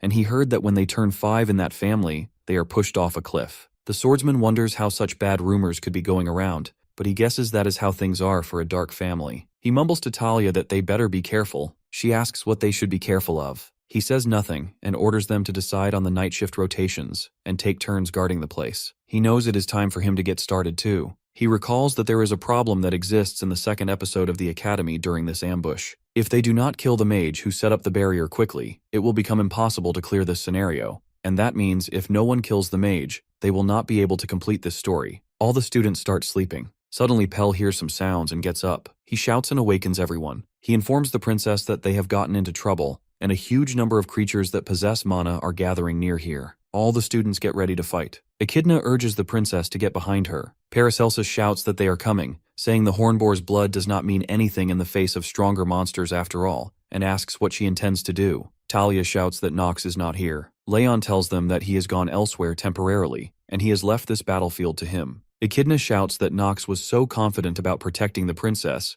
yet he went somewhere else. Leon explains that he did not run away, but she doubts it. She tells the others that there are just way too many of these monsters, and this is too dangerous. A girl agrees with her, saying it is impossible for them to deal with them. Leon calms them down and begins his magic spell. The princess observes his magic and wonders how he can have such a ridiculous amount of mana. Leon has become curious about Nox, about what kind of person he is and why he has given him this responsibility. Actually, before leaving, Nox handed him over a magical diamond and declared him as the patriarch of the Marvas household. Leon starts reading from his book, knowing that the result of this battle will solely be decided by him. Many monsters try to enter his magical circle, but they all die. Numerous magical warriors appear and begin slaughtering the monsters. On the other side, the young master reaches Rugger's cave. His system notifies him that the mana sensitivity genius has neutralized intermediate restraint magic, and due to the effects of the lunatic member's robe, his attack power has increased by 1.2 times. He calls out to Rugger and demands to know how long he intends to remain hidden. Rugger finds this interesting and steps out of his cave, commenting that a mere academy student is not only able to figure out his location, but is also bold enough to stand against him. Nox immediately activates his acting genius. He tells the monster that such words should only be spoken by someone who holds true worth, and remarks that Rugger is the one who needs to know his place. Rugger becomes enraged and lunges at the swordsman, but Nox blocks the demon's attack with his sword and manages to hurl him away. Rugger looks at him in shock, wondering who he really is. The young master replies that there is no need for him to reveal that. Rugger roars furiously and warns him that he will beat the words out of that arrogant mouth of his. This time Rugger charges with his full strength, but Nox severs his arm with a single swing of his sword. He tells Rugger that what happens from this point is what truly matters. He notices there is no need to even use his skills, as the gap between their abilities is immense, and he far surpasses Rugger. Even though Rugger has borrowed the power of a demon, he remains merely a demonic human. Rugger regenerates his arm and glares at him, wondering if he is so arrogant as to believe he has already won. The swordsman calculates that Rugger is far weaker than his current self. He halts Rugger's attack with his blade and activates swordsmanship and combat genius. The system confirms that he has neutralized his enemy's assault. He taunts Rugger, saying that an attack like this is meaningless, and swiftly reactivates his acting genius. He grabs the monster by its arm and slams him onto the ground. Rugger thinks bitterly that he should have been cautious from the beginning, because the good-for-nothing of House Reinhafer has ruined his plans. The young master twists Rugger's magically regenerated arm and pins him down. Rugger screams in rage, demanding how he dares to humiliate him, someone who carries the blood of the Archduke. Nox tells him this is farewell and that he has had enough of him. As he is about to finish him off, Professor Ras suddenly appears and pleads with him to stop, revealing that Rugger is his apprentice. Ras apologizes for letting him go through all this, but affirms it is true. He explains that Rugger is his disciple. Rugger snaps at him, telling him not to spout absurdities, and demands to know if he was ever his apprentice even for a moment. He accuses Raz of abandoning him after he lost his arm in their empire's war. Rugger continues, saying Raz heartlessly drove him out of the academy once he was no longer of any use, calling him deluded for still claiming the title of teacher. The professor admits that he may have abandoned him, but insists it was not as Rugger thinks. He explains that he made those decisions out of concern for him and did not want the same fate as his son to befall him. Expelling him from the academy was his only option, as Rugger was so determined to head to the battlefield. Rugger retorts that they are the ones who choose their own paths and accuses Ras of arrogance, saying the entire continent came to know him as the academy's discarded trash. Ras responds that he never knew such things happened to him, and asks if the magic Rugger so desperately sought truly looks like this. He questions whether this is really the magic they both desired. Rugger answers that he knows it is already too late for him. Suddenly, Rugger slips free from Nox's grip and charges at the professor, declaring that he will at least take him along to the afterlife. Ras shouts, thinking that what has been done cannot be undone. However, before Rugger can reach him, the young master swiftly moves between them and stops him. He warns the monster of his incredible speed and in an instant seizes him from behind. The system informs him that acting genius has activated to its utmost level, and his synchronization with the player has increased. The swordsman remarks to Rugger that such emotion is truly inelegant and asks if he agrees. The system warns him that he might lose his mind. With a powerful swing of his sword, he kills Rugger. Professor Ras falls to his knees and begins sobbing over his dead student. Ras questions what he should do now. Nox wonders what Ras truly means by that. Ras reminds him that his research and thesis exist solely for the sake of those who are weak, but now he is no longer certain if there is any meaning to his research. He explains that he is not even able to protect his own apprentice and questions if there is any purpose in continuing his research, because he has lost the direction of his life. Nox wonders how he is even related to that demonic human. The young master knows this is a lesser evil, and he needs Ras's thesis to be published so that artifact creation and the strengthening system can be unlocked within the game. For that to happen, the professor must continue his research. But is that really all, he wonders? The system warns him that his emotions have interfered with the character and displays a warning that the acting genius is wavering. He informs the professor that something like that is not actually important to him. Nox believed that making use of Professor Raz was the best decision. He tells him that he considers his research worthless. Raz questions him, asking if he has not seen how powerless he is. He responds that he has seen it and thinks he actually looks pathetic. Now he understands. Raz has gotten inside his fence, and that is why Nox is wavering. Every word Raz speaks affects him. The young master admits in front of Raz that he is lazy by nature and requests him not to assign too many tasks. He also reveals that he does not really like tea. He prefers coffee. Furthermore, he says he does not need money and does not think much of things like fame. Professor Ras looks surprised and asks what he is talking about. The swordsman confirms that Ras's research is different and guarantees that it has value. He thinks maybe, just maybe, a game addict like him is envious of someone like Ras, who contributes to others. He also reflects on the love that exists in this world. Nox lowers himself onto his knees and tells the professor that he will become his #1 apprentice. Ras appears stunned. The young master thinks that nothing has changed about the professor's back that he has seen only via the monitor. There is only him and Ras, an unorthodox thinker. He asks if indeed he can match with him, if he can stand at the height of his back, as he cries inside while thinking about his son. It is raining in the nameless forest. On the other side, Leon's magic slaughters countless monsters. Paracelsus remarks that Nox is not the only lunatic here. He points at Leon and wonders what on earth is with all those undead, as they are on a completely different level from normal undead. They feel fundamentally different. The princess tells Echidna that it is hard to believe there was an army of undead with that kind of strength. She mentions that the dark families are truly capable of destruction, which is difficult to believe. Although she does not want to admit it, it seems the rumor about the Marva's household's return is true. She also states that they will remember Leon. Echidna obeys her and promises that she will pay attention to his activities. Leon holds the highest grade mana crystal in his hands and thinks about Nox, who gave it to him. He admits that if it were not for this crystal, there is no guarantee he could have won. Leon feels as if Nox has seen the future. Suddenly, Professor Bernon appears and asks if everyone is all right. He grabs a boy by his collar and questions if anyone died. The princess informs him that all the students are fine, but someone left the battlefield. He apologizes to the princess for being late with his greeting, explaining that he was in a rush. He wants to know who it was that left. She tells him that it was Nox, but believes he is in no danger, as they could only survive this long thanks to him. Bernon wonders if this is the truth. Leon confirms it, and explains to everyone that the mana crystal Nox gave him had helped them. Paracelsus adds that Nox also resolved the tent and ration issue for them, and he basically did everything. Another student confirms that maybe he is not the trash they thought he was. He was problematic when it came to women and acted like a good-for-nothing, and he also treated servants poorly. Another student includes that he heard Knox had bullied Eleanor's servant in an alley before. A different student mentions that maybe he is also problematic when it comes to men. Vernon thinks of him as a white-haired brat because of so many complaints. He also remembers that the barrier has disappeared. In fact, he confirmed that the large-scale transportation circle of the demonic human and the barrier can only be broken from within. He wonders how it happened. He also considers that not enough time has passed for Raz, who has a weakness, to have resolved everything here. The next morning in the office, he immerses himself in work and activates ordinary acting. The system confirms that he will not waver. After that incident, he had no choice but to become the apprentice. That night, while all the students were complaining about Knox, Professor Ras suddenly appeared with him and informed everyone about his achievement. Now back in the office after some time, the system warns him that ordinary acting is activated. Professor Ras enters the office, holds his hand, and blows some air on it. He understands that for the sake of unlocking the artifact system in the future, Ras's research is an absolute necessity. In the game Inner Lunatic, Professor Ras never dies, but things are different now. He also knows if he does not save him, he will be the one to suffer. Suddenly, Professor Ras tries to kiss his hand, and the young master strikes his face with his elbow, throwing him away. He quickly apologizes for hitting him, and explains that Ras was bothering him so much that he reacted without thinking because he touched him. Professor Ras, with his nose bleeding, responds that it is all right and that he knows he did it on purpose, so there is no need to act coy in front of him. After saying that, Ras starts laughing. The swordsman remarks that despite knowing him so well, he still chose to bother him. He adds that the Empire has sexual harassment laws in place. Professor Ras retorts that for someone who acts like the good-for-nothing of a reputable household, he is saying some really smart things.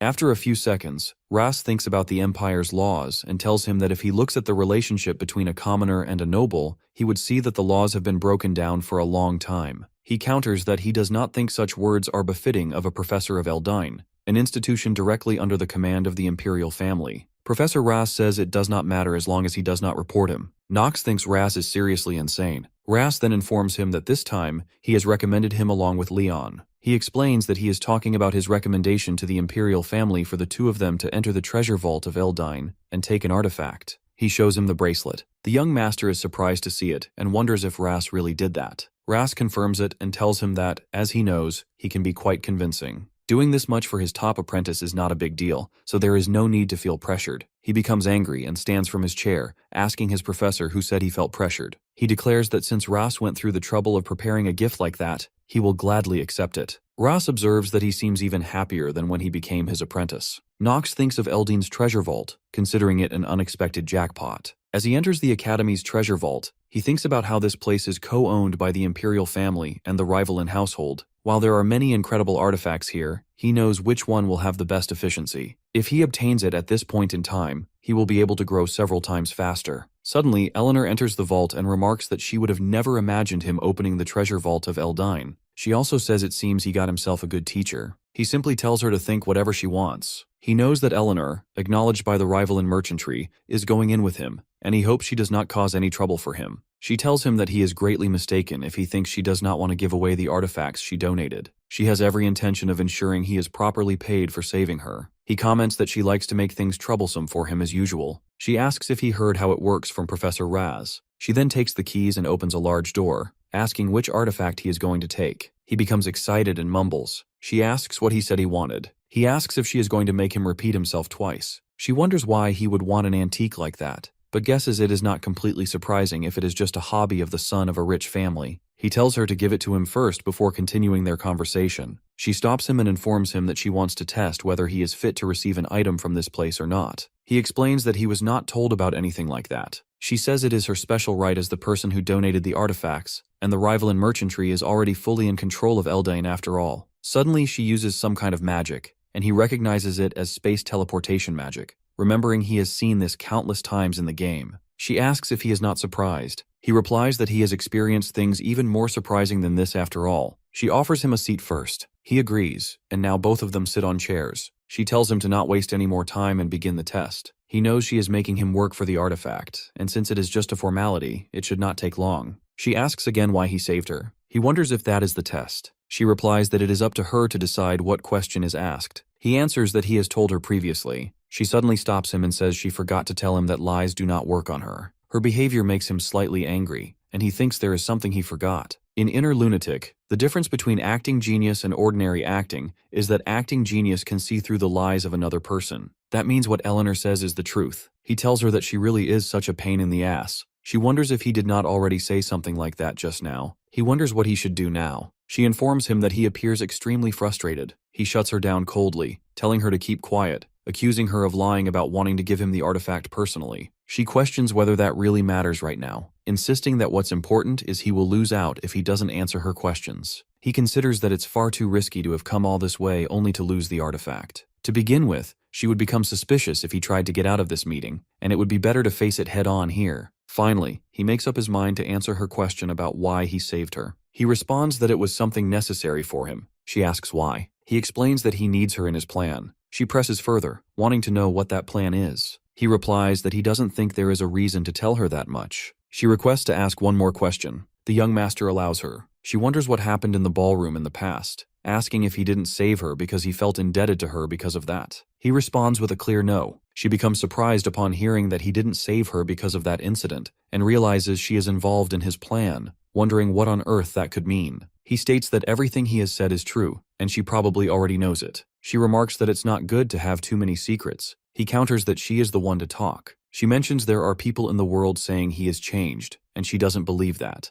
Even though he saved her, she still remembers what he said to her in the past. He tells her to do as she pleases. His attitude is quite surprising to her. He continues, explaining she can blame him and hate him as much as she wants. It's her right to feel however she wishes. He clarifies that she can act however she wants, and her feelings towards him won't change anything. He thinks that it has to remain that way as well. He rises from his chair, implying that if she is done here, now that he has received the artifact, he will be leaving. She thinks to herself that he has truly changed. After that, she goes to her room and, while drinking tea, wonders why he chose that kind of artifact when there are so many other better ones. Even though it's not a bad item, it isn't the best either. Rick comments honestly that he has no clue why a knight like him would need an orb. She simply remarks that she cannot fathom what he is thinking. She thinks again about how there were many items that were better, things like swords, elixirs, shields, and top-quality armors, but instead, he chose an old-looking orb. She doubts he did this to make her feel indebted to him. Rick interrupts, saying he doesn't think she really needs to think so deeply about it, and adds that it's not like he caused her any harm. She wonders if it is really okay to think of this matter in such a simple manner,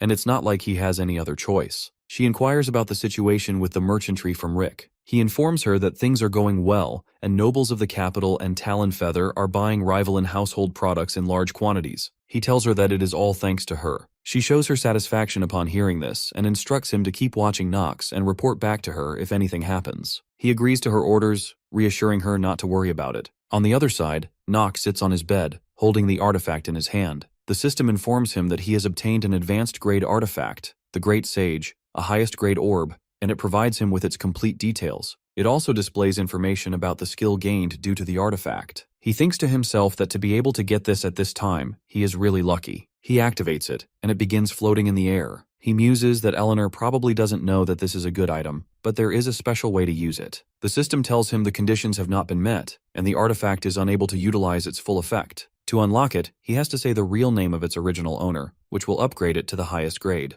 The original owner of the artifact is one of the 4 sages who will appear in the future. She was also one of the characters he frequently took as his teacher in the game. However, it is still too early to activate it, and if he does, it will reveal his identity to her. Since this is only the first half, this level of effect is sufficient. Lavilia wants to know why he chose that orb when there must be numerous items in Eldine's secret vault, and she also heard there are tons of items suited for knights. He asks her if he has never told her before that he is going to use magic too, so he needs both types of items. She becomes shocked to hear that. Nox laughs, guessing he really didn't mention it, and it looks like he forgot to tell her. She looks scared and worried, wondering just what she should do with him. She wonders if it would not be difficult to learn 2 things at the same time. It is not that she doubts his abilities. He informs her that if it really does not work out, then he just needs to get money from his family and live his own life. She clarifies that she was just boasting to the others about how hardworking he has become recently. He gives a small smile and remarks that he did not ask her to do that. She questions if he knows he can be pretty nasty sometimes. He reminds her that he is good for nothing. She complains that he plays with women a lot. He denies it, saying it is just an accusation. She insists that she has heard all about it, including how Patriarch Teo was also quite the womanizer in the past, and that now he is repenting for his past mistakes. He admits that he is completely unaware of that. He lies down on his bed when she tells him that there is a letter for him. It seems to be from the imperial family, and they have requested that he read it himself. He quickly sits up, wondering why they would send him a letter. She informs him that Echidna was the one who asked her to pass it to him, and she requests that he take it from her. He questions why the hell the princess is paying so much attention to him. He knows he cannot allow more unknown variables to keep appearing. Taking the letter, he begins reading it. In the letter, she writes that thanks to his previous actions, she was able to keep her life. And on the basis of the laws of the empire, she would like to give him a reward. She would like to invite him to the capital of their kingdom, Talonfeather, to receive his reward in person. He will be departing in 3 days at 9 p.m. Lavilia hopes he will accept the reward of the imperial family. He tells his maid that the princess wants him, someone from a dark family, to go to the capital. He wonders what kind of reward this is. She advises him to think about the conflict between the dark families and the divine family. She suggests that this could be a trap. She advises him that she thinks it would be best for him to not go because it is too dangerous. He thinks if they want to, they can summon him anytime. He orders Lavilia to stay there. He knows the place where Emperor Esteban and the Imperial faction have established their base. It is Talonfeather, and that place is under the control of the divine family, which means it is basically hell for a dark family. He cannot believe the princess is asking him to go there. He mumbles about the princess and what on earth she is thinking. He remembers when he played Inner Lunatic. There were a few important things to note. The first was whether or not the main attribute that was given to the player could be made useful. If he chose the swordsmanship and combat genius, then the path forward would be combat for the sword. If he chose the mana sensitivity genius, however, then the path forward would be a mage. And the second thing was the camps. The player was required to choose between sides that opposed each other and would have to achieve meaningful results from there. Nox sits with the princess in their carriage, and they begin their journey towards the capital. She asks him what business he has with her. He replies it is nothing, and someone as insignificant as him would not have any business with her. She requests that he not say that, as she would feel hurt. He knows among the camps within Inner Lunatic, the strongest ones would be the Imperial faction, which is led by the princess, and the radical faction that opposes them, which is led by the dark families, such as his own family. Lastly, there is the merchant faction, which, backed by an immense amount of funds, tries to decide what the dynamics of the continent would be like. While each of them has their own way of doing things, there is one thing that is certain, and that is the relationship between the Rheinhafer household, a dark family, and the Imperial family. He does not know the exact details, but he can say that relationship is the worst. She tells him that he is going into the lion's den. She wonders if he is thinking that. He questions if she is trying to feel him out, and as a good-for-nothing he cannot just back down from that. He apologizes to her and informs her that he is not glad about going there. She laughs at him and comforts him by telling him that there is no need to be too worried. She is just going to the capital with him to reward him for what he has done for her. He knows she is taking her lie a bit too far. She laughs again and says he did catch her. Finally, they reach the palace. He wants to know what she wants from him. When they come out of their carriage, a young man welcomes them,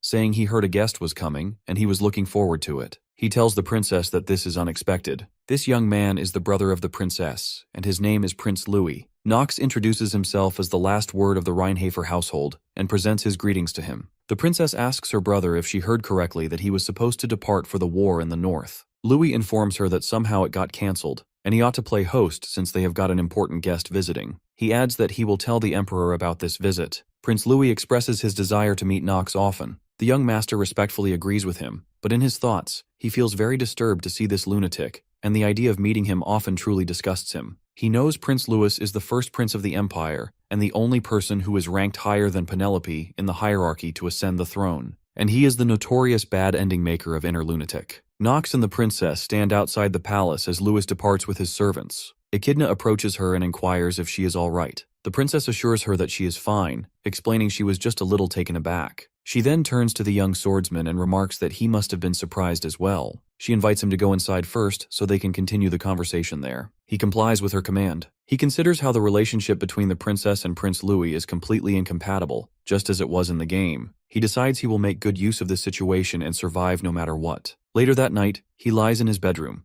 thinking about tomorrow when he will receive his reward. He decides to rest as much as he can for now. He murmurs to himself that as long as there are no crazy assassins coming for him, he will be fine. However, after a few moments, he hears some noises and immediately gets up, gripping his sword tightly. But instead of an attack, someone knocks on his door. It is Princess Penelope, and she softly asks if it is all right with him. Could he open the door? The young master rises and opens it, seeing the princess and her maid standing before him. He questions her, asking what brings her here so late at night. She explains that, as he knows, it is not wise for her to remain standing here in the corridor, and without waiting for his response, she enters his room. Echidna follows her inside and informs him that the princess has something to propose. She adds that she will stand guard since there are many eyes within the imperial palace. The princess gestures for him to sit down, and he obliges. Although seated, he appears clearly worried, wondering what on earth could have brought her here in person at such an hour. He suspects he might have an idea. Calming himself, he listens as she explains she does not intend to take too much of his time,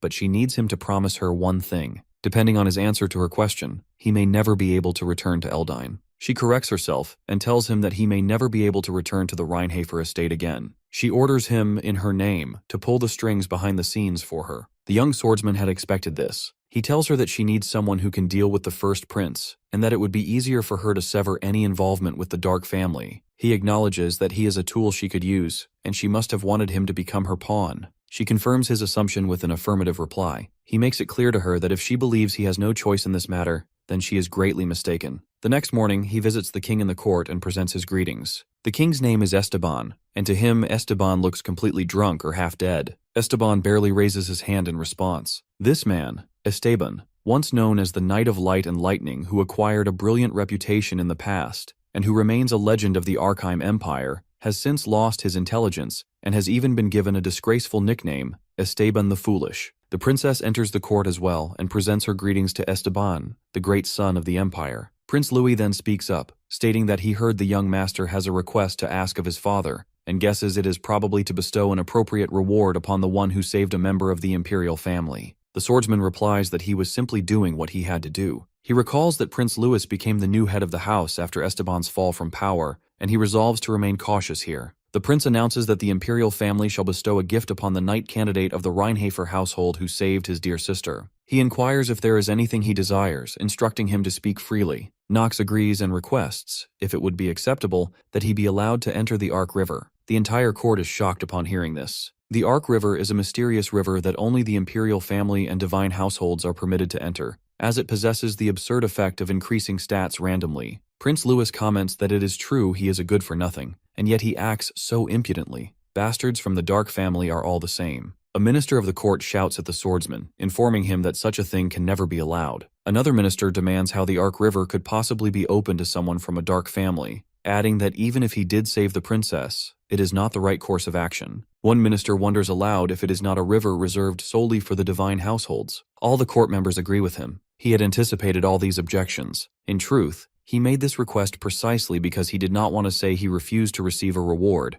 and this should suffice. The princess suddenly shouts, calling them impudent and demanding how they dare raise their voices before His Majesty. She declares there are no laws stating only divine households are allowed to enter the Ark River in the first place. The swordsman begins to feel uneasy, wondering why Penelope is taking his side when he had already told her he would not go along with her plan. In reality, he had hoped she would have given up on him by now. She warns Sir Goron that she does not like things to become noisy. He recalls what she said before leaving his room last night, and it still bothers him. Last night, she told him she would leave for now, but asked him to remember this. The time to choose will eventually come upon him. His mind stays clear. If the time comes when he needs to choose between the two factions, he will have no choice but to support the princess instead of the bad ending maker. However, it is also true that he cannot make his choice obvious. He inquires of the prince whether he agrees to his request. The prince remains silent for some time before responding that what his sister said makes some sense, and there are no laws stating that a descendant of a dark family cannot go into the Ark River. However, he also remarks that it would not be right to break the rules that the imperial family and its ministers have followed for so long. Therefore, he proposes a test for him. He elaborates that he is suggesting they hold a test to determine if Knox is worthy of entering the Ark River and benefiting from it.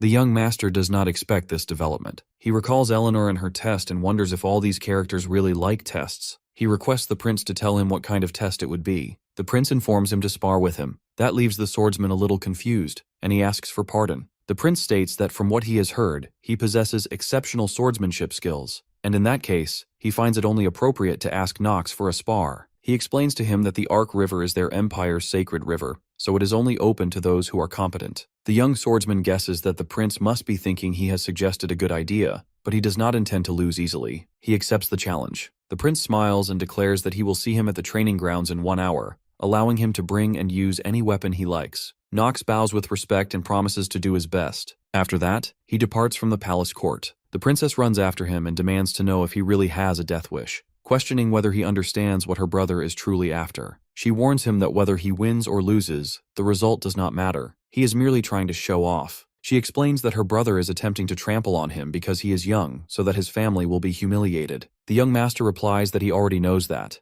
and even if he wins, the prince will try to harm him using the excuse that he is the youngest son of the impure dark family trying to harm the prince. And if he loses, the prince's reputation will become even greater, and he will boast that he defeated a rising new talent. That is probably what he will announce to everyone. She becomes curious and asks why he accepts when he already knows all that. He questions her about what she would do if he told her there were other choices. She wants to know about those other choices. He tells her about a choice where he wins and does not die, then asks if she would support that choice. In Prince Louis's office, his maids put his armor on him as he gets ready for the spar. Suddenly he glares at a maid and orders her very rudely to tell him who he is. She quickly kneels before him and tells him that he is the second son of their empire, Prince Louis von Arkheim. He smiles and agrees, saying that is right. He has a solid standing within Talonfeather, and no one would dare to ignore him. However, he notices something wrong with Nox. The maid informs him that she does not think Nox is worthy of his concern and requests him not to be worried. Suddenly, he slaps the maid and throws her to the ground. The prince laughs at her and declares that he never worries, asking her if she thinks he would do something like that because of some brat from a dark family.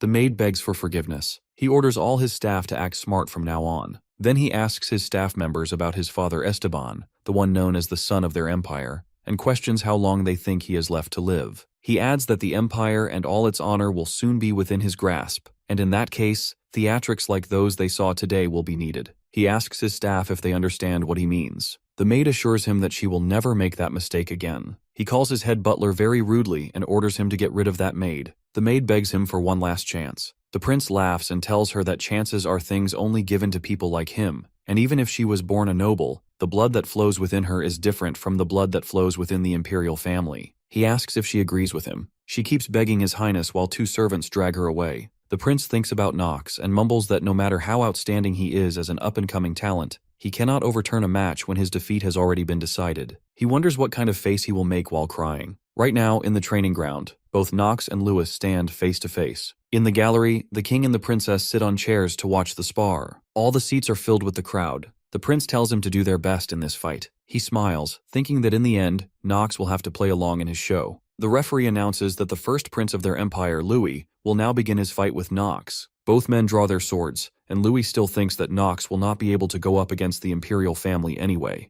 Regardless of how exceptional he is just some dark family vermin. He charges towards him, believing that he will not be able to raise his sword against him in this place where the divine families, including the imperial family, reside. To his surprise, Nox blocks his attack with his sword. The prince calls him a bastard and demands to know how he dares to raise his sword against an imperial family member. The swordsman addresses him as his highness and throws him away, then reminds him that he was the one who told him to do his best. Nox's power astonishes him. He thinks to himself that this little bastard actually dared to raise his sword against him, the person ranked number 1 in the line of succession. He also mutters internally that Nox is merely an insect from the dark family. The young master makes it clear that he does not understand what Louis is saying and is simply following his instructions. Louis becomes enraged and warns him that if this is how he wants to play, then this is his choice, because now he won't show him any mercy. He calms himself by thinking that even if Nox has a good reputation in Eldian, he is still just a brat, and there is no way he can defeat a prince who has received a high-quality education from the imperial family. The referee announces that the match will end when one of them falls or surrenders, and he also proceeds to explain the rules to them. Once again, the prince charges towards his opponent, and the result remains unchanged. The swordsman blocks his attack effortlessly. Soon he notices that although Louis might be the bad ending maker, his combat abilities are not that impressive. While his talent is decent, it is not at a level where he can reach Nox. After a few seconds, the young master suddenly halts the fight.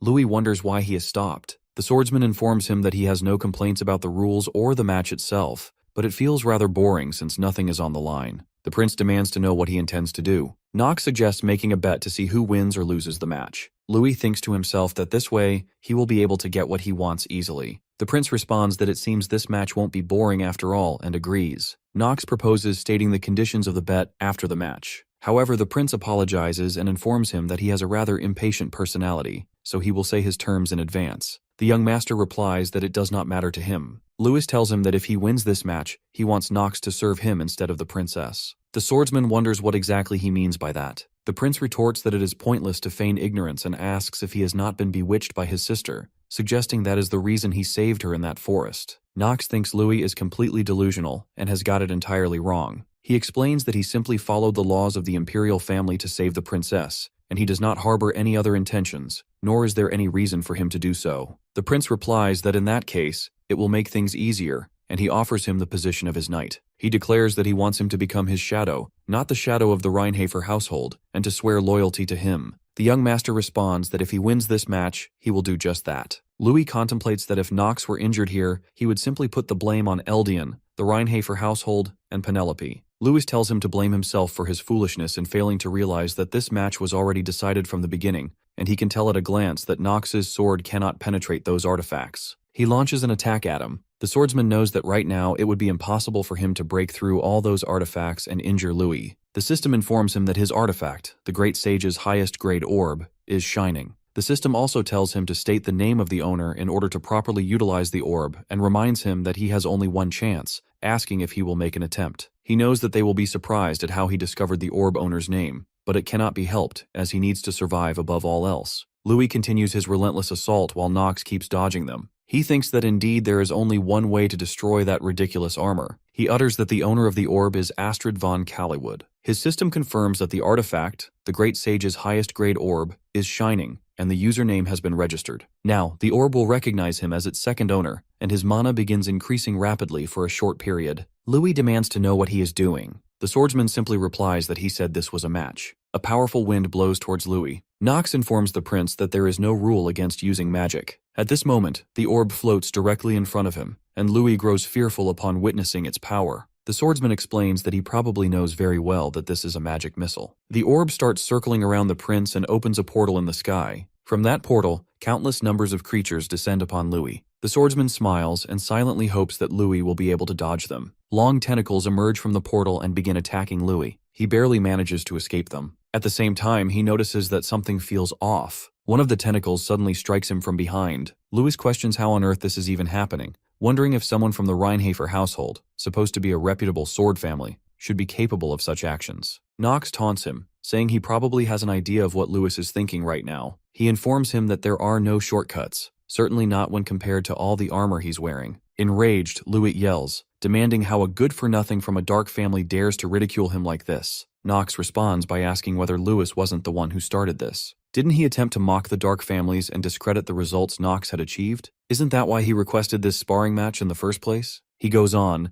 questioning Louis's decision to pick a fight when the odds were so stacked against him, and declares that the pride of the imperial family has now fallen to the ground. Then Nox reveals an artifact hidden inside Louis's armor, uncovering it for everyone to see. It's a cube-shaped object. He holds it up, making it clearly visible to the audience. The prince shouts at him in outrage and even calls him a lunatic. Panic takes hold of him now. He hadn't intended for anyone else to see this. Nox smirks and asks what Louis intends to do with that artifact. Furious, Louis snaps that Nox doesn't deserve to ask that question. He admits he's heard countless rumors branding Nox as crazy, but he never thought the man would actually dare go against him. Once this sparring session ends, he warns, all the Imperial Knights will kill him. Turning to his device, he calls out to his dean, asking if she's really going to let her cute student die in this place. She responds bluntly, telling him that Nox isn't cute, but since it's a formal request, she'll honor it. Louis recognizes her voice instantly. She is the newly appointed dean. She tells him they've met once before. She repeats that while Nox may not be cute, he is still a precious student of hers,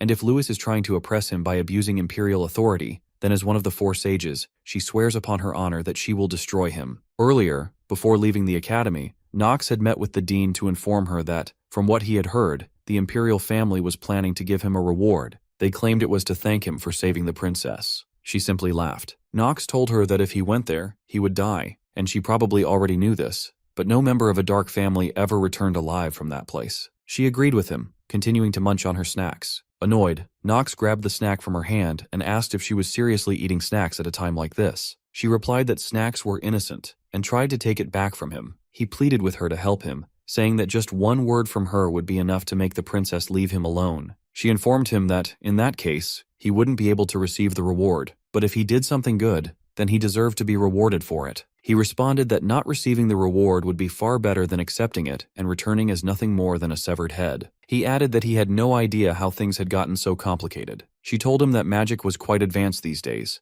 and any lost limbs could be reattached very quickly, though she wasn't entirely sure if that applied to heads. He wondered aloud if she was really saying something like that for her own student. She replied, asking if there was a way for him to both receive the reward and return from Talonfeather safely. What would he choose to do? Then she showed him the communication device. He was shocked to see it. It was a magical crystal that allowed people to talk to one another just like modern-day phones. Unlike ordinary artifacts, it was a tool into which mana could be infused and transferred across to the other side. And not even the prince could interfere with the leader of Eldain and one of the four sages. Nox told the dean it was rare to see her being this helpful. Noah, her name, reminded him that she could hear everything he was saying, and if he didn't need her help anymore, she would take her leave. He quickly told her that he still needed her help. Louis then tried to explain to her that this had all been a misunderstanding. If he had known Nox was a precious student of hers, he never would have done anything like this. She asked him who his dean was and warned him not to act as if he knew her. She clarified that she had been close with his father,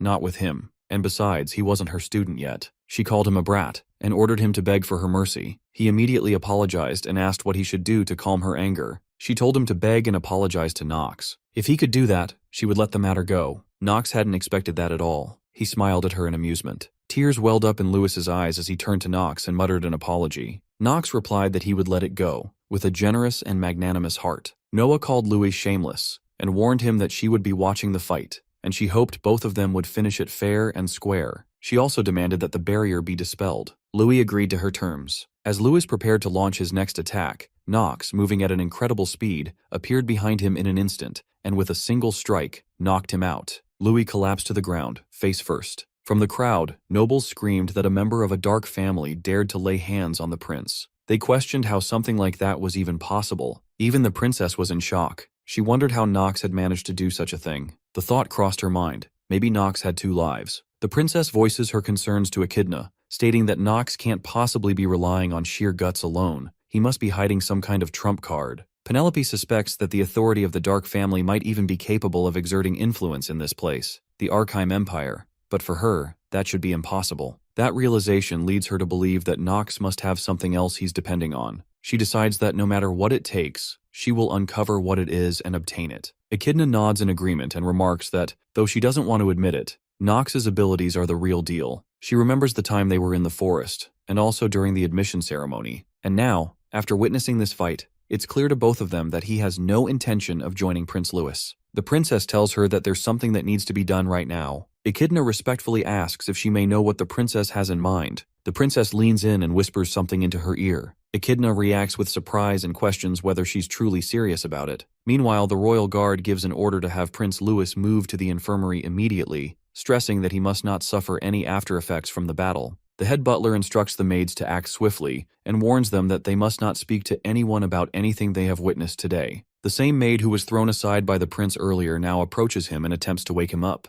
The young swordsman Nox quietly leaves the scene. Later that night, Nox lies in bed resting in his room. He reflects on how he barely managed to survive today and thinks to himself that the prince is a complete lunatic. He supposes there's a reason people call him a bad ending maker. He glances at the orb and muses that it will be extremely useful, not only in the first half, but even more so during the middle and later phases. He admits that it definitely made things easier for him when dealing with the prince. And of course, he knows he wouldn't even dream of being this lucky next time. Suddenly, a knock echoes at his door. He immediately assumes it's the prince and that he's returned for revenge. He grips his sword tightly and calls out, asking who's there. To his surprise, it's Princess Penelope and Echidna once again. When he opens the door, Echidna informs him that the princess would like to speak with him, alone. This relieves him slightly, knowing it's not the prince. He asks if she wants to meet right now. Echidna affirms that yes, it has to be this very moment. He immediately senses that something troublesome is coming. Still, he opens the door fully and allows the princess to step inside. He asks her what the matter is and clarifies that if she's here to interrogate him about his fight with Prince Louis, then he considers that situation already settled. She looks at him and responds by asking why she would even do such a thing. She tells him there's no need for him to play the fool. He narrows his eyes and asks what she means by that. She poses a question instead.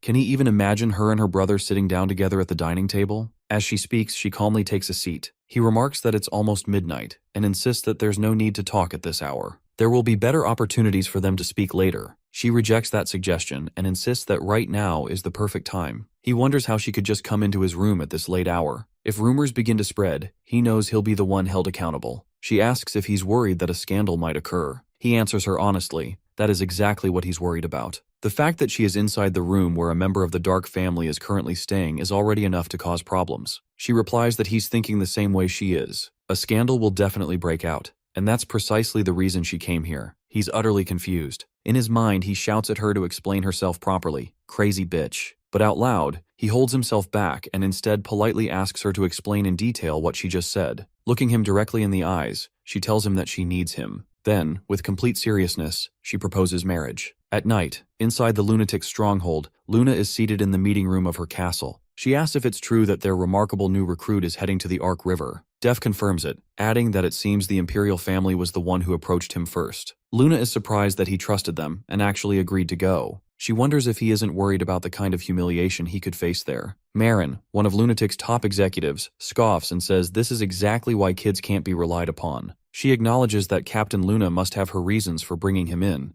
but admits that she herself still isn't entirely convinced. Kyle, the vice captain, warns Marin to be careful with her words. He questions whether Captain Luna now needs Marin's permission to recruit someone. Marin shouts back at him, insisting that's not what she meant at all. Kyle warns her again, saying that disrespect is something that cannot be tolerated, especially in organizations like theirs, which are already despised by the Imperial family. Luna orders them both to stop, stating firmly that there has been enough talk about the new recruit. At that moment, Kregiel enters the meeting hall. He remarks that, in his opinion, some of what Moran said actually makes sense. He points out that Lunatic hasn't had any new members in a long time, and asks why Luna has suddenly decided to bring someone new into the fold. Luna tells him that it's simply because the recruit piqued her interest, nothing more. Kregiel raises an eyebrow and says there's no way she could have developed romantic feelings for a young boy like him. He wonders if it might have something to do with the boy's family background. Luna firmly rejects the idea, saying it has nothing to do with the Reinhafer household. She adds that, while it's true that Teo had worked with Lunatic in the past, the new recruit seems to harbor resentment toward his own family. Kyle finds that a little surprising. Marin then wonders aloud whether they should look into it. Perhaps investigate the reason behind the Reinhafer household aiding a criminal organization. She thinks it's something they need to look into. Captain Luna agrees with her, acknowledging that Marin has a point. She suggests a course of action. They will assign the new recruit his first mission. Then they'll see. Either he performs exceptionally well, or he betrays them during the task. Marin reflects on the decision, thinking that not even she received a mission during her first year here. She feels a little disheartened, but concludes that it can't be helped since they need to properly evaluate him. Ultimately, she agrees with the captain's decision. The other members voice their agreement one by one. Captain Luna turns to Marin and informs her that she will need her involvement this time, as the recruit's senior. Marin becomes ecstatic at the news. She's finally a senior now, and she thinks the title has a beautiful ring to it. She thinks to herself that while she doesn't know what kind of person this junior is, she will show him just how amazing a senior can be. She's curious to know what kind of mission it will be. Luna explains the details to the team. Beneath the academy lies a hidden floor. According to a recent report, an executive of Eldine has secretly stashed away the demonic essence stone of Paimon there, one of the 72 demons. Luna explains that while the new recruit is buying them time from within the academy, they will infiltrate the location and steal the demonic essence stone. She orders Marin to provide support to the new recruit and asks if she's capable of handling the task. Marin agrees enthusiastically. Suddenly, Izel enters the meeting hall and congratulates Marin,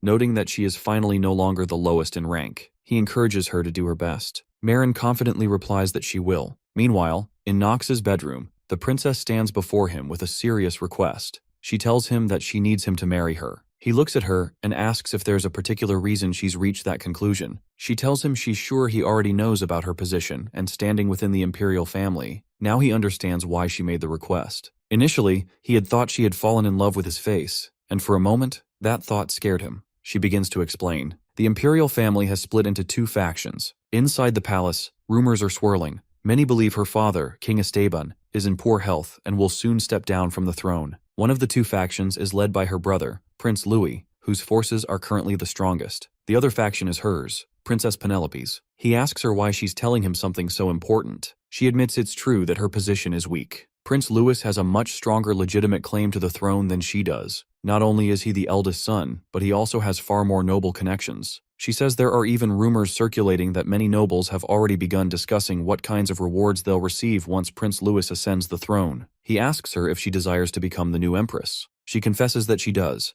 but to be precise, she simply cannot stand by and watch Prince Louis ruin their empire. She reminds him that he knows firsthand how brutal Louis can be and how he treats people as nothing more than tools. He agrees. He thinks to himself that Lewis earned the title of a bad ending maker for good reason. He experienced it personally. She tells him that she needs a force of her own, a powerful one, a group that the prince won't covet, and one he wouldn't dare mess with. He wonders silently, could she be referring to him? She answers without hesitation, yes, she is. He apologizes internally. He thinks getting involved with the princess won't do him any good and that he needs to avoid this path. She anticipates his response. She tells him that if he plans to say he's not strong enough, or claim that marriage discussions are already underway with the Stillrainer family, then that won't be a good enough answer for her. The system informs him that he is wavering. His trait of ordinary acting is becoming unstable. He realizes she's already made up her mind. He wonders if there's any way for him to avoid this situation. He asks her if she's really alright with choosing him, someone with such a poor reputation, despite his skills. She tells him that from now on, this is their plan,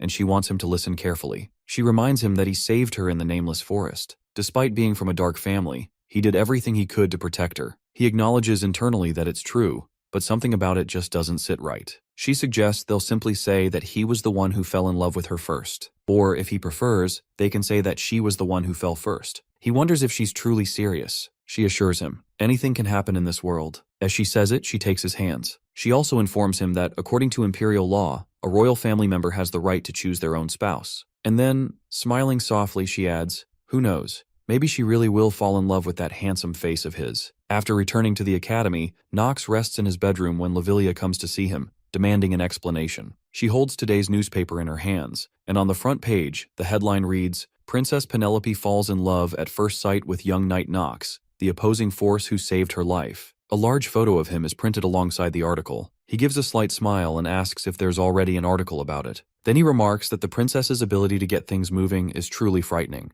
Lavilia says she had heard that various things were happening, but she doesn't understand how everything ended up like this. It completely confuses her. Knox tells her it's actually pretty obvious. He's being used, thanks to the ongoing war of succession within the imperial family. She reacts with surprise. He then explains that the princess wants to make use of him because she has her own reasons to stop Prince Louis from being crowned and to seize the throne for herself. That, he adds, is the reason she suddenly chose him as her future spouse. Lavilia informs him that she's heard about how Prince Louis has been gathering many powerful forces to his side recently, but considering the Rheinhafer household is a dark family, she genuinely didn't expect the princess to collaborate with them. He explains that this is exactly why the princess called him a good-for-nothing troublemaker in the first place. Then, with growing anger, he curses under his breath, calling the princess a bitch, because he just realized that she's making use of him precisely because she knows his family has already given up on him. Now feeling both enraged and desperate, he grabs his sword and rises from the bed. He orders Lavilia to stay quiet. He's sensed something. He suddenly feels the presence of someone eavesdropping. He moves quickly to the window and peers outside, then tells her that whoever it was is already gone. It's Marin, hiding on the roof of the building opposite them, silently observing him. She thinks to herself that Knox is indeed just as handsome as the rumors claim. But at the same time, she notes that he's still just a boy, one who looks too frail and sickly to ever be acknowledged by Miss Luna. Regardless, she decides that she must confirm it for herself to see if he's capable of becoming the new face of Lunatic. The following morning, the young knight studies in the library, lost in thought. He wonders why Professor Rass suddenly left. It doesn't sit well with him, and he resolves to do something about it. All of a sudden, the professor appears in the library and informs him that he needs to find the dean immediately. Rass apologizes to Knox for leaving the cleanup duty to him. Knox is about to make a sarcastic remark about the professor, but Echidna cuts him off and warns him not to say what he's thinking. She reminds him not to speak carelessly about a professor. He fires back, asking her if she even understands the kinds of struggles a graduate student goes through. She looks puzzled, wondering what graduate student he's even talking about. Frustrated, Knox thinks to himself that becoming the top apprentice is much more troublesome than he had anticipated. He sharply tells her to shut up and be quiet, warning that he's about to lose his patience. She nods and agrees, backing off and leaving him alone.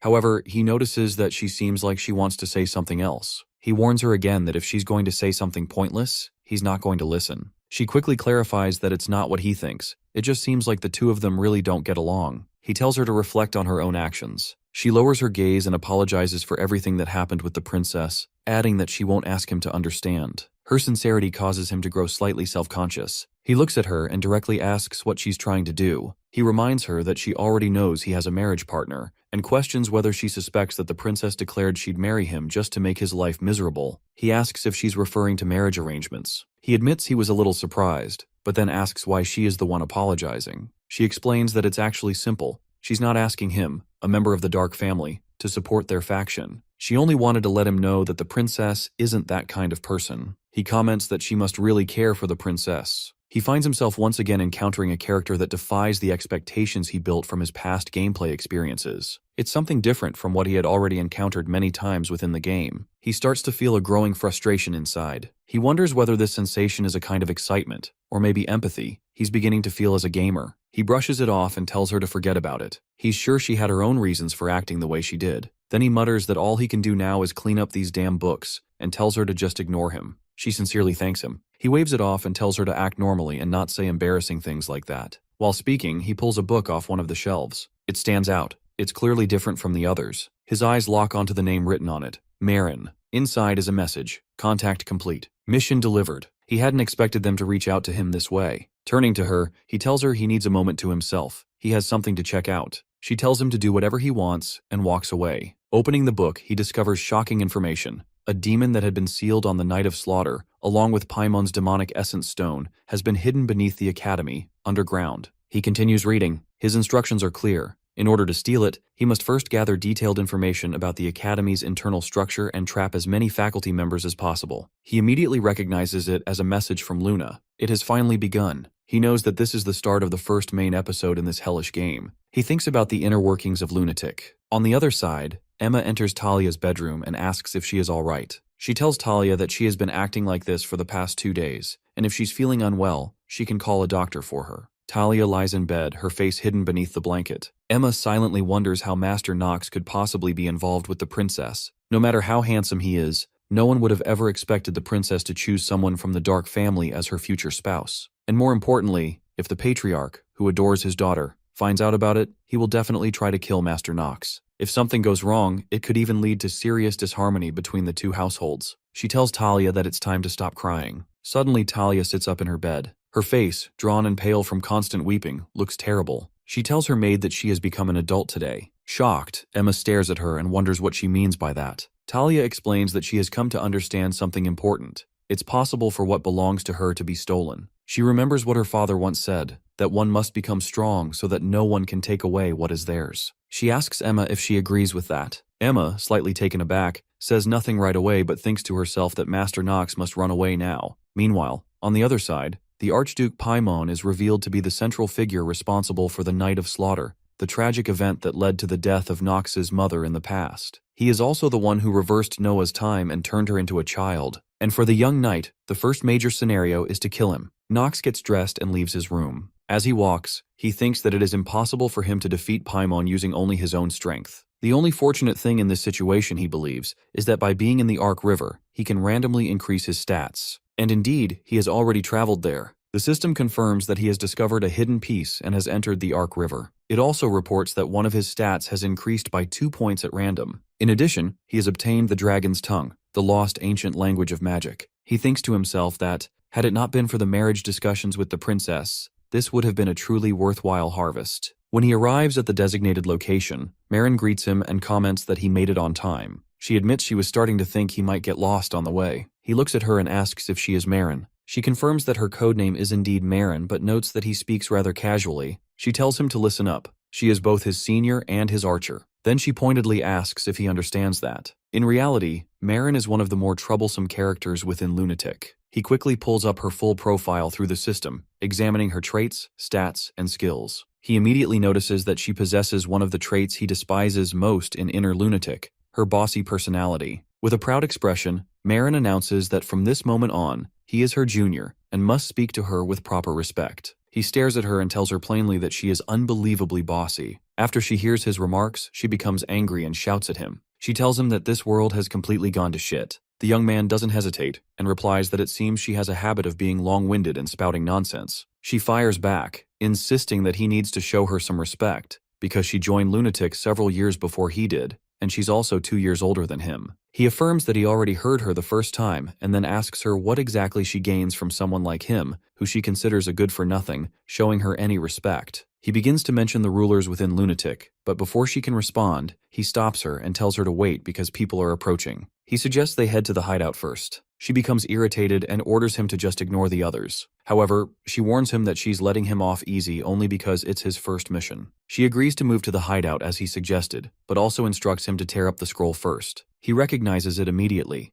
It's a low-grade dimensional teleportation magic scroll. He thinks to himself that the connection between this world and the game doesn't seem to have changed much after all. Without hesitation, he tears up the scroll, and the moment he does, both of them are instantly teleported from that spot to their hideout. After arriving there, she complains that she simply can't get used to that damn dimensional teleportation, no matter how many times she uses it. She commands him to sit in the chair. Then she tells him that although the details of the first mission should have been roughly conveyed to him already, she will go over them again, and advises him to listen carefully. He wonders if he's heard of the Night of Laughter. He replies that he has. He explains that Dean Noah, Sword Emperor Celsus, and his own father, Teo, once joined forces and were just barely able to seal Archduke Paimon. That night, when the three of them gathered to defeat Paimon, later came to be known as the Night of Slaughter. She agrees with him and confirms that Paimon is an extremely dangerous being, a master whom even the strongest individuals on the continent could not stop easily. The real issue, she explains, is that during the process of sealing him, the demon essence crystal containing Paimon was lost.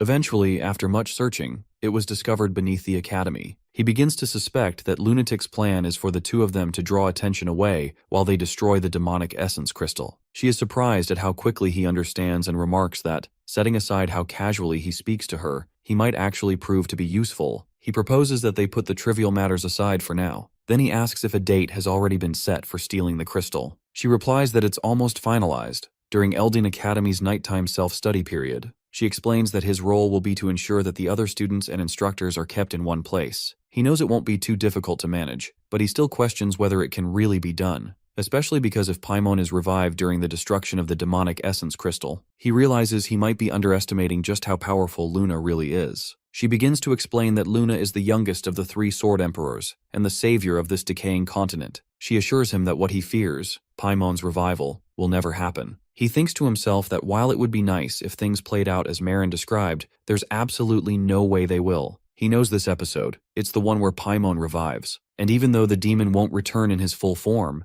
any small mistake will result in the total destruction of the academy and everything surrounding it. He is fully aware that this is the opening chapter of the main storyline, known as the Newbie Killer, the Night of Labyrinth and Slaughter. He understands that, in order to save the others, he must take on both the role of the protagonist and the villain at the same time. He resolves to stay focused. He informs her that he has heard everything he needs for the operation. Elsewhere, in an old building, Rick speaks to the Archduke and reports that all preparations have been completed. Now, all that remains is for the Archduke to raze everything on Earth to the ground, just as he did in the past. Hearing this, the Archduke is pleased. He tells Rick that although a complete revival would be difficult, thanks to those cursed rats, what they've achieved should be more than enough. The demon looks at him and asks if his name is Rick. Rick answers affirmatively. The demon tells him that if this plan succeeds, Rick will be able to become a true demon, instead of remaining as a mere demonic human. He also warns him not to disappoint him. Meanwhile, inside the academy hall, Nox stands with Eleanor, the princess, and Talia. The princess turns to Talia and apologizes, saying she hopes Talia will understand. She explains that humans cannot control their emotions at will, no matter how hard they try. Nox first looks at the princess, then turns toward Talia, who suddenly bursts into laughter, appearing like a crazed girl. In that instant, he remembers that he completely forgot to consider how Talia would react. Both girls stare at each other, and he wonders how things ended up like this. Suddenly, a student asks if anyone has heard the news about the top 7 students with the best scores. Another chimes in, mentioning the nighttime self-study period, and says he heard those students are also awarded additional points afterward. One student laments that he might have made the cut if he had done just a little better. The first student dismisses that possibility, saying it's definitely out of the question. He didn't even make it to the middle of the pack. The nobles had already taken all the top spots from the beginning. He explains that commoners like them can't become one of the top 7, no matter how good their grades are. The other student snaps back, asking if he thinks he doesn't already know that. He admits he was just venting. He knows that nobles only look out for their own kind, yet they're always the ones preaching about equality. They begin to question what the difference even is between this place and the outside world. One of them asks how they're supposed to know what the higher-ups really think. Another student becomes curious and asks who actually selects the 7 students, and on what criteria. One of them guesses it must be based on grades. He adds that grades are the only thing that matter, regardless of status or background. The young master, who had been quietly listening to the entire conversation, finds that last comment unexpectedly sensible. As soon as the commoner students notice his presence, they fall silent. One even sneers, calling him a good-for-nothing child of the Reinhafer family. Nox feels a twinge of sadness upon hearing that. He wonders how conversations always manage to circle back to him. And even though he doesn't want to attract unnecessary attention, at this point, it's unavoidable. He thinks about the so-called newbie killer, and reminds himself that when it comes to clearing the Paimon episode, the most important factor is his grades. He is determined to get an A+. He knows it sounds ridiculous, but unless his results are exceptional, he won't be eligible to attend the nighttime self-study event. And if he fails that, he won't be able to keep the other characters from advancing prematurely. Another student insults him outright, calling him an obnoxious asshole, and questions whether Nox thinks he's something special just because he's a little handsome and comes from a powerful family. One of Nox's friends attempts to defend him, but the offended student cuts him off, shouting that Nox is the enemy of all men and that no one should be taking his side. A third student approaches and asks if the others haven't heard the recent rumors that Nox has become the princess's fiancé and that crossing him might very well result in death. Nox hears every word from a short distance but remains silent. He knows he cannot afford to let his relationship with Lunatic fall apart. They are the cloak he plans to use to escape from the Reinhafer household. What's certain is that he must prevent Paimon's revival. This time, Nox takes first place in the exams. Leon comes in second. He resolves to act on the final night of the 7-day nighttime self-study period. Inside the academy hall, Nox stands alongside 4 girls, the princess, Talia, Eleanor, and Echidna. He realizes he forgot to check who was ranked beneath him. Now the girls are arguing with one another, and the swordsman wonders if this is the kind of scenario that only happens in dramas, the confrontation between the former girlfriend and the current one. He thinks it's the worst possible situation, made even worse by the fact that he hasn't even done anything wrong. Talia looks the princess straight in the eyes and tells her that she understands. Though it might be rude to say, Nox is a genuinely good person, and she can understand why the princess would like him. The princess thanks her for her understanding. However, she warns her not to think she'll back down so easily, because winning has a special significance in the Stillreiner household, and that applies to people as well. The princess smiles and wishes her luck. She turns to Nox and remarks that she heard their households arranged an engagement. Apparently, someone was taking it more seriously than she had anticipated. Nox turns to Talia and admits that this is not how he had hoped things would unfold. Suddenly, he receives a message from Marin, instructing him to gather quickly at the hideout for more details about the operation. He rushes there and finds her already waiting. Marin is visibly furious over the news of his alleged engagement to the princess. She demands to know if he's lost his mind. He confirms that the rumors are true and admits that he himself has no idea what exactly is happening. He explains that it appears the princess is trying to use him as a political card to keep the prince in check. Marin scoffs and asks if he really thinks she called him here just to hear something so obvious. Nox urges her to focus on the mission instead, but she shouts at him, demanding he tell her exactly what's going on, because she's also someone who cares about Captain Luna. She refuses to accept someone like him when no one even knows who he truly is. He calmly replies that the decision was made by the higher-ups. Marin makes it clear that she will decide for herself how she wants to judge her junior. She demands to know whether he's truly worthy of joining Lunatic or if he's someone who will eventually betray them. Nox draws his sword and tells her he hopes she won't regret this. Marin pulls out an arrow and hurls it at him. After he dodges it, she immediately throws another. She informs him that she'll go easy on him, for now, and advises him not to die. He very quickly understands that Marin was not bluffing. In fact, she is a descendant of one of the lost races of legend, the Marine race. She has inherited their blood, and the power of her water shot is unfathomable. Even Luna, the captain of Lunatic, would not be able to completely stop that attack. He quickly activates the acting genius with full force. It becomes immediately clear to him that it would be best not to provoke her too much. However, he also realizes that, with his current abilities, he cannot gain her trust, and there is a significant chance that this encounter will end in catastrophe. In that case, during this battle, he must achieve a clear and undeniable victory. She tells him that although he might have received the captain's acknowledgement, he is still the lowest-ranked member. She questions what's with that attitude of his, and demands a clear explanation about his relationship with the princess and all the strange events happening around him. She wonders aloud if he can really claim that they are all coincidences. He replies that she simply doesn't want to believe what he just said, and if she truly doesn't, then there is no reason for him to explain anything further. She warns him again, saying she will see how long he can keep up that high and mighty attitude of his. She continues throwing her magical water storm at him relentlessly. He asks if she seriously thinks a little trick like this will work on him. With a single swing of his sword, he cuts down her storm completely. The wave that follows from his blade is so powerful that she is barely able to remain standing. She never expected something like that to work in the first place. All she needed was to create a small opening. And when he turns his back on her,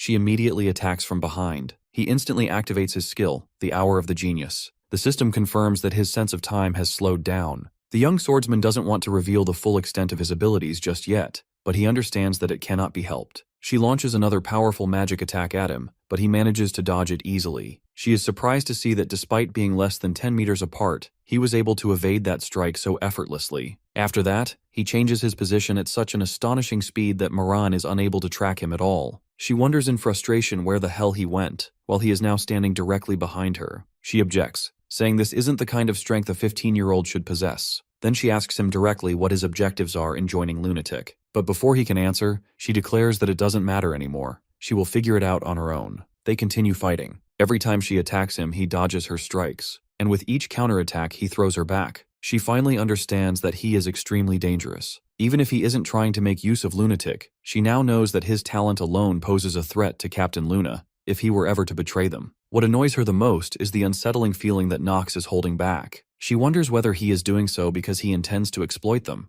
or because she is also a member of Lunatic. He taunts her, asking if she's just going to keep standing there thinking. It's becoming increasingly difficult for him to keep restraining himself. She realizes it now. He is holding back. Furious, she demands to know how he dares to treat his supervisor like a fool. Now she knows she cannot win. She begins to wonder if this overwhelming difference is simply the gap between their talents. But the truth is, she doesn't even know anymore. One thing she is certain of, however, is that if she doesn't give it her all, she will definitely lose. Then she realizes something even more disturbing. Every member of Lunatic might end up being taken down. She tells the young master that she cannot acknowledge him as one of Lunatic's members. She accepts that he is exceptional. There is no doubt about that. But she cannot understand the intentions behind his actions. Because of that, she decides to follow the regulations of Lunatic and deal with him as a dangerous individual. She unleashes the secret technique of the marine race, Water Shot. He knows instantly, if he gets hit by that in his current state, he will die on the spot. And he's not sure whether he can even dodge it. At this point, there's nothing he can do. Suddenly, Luna arrives and neutralizes the attack with her sword. She demands to know what Marin thinks she is doing, reminding her that she had instructed her to execute the mission alongside her junior. Then she questions what part of that order included trying to kill him. The young swordsman respectfully offers his greetings to Luna. She warns both of them that if they don't properly explain this entire situation to her, she will punish them both. She asks Marin what exactly she is doing right now, and reminds her that her mission was to cooperate with the newcomer in order to draw the attention of both the Academy's staff and its students. Marin lowers her head and apologizes. She explains that she wanted to confirm whether or not he was truly loyal to their organization.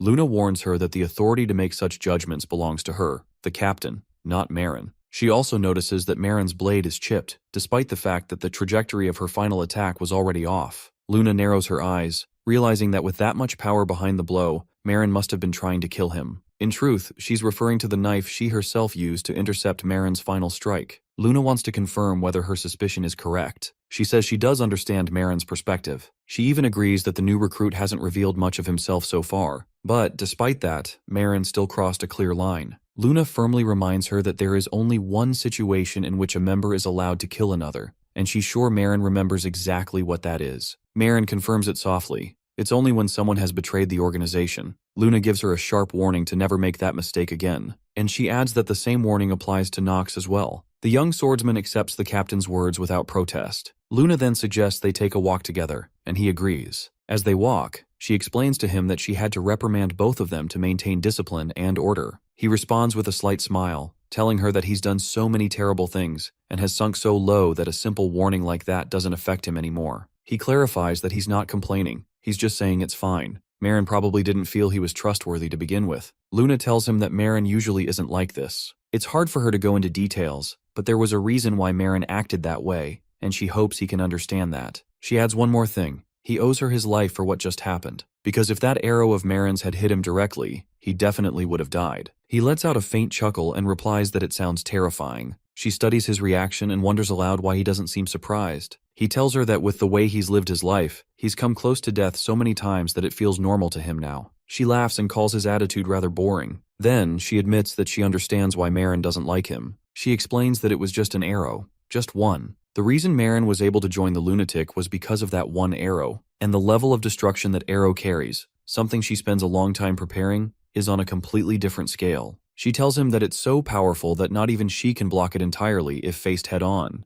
Now he finally understands why his sword was destroyed. It strikes him as strange, though. If Maren is that powerful, why doesn't she appear in the main episode? In truth, Maren is the final descendant of a legendary race capable of mastering both water and bows to their absolute limits. That's how she was able to fire such a devastating shot. He remembers reading in a book that the Marine race was one of the special races among those that mysteriously vanished. They did appear in the background lore of the inner lunatic, but they never showed up in the main storyline. He mutters to himself that next time he fights her, he won't give her the time she needs to ready that arrow. She hears him and calls him a little rascal. Then, she pokes his forehead with her finger and warns him that he shouldn't be thinking about fighting her at all. She asks if he has any idea how dangerous Maren can be when she goes on a rampage. She reminds him once again, she already told him. He could have actually died. He quickly shifts the topic by commenting that this place is larger than he thought. He thinks to himself that one powerful attack like that would probably make a great card to play when the time comes. As he starts walking away, Luna stops him. She tells him that he's strong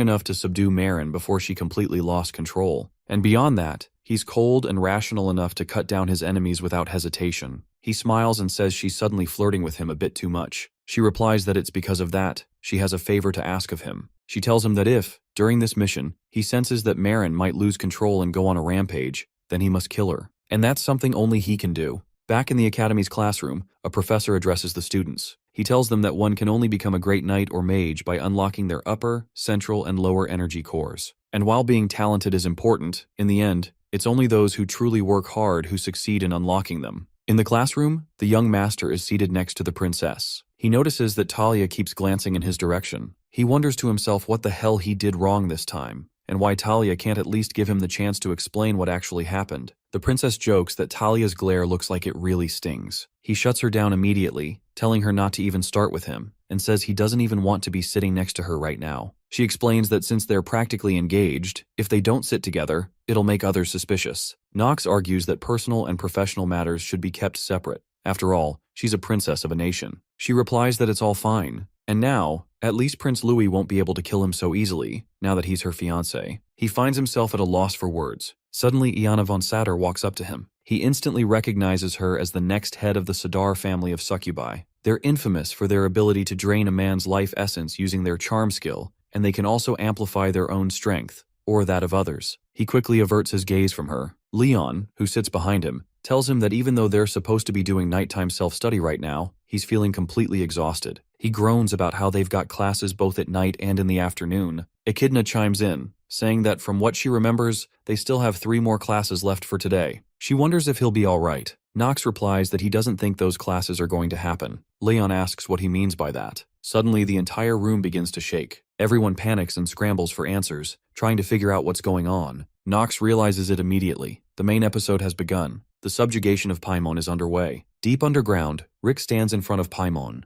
Rick smiles and says, "It's finally starting." At the hideout, the young master asks Maren if their mission was to draw attention so that Lunatic can destroy the demonic essence crystal. Maren smiles, pleased that he understands so quickly. She tells him that once the barriers dividing the areas are activated, this place will become a labyrinth that the students must escape from. She wants him to buy as much time as possible. Meanwhile, at the Academy's lecture hall, the ground begins to shake violently, and objects start falling from all directions. He thinks to himself that Maren is doing a good job. Now, it's his turn to stall for time, because his objective is clear. He warns the other students that staying here will be dangerous. Leon informs everyone that 2 spells are currently active. He explains that the first is a dimensional barrier, which cuts them off from the outside world and keeps them trapped inside. The second is a layer transformation spell, which randomly alters the floors of the building, making escape difficult. The young swordsman is surprised that Leon has figured all of that out so quickly. He asks him if he means they should focus on breaking the layer transformation spell first. The princess confirms it and explains that in their current state, it's impossible for them to destroy the dimensional barrier. Iana agrees with her and adds that it seems to be the type of layer transforming magic most commonly used on buildings. He is caught off guard, not only by her input, but by the fact that Iana isn't supposed to interfere with the main incident of this episode. He wonders why she keeps getting involved. Has the original storyline already gone completely off course? Talia agrees with Leon, stating that they need to destroy the magic. Nox also voices his agreement, pointing out that the spells clearly have a specific purpose.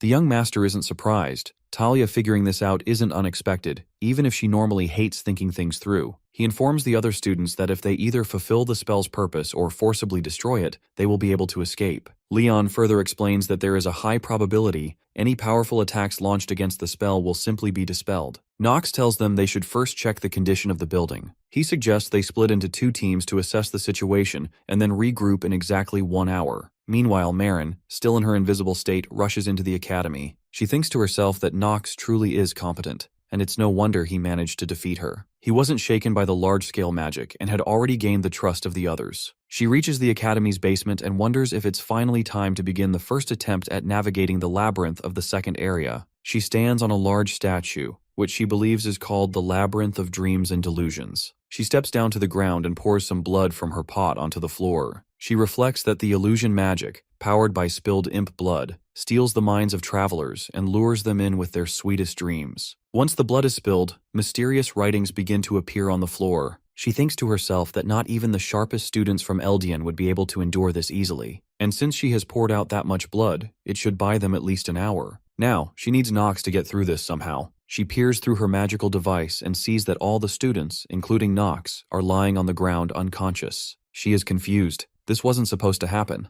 Her magic should have been at a level that he could resist. It feels strange to her, and now they have a problem. She realizes she has no choice but to intervene. It is late at night, and Luna and Def are observing the situation from above, flying through the sky. She tells him that it's time to begin, and Def promptly obeys her command. Both of them land inside the academy. Def asks her if this is really okay, since Noah is extremely strong. Luna agrees with him. Finally, they arrive at their destination, the resting place of warriors. Both of them enter the place. Inside, they find Noah already waiting for them. She tells them that she knew they would come. Noah, the captain of Lunatic, and one of the 3 new sword emperors. Luna remembers her well as the final successor of lunar swordsmanship. Luna asks Noah to step aside. She explains that the demonic essence crystal is an artifact that will bring chaos into the world. Noah replies that she already knows what her answer will be. Luna draws her sword and casts a magical spell on Noah, but Noah instantly disappears from sight. She then launches an attack on both Luna and Def, but Luna destroys the incoming strike with her sword. Noah laughs and says she really enjoys fighting strong opponents. She tells Luna that Paimon was the strongest demon she has ever faced. Then she asks if Luna is allowing Paimon to awaken just so she can fight him again and prove her superiority. Noah asks what if that really is the reason. Luna coldly warns her that if that's the case, she will kill her. Noah asks her why she would go that far. Suddenly, both of them attack each other at the same time. Elsewhere, Rick is busy with the process of awakening the demon. Suddenly, he finds himself standing on a beach and wonders where he is. Nearby, he spots an angel. He approaches and tells the angel that he needs to leave, but the angel doesn't respond. Determined, he decides he must go and starts running. He knows that the angel can return to him that which he has lost. Wading into the water up to his knees, he begins to cry. Suddenly, a voice calls out his name and urges him to wake up. He awakens to find himself lying on the ground, with Talia sitting beside him. As he sits up, he realizes that he has been crying. Talia confirms it. He was indeed crying, and something must have happened to him. He reflects on the dream and tries to recall what he saw.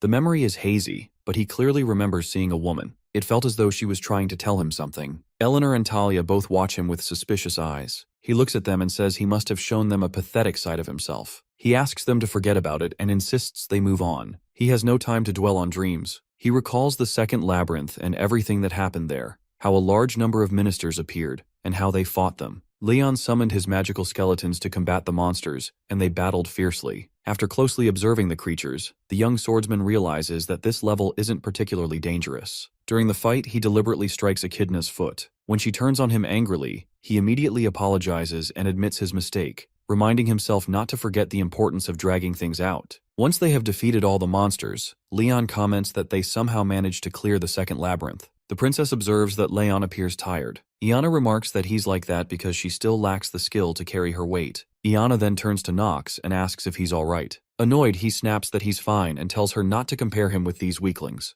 Eleanor reminds him that it hasn't even been 3 hours since they saw him crying, and she wonders aloud whether he might be acting just a little too tough. The princess intervenes, stating that she won't allow them to speak that way to her future husband. Eleanor quickly apologizes to her. Echidna, still concerned, asks what they think awaits in the third labyrinth. She expresses her worry, noting that the second one was already quite difficult. The young master replies that he has no idea. He smiles faintly, thinking to himself that it's finally his turn to play his role. In truth, he knows exactly what lies ahead. The third labyrinth is home to the flower boss monster of the labyrinth, and that boss monster is him. Elsewhere, Rick tells Paimon that his revival is finally complete. Just then, Rick receives a call from Prince Louis. He assures the prince that everything is progressing smoothly and that there's no cause for concern. The prince instructs him to ensure that nothing goes wrong. This is a rare opportunity for him to become a hero. Rick agrees obediently, but in truth he's deceiving the prince. Inwardly, he mocks him as a fool for believing that defeating the revived Maimon will make him a hero. Rick laughs quietly at the prince's naivete.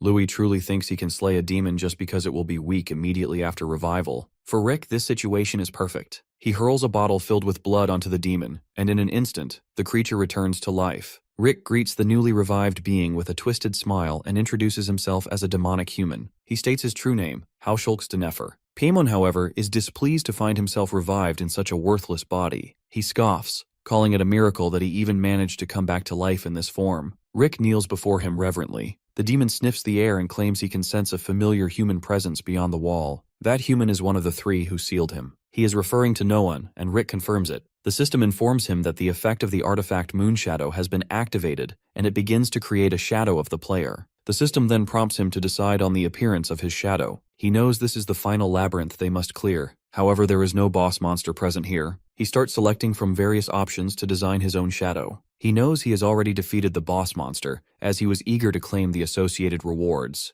The system displays his complete profile. He receives 0.3 random stat points as the boss monster clearance reward. He carefully examines his traits, stats, and skills shown on the interface. The system also issues a warning. He only has 147 days of life remaining due to his terminal illness. Yet, as a result of this condition, his mana and stamina are steadily increasing, boosting his stats continuously. He recalls that his role as a member of Lunatic is to buy time by making sure the students remain trapped within the labyrinth. That is precisely why the solution he devised is to use his Moonshadow-created doppelganger, alter its appearance, and deploy it to the boss monster's former location. Since it is his shadow, it will be even stronger than the original boss. When he rejoins his team, Talia immediately asks where he had been. He curtly tells her to mind her own business. Deep down, he knows that he just needs to do whatever it takes to keep them here. Suddenly, a young man steps into their path and commands them to stop. None of them recognize who he is. The young swordsman thinks to himself, while his shadow can act independently and make decisions, it is still fundamentally shaped by his own personality. If it ends up speaking too much, there's a real risk they may start to grow suspicious. Leon wonders aloud how someone with mana that ominous could even be human. Nox is taken aback, surprised that Leon actually noticed it. Echidna shouts that she knew something felt wrong, that the stranger's face had a discomforting, unpleasant familiarity. The young master wonders what she meant by that. Eleanor directly questions the stranger about his identity. In truth, he knows that the man before them is his own shadow. The stranger introduces himself as Shane, claiming to be a wandering mage who happened to be in the area and was caught up in the magic that had been activated. Eleanor narrows her eyes and says that he looks strangely familiar. The swordsman grows anxious. Shane is speaking far too much and unnecessarily at that. He quickly tells his teammates that Shane is merely a monster and advises them not to engage in conversation, but to simply eliminate him. He becomes increasingly worried that, if this goes on, his cover will be blown. Nox draws his sword and charges at Shane, who also prepares to defend himself. Eleanor warns that Shane seems quite powerful. Without hesitation, she activates her magic and hurls a powerful magical ray at him. She remarks that it seems as though he's just swinging his sword slower than expected. Leon summons his skeletal monsters to attack Shane, while Talia lunges with her blade. Shane expertly evades all their strikes and manages to destroy the skeletons. At first, he successfully dodges Talia's blows as well, but eventually, she lands a powerful kick that sends him crashing to the ground. Everyone notices that Nox is hesitating to attack. Both Eleanor and Talia immediately question him, demanding to know what's wrong. He realizes that he has overlooked two critical factors. First, the shadow possesses only 50% of his actual abilities, meaning its stats are halved. Second, whenever the shadow is struck, he feels the pain himself. Now, the situation has grown far more complicated than he anticipated. He wonders whether he'll be able to hold on until the right moment. Elsewhere, Luna and Noah continue their battle. As their clash intensifies, a massive explosion rips through the hall as Paimon bursts through the wall and enters the chamber where they're fighting. Luna turns on Noah, furious, accusing her of ruining everything. She demands to know if Noah even cares about saving mankind. Luna then reveals her true strength and charges her sword with an overwhelming power. Noah realizes that Luna had not been fighting her seriously up until now. Turning her attention to the demon, she recalls having made several attempts to destroy that trash before. However, there is only one way to annihilate the demonic essence crystal of a demon archduke, by defeating the demon after it has fully revived. What she hadn't expected was for it to resurrect so quickly. Now seeing Luna's true capability, Noah knows she'll also need to reveal her trump card. Both women unleash their full power upon the demon. Even Luna manages to strike it directly with her sword, but the blow has no effect at all. The demon roars, mocking them, asking if all they have to stop him is a powerless witch and a little girl. He sneers, declaring that if that's all they've got, then this is where they die. On the other side, all of them continue launching attacks at Shane, who skillfully holds his ground and fights back with practiced precision. Leon yells that those who wield such ominous magical power will not be allowed to pass, and declares that he'll personally take care of Shane right there. The young master notices that Shane actually looks quite thrilled by the challenge, though he's relieved to see that he has successfully bought enough time. Just as he prepares to cast his spell on Shane, the ground beneath them begins to crack. He frowns, wondering what that sudden tremor could be. Without warning, the earth splits wide open, revealing a massive hole. Eleanor slips and plummets into it. In an instant, Shane leaps in after her. He catches her mid-fall and cradles her in his arms, saving her life before bringing her safely back up. Eleanor, surprised and confused, questions why he would risk himself to save her. Shane, concern written across his face, asks if she's injured anywhere. Watching this unfold, the young swordsman silently observes the two of them holding hands. A shadow of unease clouds his thoughts. He wonders if the person who saved Eleanor just now is Yu Chan, before he possessed Nox. He knows it's him, deep down,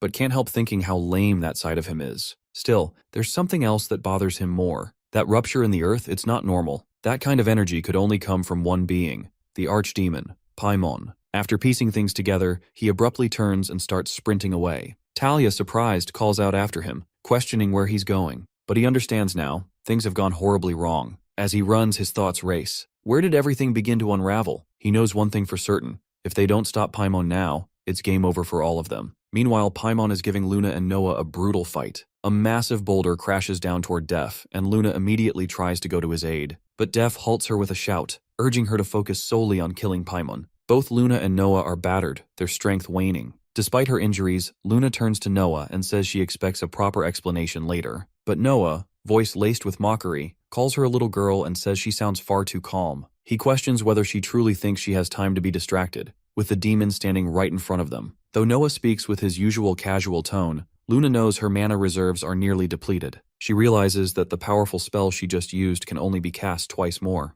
The demon sneers, amused by their struggle, and mocks them both. He tells them they're weak, and though playing with them has been entertaining, he now has a much more exciting idea. He gestures toward a distant group and tells Noah that there are plenty of others over there, perhaps her students. Noah's expression darkens. She replies coldly, saying that he's grown even filthier and more vulgar since their last encounter. The demon grins and taunts her further, telling her to watch closely so she can witness firsthand how pathetically weak humans are and how they can never stand against someone like him. Refusing to give in, both Luna and Noah charge the demon again, unleashing every ounce of their remaining power in a desperate attempt to bring him down. But Paimon effortlessly swats them away like insects, sending them crashing back. As she struggles to rise, Noah finds herself lost in painful memories. Back then, she couldn't protect them, her own family. She recalls vividly how many lives were lost that day. Her heart burns with resolve. She can't lose anything else. Not again. Not after chasing this strength for so long, just to keep from losing everything dear to her. Yet she questions, even now, whether all that power is still not enough to reach the demon. Luna attacks again,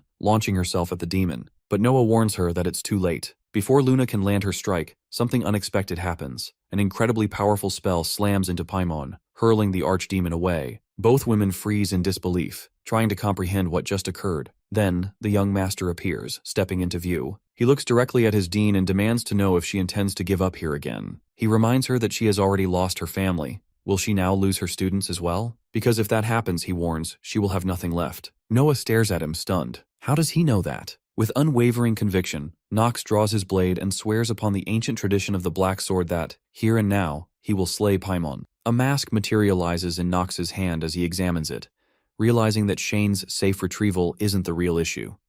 His mentor follows, noting that Paimon has awakened and warning that Paimon's power rivals Captain Luna's, leaving them with no chance against him.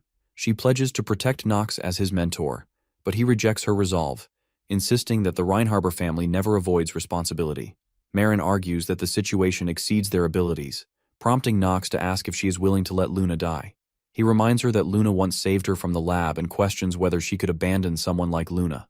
Marin presses for clarification, insisting that Paimon is far too powerful. Nox instructs her to shoot the bow, explaining that Paimon is present and they must work together to stop him. When Marin asks if Luna told him about the bow, Nox insists something more important is at stake and accuses her of hesitating. Marin admits that her water shot already overwhelms her and fears losing control if she fires the bow. Nox counters that she has inherited the full power of the sea folk, accuses her of underestimating herself, and assures her he will not die because of her actions. As Nox asks if something is wrong, wondering if Marin has grown attached to him. She warns him not to regret his decision, but he assures her he won't. Marin remarks on his refusal to give in just before their powers clash. Stormbringer releases energy, draining Nox's mana as a system message reports the reduction. Marin draws her bow and counts aloud while Nox steadies himself. On 3, both unleash their powers. Water and fire collide as Stormbringer merges with Marin's shot, resulting in a prolonged explosion. Nox holds on to Stormbringer while Marin summons water to form another arrow. She launches it, and Nox calls out her disqualification as a marksman, criticizing her for firing such an attack at her junior. Marin fires again, forcing him back.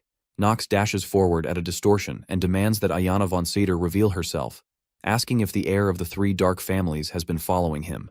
Ayana steps forward, confirming his suspicion, and Nox says he has a request. He instructs her to use enchantment magic to stop Marin. Ayana agrees but asks that Nox help replenish her dark magic later. He accepts and tells her to begin. As Ayana casts her spell, magic spreads. Nox steps into the ruins, where a woman waits, barely able to stand. Aware that her family is gone, he encourages her. Nox declares his intent to kill Paimon and asks for their strength. Paimon accuses Nox of altering his attack, senses the magic, and notices the sword. He strikes, triggering a system notification. The enemy inflicts fear on the player. Others feel the pressure, while Paimon recognizes that Nox is Teo's son. His system informs him that the trait Steel Mentality has neutralized the negative trait Fear. The young master fires a powerful ray at the demon, but the demon manages to divert it. He questions him, asking so what if he is the son of Teo, addressing the demon as Archduke Paimon. He remarks that he heard Paimon was one of the weaker demons who had been sealed by his father, and his father told him that Paimon didn't deserve a great title like Archduke. The demon responds that he is spouting some interesting words for a mere brat. The swordsman thinks that he is indeed overly emotional, just like his in-game description stated, and decides to use that to his advantage. His system provides him with the basic information about the demon, including his traits, stats, and skills. He realizes that this demon easily surpasses everyone he has fought so far. He also notices that the hellfire he just blocked fires in a straight line and its flames steal life force, and that the disaster flame is a type of DOT skill where the damage is RNG, making it a dangerous attack. Actually, condemnation is a skill that uses a sword made of flame to attack an enemy. Now he knows that this demon only possesses monstrous skills. Suddenly Luna jumps in and questions him about what he is doing and why he would come here. He knows Luna and Noah could both easily defeat Paimon, but that is only after they obtain their items, and right now he has to defeat him with what he has. He requests Luna to work with him, assuring her that he has a way to defeat Paimon. Luna then asks him about Marin and whether she is still alive. He confirms that she is alive, just as he promised. The demon becomes enraged and shouts at him, demanding how he dares to be distracted when he is right there, then hurls fire at him. The young master blocks the fire with his sword. The system warns him that the rare genius of acting is wavering due to a large impact. Nox understands that this is the condemnation skill as he stops the demon's fire attack. He informs Luna that he needs Marin for his plan, certain that Marin will be able to overcome her trauma and gain control over her strength. Luna charges towards the demon and attacks with her sword, but the demon stops it with his large blade. She shouts at Paimon, warning him not to forget that she is here too. After giving it her all, she agrees with him and tells him that she will leave Paimon to him, because that is better than everyone dying here. He quickly informs the Dean that she can use her wide area magic 2 more times and requests her to deploy a wide area barrier spell around the area,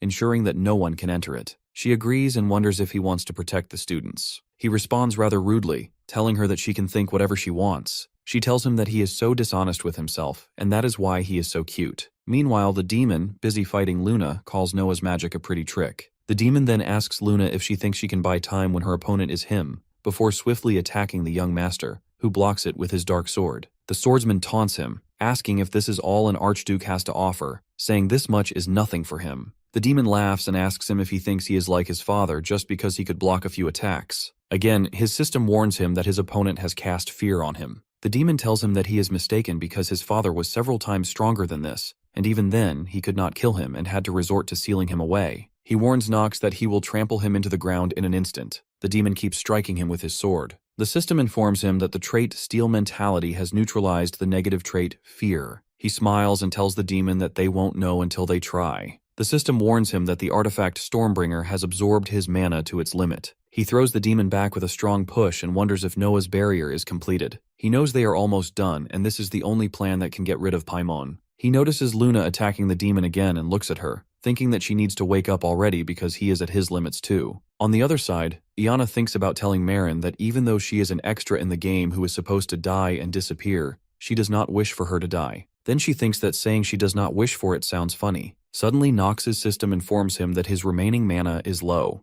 Then the system tells him that the energy being consumed will be replaced, and his life has started to reduce rapidly. Iana thinks that Marin has a right to live on, and the right to take control of her own life. She requests Marin to please wake up. After listening to Iana's request, Marin collapses to the ground and recalls her past. She remembers being confined within a large tube while scientists conducted various experiments on her in a laboratory. The first breath she took after being born into this world was not of clear, fresh air, but of stale air reeking of medicine. Beside her, glass capsules stood lined up in rows, and the experimental tools appeared horrifying. She saw people use those instruments to conduct experiments on children. Knowledge would be forcefully implanted into her mind, and she became aware of this even before she could fully grasp all the information and language that had been instilled within her. This research lab was her home and her birthplace. She had to prove her worth in this place, as it was the only way she could survive. She did not have a name, only a number. They called her H210. One night, someone called her number and ordered her to come with them. It was a scientist who led her to a section of the laboratory where they discarded useless subjects. Now she understands she was one of the test subjects used to manifest the power of an ancient race. She came to know that numerous war orphans had become test subjects because of this. One scientist commanded her to try moving a block. She always smiled brightly and behaved as if she were the most useful test subject there, for she needed to prove she was the best at utilizing the blood of the ocean tribe. She knew she had to do this, so she would not become one of the children who vanished. But one day, someone came to her. A strange woman told her that from today onwards, she would be living with her. The woman introduced herself as Jay, a lab researcher. After that, Marin began living with her. Naturally, she had no choice in the matter, and had to obey whatever was asked of her, like a cow being dragged to slaughter. Jay commented that the research lab was no fun, and that Marine must have endured a lot. She even asked her what kinds of things she liked. Jay said that H210 was too stiff a name to call someone by, and, since she had blue hair resembling aquamarine, she would call her Marine. Marin held no expectations because until now, all these people had treated her like a zoo's monkey, a mere test subject. But Jay was different. She took her home and treated her like a human being instead of a tool. They spent time playing together. One day, Marin asked Jay why she was so kind to her when others called her a monster with the blood of the ocean tribe, and said she was a weapon meant for the battlefield to be abandoned there. Jay smiled and said that since Marin had shared her secret, she would tell her something as well. Jay explained that she worked here because her family had been taken hostage. Marin immediately asked her if she missed her family, and Jay nodded in response. Jay then asked if Marin would miss her if she ever left. Tears streamed down Marin's face as she wondered if Jay was going to leave her, and she hugged Jay tightly. Jay told her that was what family was like. Marin asked her if that meant she was family to her as well, and if that was why Jay was so kind to her. Jay nodded again and told her there was another reason she wanted to protect her. Jay explained that Marin was still a child, and children were meant to be protected by adults, and that she must always protect those younger than herself. Marin agreed to remember that. As she spent time with Jay, she felt a sense of stability, and she was gradually able to understand how to use the power of the ocean tribe. When she looked back on her younger days, she doubted she could find a time when she was happier. Yet such happy times are always shattered for the most trivial reasons. One day, all the scientists gathered around Jay and Marin as they cuddled each other. One scientist asked Jay how much longer they needed to wait, informing her that to strengthen the power of the imperial family, they required the power of the ocean tribe. Jay shouted at them not to call her Ocean Tribe, insisting her name was Marine. Another scientist reminded Jay that she was not human, that she was a weapon, and weapons were meant to be used in times of war, like now. One of them seized Marin by the hand and ordered her to stand up. Jay tried to intervene, but they struck her down and commanded the guards to take her away. They declared that since she had defied the imperial family's laws, she would be executed without trial. Suddenly, Marin tore her hand free and told them to stop. A soldier laughed and mocked her, saying that a mere weapon dared to be swept up by emotions. He drew his sword and severed Jay's hand, telling Marin that if she was a tool, she should act like one. He threatened that Jay's right arm would be next. Marin screamed, demanding how he could do such a thing. She insisted that although she might not be human, she was still a person like them, and questioned how they could inflict such suffering on another. The soldier sneered, telling her that a mere weapon had no right to question him, and ordered her to follow him quietly. Marin refused, declaring that they were the weapons, not her. She unleashed her magical powers upon them. Jay tried to stop her, but it was too late.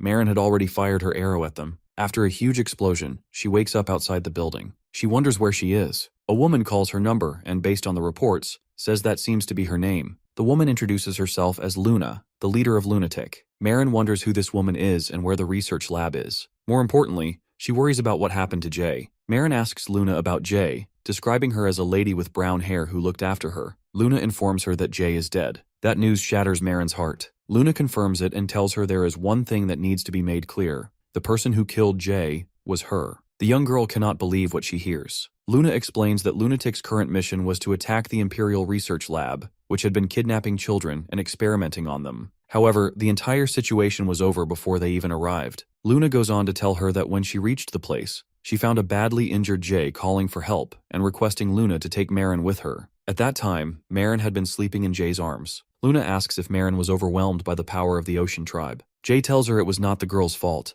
as she was just a child who had suffered under grown-ups who forcefully experimented on her. Jay pleads with Luna to take Marin with her and help her live a normal life because she had done nothing wrong and had never killed anyone. Luna then says she killed Jay and everyone else. Marin starts crying after hearing that. She had relied on the power forcefully injected into her to save Jay, but in the end, she did not save her at all. She had become the very weapon those people wanted her to be. Luna offers her the chance to join Lunatic if she wishes to seek revenge against the Imperial family that caused her to suffer. Little Marin wonders if Luna is a demon, because she remembers Jay telling her about them in the past when reading her fairy tales. She thinks that demons would squirm their way into weakened human hearts, offering them sweet deals and temptations. However, she knows she has no place to go, so she decides to go with Luna, even though she knows a heart of revenge will only drag her into the mud. She agrees to join Lunatic. She remembers the feelings of anguish she has towards Jay that pushed her onto this path, so what Luna said was nothing short of salvation to her. Luna tells her to call her captain from now on and informs her that in Lunatic only her talent matters, and she is talented.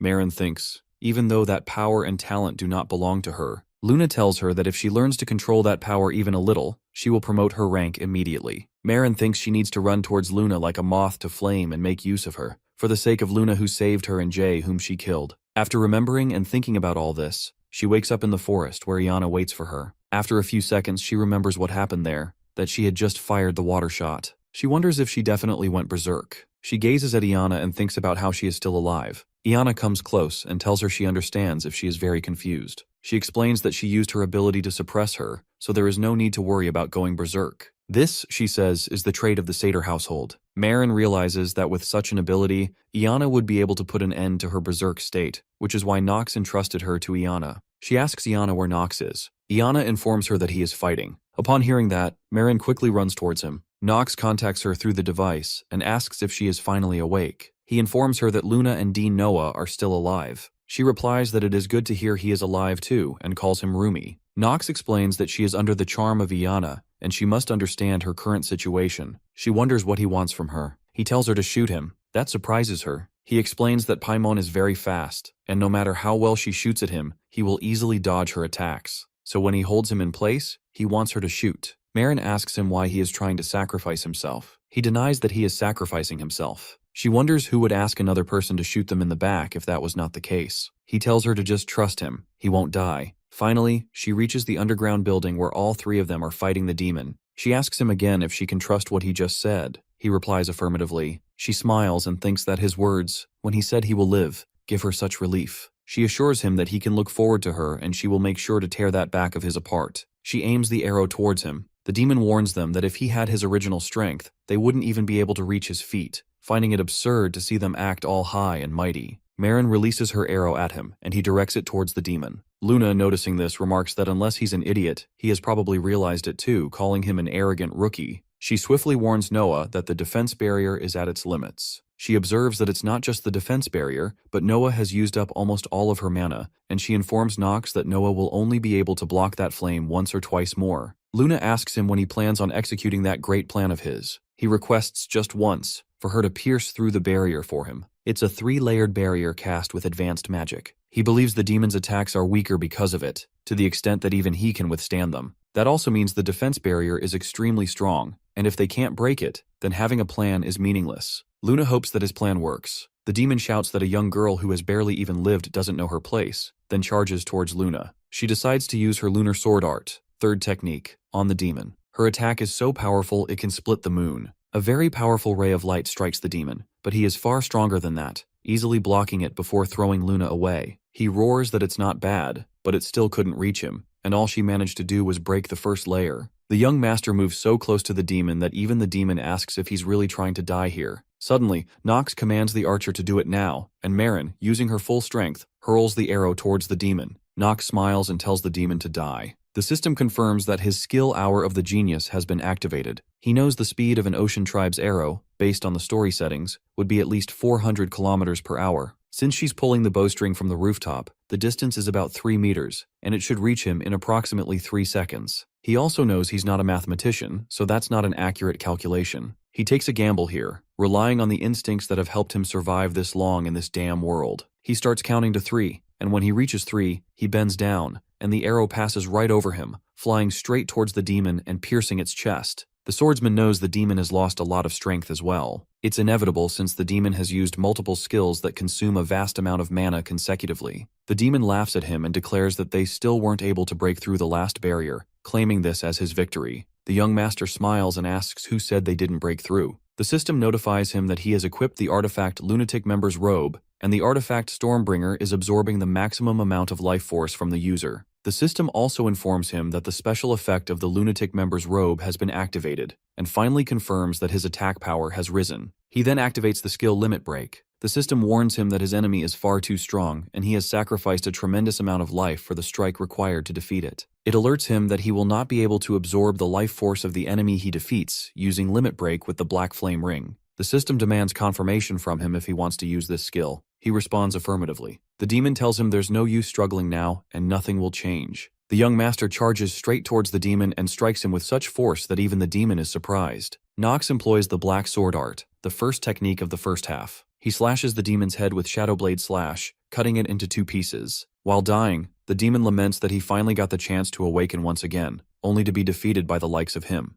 The system warns him that a tremendous amount of his life has been reduced. After killing the demon, he collapses to the ground. His system alerts him that his lifespan is now less than 30 days. Marin wonders if they are telling her that this is the power of a mere cadet. She recalls how even Captain Luna has mentioned the incredible speed of her arrows, yet he manages to dodge them at this distance. She questions whether that is something achievable with human reflexes. As her thoughts shift to Nox, she realizes that it feels like an incredibly strong person has suddenly become her junior. She worries that his talent might surpass even Captain Luna's, and is certain that he has already exceeded the abilities of his father, Teo. She feels curious about why he keeps such a low profile despite being so gifted. Marin speculates that perhaps he believes his exceptional talent would one day become a problem for him, and that might be the reason he lets others call him a good-for-nothing, simply to hide his true existence. She also assumes that is probably why he goes almost everywhere accompanied by his maid. While running from the forest towards the underground building where Nox is fighting the demon, she feels happy thinking that he is not only a handsome boy, but also has quite a crafty side. She hopes that together with Nox and Captain Luna, they will be able to bring down Esteban Von, the foolish emperor. However,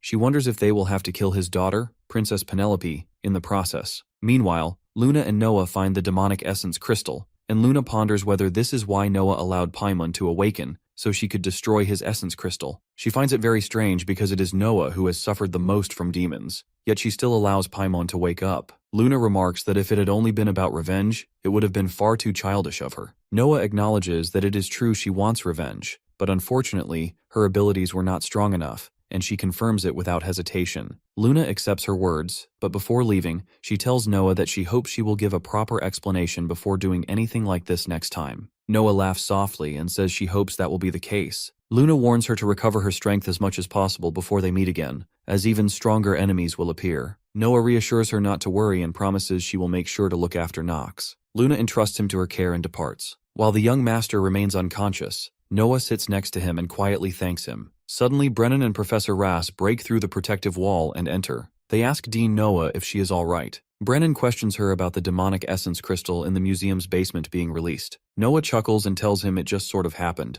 Brennan shouts, demanding how on earth that could have happened. Professor Rass notices Nox and calls out to his top apprentice, telling him to wake up. Brennan wonders aloud, knowing that Paimon would still be powerful even when weakened, and asks who was the one who defeated him, questioning Noah if she managed it alone. She responds by asking what he thinks happened here. From her expression, Brennan understands that she will never let them know who truly defeated Paimon. He then asks how they should report this to the Imperial family. Quickly, he orders Raz to handle it. Raz retorts, asking why he has to be the one to deal with it and why Brennan cannot do it himself. While the two argue with each other, Noah thinks that the seal of the demonic essence crystal would not have been released for no good reason. She also wonders if the Imperial family is behind it, and if so, that would mean they are here. Anger burns within her as she thinks about how dare those demon worshippers bring their foul stench into her territory. On the other side, in the Academy's hospital, Talia asks Lavilia if her master is still alive, as he has been unconscious for 3 days, which is truly bad news. She insists they must contact his father immediately to get some medicine for him. Lavilia requests her to wait and observe the situation for now. Talia looks at her incredulously and asks why he went to where Paimon was. Leon steps in and pleads with her not to say that, believing he surely had his reasons.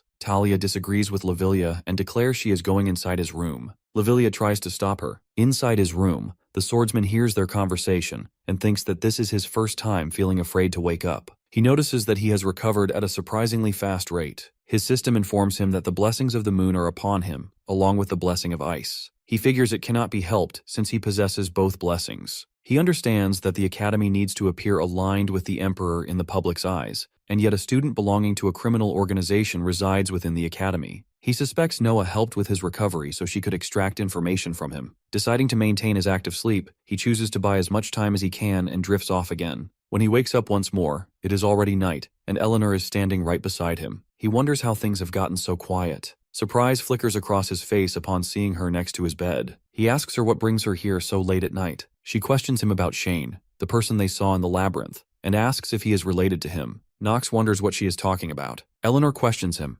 asking if he knows that whenever he lies, his eyes shift and his hands tremble slightly, despite his otherwise calm voice. He is taken aback to realize that his rare talent for acting is not enough to fool Eleanor's genius-level perception. He understands that his subtle tricks won't work on her, and now that it has come down to this, he decides to find out what she is after. He informs her that Shane is related to him. She inquires if they are blood relatives because their eyes look quite similar. She further mentions that she noticed Shane is from an extended family that his household has kept hidden. She adds that she heard the Reinhafer household uses talented people from their extended family as hunting dogs, and Shane must be one of those cases. He smiles slightly and thinks that while the Reinhafer household may be scumbags, they aren't that vile. She continues, telling him that actually, she found it strange from the start, because he did not seem to intend any harm towards them in any way. He directly asks her what she wants from Shane. She answers that she wants to repay him for his help. She also admits that she has taken a liking to him and wants to recruit him into her merchantry. He asks, in short, if she wants him to let Shane go. She confirms, saying that someone of his talent is worth the effort.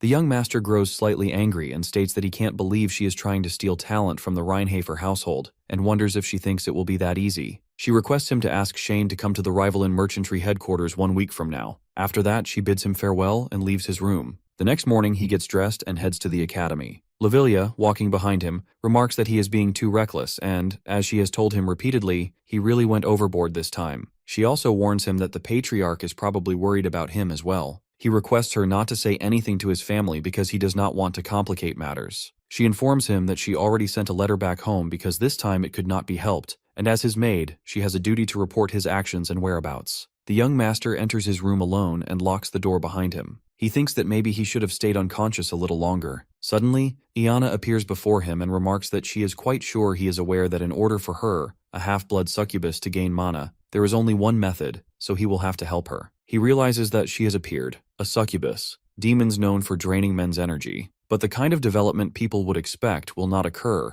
since the inner lunatic is filled with underage children, and there is no way they could include suspicious scenes with a succubus in the game. In that case, it is a relief for now. He asks her what she needs him to do. She requests if they can hold hands for about 10 minutes. The swordsman replies that it's not a problem, but asks if that is all she wants. She responds that it probably is. However, first, he wants an answer about why she was following him. She explains that she is also from a dark household and was simply curious about him. She tells him that he seems to have changed quite a lot recently, and in the past, he was a little more... He interrupts her, asking more what, wondering if she is implying he was not like this before. She becomes flustered and hiccups. Nox sits on his bed and instructs her to just restore her mana. She feels slightly uncomfortable but sits down with him. He offers her his hand to hold, but she appears hesitant. He observes that while she looks ditzy and naive, unlike a typical succubus, he actually knows the truth since he has played through this game many times, and he knows the other side of Iana. As she holds his hand, he tells her that it will be exactly 10 minutes and no more. After 10 minutes, he stands up and informs her that time is up and he will be leaving. She grabs his shirt and asks where he is going. Holding his hand romantically, she tells him she still hasn't had nearly enough yet. His system displays details about her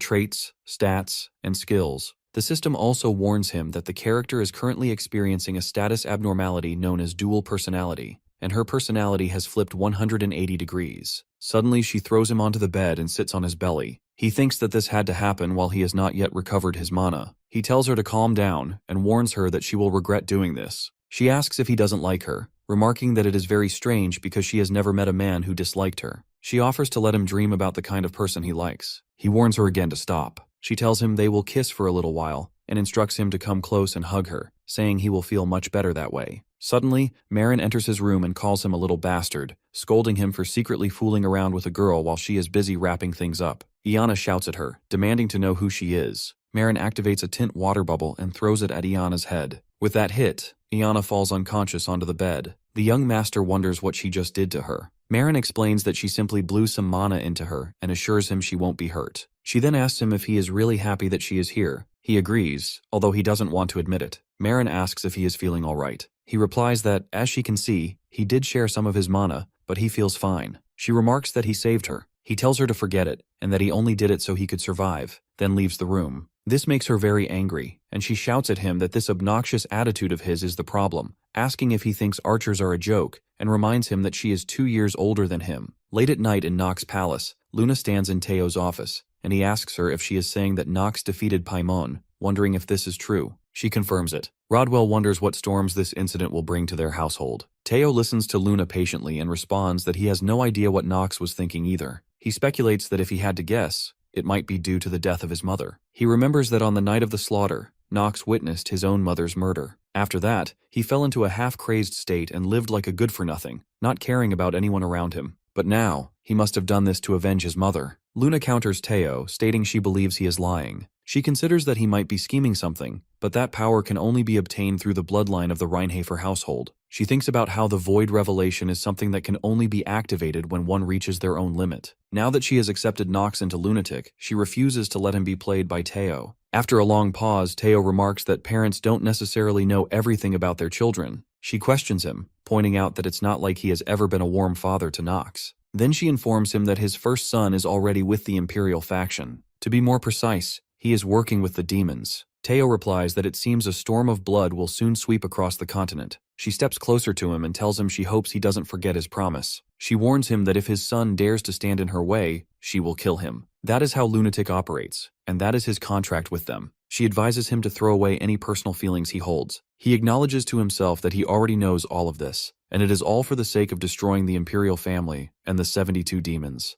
On the other side, Eleanor informs Shane that, simply put, he has piqued her interest, so she wants him to sign a contract with the Rivalan merchantry, promising to compensate him handsomely. She even places the contract on the table. Shane apologizes and explains that he is working with his family. She responds that in regards to that, she has already heard from Nox, and he has already permitted this, so there is no need for him to be concerned. Shane knows that Nox never permitted anything like that. He thinks about how he took down the boss monster in advance and gained free stats. How could he work for the Rivalan merchantry? She allows him to call her just Eleanor instead of Miss Eleanor, but he insists on addressing her formally. She guesses that is something both Nox and Shane have in common. She tells him she doesn't want to make this into a big issue, but as a collateral family of the Reinhafer household that handles all its dirty work, if the fact that he infiltrated Elden Academy to execute a secret mission somehow reaches Dean Noah's ears, what does he think will happen? He tells her that he thought she was someone kind who wouldn't make use of other people's weaknesses. She explains that she is a merchant, and there is no reason for her to be kind. He wonders what he needs to do. She asks if he isn't going to sign the contract.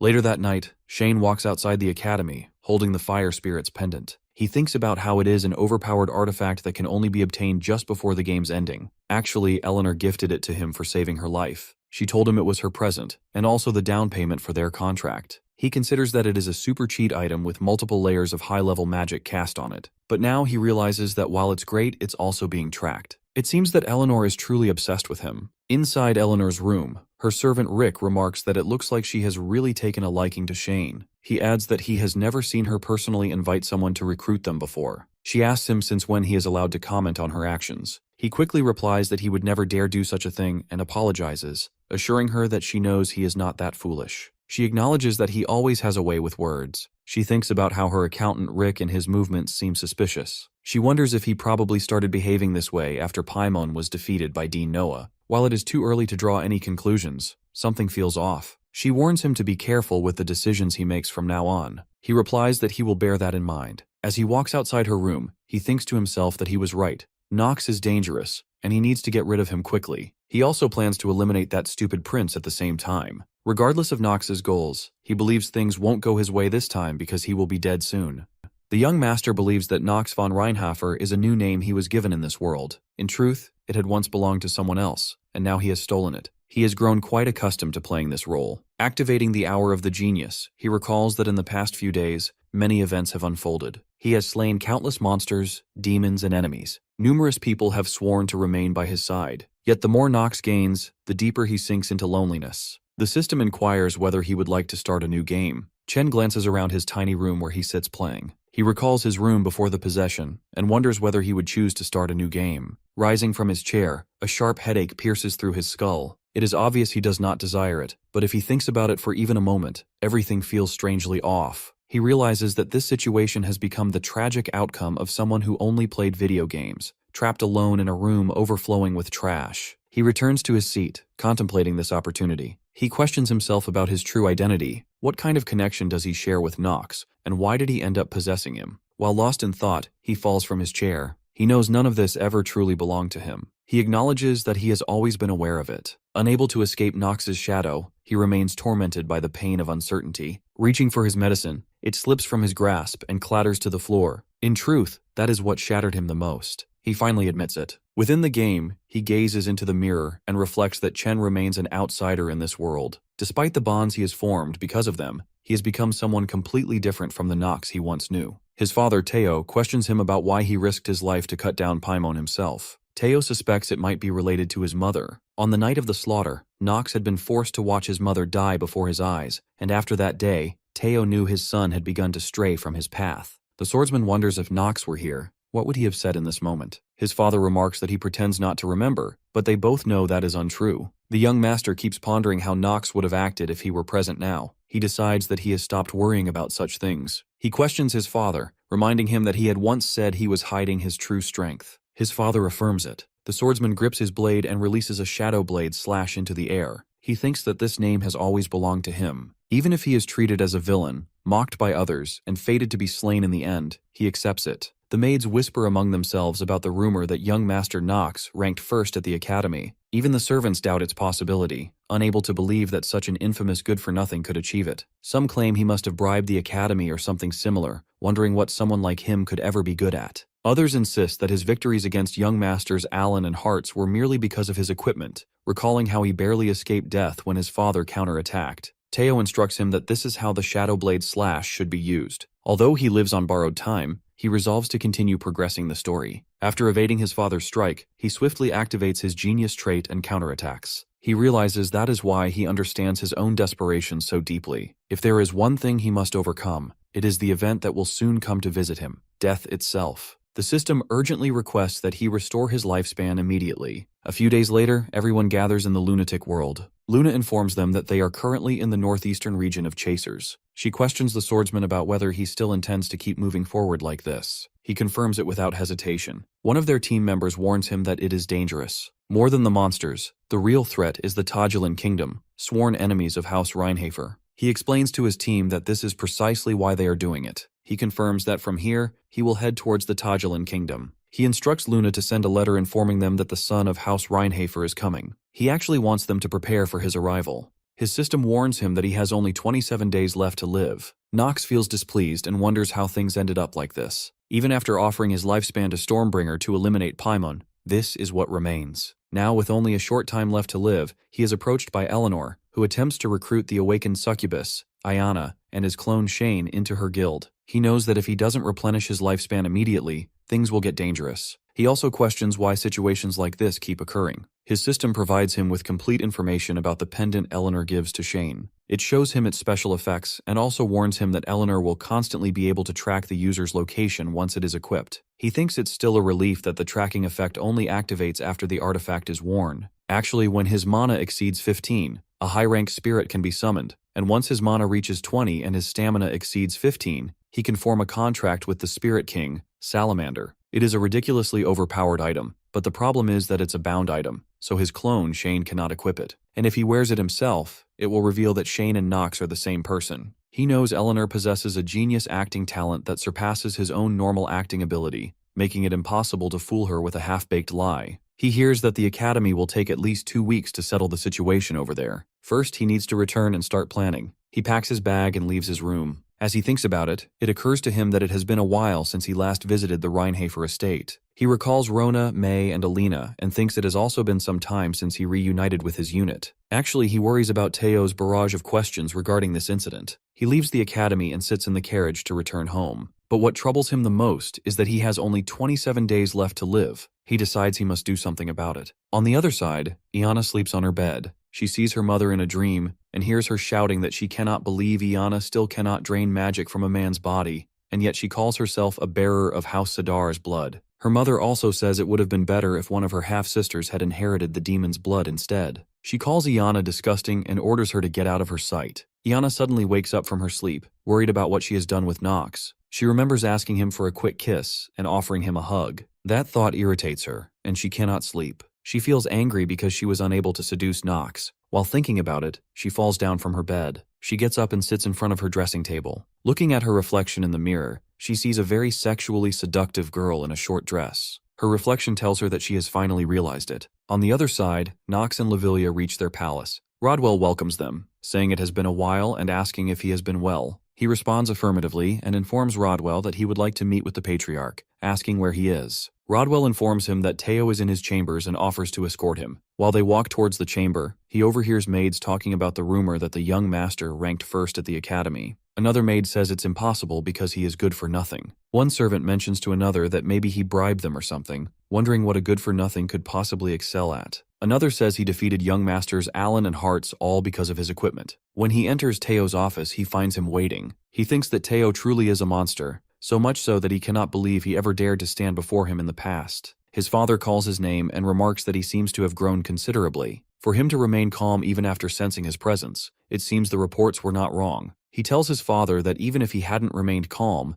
Teo would have seen through everything eventually. And besides, he has already told him he no longer intends to do anything that would harm the family. Teo asks if it is true that he has become a candidate to marry the princess, and that he even took down Paimon. His system warns him that his trait of normal acting talent is wavering. His father questions him, saying he is hiding many things. He informs his father that he only landed the final blow and was just lucky. Teo wonders if he is trying to deceive him right now and tells him that even the family retainers agree he deserves to be punished. He tells his father that if he wishes to hold him responsible, he will accept it humbly. His father then asks if he knows this. The way to suppress and justify all these deceptions and betrayals is to become strong, so strong that no one dares even to look him in the eyes. Teo asks him if he truly has no interest in becoming the Patriarch. Nox answers affirmatively. The young master notices his father smiling. Teo tells him that he wants to show him what the position he rejected truly means. He orders Nox to come out and takes him to the training hall, instructing him to draw his sword. The swordsman obeys his father. Teo tells him to begin and orders him to block his attacks. Nox is shocked and tells his father that he doesn't have the skill to do that. Suddenly, Teo strikes at him with his sword. The young master blocks it with his own blade. Teo tells him that he will hold back. Nox jumps away from his father. Teo tells him that this is the Reinhafer family's second sword technique, the Shadowblade Chain Slash. He also asks what he thinks of it and if he is intrigued. Nox smiles and tells him that it's his turn now. The young master fearlessly charges at his father. Both father and son become locked in a fierce sword fight. Teo finds himself clearly impressed by his son's swordsmanship. After a few swift exchanges, Teo throws him to the ground and questions whether this is truly his limit. Suddenly, Rodwell informs Teo that he is pushing things a bit too far, even if it is against young Master Nox. He adds that even young Master Garen would have struggled to endure sword techniques of such intensity. Teo acknowledges his words and realizes he unintentionally put too much strength into his blade. He finds Nox impressive nonetheless. Teo suggests ending their sparring here for today. However, Nox demands to know where his father thinks he is going as he rises to his feet. He He declares to his father that he has not learned a single thing yet. Teo, who was about to leave, turns back in surprise. Nox attacks him with his full power. Teo easily stops his son's sword. Teo wonders if Nox is asking for further instruction and finds it amusing. Nox responds that he will take this as permission to continue learning from him. Once again, Teo sends his son crashing to the ground. He then asks him one thing. Why did he risk his life to cut down Paimon himself, and was it related to his mother? Teo questions this because on the night of the slaughter, Nox had to watch his mother die with his own eyes. Teo explains that after that day, he knew his son had started to go astray. He pretended not to remember, but he knew deep down that it was not true. Nox asks his father about his claim that he was hiding his strength. He strikes him again with a Shadow Blade slash. Teo blocks his attack and counters with a true Shadow Blade slash, telling him that this is how it is meant to be used. Teo's attack is so powerful that the young master cannot hold his ground and is knocked back. The swordsman drops to his knees and quickly activates his genius trait. In that moment, he acquires the second technique of the Tyrannical Blade of Darkness, the Shadow Blade Chain Slash. The system informs him that his understanding of the Tyrannical Blade of Darkness has greatly increased from sparring with such a powerful opponent. This time, he truly surprises his father. Teo is astonished that he picked up the second technique simply by witnessing it. However, Teo attacks with such force that Nox loses his sword and is thrown to the ground once more. Teo tells him that, as his father and as the patriarch of House Reinhafer,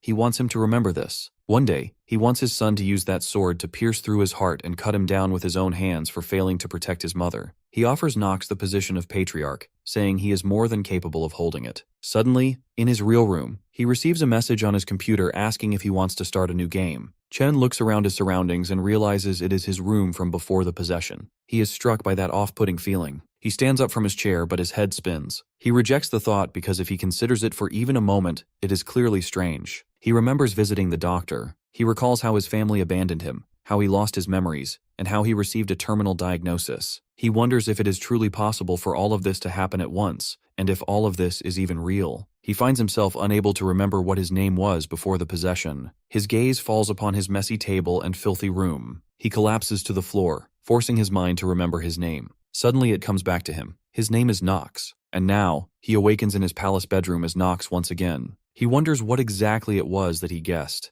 that he had some kind of dream, something undoubtedly important. He finds all four of his female maids standing next to his bed. He instructs them to speak one at a time. Lavilia remarks that truly there isn't a single day that passes without him causing some kind of trouble. At this rate, she says, any maid serving him would end up dying from a heart attack. He responds that things just turned out that way, and that's all there is to it. Alina remarks that he must stop getting himself into such dangerous situations. She holds his hand to her face and questions whether he even knows how worried they were about him. Nox pulls his hand away from her and acknowledges that he understands, telling her to just put his hand down and talk properly. Alina pleads with him to let her hold his hand like this for a little longer. Lavilia interjects, pointing out that it seems the young master feels uncomfortable. He notices that Rona is unusually quiet, as normally she would have already rushed over and given him trouble by now. He reflects that, more importantly, there is something pressing he needs to address first. He informs them that since they are all here, he has something to announce. Starting tomorrow, they will all be accompanying him to the Chasers region. He knows it is part of the plan he has been formulating ever since returning to the family, because after eliminating the powerful beasts of Chasers, he needs to extend his lifespan,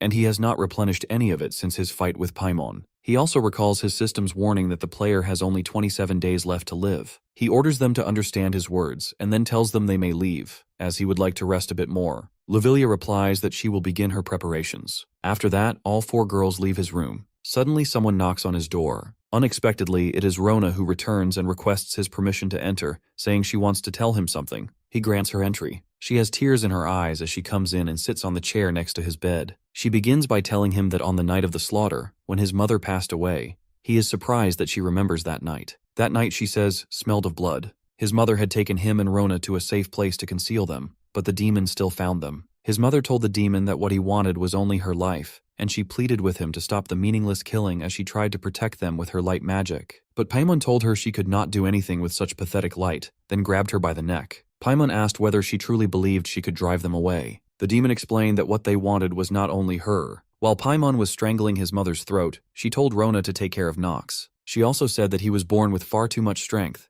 and that was why he would need Rona's help. His mother instructed that even if his memories were erased, and he became someone different from the boy she knew, Rona must still care for him so that one day Nox could return to her. After that, Paimon burned his mother alive and killed her. Rona tells him that he already knows what happened afterward. She spread malicious rumors so he could stay as far away from the family's power struggles, like the battle for heirship, as possible. She admits that it was an extremely painful decision for him, but she had to protect him because it was the final promise she made to his mother. But that is no longer the case, and if he has regained all his memories, then someone like her, who deceived him and hid the truth, has no right to remain by his side. He calmly tells her that it is all in the past now, but she insists that she can no longer stay by his side. He asks her if she knows why he never hated her. He explains that every night, when he was bedridden and suffering, she would stay with him for 2 hours out of worry. She always ended up defending him, saying he was not a bad person. He now realizes that was all because of her guilt. He understands that the one she serves and follows now is no longer him. He tells her to relax. The young master reflects that he knows better than anyone how meaningless rumors sometimes weigh on the heart the most. He wonders how deeply Teo loved his wife, how much Nox loved his mother, and what kind of feelings Rona holds towards him. He really wants to ask those questions. He stays silent as Rona starts crying. He looks at himself in the mirror and wonders why he has to become the villain. Later that day, Teo summons him to the office and formally grants him certain powers. After receiving these official powers, the young master makes an announcement in the block and posts notices across the cities. He declares that, in the name of Reinhofer, as a member of the Honorable House Reinhofer, he has obtained permission from the Patriarch to recruit private soldiers and establish an anti-demon battalion. He states that anyone wishing to follow him should gather at the octagonal training ground 1 week from now in the afternoon to undergo a trial. He further proclaims that if they manage to defeat him, or if he acknowledges their skills, the Empire will reward them with a monthly payment in gold coins. In cities and towns, people read his proclamation. Some remark that it seems their troublemaking youngest lord must be bored again and is seeking an adventure. One man even comments that surely no one would actually sign up for this and calls it absurd. However, many others decide to join, motivated by the promise of gold payments, and consider it worth a shot. People laugh among themselves, wondering if there is anyone who cannot defeat young Master Nox. Some say even a 4-year-old girl could give it a try. Suddenly, a man enters and questions whether everyone is enjoying their laugh. He offers to place a bet with them, tossing a bag full of coins onto the ground as he declares that he wagers hardly anyone will pass Nox's trial. A young man rises and remarks that judging by his appearance, Nox seems like a pampered child from a wealthy household. He asks if the man hasn't heard the rumors about the youngest son of the Reinhofer family. The stranger smiles faintly and turns his back on them. An elderly man, puzzled by his demeanor, wonders what is so amusing and explains to the others that they say such things because they are genuinely concerned for him. The stranger lets out a laugh and removes his mask, then shouts loudly, questioning who is worrying about whom now. The crowd gasps in shock upon seeing young Master Grain. One man exclaims that he had heard Grain was away training in Chaders. Grain assures the crowd that he will keep everything spoken here a secret and confirms that his bet still stands. People notice that his wager amounts to about 50 gold coins. After that, a large number of people gather at the palace gate, where the swordsman stands with his blade at his side. Onlookers wonder if he is truly the infamous youngest son of Teo. Some gossip that he supposedly graduated at the top of his class at the academy, but it seems his entire demeanor has changed. Others suspect it might all be a lie and doubt his capabilities, thinking he must have pulled off some kind of trick. He ponders why this has suddenly turned into such a big deal. Although he did post a recruitment notice for soldiers to subjugate monsters in Chaders, he did not expect so many people to turn up. He wonders if his reputation has suddenly improved or something similar. Then he notices his brother among the crowd, and realizes that it is his brother who has stirred things up and is taking actions he was never asked to. He turns to his servant and inquires if everyone has arrived. The servant informs him that a total of 1,192 men and 126 women have registered. He thinks to himself that perhaps this is not all bad. With so many people, there are bound to be some capable ones among them. Suddenly, a very strong-looking man in the crowd raises his hand and questions what kind of trial they will undergo exactly. The young master smiles as he gazes at him, pleased by his arrogance and perfectly built physique. He also senses a vast amount of mana radiating from the man's body and realizes that someone like him would not come simply to enlist as an ordinary private soldier. He wonders if this man is from Garen's faction. Nox feels pleased that his brother has begun to keep tabs on him, though he knows it is not a good sign, because someone with only that much power is no match for him. Finally, he addresses the crowd, stating that the rules are simple. They may use any method they wish to attack him as if they are trying to kill him, and even if they succeed in killing him, they will not be held responsible. The powerful man senses that something feels off. Nox is supposed to be the trash of House Reinhofer, and when Lord Garen hired him, he assumed it would be an easy job. Yet Nox's confidence unsettles him. Now, both the strong man and the young master stand face to face as the referee instructs them to take their positions. Suddenly, the referee shouts for the match to begin. The strong man charges at him with his full speed, thinking that Nox will not even be able to react. and wonders how someone like him dares to form a battalion. He wants to demonstrate to the young master what true strength looks like. To his surprise, however, Nox effortlessly dodges his attack and remarks that his movements are far too wide. He questions if this is how he normally fights. The strong man grows furious and attacks again, but this time, Nox strikes his sword, sending it flying far from him. The swordsman tells him confidently that he will grant him another chance and advises him to come at him seriously this time. If he does not, Nox warns that he will send one of his arms flying. The young master kicks the strong man to the ground and demands if he can't hear him. He orders him to pick up his sword. The strong man apologizes and begs for forgiveness, but Nox drives a powerful punch into his face, knocking him out cold. The swordsman gazes at the crowd and declares that cowards lacking even this basic level of courage are of no use to him. He challenges them, asking who dares to step forward next. No one musters the courage to move. Garen feels a flicker of surprise seeing how much his brother has grown, realizing there is nothing more left for him to teach the younger Reinhafer. Last night, when he placed that bet with the village people, he thought it would probably earn him a nice profit. But at this moment, that isn't what matters to him. Garen understands Nox is the only rope he has within the Reinhafer family. He recognizes that his brother has begun revealing his true strength, and from here on, things will be smooth sailing for him. As Nox's reputation rises, Garen knows his own will naturally rise alongside it. People apologize, admitting they were arrogant to think they could become soldiers, and decide they will just return to farming. Suddenly, Nox orders them to stop right there. He questions who told them they could leave and informs them they have already applied to become his soldiers. The young master warns that if they give up and try to return now, he will ensure their lives become worse than hell itself. He swears upon the name of Nox von Reinhafer. The crowd trembles in fear. Without warning, he charges into them and starts striking them one by one. When he stops before a young man, he informs him that he has passed. The young man looks up at the swordsman and asks if he didn't just get flung away in a completely embarrassing manner moments ago. Nox replies that it's his call and warns him not to be too happy about passing, because from now on, he will push them all to the brink of death. Another man mutters that he thinks coming here was a terrible mistake. The next morning, all 4 girls, Lovila, Rona, May, and Alina, begin their journey in a carriage with their master. The young master rides alongside them on his own horse, Carl. Alina turns to him, saying there is something she wants to ask. He instructs May to sober her up first, and then she can speak. She obeys immediately, quickly giving Alina a potion to drink. After sobering up, Alina repeats that she wants to ask something. She inquires about the reason for returning to Chaders, mentioning that she heard he bought land there. He informs her that he intends to develop that land. She questions him,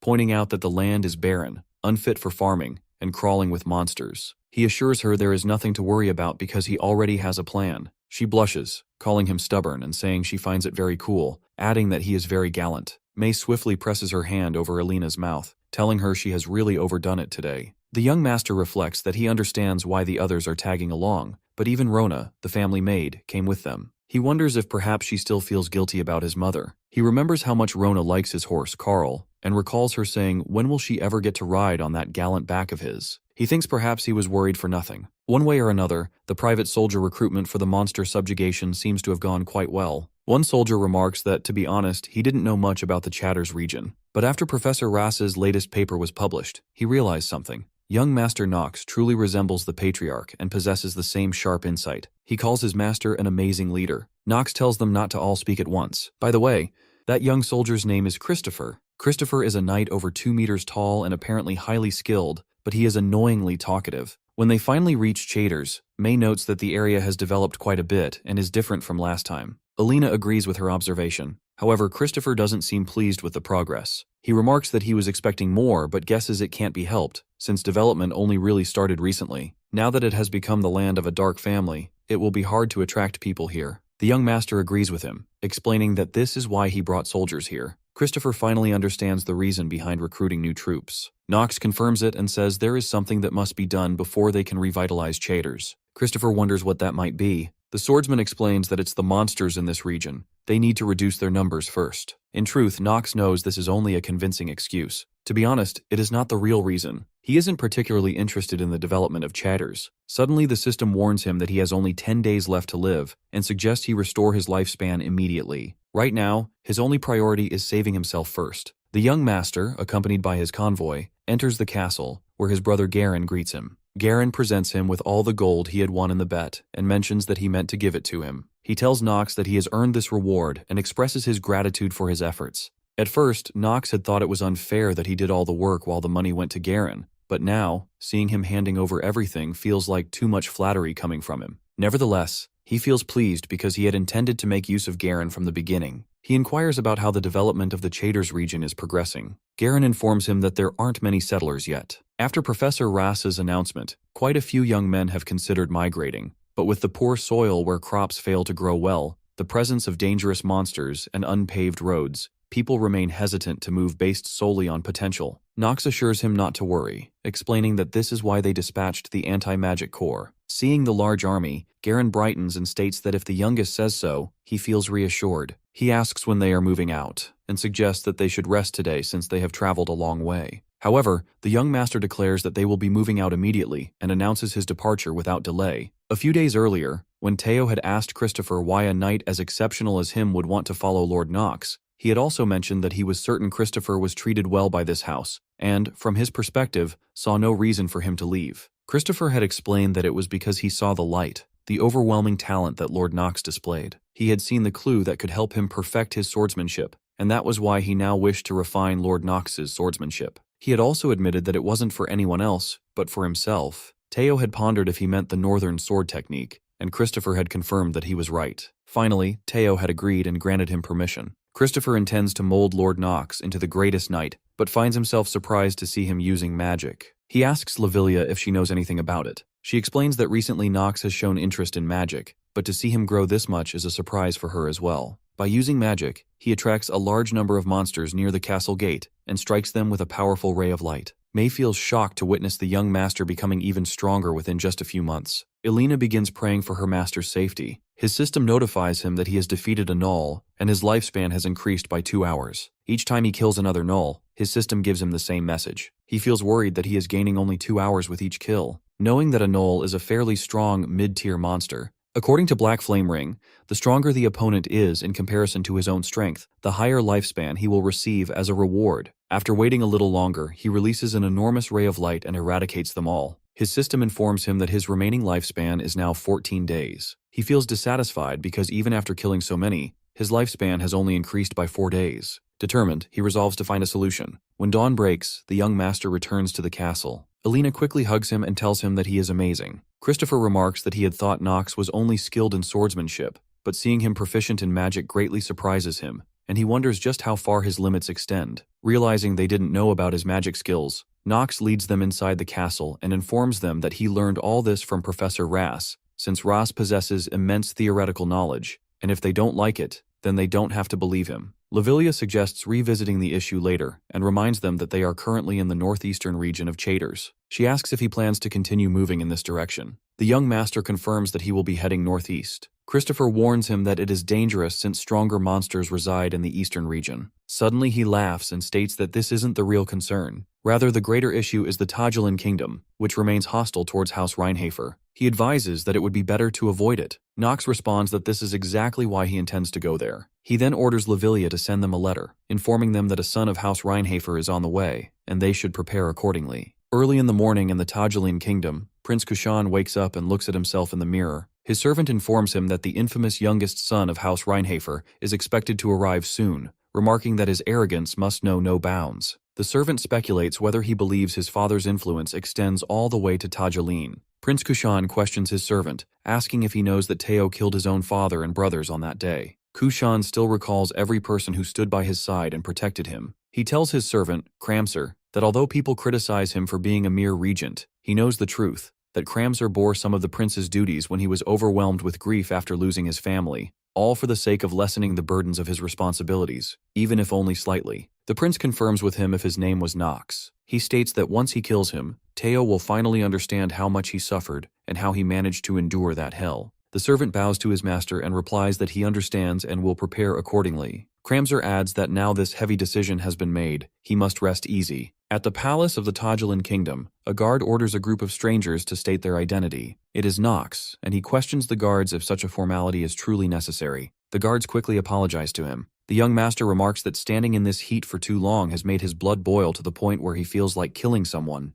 The frightened guards immediately tell him they will escort him inside. As they enter the palace, his system informs him that he has only 9 days left to live and suggests that he kill monsters to restore his lifespan. He thinks that crossing the desert really messed up his remaining life, but it is fine. That is the whole reason he came to Tajulan. Once he retrieves the item from the ancient ruins in northern Tajulan and deals with a special monster, he will not only gain more life, but also become stronger at an even faster rate. Suddenly his system warns him that a penalty applies if his lifespan falls below 10 days. It also notifies him that the negative trait, Dead Count, has been applied, reducing all his physical abilities by 20%. Moreover, the activation probability of the negative trait, Lingering Ailment, increases exponentially. He starts sweating heavily. Lavilia asks if he is alright. He thinks that now he has to worry about all these damn debuffs too. He instructs her to keep this a secret because he came here to improve his body's condition. When they enter the palace court, Christopher reminds him that he already knows this. He must remain cautious. He assures him that he will serve him faithfully, so he has absolutely nothing to worry about. Nox stands with his 4 maids and Christopher before the prince.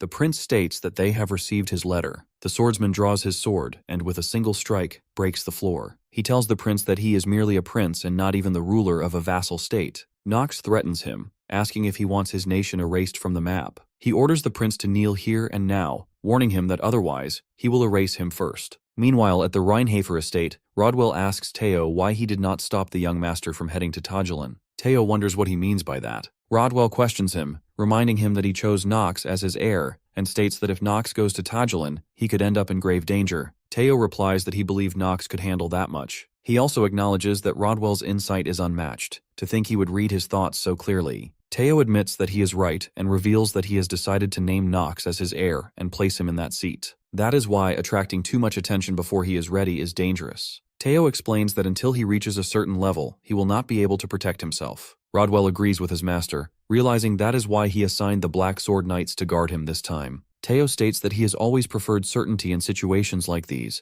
and if any threat were to arise, those elite knights will act immediately. Rodwell concurs with his master. That day, when Teo and Nox practice swordsmanship together, Teo tells him that as his father, and as the patriarch of House Reinhafer, he wants Nox to use that sword to pierce through his heart and cut him down with his own hands for failing to protect his mother, and to take the position of patriarch for himself because he is capable of it. Teo informs Rodwell that he must also know this, that his end, the end of Teo van Reinhafer, draws near. Rodwell responds to his master that he will always stand with him. Meanwhile, our boy is busy drawing his past life game knowledge, contemplating that there are 2 key tips to figure out a guy's personality in a game. The first is when equipment enhancement fails and explodes. The system even issues a prior warning stating that enhancement has failed, and this does not require much explanation. The second tip arises in situations exactly like his current one, when a mediocre character, unaware of his own limits, acts out. He truly despises situations like this. Now Nox stands before the prince and commands him to kneel. He is aware that the prince is a character who lost all his family except his younger sister to Teo. He also understands that the prince may harbor resentment towards House Reinhafer, but even so, a mere prince of a vassal state dares to express his emotions like this. Since he has decided to obtain the hidden piece in Tajulan, he needs to bring this prince over to his side. However, before that, Nox must break his spirit slightly to make him more manageable. The young master yells at the prince, demanding if he intends to make him repeat himself. The prince leaves his seat and positions himself directly before Nox, remarking that it seems he was displeased with him sitting in the presence of a guest of honor. He then kneels before him. The swordsman quickly checks all his details on his system, reviewing his traits, stats, and skills. The system warns him that Kushan's hatred towards House Reinhafer is currently at its peak. Afterwards, Nox smiles and grants him permission to take a seat. Sitting right in front of him, he reflects on the prince's main flaws, that he is overly self-critical and emotionally immature. He recalls that in his 27th lunatic playthrough, the prince was completely deceived by Karmzer, who was not only his regent, but also secretly a demonic human. He never discovered the truth, leading to his ultimate ruin and self-destruction. He knows he can prevent all those tragedies, and that is precisely why he came to Tajulan. The prince, in a very respectful tone, inquires why he has come to the Tajulan kingdom. The young master responds that he is here for tourism and exploration of ancient ruins, and that is all he needs to know. He warns the prince that until he leaves, he must behave properly. Nox asks if he understands what that implies. The prince confirms his understanding. Kushan orders Karmzer to make arrangements for Lord Nox to tour the kingdom and instructs that if he requests anything else, he should be treated with the utmost hospitality. Nox interrupts and tells him to change the guide for the tour. He points at the young princess, stating that she will personally attend to him and show him around the kingdom. Kushan attempts to stop him, but Nox locks eyes with him and questions if there is a problem. The prince replies that there is no issue and orders his sister Arya to do her best to assist Lord Nox. She obediently accepts her brother's command. Rona grows worried and remarks to Lavilia that it seems the young master has taken an interest in a woman. Lavilia wonders what she means and replies that she does not have a manual for handling this kind of situation. Alina insists that they cannot allow the young master to get close to another woman. Absolutely not. The young master feels concerned that the situation is descending into chaos. He honestly thinks that even he would misunderstand this, but that is not what truly matters here. He can sense that the princess has already been affected and is extremely dangerous. He orders the princess to come along immediately and instructs the others to go and rest. Calling Alina's name, he feels happy when she quickly asks what he wants. Knox tells her that she is coming with him, along with Christopher. Christopher promptly obeys his master and prepares to accompany him, declaring with joy that he shall gladly escort him and feels deeply honored. Lavilia, still worried, comments that her young master seems to have taken an interest in a woman and asks if he will be all right without her. Knox tells her that she is being overprotective and assures her that everything is moving according to plan, so she should not worry too much. The young master departs from the palace with his team. As they walk, Alina inquires about the princess, but before he can respond, Christopher explains that she is Arya Adrian, the only sister of Prince Kushan, and is famous for her exceptional beauty. The swordsman asks him to get to the main point. Christopher clarifies that the princess is currently under the influence of illusion magic, and Knox is planning to dispel her curse. He wonders if it is truly possible for her to be afflicted by such a high-level dark magic curse. He also warns Knox that if anything goes wrong, Tajolin will not take it lightly. Knox advises them to move somewhere out of sight first. After covering some distance, they enter a shop. A girl welcomes them, apologizing and saying that this place is unsuitable for noble guests. He thinks there are 3 things he must accomplish here. First, he must break Arya's curse. Second, he needs to awaken Alina's powers. As he ponders the third, he smiles and asks the girl how the preparations for the rebellion are progressing. Suddenly, the innocent-looking girl in the shop pulls out a knife and attacks him. Christopher swiftly stops her, scolding her for swinging a knife without warning and telling her that she lacks manners. Alina warns her to stop bullying the young master. Knox tells her that he thinks it would be best if she listened to what he has to say. He understands that this is the point of contact with a special character named Lies. He recalls Professor Rass's lecture, where the professor explains that the Dispel spell is based on reverse engineering the formula that constitutes the magic. He likens the process to untangling a tangled mess of strings. However, he emphasizes that reverse engineering and neutralizing magic is by no means an easy task. Rass also cautions his students that it's best not to attempt it on their own. He then gives another example, mentioning the rare race of elves. Now, in the Tajolin kingdom, the young master instructs his team to sheath their swords. Christopher interjects, claiming that she attempted to attack him. However, Knox orders his subordinates to leave them alone. He wishes to speak with her in private. Christopher, although reluctant, urges everyone to obey their master's command. The young master tells him to wait outside, but Christopher protests, insisting he is Knox's personal bodyguard. Knox allows Alina to stay, telling her that if anything happens, she should protect him. She cheerfully complies with her master's request. Lise glances at him, wondering if he truly knows who she is. He informs her calmly that she is an elf who once actively participated in combat, a member of the Astal tribe, and a high-spirit mage. Upon hearing this, Lise transforms into her original elven form. Since he already knows her identity, she sees no reason to keep hiding it.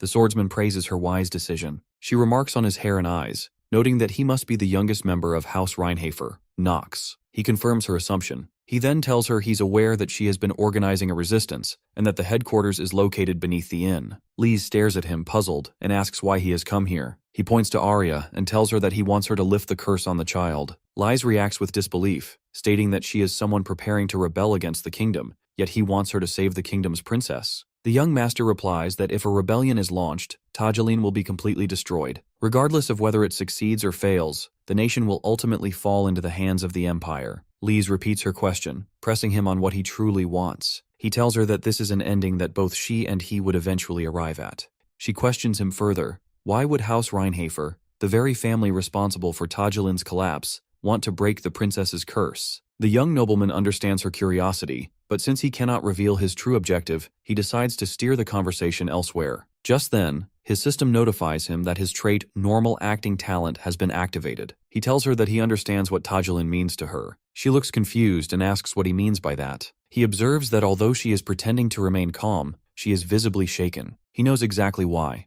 A high-spirit mage like her being stuck in a place like this is not without reason. Now begins the side story of the desert thief, Saren, and Lise, the high-spirit mage. Even among the elves, who are known for their innate sensitivity to mana, Lise displayed unmatched talent since childhood. She had communicated with countless spirits and, by the age of 16, had formed a contract with a top-class spirit, earning her the prestigious title of High Spirit Mage. But sometimes, unrestrained talent can become a curse. Born into the minority Astel race, Lise was never properly protected. She wandered across various countries for years. Although spirit magic had many applications, despite its limited combat ability, it was coveted by many. As a result, her life became a cycle of constant pursuit and escape. Eventually, when she reached Tajilan, she was ambushed by mercenaries and left on the verge of death. That was when a woman who had been hiding in the area extended a helping hand. She offered Lise a place to hide and promised to tell everyone that Lise had fled elsewhere. Her name was Saren. Thanks to Saren's help, Lise was able to settle here. Saren was a natural-born leader and the idol of the street children. Lise admired Saren greatly for the way she took responsibility for the children and managed to feed all of them, but at the same time she couldn't help but feel worried. One day, Lise asked Saren if they really had to keep stealing and wondered if there wasn't another way. Saren told her they had no choice. If they didn't do this, the children in the slums wouldn't survive. Lise knew that stealing was both dangerous and a crime, but she chose to follow that path for the sake of the children. She then started searching for a way to support Saren through other means. She began using magic to develop the slums. Though it was a modest endeavor, her goal was to create a small inn, but that dream never came to life. Saren was executed, hanged at the gallows. Nox speaks solemnly, telling her that this country is rotten to the core. However, if she tries to overturn it through rebellion, the Empire of Arkheim will consume it entirely. Lise asks him why he thinks Tajilan has become so full of orphans forced to live in slums. She then explains the real reason. It's because no one has taken the throne of Tajilan. Ever since the throne became vacant, the nobles have only looked after their own interests. If they had seized the opportunity to restore order, things would never have deteriorated like this. For the first time in the conversation, Lise becomes emotional and shouts at him. She says she misses Saren. Saren died because of those nobles. The swordsman quietly agrees with her. Lise snaps at him, demanding to know what he means by that, and what he's implying by agreeing. He calmly advises her not to let herself be consumed by vengeance and risk ruining everything. He urges her to think carefully about how to truly protect everyone, because her current methods are insufficient. Nox tells her that he knows she once had a human friend who saved her, and he's also aware that child died because of the war. However, he insists that her current methods are only making things worse. She demands to know what exactly he plans to do to resolve the situation. He calmly explains that he intends to place the prince on the throne. If the prince rises to power and fulfills his responsibilities, then the nation will gradually begin to recover. She completely disagrees, stating that it's already far too late. If he'd had the courage to act earlier, things would never have deteriorated to this point. The young man understands that she wants to burn everything down, but he knows she wouldn't have done it. He reminds her that Saren loved this place. She recalls Saren's words when she asked her, "Don't you think that someday Tajilan could become a beautiful city?"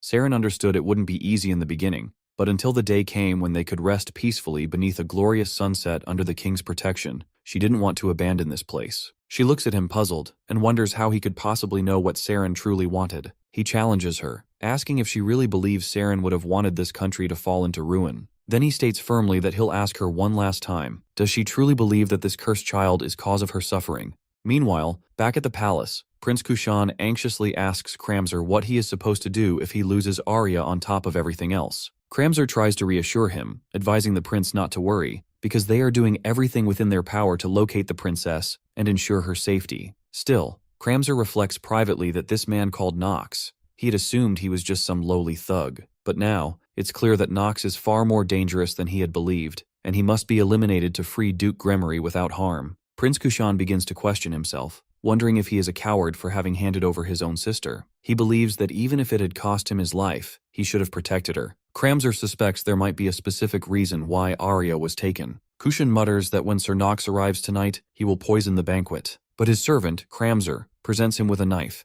and informs him that this weapon once belonged to the late king. He urges the prince to use it to eliminate the youngest member of the Reinhafer household. He insists this is the only way to truly exact revenge. When Nox returns, Kramzer intercepts him and respectfully invites him to come along, as dinner has been prepared. The swordsman eyes him and asks about his identity. Kramzer introduces himself as the court mage, sent by Prince Kushan to serve him. He also inquires about Lady Arya's whereabouts. Nox informs him that she is staying at a decent inn nearby. At the dinner table, Nox's entire team begins eating. Lavilia affectionately strokes a parrot perched on her shoulder. She tells Alina that parrots are truly the most meticulous and astonishing creatures she's ever encountered. She's absolutely amazed because the parrot repeats every single word she says. She tells May that if she ever gets the chance, she'd love to bring one back with her. May mentions that there are also a number of rare materials and herbs that grow exclusively in the desert. Meanwhile, Rona asks her young master how he's feeling. He replies that he's fine. Cramser laughs warmly and says he's glad they enjoyed their time in Tajaleen.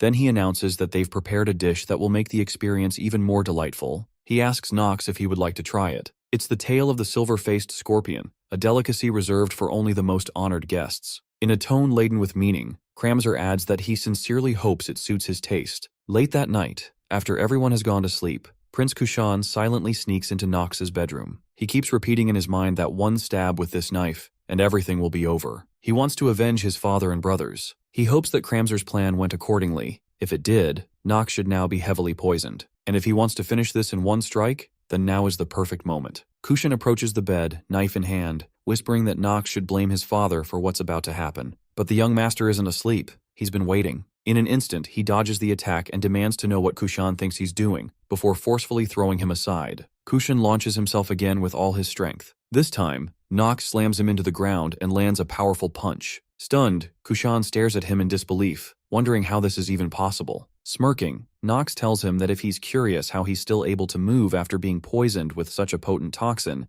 he has no reason to share that information with someone who just tried to kill him. Our boy was already aware that this is going to happen. To get a little context, we cut back little in the past when he just left the inn. While returning from the inn, he informs Alina, "This is the venom of the silver-faced scorpion. Normally it isn't poisonous, but when combined with certain foods, it becomes lethal. Kushan will attempt to assassinate me using this." He instructs her to prepare an antidote in advance. Alina, puzzled, asks how he could possibly know such a thing. He doesn't answer directly but reflects to himself that he has seen this exact scenario unfold dozens of times in the game. Turning to her, he asks coldly when she was ever allowed to question his words and orders her to follow instructions without complaint. She mutters that he's so forceful and always so cool. Even if soldiers are dispatched, he believes it won't make a difference. He has already anticipated this. His thoughts drift to the Black Sword Knights, Reinhafer's elite unit, and he wonders whether Teo has sent them in secret. The sheer affection Teo shows for his youngest son is overwhelming, almost tear-inducing. He knows the Black Sword Knights possess top-tier stealth capabilities.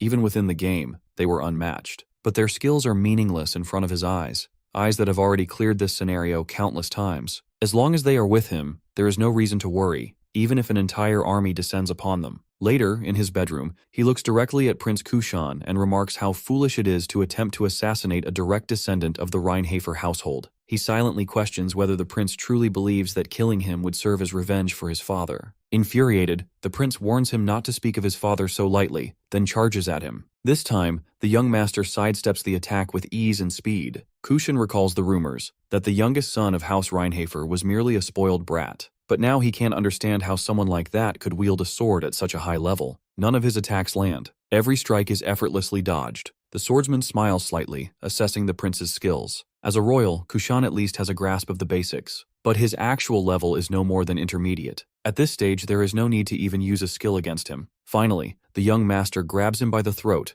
throws him to the floor, and demands to know who ordered the assassination attempt. Kushan insists that he acted of his own volition. The swordsman narrows his eyes, unconvinced. He questions whether the prince intends to conceal the truth until the very end. Calling for his guard, he summons Christopher. At once, Christopher leaps into the room and bows. "I, your loyal servant, await your command. If it is your will, I will step into fire itself." The young master replies bluntly that his first command is to shut up, and his second is to make the prince kneel. Without hesitation, Christopher grabs the prince and orders him to kneel before his master. The young master examines the prince's expression and comments on the look in his eyes, one filled with blame. He then asks Kushan what he thinks destroyed his kingdom. Was it him, or was it his sister? The prince doesn't answer. The swordsman follows with another question. Is the prince truly sitting in the place he was meant to be? Kushan asks bitterly what the young master could possibly know to say such a thing. He was born the youngest of a powerful house, never having borne any burden. But the young master answers calmly. There are things he can still understand, even without having been burdened before. He then asks if Kushan knows why he hasn't been killed yet. He tells him that the throne he holds, though faded, still has value. Kushan scoffs at the idea and calls the throne worthless. He claims he never wanted it. The swordsman replies that even if Kushan doesn't want it, he was born holding it, and if he refuses to carry its weight, then who else can? Who could possibly replace him? He offers the prince a chance, become the vessel for Tajulan, and in return, the truth will be revealed. But before that, the young master chooses to unveil one truth of his own. He did absolutely nothing to Kushan's sister. The prince is visibly shaken by this revelation. Meanwhile, elsewhere in the city, a group of men enjoys the sight of dancing girls in the bustling market. One of them turns to an older man and asks why Nox has come to Tajilin. The older man responds that he has no idea. Despite all their networks, they couldn't uncover anything, not even a single leak. Even if Nox belongs to a great family, showing up with private troops is an insult to Tajilin. Another older man, wiser and more composed, joins in. He asks what can be done. This is House Reinhafer, and Teo himself is involved. For now, he says, they can do nothing but watch. The others agree silently. At that moment, Kramzer walks into the gathering and declares that this might be an opportunity for all of them. One of the elders looks at him and asks what he means. Kramzer elaborates that now might be the perfect time to deal with the prince. This may be the right moment. Some of the men exchange puzzled glances, unsure of his meaning. Another man suggests it could still be too early. Kramzer challenges them by asking whether they all didn't witness the prince's humiliation. A prince of a kingdom kneeling before a noble, it was disgraceful. Now that the people's dissatisfaction has reached its peak, he suggests they take this opportunity to eliminate both the prince and Nox's faction. One man expresses concern, pointing out that they are talking about the youngest son of House Reinhafer. Kramzer calmly reveals that he has already poisoned Nox's meal, and that the prince himself has vowed to take Nox's life. An old man chuckles darkly, stating that they will blame Nox's death on the prince, then plunge the region into war amid the resulting chaos. He praises Kramzer, calling him the only one capable of devising such a plan. Unbeknownst to them, Nox and Prince Kushan are hiding behind a curtain, having listened to the entire conversation. Nox turns to the prince and quietly asks what he thinks, now that the truth stands before him. The prince, voice filled with disgust, mutters that it is vile, absolutely disgusting. On the other side, Lies begins the healing process on Princess Arya. She asks her why she thinks the late king and queen passed away, and whether she truly doesn't know why Tajilin has collapsed like this. She then tells the princess that it's because of her incompetent older brother, a feeble coward who doesn't even have the resolve to inherit the throne. The princess, who feels as though she is drowning in deep water, rejects this claim. She insists it cannot be true and calls it a lie. Lies calmly advises her that letting go makes everything easier. She urges her to leave it all to her, saying that from now on, she need only spend the rest of her days in a long, happy dream, even though they both know it's all just an illusion. Arya responds weakly, saying she can no longer move her body, nor can she speak. She wonders if this truly is the end. Lise gently asks if she can still hear her voice. Suddenly, Arya awakens and calls out, asking who she is. She pleads with her that if she can truly hear her voice, then please, get her out of there. Lise assures her that if she genuinely desires it, then she will do exactly that. In fact, she was planning to do it regardless. All at once, Arya feels strength slowly returning to her limbs. She wonders what is happening to her as she opens her eyes and looks around. Meanwhile, on the other side, the prince speaks to the young swordsman, saying he believes everything Kramzer told him about Tajilin's politics, ethics, and even the state of its people's lives. Nox responds, blaming the prince's own weakness, pointing out how he has always left judgment to others. The prince now understands. This is why it all hurts so much, and he wonders aloud how he's supposed to fix any of it. The swordsman gestures toward Arya and Lies, telling him to ask those two instead of him. Arya calls out to her brother, who rushes to her side. They hold each other's hands tightly. He asks if she's really all right and demands to know what on earth happened to her. Nox answers, informing him that she had been under Kramzer's brainwashing. The prince is stunned to hear this. He wonders if Kramzer could truly be a demonic human. The swordsman confirms his suspicion and explains that Kramzer is indeed a demonic human who worships demons. The prince struggles to accept it. Nox tells him that he himself was also partially under Kramzer's control, and now that he's aware of the truth, the spell is breaking. That's what's been causing his headaches. It will ease with time, he assures him. He also tells the prince that soon, he will come to realize what it is he truly must do. Suddenly, Lise leaps forward and punches the prince square in the face. She furiously tells him that if he still cannot make a proper decision now, then she will have his head displayed atop the royal tower. She accuses him, saying that because of Kramzer's tyranny and his own cowardice, all of this has happened. The young master reflects that just as expected, Lise is livid. Everything started with Kramzer's fabricated sob story. Through insidious brainwashing, the court mage ruled as regent and corrupted the kingdom from within. He is in fact a demonic human. His true aim is to resurrect Gremory, one of the 72 demons. That's why the brainwashed king and queen of Tajilin turned against the royal family. And just as Kramzer had planned, the enraged Arkheim Empire ordered House Reinhafer to directly subjugate Tajilin. In the end, Teo, Rodwell, Christopher, and the merciless Black Sword Knights claimed the life of Tajilin's king, along with countless others. Nox thinks back to when he first learned of this devastating twist. It had hit him hard. He also understands now that Liza's rage and Kushan's weakness are just the aftershocks of that one tragic event. He tells the others that both Lise and Kushan suffered from the same root cause. There are no winners or losers in war. No one is purely innocent, and no one can be completely condemned. The swordsman tells them that, at the very least, they must not misplace their resentment. Lise shouts that it's already too late. She urges Nox to look at the prince, who still cannot gather his resolve. If he had even a sliver of courage to sit on the throne, she says, Saren and the children of the slums might still be alive. The young warrior gently advises her that, even if it's too late, if they don't revisit the past, humanity will never grow. Even if the reality before her is tragic and repulsive, she must find the strength to move forward. Looking at Nox's face, Lise sees Saren's shadow. She realizes something. She always knew, deep down, that he is just like her. Tears stream down her face as she thinks to herself that he understands. The helplessness of losing everyone he loves, the crushing weight of duty, and the desperate desire to run away, to hide, to disappear from the world. Arya turns to her brother and tells him that this time, she will move forward with him, because there are still things in this world worth protecting.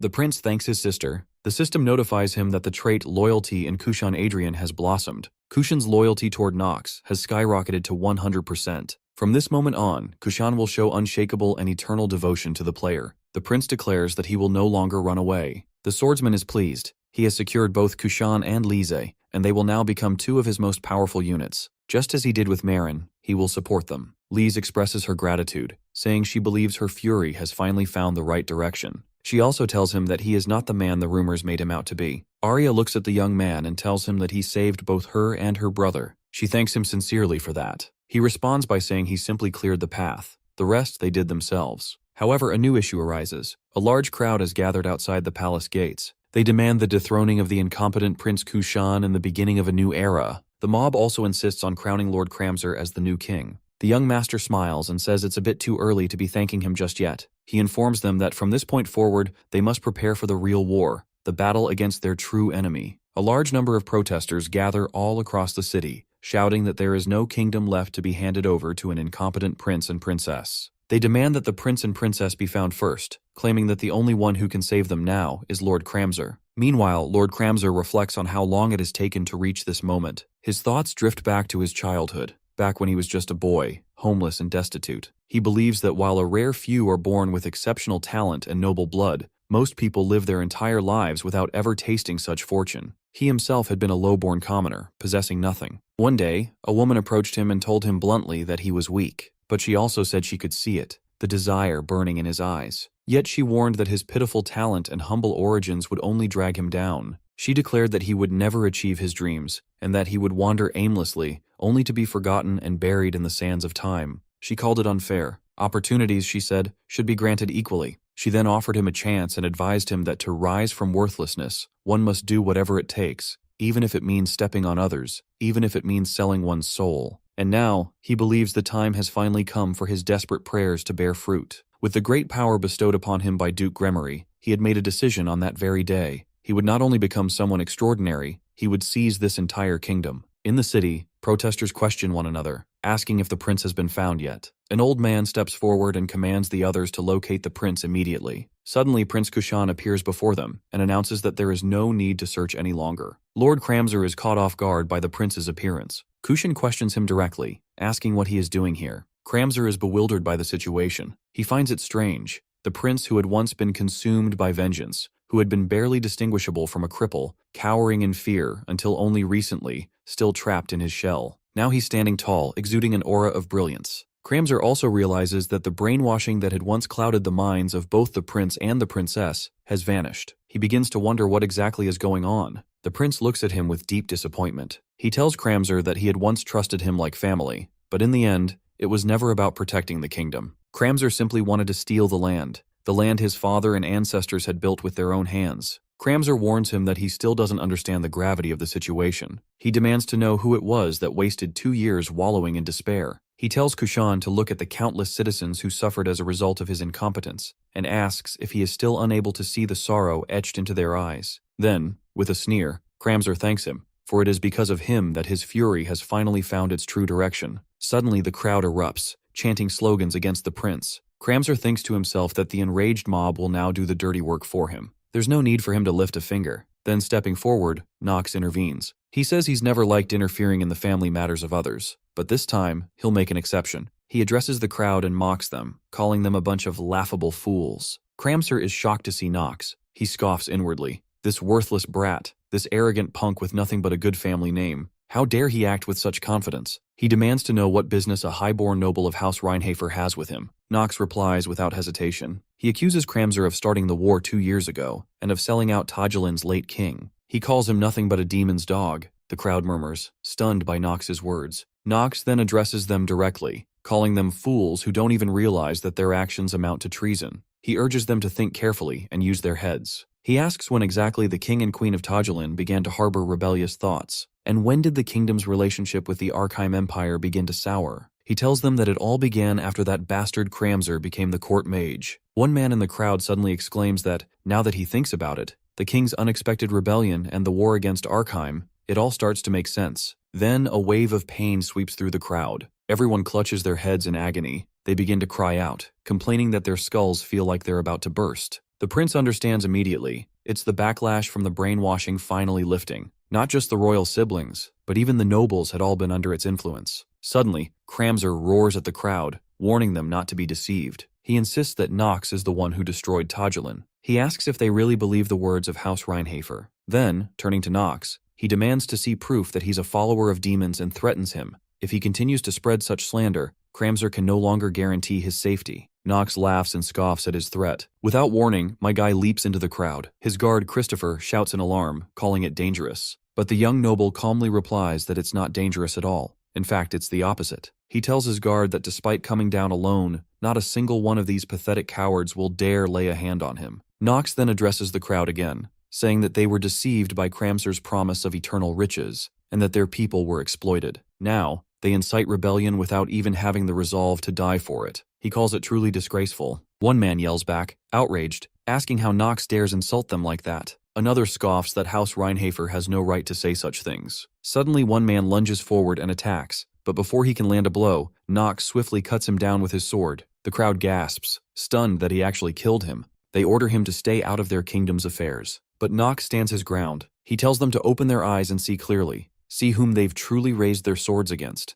and who has been blinding them all along. He turns to Kushan and declares that tonight, a new king will be born in Tajulin. He urges the prince to reveal his true self. Kushan, obedient to his young master's command, steps forward and launches an attack against the nobles and Cramser. Lise joins in and orders the commoners to rise up and strike as well. Enraged, Lord Cramser shouts, demanding to know how these low-born mongrels dare to raise their hands against him. May and Alina hurl their magical potions at the nobles and at Cramser. Christopher also joins the battle. Realizing the tide is turning, Cramser panics. He knows they must regain the upper hand somehow. He conjures a powerful fireball and hurls it toward Lavilia. But in a flash, the young swordsman leaps in front of her and cleaves the fireball apart with his blade.